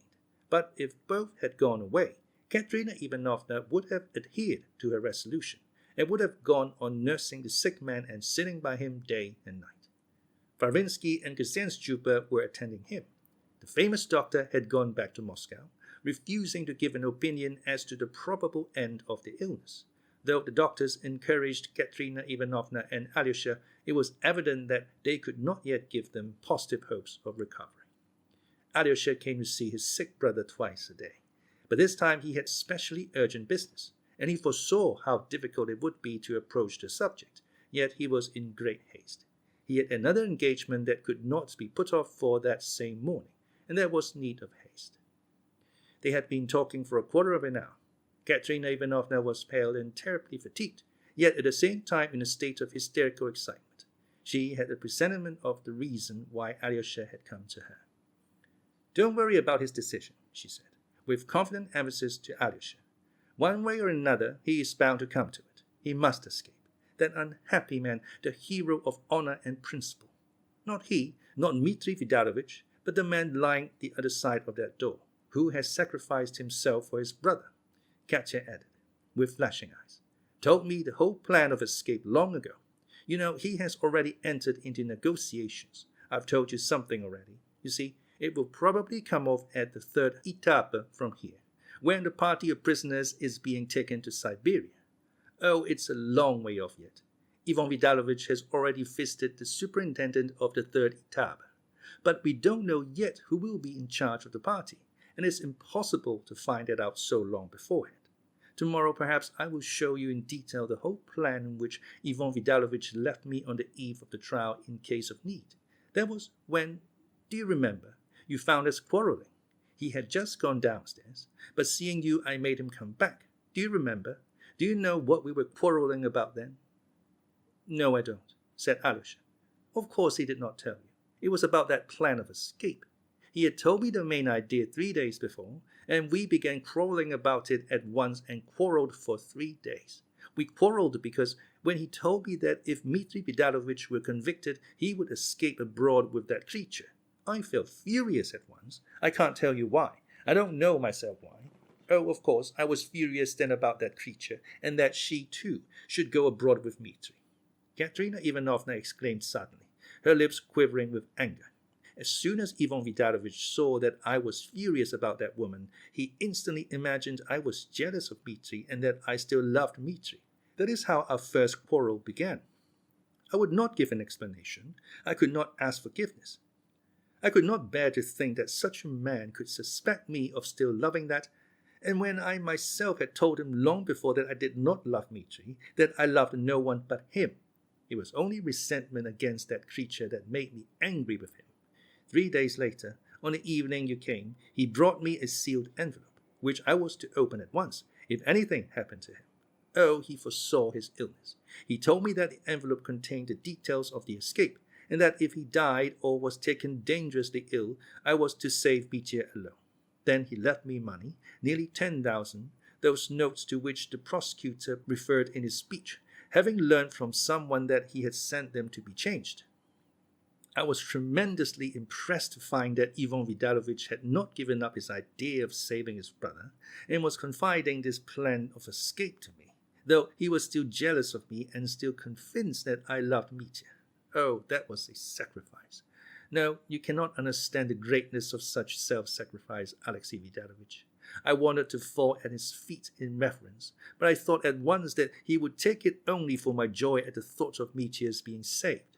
And I was so exasperated at the mere possibility of such an unjust thought on his part that I lost my temper again, and instead of kissing his feet, flew into a fury again. Oh, I am unhappy. It's my character, my awful, unhappy character. Oh, you will see. I shall end by driving him, too, to abandon me for another with whom he can get on better, like Dmitri. But, no, I could not bear it. I should kill myself. And when you came in then, and when I called to you and told him to come back, I was so enraged by the look of contempt and hatred he turned on me that, do you remember, I cried out to you that it was he alone, who had persuaded me that his brother Dmitri was a murderer. I said that malicious thing on purpose to wound him again. He had never persuaded me that his brother was a murderer. On the contrary, it was I who persuaded him. Oh, my vile temper was the cause of everything. I paved the way to that hideous scene in the trial. He wanted to show me that he was an honorable man, and that, even if I loved his brother, he would not ruin him for revenge or jealousy. So he came to the court. I am the cause of it all. I alone am to blame. Katya never had made such confessions to Alyosha before, and he felt that she was now at that stage of unbearable suffering when even the proudest heart painfully crushes his pride and falls vanquished by grief. Oh, Alyosha knew another terrible reason of her present misery, though she had carefully concealed it from him during those days since the trial. But it would have been for some reason too painful to him if she had been brought so low as to speak to him now about that. She was suffering for her treachery at the trial, and Alyosha felt that her conscience was impelling her to confess it to him, Alyosha, with tears and cries and hysterical writhings on the floor. But he dreaded that moment and longed to spare her. It made the commission on which he had come even more difficult. He spoke of Mitya again. It's all right. Don't be anxious about him. She began again, sharply and stubbornly. All that is only momentary. I know him. I know his heart only too well. You may be sure he will consent to escape. It's not as though it would be immediately. He will have time to make up his mind to it. Ivan Vidalovich will be well by that time and will manage it all himself, so that I shall have nothing to do with it. Don't be anxious. He will consent to run away. He has agreed already. Do you suppose he would give up that creature? And they won't let her go to him, so he is bound to escape. It's you he's most afraid of. He is afraid you won't approve of his escape on moral grounds, but you must generously allow it, if your sanction is so necessary. Katya added viciously. She paused and smiled. He talks about some hymn, she went on again. Some cross he has to bear, some duty. I remember Ivan Vidalovich told me a great deal about it. And if you knew how he talked, Katya cried suddenly, with feelings she could not repress. If you knew how he loved that wretched man at the moment he told me, and how he hated him, perhaps, at the same moment, and I heard his story and his tears with sneering disdain. Brute! Yes, I am a brute. I am responsible for his fever. But that man in prison is incapable of suffering, Katya concluded irritably. Can such a man suffer? Men like him never suffer. There was a note of hatred and contemptuous repulsion in her words, and yet it was she who had betrayed him. Perhaps because she feels how she's wronged him, she hates him at moments. Alyosha thought to himself. He hoped that it was only at moments. In Katya's last words, he detected a challenging note, but he did not take it up. I sent for you this morning to make you promise to persuade him yourself, or do you, too, consider that to escape would be dishonorable, cowardly, or something, unchristian perhaps? Katya added, even more defiantly. Oh no, I'll tell him everything, muttered Alyosha. He asks you to come and see him today, he blurted out suddenly, looking her steadily in the face. She started and drew back a little from him on the sofa. Me? Can that be? She faltered, turning pale. It can and ought to be, Alyosha began emphatically, growing more animated. He needs you particularly just now. I would not have opened the subject and worried you, if it were not necessary. He is ill, he is beside himself. He keeps asking for you. It is not to be reconciled with you that he wants you, but only that you would go and show yourself at his door. So much has happened to him since that day. He realizes that he has injured you beyond all reckoning. He does not ask your forgiveness. It's impossible to forgive me, he says himself, but only that you would show yourself in his doorway. It's so sudden, faltered Katya. I've had a presentiment all these days that you would come with that message. I knew he would ask me to come. It's impossible. Let it be impossible, but do it. Only think, he realizes for the first time how he has wounded you, the first time in his life. He had never grasped it before so fully, he said. If she refuses to come, I shall be unhappy all my life, do you hear? Though he is condemned to penal servitude for 20 years, he is still planning to be happy. Is not that piteous? Think, you must visit him. Though he is ruined, he is innocent. Broke like a challenge from Alyosha. His hands are clean. There is no blood on them. For the sake of his infinite sufferings in the future, visit him now. Go, greet him on his way into the darkness. Stand at his door. That is all. You ought to do it. You ought to. Alyosha concluded, laying immense stress on the word ought. I ought to, but I cannot. Katya moaned. He will look at me. I can't. Your eyes ought to meet. How will you live all your life if you don't make up your mind to do it now? Better suffer all my life. You ought to go. You ought to go, Alyosha repeated with merciless emphasis. But why today? Why at once? I can't leave our patient. You can for a moment. It will only be a moment. If you don't come, he will be in delirium by tonight. I would not tell you a lie. Have pity on him. Have pity on me, Katya said, with bitter reproach, and she burst into tears. Then you will come, said Alyosha firmly, seeing her tears. I'll go and tell him you will come directly. No, don't tell him so on any account, cried Katya in alarm. I will come, but don't tell him beforehand, for perhaps I may go, but not go in. I don't know yet. Her voice failed her. She gasped for breath. Alyosha got up to go. And what if I meet anyone? She said suddenly, in a low voice, turning white again. That's just why you must go now, to avoid meeting anyone. There will be no one there. I can tell you that for certain. We will expect you, he concluded emphatically, and went out of the room.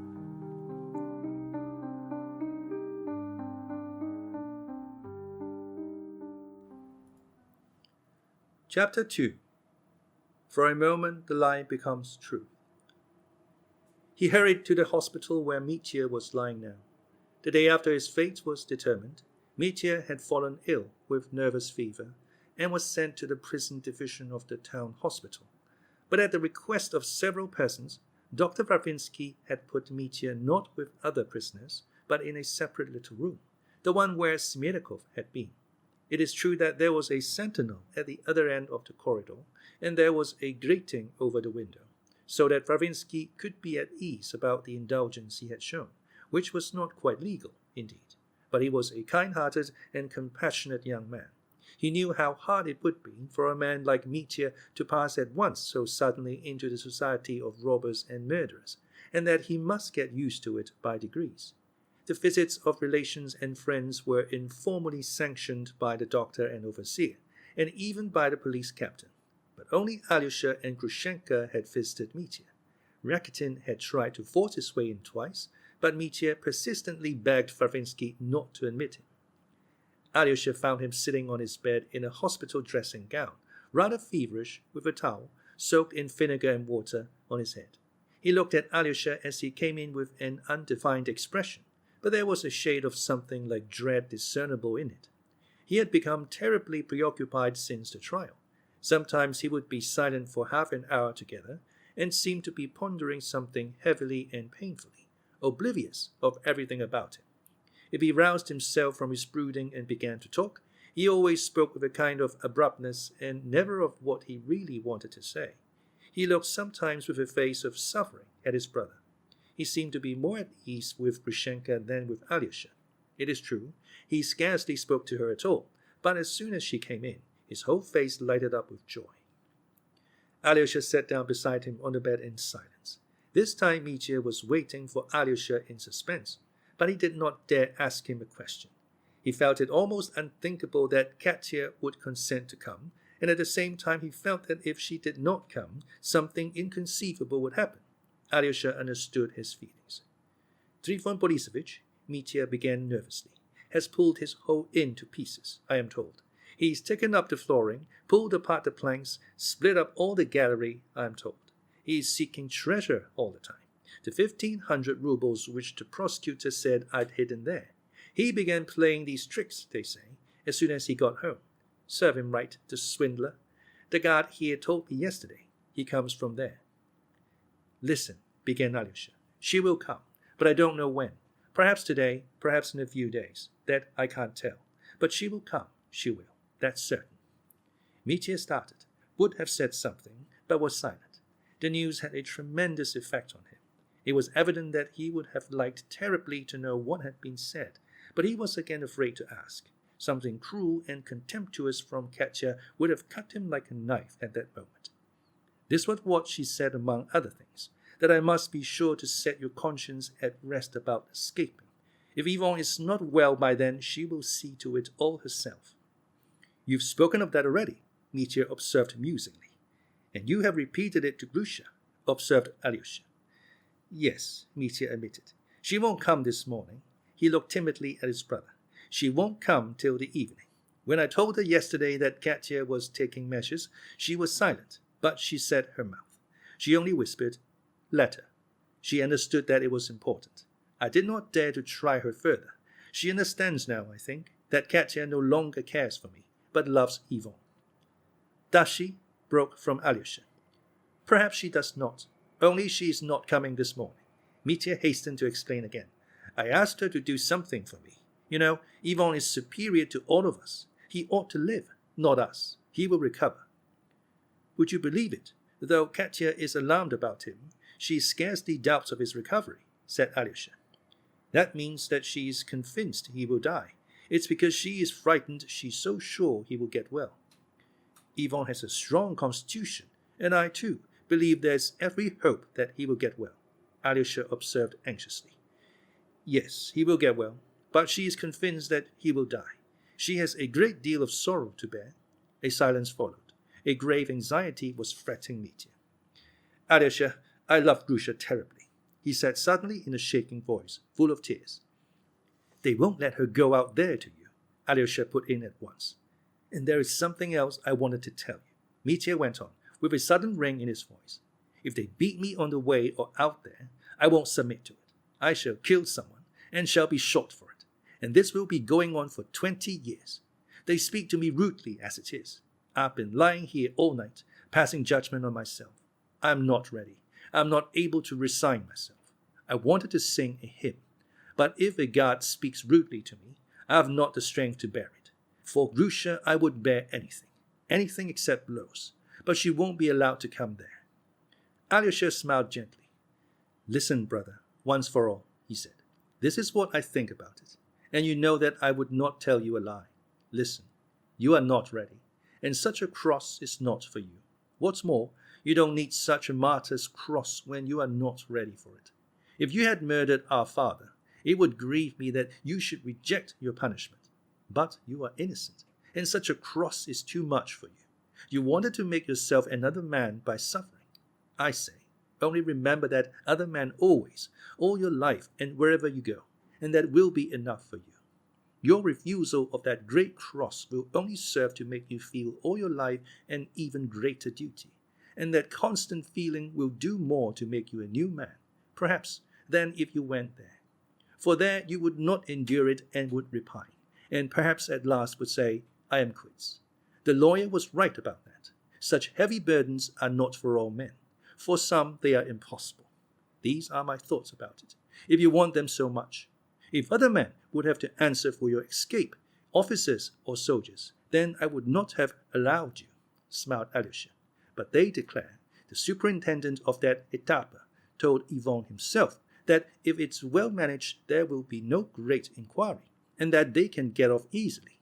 Of course, bribing is dishonest even in such a case, but I can't undertake to judge about it, because if Ivan and Katia commissioned me to act for you, I know I should go and give bribes. I must tell you the truth, and so I can't judge of your own action. But let me assure you that I shall never condemn you, and it would be a strange thing if I could judge you in this. Now I think I've gone into everything. But I do condemn myself, cried Mitya. I shall escape. That was settled apart from you. Could Mitya Karamazov do anything but run away? But I shall condemn myself, and I will pray for my sin forever. That's how the Jesuits talk, isn't it? Just as we are doing. Yes, Alyosha smiled gently. I love you for always telling the whole truth and never hiding anything, cried Mitya with a joyful laugh. So I've caught my Alyosha being Jesuitical. I must kiss you for that. Now listen to the rest. I'll open the other side of my heart to you. This is what I planned and decided. If I run away, even with money and a passport, and even to America, I should be cheered up by the thought that I am not running away for pleasure, not for happiness, but to another exile as bad, perhaps, as Siberia. It is as bad, Alyosha, it is. I hate that America, damn it, already, even though Grusha will be with me. Just look at her. Is she an American? She's Russian. Russian to the marrow of her bones. She will be homesick for the mother country, and I shall be every hour that she's suffering for my sake, that she has taken up that cross for me. And what harm has she done? And how shall I, too, put up with the rabble out there, though they may be better than I, every one of them? I hate the America already, and though they may be wonderful at machinery, every one of them, damn them, they are not of my soul. I love Russia, Alyosha. I love the Russian God, though I am a scoundrel myself. I shall choke there, he exclaimed, his eyes suddenly flashing. His voice was trembling with tears. So this is what I've decided, Alyosha. Listen. He began again, mastering his emotion. As soon as I arrive there with Grusha, we will set to work at once on the land, in solitude, somewhere very remote, with wild bears. There must be some remote parts even there. I am told there are still redskins there, somewhere on the edge of the horizon. So to the country of the last of the Mohicans, and there we'll tackle the grammar at once, Grusha and I.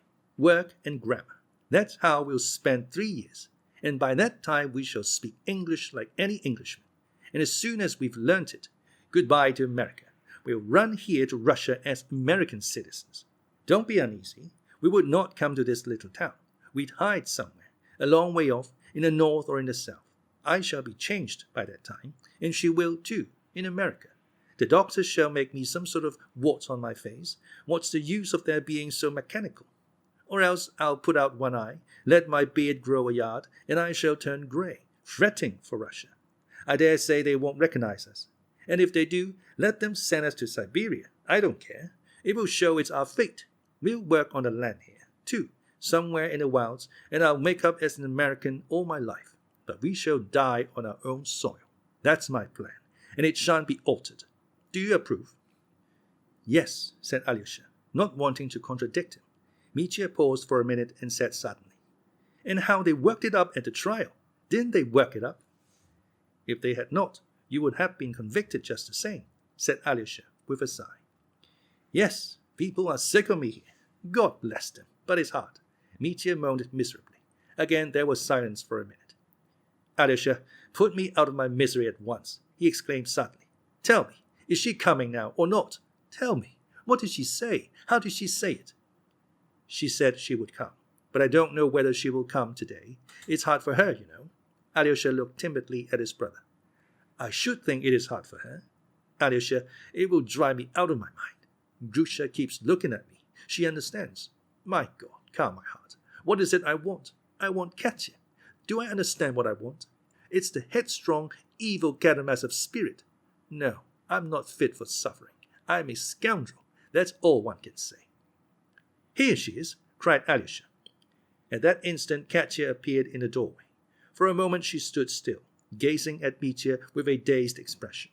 He leapt impulsively to his feet, and a scared look came into his face. He turned pale, but a timid, pleading smile appeared on his lips at once, and with an irresistible impulse he held out both hands to Katya.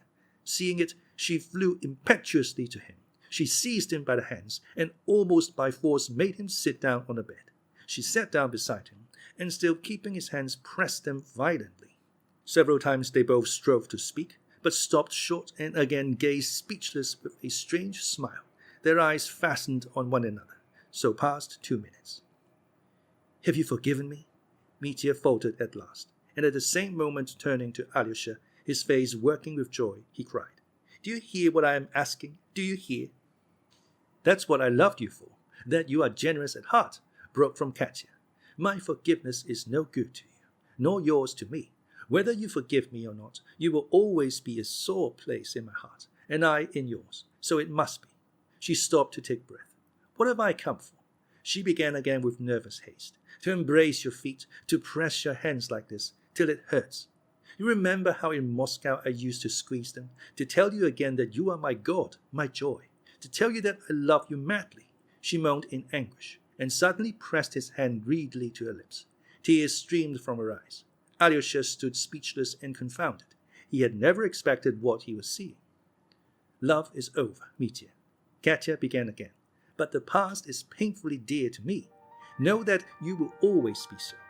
But now let what might have been come true for 1 minute, she faltered, with a drawn smile, looking into his face joyfully again.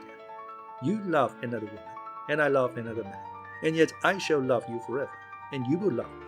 Do you know that? Do you hear? Love me all your life, she cried, with a quiver almost of menace in her voice. I shall love you, and do you know, Katya? Mitya began, drawing a deep breath at each word. Do you know, 5 days ago, that same evening, I loved you, when you fell down and were carried out all my life. So it will be, so it will always be. So they murmured to one another frantic words, almost meaningless, perhaps not even true, but at that moment it was all true, and they both believed what they said implicitly. Katya, cried Dmitri suddenly, do you believe I murdered him? I know you don't believe it now, but then, when you gave evidence, surely you did not believe it. I did not believe it even then. I've never believed it. I hated you, and for a moment I persuaded myself. While I was giving evidence, I persuaded myself and believed it. But when I'd finished speaking, I left off believing it at once. Don't doubt that. I have forgotten that I came here to punish myself, she said, with a new expression in her voice, quite unlike the loving tones of a moment before. Woman, yours is a heavy burden, broke, as it were, involuntarily from Mitya. Let me go, she whispered. I'll come again. It's more than I can bear now. She was getting up from her place, but suddenly uttered a loud scream and staggered back. Grushenka walked suddenly and noiselessly into the room. No one had expected her. Katya moved swiftly to the door, but when she reached Grushenka, she stopped suddenly, turned as white as chalk and moaned softly, almost in a whisper. Forgive me. Grushenka stared at her and, pausing for an instant, in a vindictive, venomous voice, answered, We are full of hatred, my girl. You and I, we are both full of hatred, as though we could forgive one another. Save him, and I'll worship you all my life. You won't forgive her, cried Mitya, with frantic reproach. Don't be anxious. I'll save him for you. Katya whispered rapidly, and she ran out of the room. And you could refuse to forgive her when she begged your forgiveness herself, Mitya exclaimed bitterly again. Mitya, don't dare to blame her. You have no right to, Alyosha cried hotly. Her proud lips spoke, not her heart, Grushenka brought out in a tone of disgust. If she saves you, I'll forgive her everything. She stopped speaking, as though suppressing something. She could not yet recover herself. She had come in, as appeared afterwards accidentally, with no suspicion of what she would meet. Alyosha ran after her. Mitya cried to his brother, "Tell her, I don't know, don't let her go away like this." "I'll come to you again at nightfall," said Alyosha, and he ran after Katerina. He overtook her outside the hospital grounds. She was walking fast, but as soon as Alyosha caught her up, she said quickly, "No, before the woman I can't punish myself. I asked her forgiveness because I wanted to punish myself to the bitter end. She would not forgive me. I like her for that," she added in an unnatural voice, and her eyes flashed with fierce resentment. "My brother did not expect this in the least," muttered Alyosha. "He was sure she would not come." "No doubt. Let us leave that," she snapped. "Listen, I can't go with you to the funeral now. I've sent them flowers. I think they still have money. If necessary, tell them I'll never abandon them. Now leave me. Leave me, please. You are late as it is. The bells are ringing for the service. Leave me, please."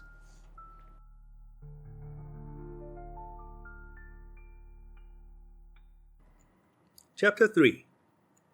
Ilyusha's funeral. The speech at the stone. He really was late. They had waited for him and had already decided to bear the pretty flower-decked little coffin to the church without him. It was the coffin of poor little Ilyusha. He had died 2 days after Mitya was sentenced. At the gate of the house, Alyosha was met by the shouts of the boys, Ilyusha's schoolfellows. They had all been impatiently expecting him and were glad that he had come at last. They were about 12 of them. They all had their school bags or satchels on their shoulders. "Father will cry. Be with father," Ilyusha had told them as they lay dying, and the boys remembered it. Kolya Krasotkin was the foremost of them. "How glad I am you've come, Karamazov," he cried, holding out his hand to Alyosha. "It's awful here. It's really horrible to see it. Smerdyakov is not drunk. We know for a fact he's had nothing to drink today, but he seems as if he were drunk. I'm always manly, but this is awful. Karamazov, if I'm not keeping you, one question before you go in." "What is it, Kolya?" said Alyosha. "Is your brother innocent or guilty? Was it he killed your father, or was it the valet? As you say, so it will be. I haven't slept for the last 4 nights for thinking of it." "The valet killed him. My brother is innocent," answered Alyosha. "That's what I said," cried Smirnov. "So he will perish an innocent victim," exclaimed Kolya. "Though he's ruined, he is happy. I could envy him." "What do you mean? How can you? Why?" cried Alyosha, surprised. "Oh, if I, too, could sacrifice myself some day for truth," said Kolya with enthusiasm. "But not in such a cause, not with such disgrace and such horror," said Alyosha. "Of course, I should like to die for all humanity, and as for disgrace, I don't care about that. Our names may perish. I respect your brother."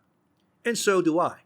The boy, who had once declared that he knew who had founded Troy, cried suddenly and unexpectedly, and he blushed up to his ears like a peony as he had done on that occasion. Alyosha went into the room. Ilyusha lay with his hands folded and his eyes closed in a blue coffin with a white frill round it. His thin face was hardly changed at all, and strange to say there was no smell of decay from the corpse. The expression of his face was serious and, as it were, thoughtful. His hands, crossed over his breast, looked particularly beautiful, as though chiseled in marble. There were flowers in his hands, and a coffin, inside and out, was decked with flowers, which had been sent early in the morning by Lisa Hoklakov. But there were flowers, too, from Katerina Ivanovna, and when Alyosha opened the door, the captain had a bunch in his trembling hands and was strewing them again over his dear boy. He scarcely glanced at Alyosha when he came in, and he would not look at anyone, even at his crazy weeping wife. Mamma, who kept trying to stand on her crippled legs to get a nearer look at her dead boy. Nina had been pushed in her chair by the boys close up to the coffin. She sat with her head pressed to it, and she too was no doubt quietly weeping. Smerdyakov face looked eager, yet bewildered and exasperated. There was something crazy about his gestures and the words that broke from him. "Old man, dear old man," he exclaimed every minute, gazing at Ilyusha. It was his habit to call Ilyusha old man, as a term of affection when he was alive. "Father, give me a flower too. Take that white one out of his hand and give it to me." The crazy mother begged, whimpering. either because the little white rose in Ilyusha's hand had caught her fancy, or that she wanted one from his hand to keep in memory of him. She moved restlessly, stretching out her hands for the flower. "I won't give it to anyone.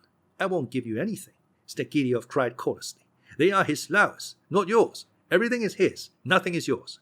"Father, give mother a flower," said Nina, lifting her face wet with tears. "I won't give away anything, and to her less than anyone. She didn't love Ilyusha. She took away his little cannon, and he gave it to her." The captain broke into loud sobs at the thought of how Ilyusha had given up his cannon to his mother. The poor, crazy creature was bathed in noiseless tears, hiding her face in her hands. The boys, seeing that the father would not leave the coffin and that it was time to carry it out, stood round it in a close circle and began to lift it up. "I don't want him to be buried in the churchyard," Smerdyakov wailed suddenly. "I'll bury him by the stone, by our stone. Ilyusha told me to. I won't let him be carried out." He had been saying for the last 3 days that he would bury him by the stone, but Alyosha, Krasotkin, the landlady, her sister, and all the boys interfered. "What an idea! Bury him by an unholy stone, as though he had hanged himself," the old landlady said sternly. "There in the churchyard the ground has been crossed. He'll be prayed for there. One can hear the singing in church, and the deacon reads so plainly and verbally that it will reach him every time, just as though it were read over his grave." At last the captain made a gesture of despair, as though to say, "Take him where you will." The boys raised the coffin, but as they passed the mother, they stopped for a moment and lowered it that she might say goodbye to Ilyusha. But on seeing that precious little face, which for the last 3 days she had only looked at from a distance, she trembled all over, and her grey head began twitching spasmodically over the coffin. "Mother, make the sign of the cross over him. Give him your blessing.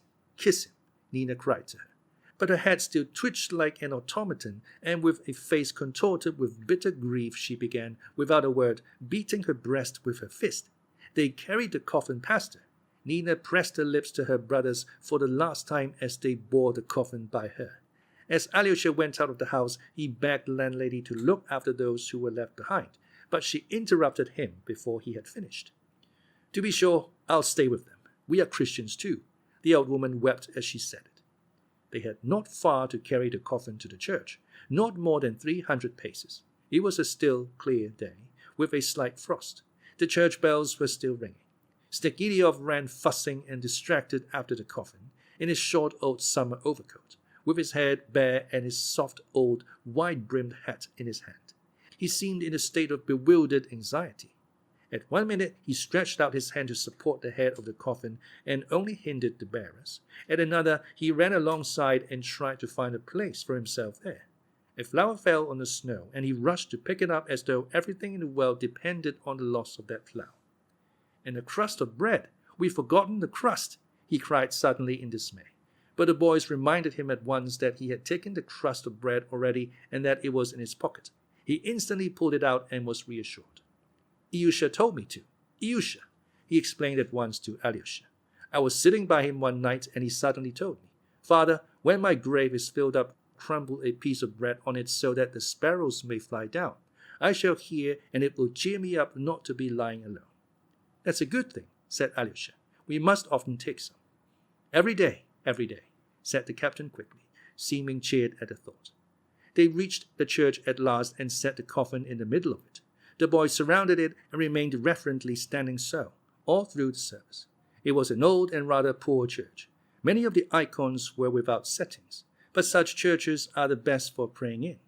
During the Mass, Smerdyakov became somewhat calmer, though at times he had outbursts of the same unconscious and, as it were, incoherent anxiety. At one moment he went up to the coffin to set straight the cover or the wreath. When a candle fell out of the candlestick, he rushed to replace it, and was a fearful time fumbling over it. Then he subsided and stood quietly by the coffin with a look of blank uneasiness and perplexity. After the epistle, he suddenly whispered to Alyosha, who was standing beside him, that the epistle had not been read properly, but did not explain what he meant. During the prayer, like the cherubim, he joined in the singing, but did not go on to the end. Falling on his knees, he pressed his forehead to the stone floor and lay so for a long while. At last came the funeral service itself, and candles were distributed. The distracted father began fussing about again, but the touching and impressive funeral prayers moved and roused his soul.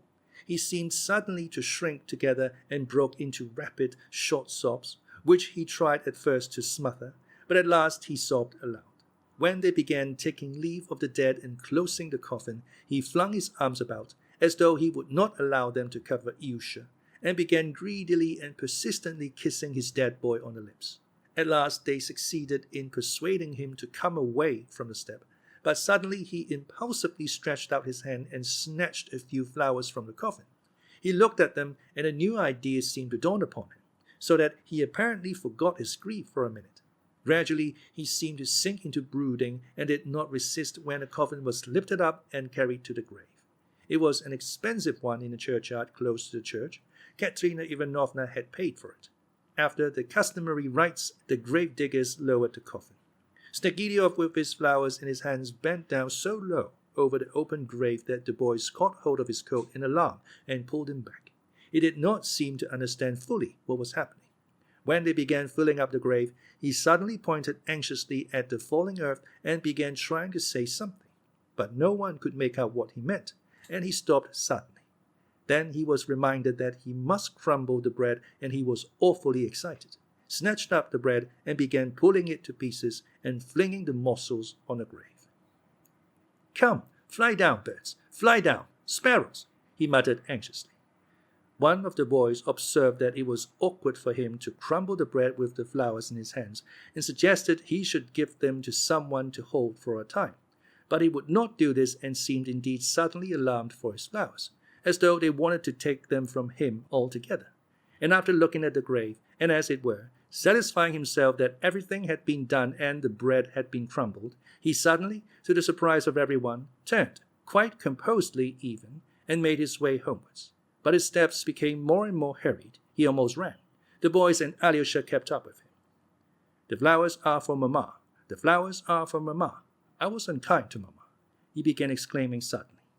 Someone called to him to put on his hat as it was cold, but he flung the hat in the snow as though he were angry and kept repeating, "I won't have the hat. I won't have the hat."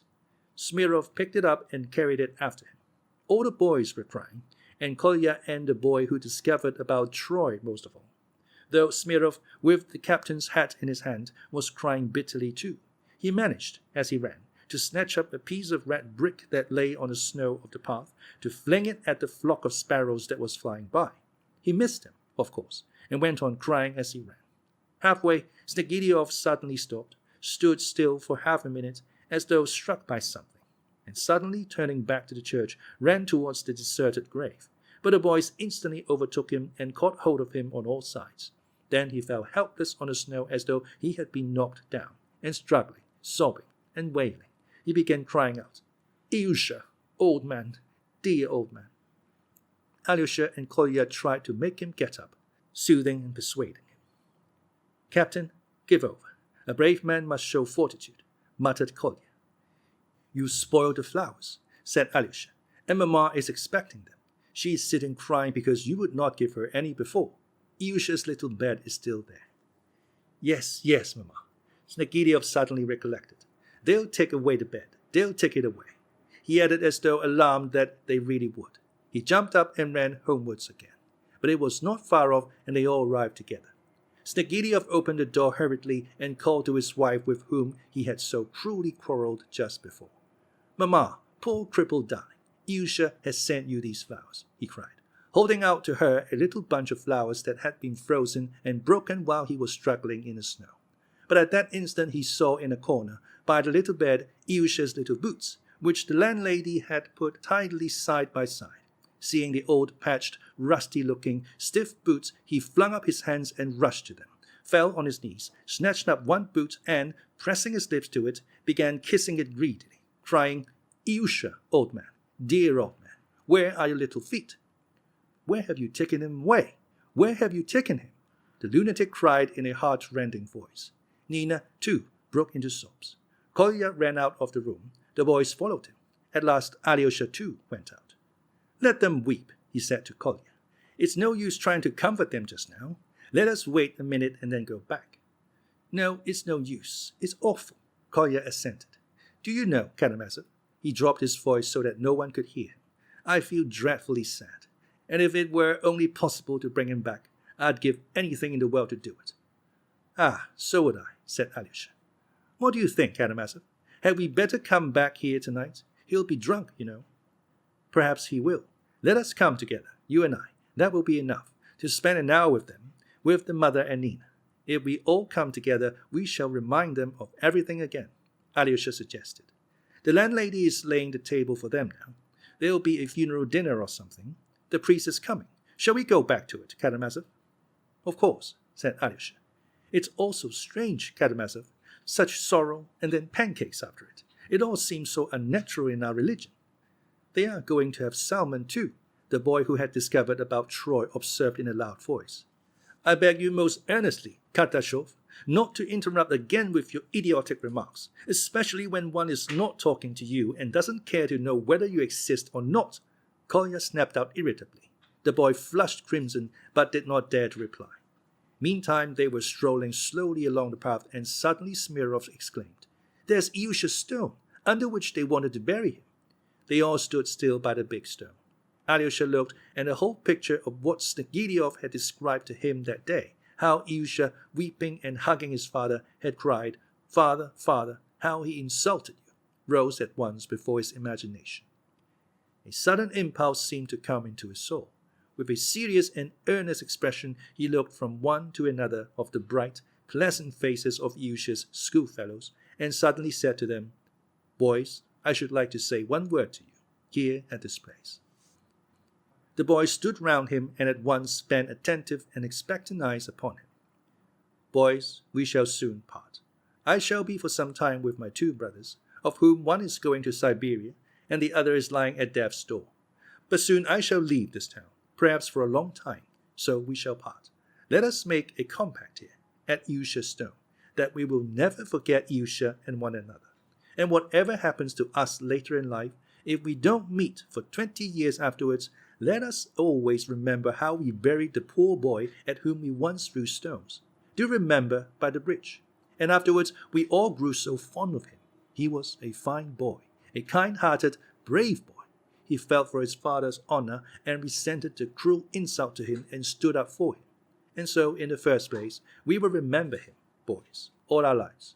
And even if we are occupied with most important things, if we attain to honor or fall into great misfortune, still let us remember how good it was once here, when we were all together, united by a good and kind feeling which made us, for the time we were loving that poor boy, better perhaps than we are.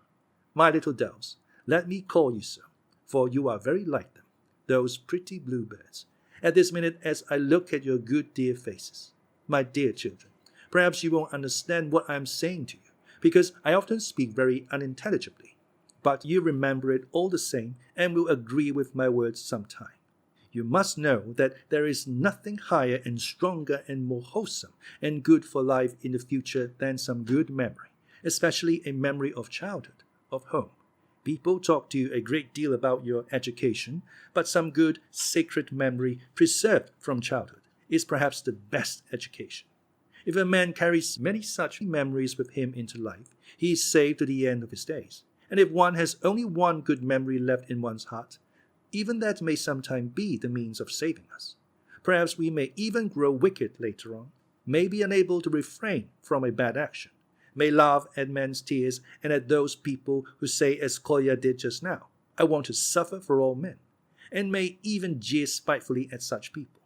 But however bad we may become, which God forbid, yet, when we recall how we buried Ilyusha, how we loved him in his last days, and how we have been talking like friends all together at this stone, the cruelest and most mocking of us, if we do become so, will not dare to laugh inwardly at having been kind and good at this moment. What's more, perhaps, that one memory may keep him from great evil, and he will reflect and say, "Yes, I was good and brave and honest then." Let him laugh to himself. That's no matter. A man often laughs at what's good and kind. That's only from thoughtlessness.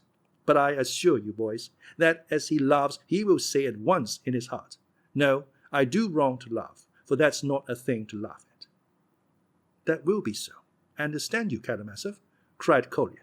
with flashing eyes. The boys were excited, and they too wanted to say something, but they restrained themselves, looking with intentness and emotion at the speaker. I say this in case we become bad, Alyosha went on. But there's no reason why we should become bad, is there, boys? Let us be, first and above all, kind, then honest, and then let us never forget each other. I say that again. I give you my word for my part that I'll never forget one of you. Every face looking at me now, I shall remember even for 30 years.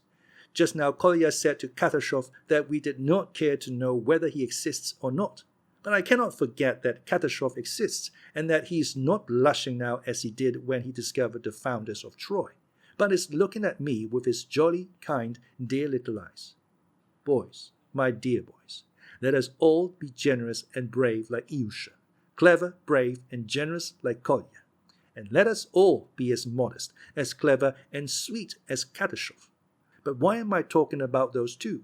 You are all dear to me, boys. From this day forth, I have a place in my heart for you all, and I beg you to keep a place in your hearts for me. Well, and who has united us in this kind, good feeling which we shall remember and intend to remember all our lives? Who, if not Ilyusha, the good boy, the dear boy, precious to us forever? Let us never forget it. May his memory live forever in our hearts from this time forth. Yes, yes, forever, forever, the boys cried in their ringing voices, with softened faces. Let us remember his face and his clothes and his poor little boots, his coffin and his unhappy, sinful father, and how boldly he stood up for him alone against the whole school. We will remember, cried the boys. He was brave, he was good. Ah, how I loved him, exclaimed Kolya. Ah, children, ah, dear friends, don't be afraid of life. How good life is when one does something good and just. Yes, yes, the boys repeated enthusiastically. Karamazov, we love you, a voice, probably Karamazov's, cried impulsively. We love you, we love you. They all caught it up. There were tears in the eyes of many of them. Hurrah for Karamazov, Kolya shouted ecstatically. And may the dead boy's memory live forever, Alyosha added again with feeling. Forever, the boys chimed in again. Karamazov, cried Kolya, can it be true what's taught us in religion, that we shall all rise again from the dead and shall live and see each other again? All, Ilyusha too? Certainly we shall all rise again. Certainly we shall see each other and shall tell each other with joy and gladness all that has happened, Alyosha answered, half laughing, half enthusiastic. Ah, how splendid it will be, broke from Kolya. Well, now we will finish talking and go to his funeral dinner. Don't be put out at our eating pancakes. It's a very old custom, and there's something nice in that, laughed Alyosha.